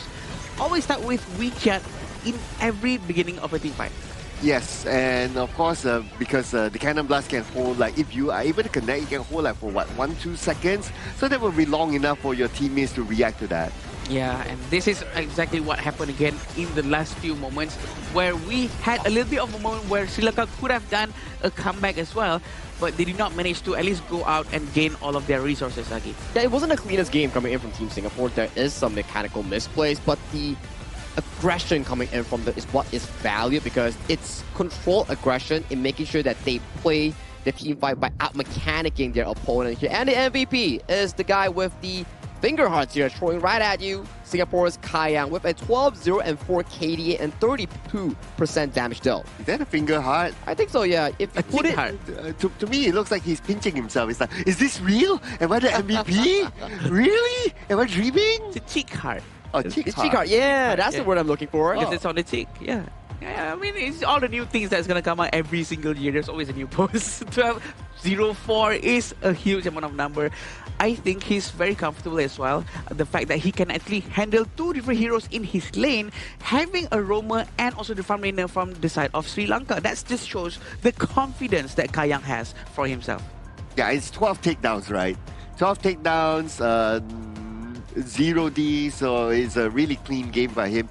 But also he has to give it to his teammates as well, for opening up the space for it and also setting up the fights, especially with the Moses Cannon Blast, and then he follow up through there. So it was very well done by him and the entire Team Singapore. It's very good of a confidence boost coming in from Team Singapore, especially knowing for the fact that they travel all the way from Singapore to come over to the side of the Marriott Petaling Jaya Hotel, because this is where it exactly is for the 2026 Asian Games Esports event for the qualifier of the Honor of Kings game. For now, for Team Singapore, they are currently, I would say, in a good start. Like, you already went through Hong Kong, China, and Republic of Korea. Yes, the games weren't that great, but if we were to refer back to Game 2, where Singapore played against the side of Republic of Korea, it was actually pretty 50-50 up until the 10th minute mark where there was a bit of a blunder. But you can see if they are on their confidence level on a high one, they can face off against some of these strong teams. I think it is safe to say that the games between Singapore versus Hong Kong, China, or Singapore versus Korea prepared them for today's game, right? Having a very harsh game early on, making sure that they know what's the worst thing that could happen inside this group, and they can try their very best right now going up against Sri Lanka with that experience having in mind.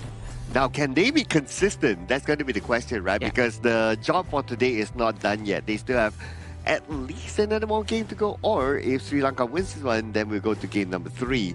Now, speaking about Sri Lanka, they themselves chose the blue side, so they want to dictate how this draft will be, whereas our team Singapore will be on the red.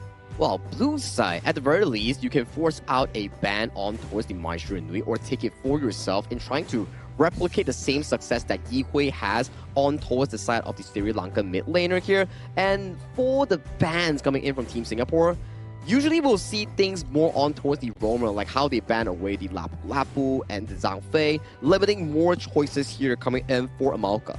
Yeah, I think those bans are very important for them to do. We do know that Amalka can really play his roamer very, very well as soon as he gets the hero that he really likes. And we've seen Amalka with his Zhang Fei as well, so we would want to see a very more aggressive gameplay from the Zhang Fei too. It all depends on the bans coming in from Singaporean team because they do know the strength of Sri Lanka. Yeah, and we'll see what sort of bans will come out, right? So earlier, if we were to recall, like the first phase ban, the first 2 bans by Singapore was the Zhang Fei and the Lapu Lapu. Correct. And then they allowed their opponent to take the last tank roam, which is the Lian Po, and they resort themselves to like taking the Moser. But it kind of feels as well that picking up the Moser was part of their plan in the first place. Hey, pick and bans, right? You gotta plan for the long con here. So for Singapore and Sri Lanka, to start off game number 2, you first have to figure out the pick and bans here. So for Sri Lanka, you do see the Maestro Nui and Arlie locked away, and they might be potentially picking up the channel on the first pick here, but no. This is the first time channel has been ever opened to the side of Team Singapore, and it's immediately locked away. Yeah, actually banning Arlie and Mai actually is also already set up to the stage for them to actually take the channel, but did not do it. Going with Dharma because probably they want more crowd controls. This is the plan that they have, and we'll try to execute it as much as they can with the channel and also the Guan Yu. Ooh, again, the Guan Yu, very, very dangerous pick here. And Sri Lanka, at least they have the Dharma, right? So Dharma is that kind of hero that can still face check where the Guan Yu is and try to follow the move of the Guan Yu. So I would say it's not too bad this time. Yeah, not too shabby here. So at the very least, Sri Lanka actually has a lot of heroes that can actually deal with both the Channel and the Guan Yu. Like we saw how Ali Han coming in from the side of Kazakhstan, he was able to utilize the Dharma in finding the position of some of these channel players in his respective group stage. And for the Ata, this is a prime counter into the likes of a Guan Yu because the skill set of Ata is very special. Spell 1, the second charge of it, you can bounce on towards the enemy and knock them out, which cancels the Guan Yu charge bar. Spell 2, also knock up towards the wall, plus the enhanced basic attack also cancels the Guan Yu charge bar. And finally, the ultimate ghost ship. Unless the Guan Yu charge bar is full, he can't jump over with the spell 2. Yeah, it's gonna be very annoying for Guan Yu to try to go through that. Also, on top of that, skill 1 of Atta actually has CC immunity, which is very useful to go up against a Guan Yu. But this is what's gonna go down right now. Liampo has been taken up, including Nakoruru and also Moza. Bruh, 4 support bans from Team Singapore. They are going to test the hero pool of Sri Lanka right now. Okay, you can play the Lepo, fine. Moza, because you kind of learned from us, it's okay. We ban it out. Now what are you going to do? I think Amalka has proven that he's been so annoying previously in the previous matches. That's why they focus all the way down towards Amalka alone. It's towards the roamer role, right? Whereas roamer is always coined as the second jungler, not having to farm, not having to lane, as they can always pace through the different side lanes and finding opportunities here. So that's the primary playmaker here. Remove of 4 heroes from the pool. So maybe coming from Sri Lanka, you might be venturing into different picks like the Diadia, the Sun Bin. There we go. Diadia with a Ata, that's a pretty comfortable combo. Yep, I agree. Atta is a very good hero to pair with Direnji as well, because Direnji is the counter for Atta. I don't know why I really like these kind of things, but I really do like how they picked Atta and Direnji just now together. Now they have the idea and also an Angela to really assist them with the burst damage. Now I'm looking at Team Singapore to pick up the Dolia, right? To combo with either Yu Huan or the Dune, so it's good options there. Oh, that's a calming mid. Oh yeah, so this Yu Huan, I thought it was going to be a Yu Huan mid, but no, it's Yu Huan roam. I mean, it makes sense, right? Where they pick Yu Huan on the third pick, they're like, okay, let's swap this towards the flex this towards the roam side, and then let's proceed ban 4 roamers against the side of Malka. Let's see what he does. When was the last time we actually witnessed Yu Huan playing in a roam? It's been quite a while now. I think this is going to be very interesting for us to watch. Having this Kong Ming, being able to burst down anyone in front of him. But Kong Ming is sort of power hungry. He really have to farm quite a bit before he can get to that level. Different playstyle coming in from Yi Hui, right? Game 1, he's the main enabler coming in from Team Singapore. Now, Game 2, he's hands-on on this Kong Ming here. He needs a lot of gold to be pacing into that late game, mid game marker here, where he's doing so much damage. But the ball is on the court right now for both of these two teams. For Team Singapore, it's about winning the series and progressing further into that BO3, into that playoff spot. For Sri Lanka, it's about survival in Group D. Thank you so much, Sagi, for that amazing opener. We're going to go into this fight between Sri Lanka and Singapore. It's going to really go down to this to make sure who's going to be at number 3 or number 4 in their group. A quick rotation made by Team Singapore to go towards the bottom lane to put a little bit more pressure, and they managed to steal 1 camp away, so that's proactive move by them.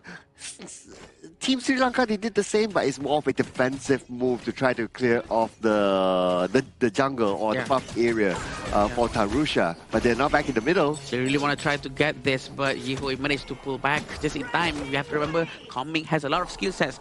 Both skill 1 and 2 are charge-based, so he can collect a lot of dashes, he can collect a lot of bombs. Yeah, so has to be careful there, right? Especially with the potential burst damage as well from the Kong Ming. Yeah. So if you see him kind of low, yeah, you have to do it really fast still before he's able to fight back. Yeah, it seems like we can be sticking a lot with Kayang to make sure that Kayang has a lot of space to farm. And Kayang is also using Chano, which we all know is a very good hero to scale with. And at the same time, he's going to be able to carry the entire team afterwards if the goal are all funneled towards him.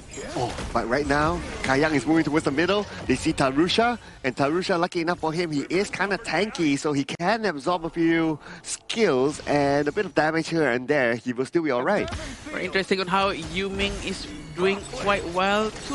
He was quite aggressive in this situation. He wants to do rotations towards the bottom lane. Still waiting for Janeth to maybe surprise attack, but it seems like Yuming is going to be able to spot him over there. They're going to have to wait at the Crimson area. Oh, and they're waiting there. Waiting to push. Wait. Let's see what happens. Oh, they found out they're over there, but they're going to try to steal the red buff. It doesn't work, and Yuming will be able to run away. Okay. So I guess Team Sri Lanka, they learned from whatever happened in the first game, right? It's like, okay, you kind of like to play the brushes here and there. Yeah. So we make sure that we double check the brushes before we commit to something. Yes, and also Yanji is also still at the top lane. He's not going to be able to rotate just yet. Still waiting for the right moment. Still waiting to get closer towards the Tyrant mark. But we do know that Weecat is still down here trying to protect the Chano as much as he can. No problem for Emalka to consistently heal Anjana. Alright, and 50 more seconds before the Tyrant comes up, right? So this is going to be a crucial moment. And it might break the 0-0 score right now. So both sides, we haven't seen the first strike yet. This is a slightly longer wait compared to the game before. But understandably, right now, 35 more seconds, you will want to hold on to your skills. Yep, Yuming is still in the mid lane right now. Rotation has been done by Yi Hui, trying to prepare for a potential gank. He's still on the side, but they're all gonna go in. Oh. There we go with the ultimate strategy. It's not a hit. Well, it does, but the damage is not enough. It all depends on how they're trying to poke him a lot from the beginning. look at the amount of gold. It is exactly the same for both sides. Oh yeah, very close, right? Oh, but here comes the Blazing Brilliance, deals a lot of damage, but they weren't able to finish up the job. And now Team Singapore, they want to respond back. They see an opportunity onto Janip, but he managed to flash away to safety. He will be alright for now. Anyone else is going to come? Yuming is receiving damage. He's down to 50% of health. Yuming still tagging in, and they are going to U-turn right now. The rest of them coming in. Yanja just got the objective. No, not yet, not yet. Oh, it's been pulled away, so now it's going to be on the reset. Sri Lanka, are you going to respond? Are you going to go in? The answer is no. Tarusha, with that tank capability, he actually went in and everyone wasted all of their skills towards him. They did not manage to get him, but at very least, handed Tarusha off away from that area, making sure that the Tyrant was there. It's a very good move coming in from the Singaporean region. That was good zoning though by Yuming, gotta give it to him. And because of that, they secured the Tyrant just like that. And now they will also secure the bottom tower. I don't see anyone from Sri Lanka coming to defend it. I don't think they can because they will be outnumbered. Actually, look at this. Two of them still hiding, but actually I'm wishing for Tarusha to be much more aggressive because for Atta, his power spike is at best and maximum efficiency right now. He has to do it now because he doesn't really scale too well compared to other heroes in this game. So he has to do all of the damage, try to get as much advantage as possible and rotate with the idea and also Janet. So it all depends on the rotation that's going to be done by the Sri Lanka. If they are playing too passively, they're not going to be able to find their space. Yeah, they've already grouped out now, right? So if there is any opportunity for them to take, it should be now. Because they're not too far away from each other, but Team Singapore, they're grouped up at the bottom as well. Looks like they're going to take the fight. Blazing Brilliance has been used, but it missed its mark. Look at this Kaya, free hitting non-stop with his ultimate, releasing all the wolves towards everyone. They're trying to dive into the third tier tower. Never mind, they're going to go back. Tarusha is nowhere near the team fight. He should have been involved there from the beginning. Yeah, if he was involved there, right, the goal ship would be really, really helpful, like what you said, right? And it would be most effective at this moment of the game. But the fact that he was still in the middle, sort of clearing out the wave of minions, and that's where Team Singapore, they found the opportunity, they saw the signal that Tarusha is still in the middle. That's why they opened up the fight. I think he was a bit unsure if it's the right moment for him to go in. I can understand that as well, because as a jungler, there's a lot of things that's going through your mind. You have to think about the laning phase. Also, at the same time, you have to think about, should I really help my team right now? If I go now, is it too late? Is it better if I just stay alive for the entirety of the team? A lot of things going through your mind. I'm pretty sure he really have to make good use of the first and second skill non-stop, but Aribe has been used. They're trying to force this one out. And here comes the ghost ship as well, and Yuming has nowhere to go. He's not able to escape, and Tarusha will take advantage of that. But then again, the rest of Team Singapore comes in, and the Sanda, Janip went down. Kai Young is currently on the hot streak. They try to trade it back even further. They are almost able to get Tarusha, and they will lock him in, looking for that fourth takedown. It's going to be Ajana next that they eliminate, and an ace given to Team Singapore. A very good ace from Singapore. That's what I'm talking about, right? Even though they actually lost, but Sri Lanka, with the Atta, Tarusha actually managed to survive for so long. Watch his crowd. Tarusha is always in front. He's tanking all the damage coming in from the side of Singapore, giving a lot of space for Anjana to actually deal a lot of damage from the back, from safety, while Tarusha is so busy tanking the damage in front. This is what should have happened way earlier on. Yeah, and when they were so busy in front, right, then the Guan Yu came from behind. Yanzi comes in, pushes, and that's how the Guan Yu is supposed to play. You find opportunities from behind, you push opponents forward with the Razor Cavalry and the heroic charge, and the rest is history. A great unruly blade goes in. Janit's got to go down. The ultimate from Yihui sticks to him, but this is a very bad fight for Yuming. He's going to go down as well, but Yanji is going to try to turn the fight around. Him with his Guan Yu is just relentless. Here we go. That's the one that we've been waiting for. Rika's trying to go in. Unending Sorrow heals everyone inside his circle. He's trying to destroy the last tower. Two aces back to back for Team Singapore, and they are able to end the game right now. Janip is back. Can he pull off a big one here? Blazing Brilliance, but the moment he shows up, he goes back down again. And Team Singapore gets the win. But hold on, not yet. Team Sri Lanka, they will not go down without a fight. They still defend. They're still in the fight, Cloud. They managed to go back right right now Singapore is trying to be safe as much as possible. What a timing for them to actually come out and save the fight. All thanks to the move from Janice. He went out just a bit and used Prison Wheelers as fast as possible, trying to kill the minion. And that's actually a very good move coming in from them. But look at this, they might start a new fight. Oh, okay. Now Team Singapore, this time they surely want to lock in the win. This time they're going to push in from the middle, waiting for the minions to arrive. They took down their tower. They're looking for the next opportunity in this tower. As Sri Lanka comes in. He's trying to go in, but look at that push! A very good move from the Sanda. He managed to defend very, very well with his ultimate. Just 2 people left. Singapore actually sticks too close to each other and they actually bites them in the back. But look at this move coming in from Kaya. The damage is just so much. They have to pull back. A very good defense. A very good move from the Sanda. And with the fact that Kayang now only has about 10% of health left, he has to turn back as well. So Sri Lanka, they have another lifeline. I can't believe this. 2 lifelines back to back. I cannot believe this. Look at this play. Watch Nasanda, how he is so ready to go there. And he actually pushed everyone towards the wall. He actually managed to get that strike, an important one. And Tarusha managed to run away just in the nick of time. But this move from Kayang is just crazy. So close. That was close. If he gets stunned there, that's it.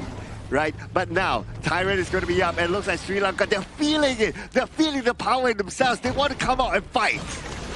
He's trying to force this one out. Ghost Ship has been moved, and we can see on how Guan is trying to go in. A more full tempo is trying to find his mark, but look at Yanji. He's going to go down so quickly because Tarusha was trying to tank the damage in front and giving a lot of space for Anjana, but Anjana has to go down first, and so does the Sanda. Kayang has been very brave in front, including Wikiat. Wikiat's going to be able to use the ultimate, trying to heal his friends first. Okay, 3 players from the side of Sri Lanka right now to defend this one. And Team Singapore, they got me through the main entrance. The minions are here as well. They were going all the way and they were engaged. They were trying to find you against Tarusha. And it's another ace, ladies and gentlemen. This time, it will not go wrong. Team Singapore locks in the victory. And that's a 2-0 victory coming in from the boys right there in your screen. They back the win and they keep their hopes alive here in Group D. Next tomorrow, they will be facing against their opponent Syria in deciding who ventures into that last chance stage. Yeah, that's going to be a very important match, definitely, because it will make sure that they get the 3rd position. Singapore played very, very well, but also Sri Lanka, with their gameplay, with their relentless defense, the mentality that they have to always try their very best all the way to the end is just something to admire about. You know what? This almost feels like I'm watching the Syria game again. It's like, okay, game 1, and then game 2 is like, okay, you didn't win, but you still went with a fight. What a fight that was from Sri Lanka. It's how you held up until the very end, right? Coming in from both Sri Lanka and Syria coming in for today's Group D games, where yes, you are on the losing position, but rather than not doing anything, they decide to try whatever they can in trying to pull the game back into a bit of their control. Yeah, definitely. I think the way that they rotated throughout the entire map just now coming in from Singapore has been improving quite a lot. But at the same time, Sri Lanka also almost be able to adapt, and just like game 1, they tried to improve within such a short period of time. If they were given a little bit more time, probably will be able to change all of the gameplay. Yeah, maybe, right? Because you can tell that by the fact that they could defend it not once, right? Yeah. At least 2 or 3 times that they managed to defend. It was insane. And with that sort of mentality, that's the mentality when you want when you play. Right? Unlike my ranked games, right? Oh, you get the first strike, and then people start to press surrender. Oh, what is this, right? Yeah, and this is why these players are playing at the top of the game. I mean, it's very much of a good mentality that you actually need as an esports team, and definitely as a bunch of players representing their own region, Sri Lanka, in participating in this tournament. I think applause towards them for trying until the very end. Although, yes, they are unfortunately out of the contention of the last chance stage, but thank you so much for participating, and I hope they come back stronger in the next one. Yeah, thank you, definitely, because we would love to see their gameplays. We would love to see much more involvements after this, and that's the beauty of Asian Game Qualifiers, right? Because we get to group up everyone in the same place, and mingle around, sharing the same passion for the same game. That's what's beautiful about this. Oh yeah, it's just so beautiful, just so beautiful. I mean, the last two series have been amazing, so to speak. But focusing onto this game in particularly, we're gonna look at some of the stats here, including the item builds. Having a quick look, I would say the item builds are pretty stock standard. Obviously, we didn't went too far into the game until the Chano is able to get like a Sun Chaser or something like that, but it's still in play. Yeah, he's still pretty stacked out, right? 10, 0, and 10 on that KDA, and he's like almost 11,000 in terms of gold. And you're panning slightly right towards his partner in crime, Ikue, also coming in clutch and clean on that Kong main here. I would say these two carries definitely stood out on top in this game itself.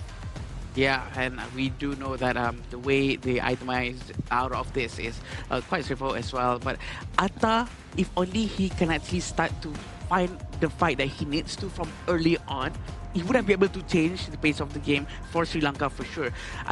It hurts me a little bit on how he did not manage to actually join the fights early on, because he was actually alone and in the mid lane while he's not supposed to be in the lane. He was supposed to be with his team because his team was trying to defend the jungle that was his. It was his jungle. Yeah, don't hurt Adam, okay? He's a nice guy, right? Yeah. But I do agree, right? That moment in the middle where he was like, okay, he was kind of clearing, his teammates like went in and the team fight happened, but he was nowhere near. So that was kind of like a missed opportunity for me.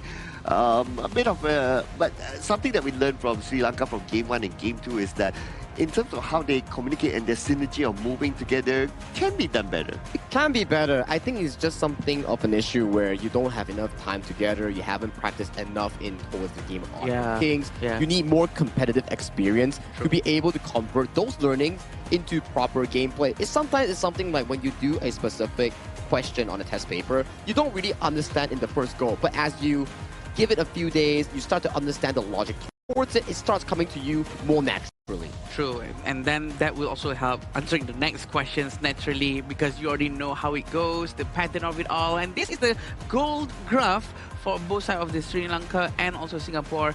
It started off very evenly all the way to 33 minutes mark, and then it starts to slowly slope downwards and all the way down towards 11.7 thousand gold difference. Oh, and there was only one Tyrant taken? Okay, I thought there was like at least two. But okay. Only one Tyrant taken. But this time, like what we kind of noticed as well, right? During the early phases of the game, both sides very respectful of each other. That's why the gold graph was kind of there until like the middle point mark, then it just goes all the way down. But just check out some of the highlights here. And I'm pretty sure we will see that moment where, look at the minimap. Janif is still in the middle when all the takedowns were happening. I mean, it's Tarusha's job, right? Where you need to be able to clear the waves first before you actually go into the jungle, because you can't be affording to drop that middle tower per se for a fight that's inconsistent here. But as of this point, the snowball has already been immense coming in for that Team Singapore, and they just paced through the game really quickly. And this play, right? Actually, Team Singapore could have ended the game if the final member actually tanked the minion here. Look at this. If the side of Yanzi, he maintained the tower aggro, this game could have been over at this 8th minute mark. Yeah, that's true. If only someone was just realized that one. But Blazing Brilliance here and also the Dharma from the Sanda actually managed to give them, like what Cloud said, the second lifeline. I think they know what they're doing. They know how to actually go in together. It's just that the timing that they're doing it is probably a little bit too late. Yeah, I'm counting. That was the second lifeline. I believe there was a third lifeline. This is the third lifeline here. Yeah. When they got Yanzi, and then they got the good Blazing Brilliance to shoo away Yuming, and at least they could fight back. Oh, imagine Nasanda had more items there. He could have one-tapped the side of Yang's channel, because that was a pretty decent setup into the wall coming in from the Sri Lankan Flash laner here. But let's award the MVP once again towards Kai Yang. Back-to-back MVP performance here. Wow. I think he suffered 0 deaths back-to-back games. Yep. Clean slate so far coming in from the Singapore farm laner himself. Yet another dominating performance. Beautiful. 10-0-10 with 35.3%. I think he's one of the most dominant gameplay shot coming up from a farm lane. It's very hard and rare to see a very aggressive farm laner playstyle like him, because we all saw on how he just keeps on jumping forward trying to get a space to do damage, and he just proves why he deserves to be here. Yeah, he's pinching himself still. Double MVP? Is this real? With is this a the dream? chick love thing, is it a dream? Is it a dream? He's pinching himself. Is it a dream? Think of it like this, right? First MVP is one half. Second MVP is the other half. That makes one.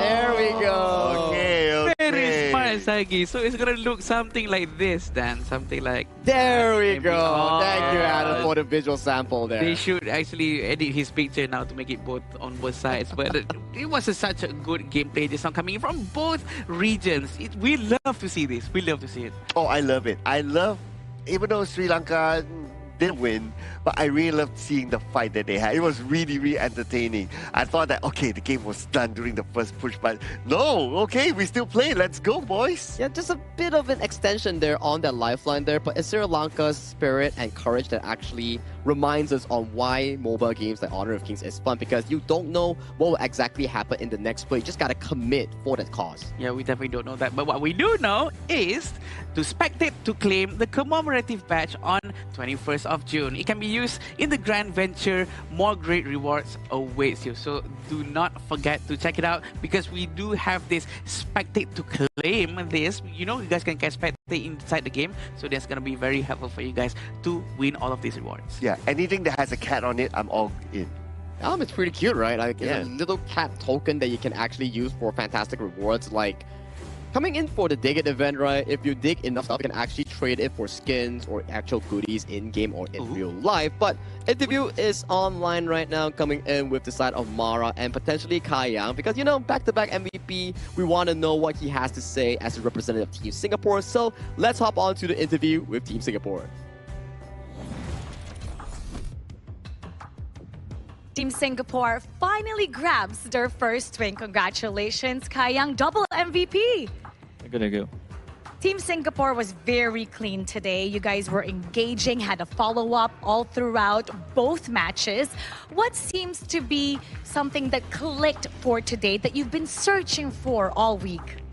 I think the losses against Hong Kong and Korea made us realize we need to be better and we need to improve very fast as a team. And I think it just showed today against Sri Lanka that we dominated them. That's how, You did dominate the opponent, and after this matchup, you're going to have a meeting with your teammates. What will you tell them to ensure that tomorrow you will get the same results? I think just play like today. We had a lot of fun when we were on stage. Just don't be nervous and play together as a team. And we showed it today. And hopefully tomorrow we'll play like this against Iran as well. Singapore for sure is happy that you achieved that first win. What would you like to tell everybody that's watching from Singapore? Thank you guys for supporting us, I guess. And we'll do our best. And hopefully we can qualify to Japan. We're going to wait to see you do a double MVP once again. Congratulations, Kai Yang. And now we'll head back to the casters. Lead the gorge. Very chill guy. That's why all the ladies dig him, you know? He has a really big fan base coming in from Indonesia and Philippines. Yeah, definitely. Everyone really likes him a lot. Because I do know that sometimes we stream together and we talk, and all the girls are just all over him. I mean, He's a handsome dude. He's a handsome dude. Yeah, even I got like, whoa, okay. I got mesmerized by his speech. I'm not. I mean, okay, yeah. I mean, aside from his looks and everything, he definitely showcased a wonderful performance on the double MVP, coming in on the Aaron in Game 1 and the Channel coming in Game 2. That's why you don't really allow Raven and the team to play as one. As we go into the series against Syria tomorrow as Team Singapore, they definitely need to be fully prepared, because whoever wins that series goes into last chance stage. Yeah, last chance stage is where you want to be at if you cannot get the first and second position. So, you know what? Well, they have to take it and they have to try their very best to try to at least be able to have another chance to go into the main stage with this last path. But let's check out the updated standings here at the end of our Day 7 group stage here. Tomorrow will be the final day of group stage. So with Group A, 3 teams have confirmed their slots going into the next round, right? For Indonesia and Philippines is going into the main event of Asian Games. For Uzbekistan, they will be heading to the gauntlet of the last chance stage. Unfortunately for Pakistan and Mongolia, they will be bidding goodbye. Same thing can be stated for Group B. Myanmar, perfect run. 4-0, securing the slot to the main event. And then, this is where it gets interesting. Oh boy. UAE is the only team that is out of Group B. Yeah. Now, if Jordan wins against Nepal tomorrow, they'll be forcing a 3-way tie between 2nd, 3rd, and 4th to decide the last 2 slots in Group B. Moving on towards Group C. Unfortunately, India and Saudi Arabia has lost their chance in qualifying to the main event, nor the last chance stage. And it's finalized right here that Laos and Kazakhstan will be going into the main event regardless if Laos wins or loses against Saudi Arabia. And Vietnam going to the last chance stage, a formidable opponent, I would say, in that respective group. And finally, in Group D, same could be said, same situation as Group A. Hong Kong, China, Republic of Korea, locked. Sri Lanka, sadly to say, after losing that series against Singapore, they are out of contention here. So the last series between Singapore and Syria will decide who marches forward to face Vietnam in that last chance stage. Oh, and Singapore will be going up against Syria that has shown today that they had a lot of fight in them as well. So it won't be a walkover for sure. It will be a very interesting opponent for Team Singapore to face. Yeah, for sure. And all of these are just showing that there's a lot of fights between all of the groups, and these are the qualified teams so far. We have Indonesia, Philippines, Myanmar, Laos, Kazakhstan, Hong Kong, China, and Republic of Korea. Still 2 slots left to find out who's gonna be able to qualify here. Yeah. And one of them from Group B, and the other one from the last chance qualifiers. That's correct, Sir Cloud. So this is about all the teams coming in for the main event, right? You have 2 more slots like Sir Cloud mentioned here. So it comes down to tomorrow's schedule and what exactly goes down, because tomorrow is going to be the most important games that these teams will be playing out. And here we go for tomorrow. Nepal and Jordan will be go up against each other. It's going to be determining whether or not they're going to go into the next one or not. And if Nepal wins, they secure their slot, and then we'll have to see between the other 2 teams who makes it to the last chance qualifiers here. And then KSA versus Laos, their group is soft lock. It depends on how the game goes down. Group D, 4 p.m., Singapore against Syria. Who wins? Who faces Vietnam in the last chance stage? Who loses? Out of contention. Yep, but the entertaining ones come also at the very end, big right? boys. Oh, the big boys. Arguably the top 4 big boys in the entire tournament, right? We're going to see Republic of Korea going up against Hong Kong, China tomorrow. And the last game for the qualifiers is going to be between the 2 rivalries, Indonesia and the Philippines. I like how Nepal versus Jordan and Singapore versus Syria is a fight for the final slot to the last chance and also the confirmed slot to the main event. Yeah. And then the last 2 games between Korea, Hong Kong, China, and Indonesia and Philippines. This part is like a grudge match for reputation and pride for their nation. Yeah, we can't say it's a show match, but still there's No. the regional pride. The regional pride is on the line for sure. It's very important for them here. Yeah, it's not a show match when you have your regional representatives here, right? It's different, right? So the feeling will be different, and I'm sure the fans watching it will feel like, okay, even though you have qualified, but not enough. We have to Bragging see rights. who is above each other. The bragging rights, and it's like a good news before going into the main event that will be happening later on in our calendar year. But if you want to support your team more, do check out an event to create a creative cheer text for your respective region here. If the top one gets voted out into the winner, it becomes a community voice pack that you can use in-game as a voice pack that you can cheer on your region here. So remember, drop down those ideas here, and you know what? Maybe yours can be the next one. And what other ways for you guys to actually experience the voice pack yourself? It is to actually use the iQOO 15R, the official gaming phone 2026 Asian Games Esports Qualifiers of Honor of Kings. That's exactly the device that has been used by all of the players here who's playing up on the stage. And we've been hearing a lot of good testimonies about it. Oh yeah, especially those sort of moves that they pull off, like the swipe towards the right and all that can only be done if you play on 120 FPS, and it can only be done with the iQOO phone. But that's the end of our 7th day coming into the 2026 Asian Games Esports Qualifiers for Honor of Kings. My name is Sagi. Alongside with me is Sir Cloud and also Adam Spartanka. We'll see you again once tomorrow for more Honor of Kings action. Ever changing, some chameleon, blood, sweat, and tears. We'll never make it if we fall to everything that brings us down. With a comeback is now.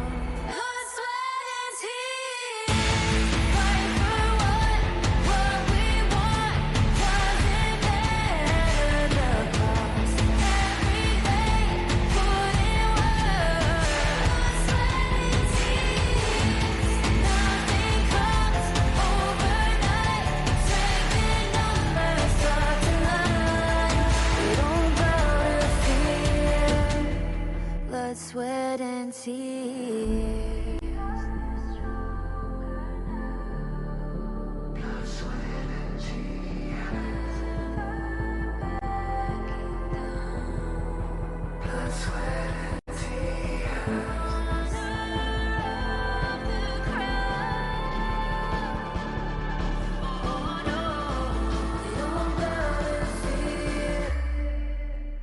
sweat and tears.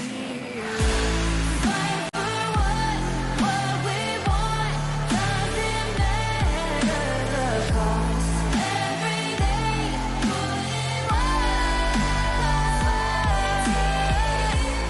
Nothing comes overnight. Strength in numbers, dark the light. We don't gotta fear. Blood, sweat, and tears.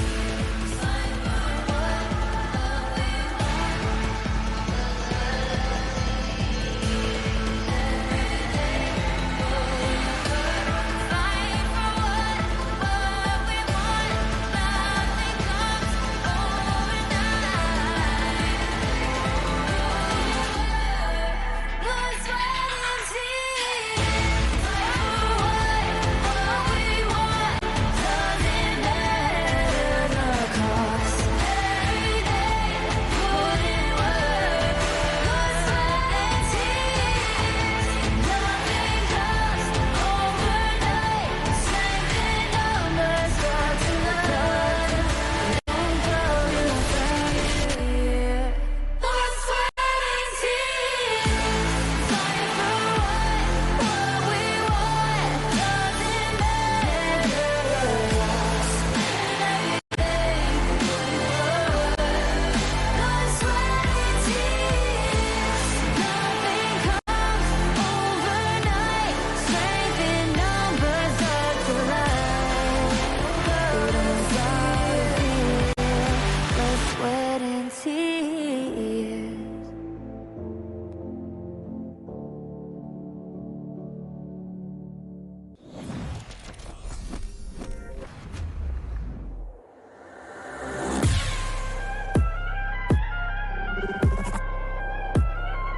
Turn it back.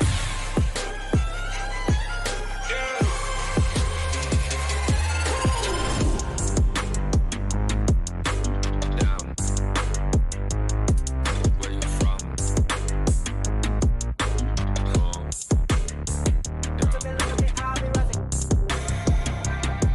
Catch up. Season. Yeah. You heard?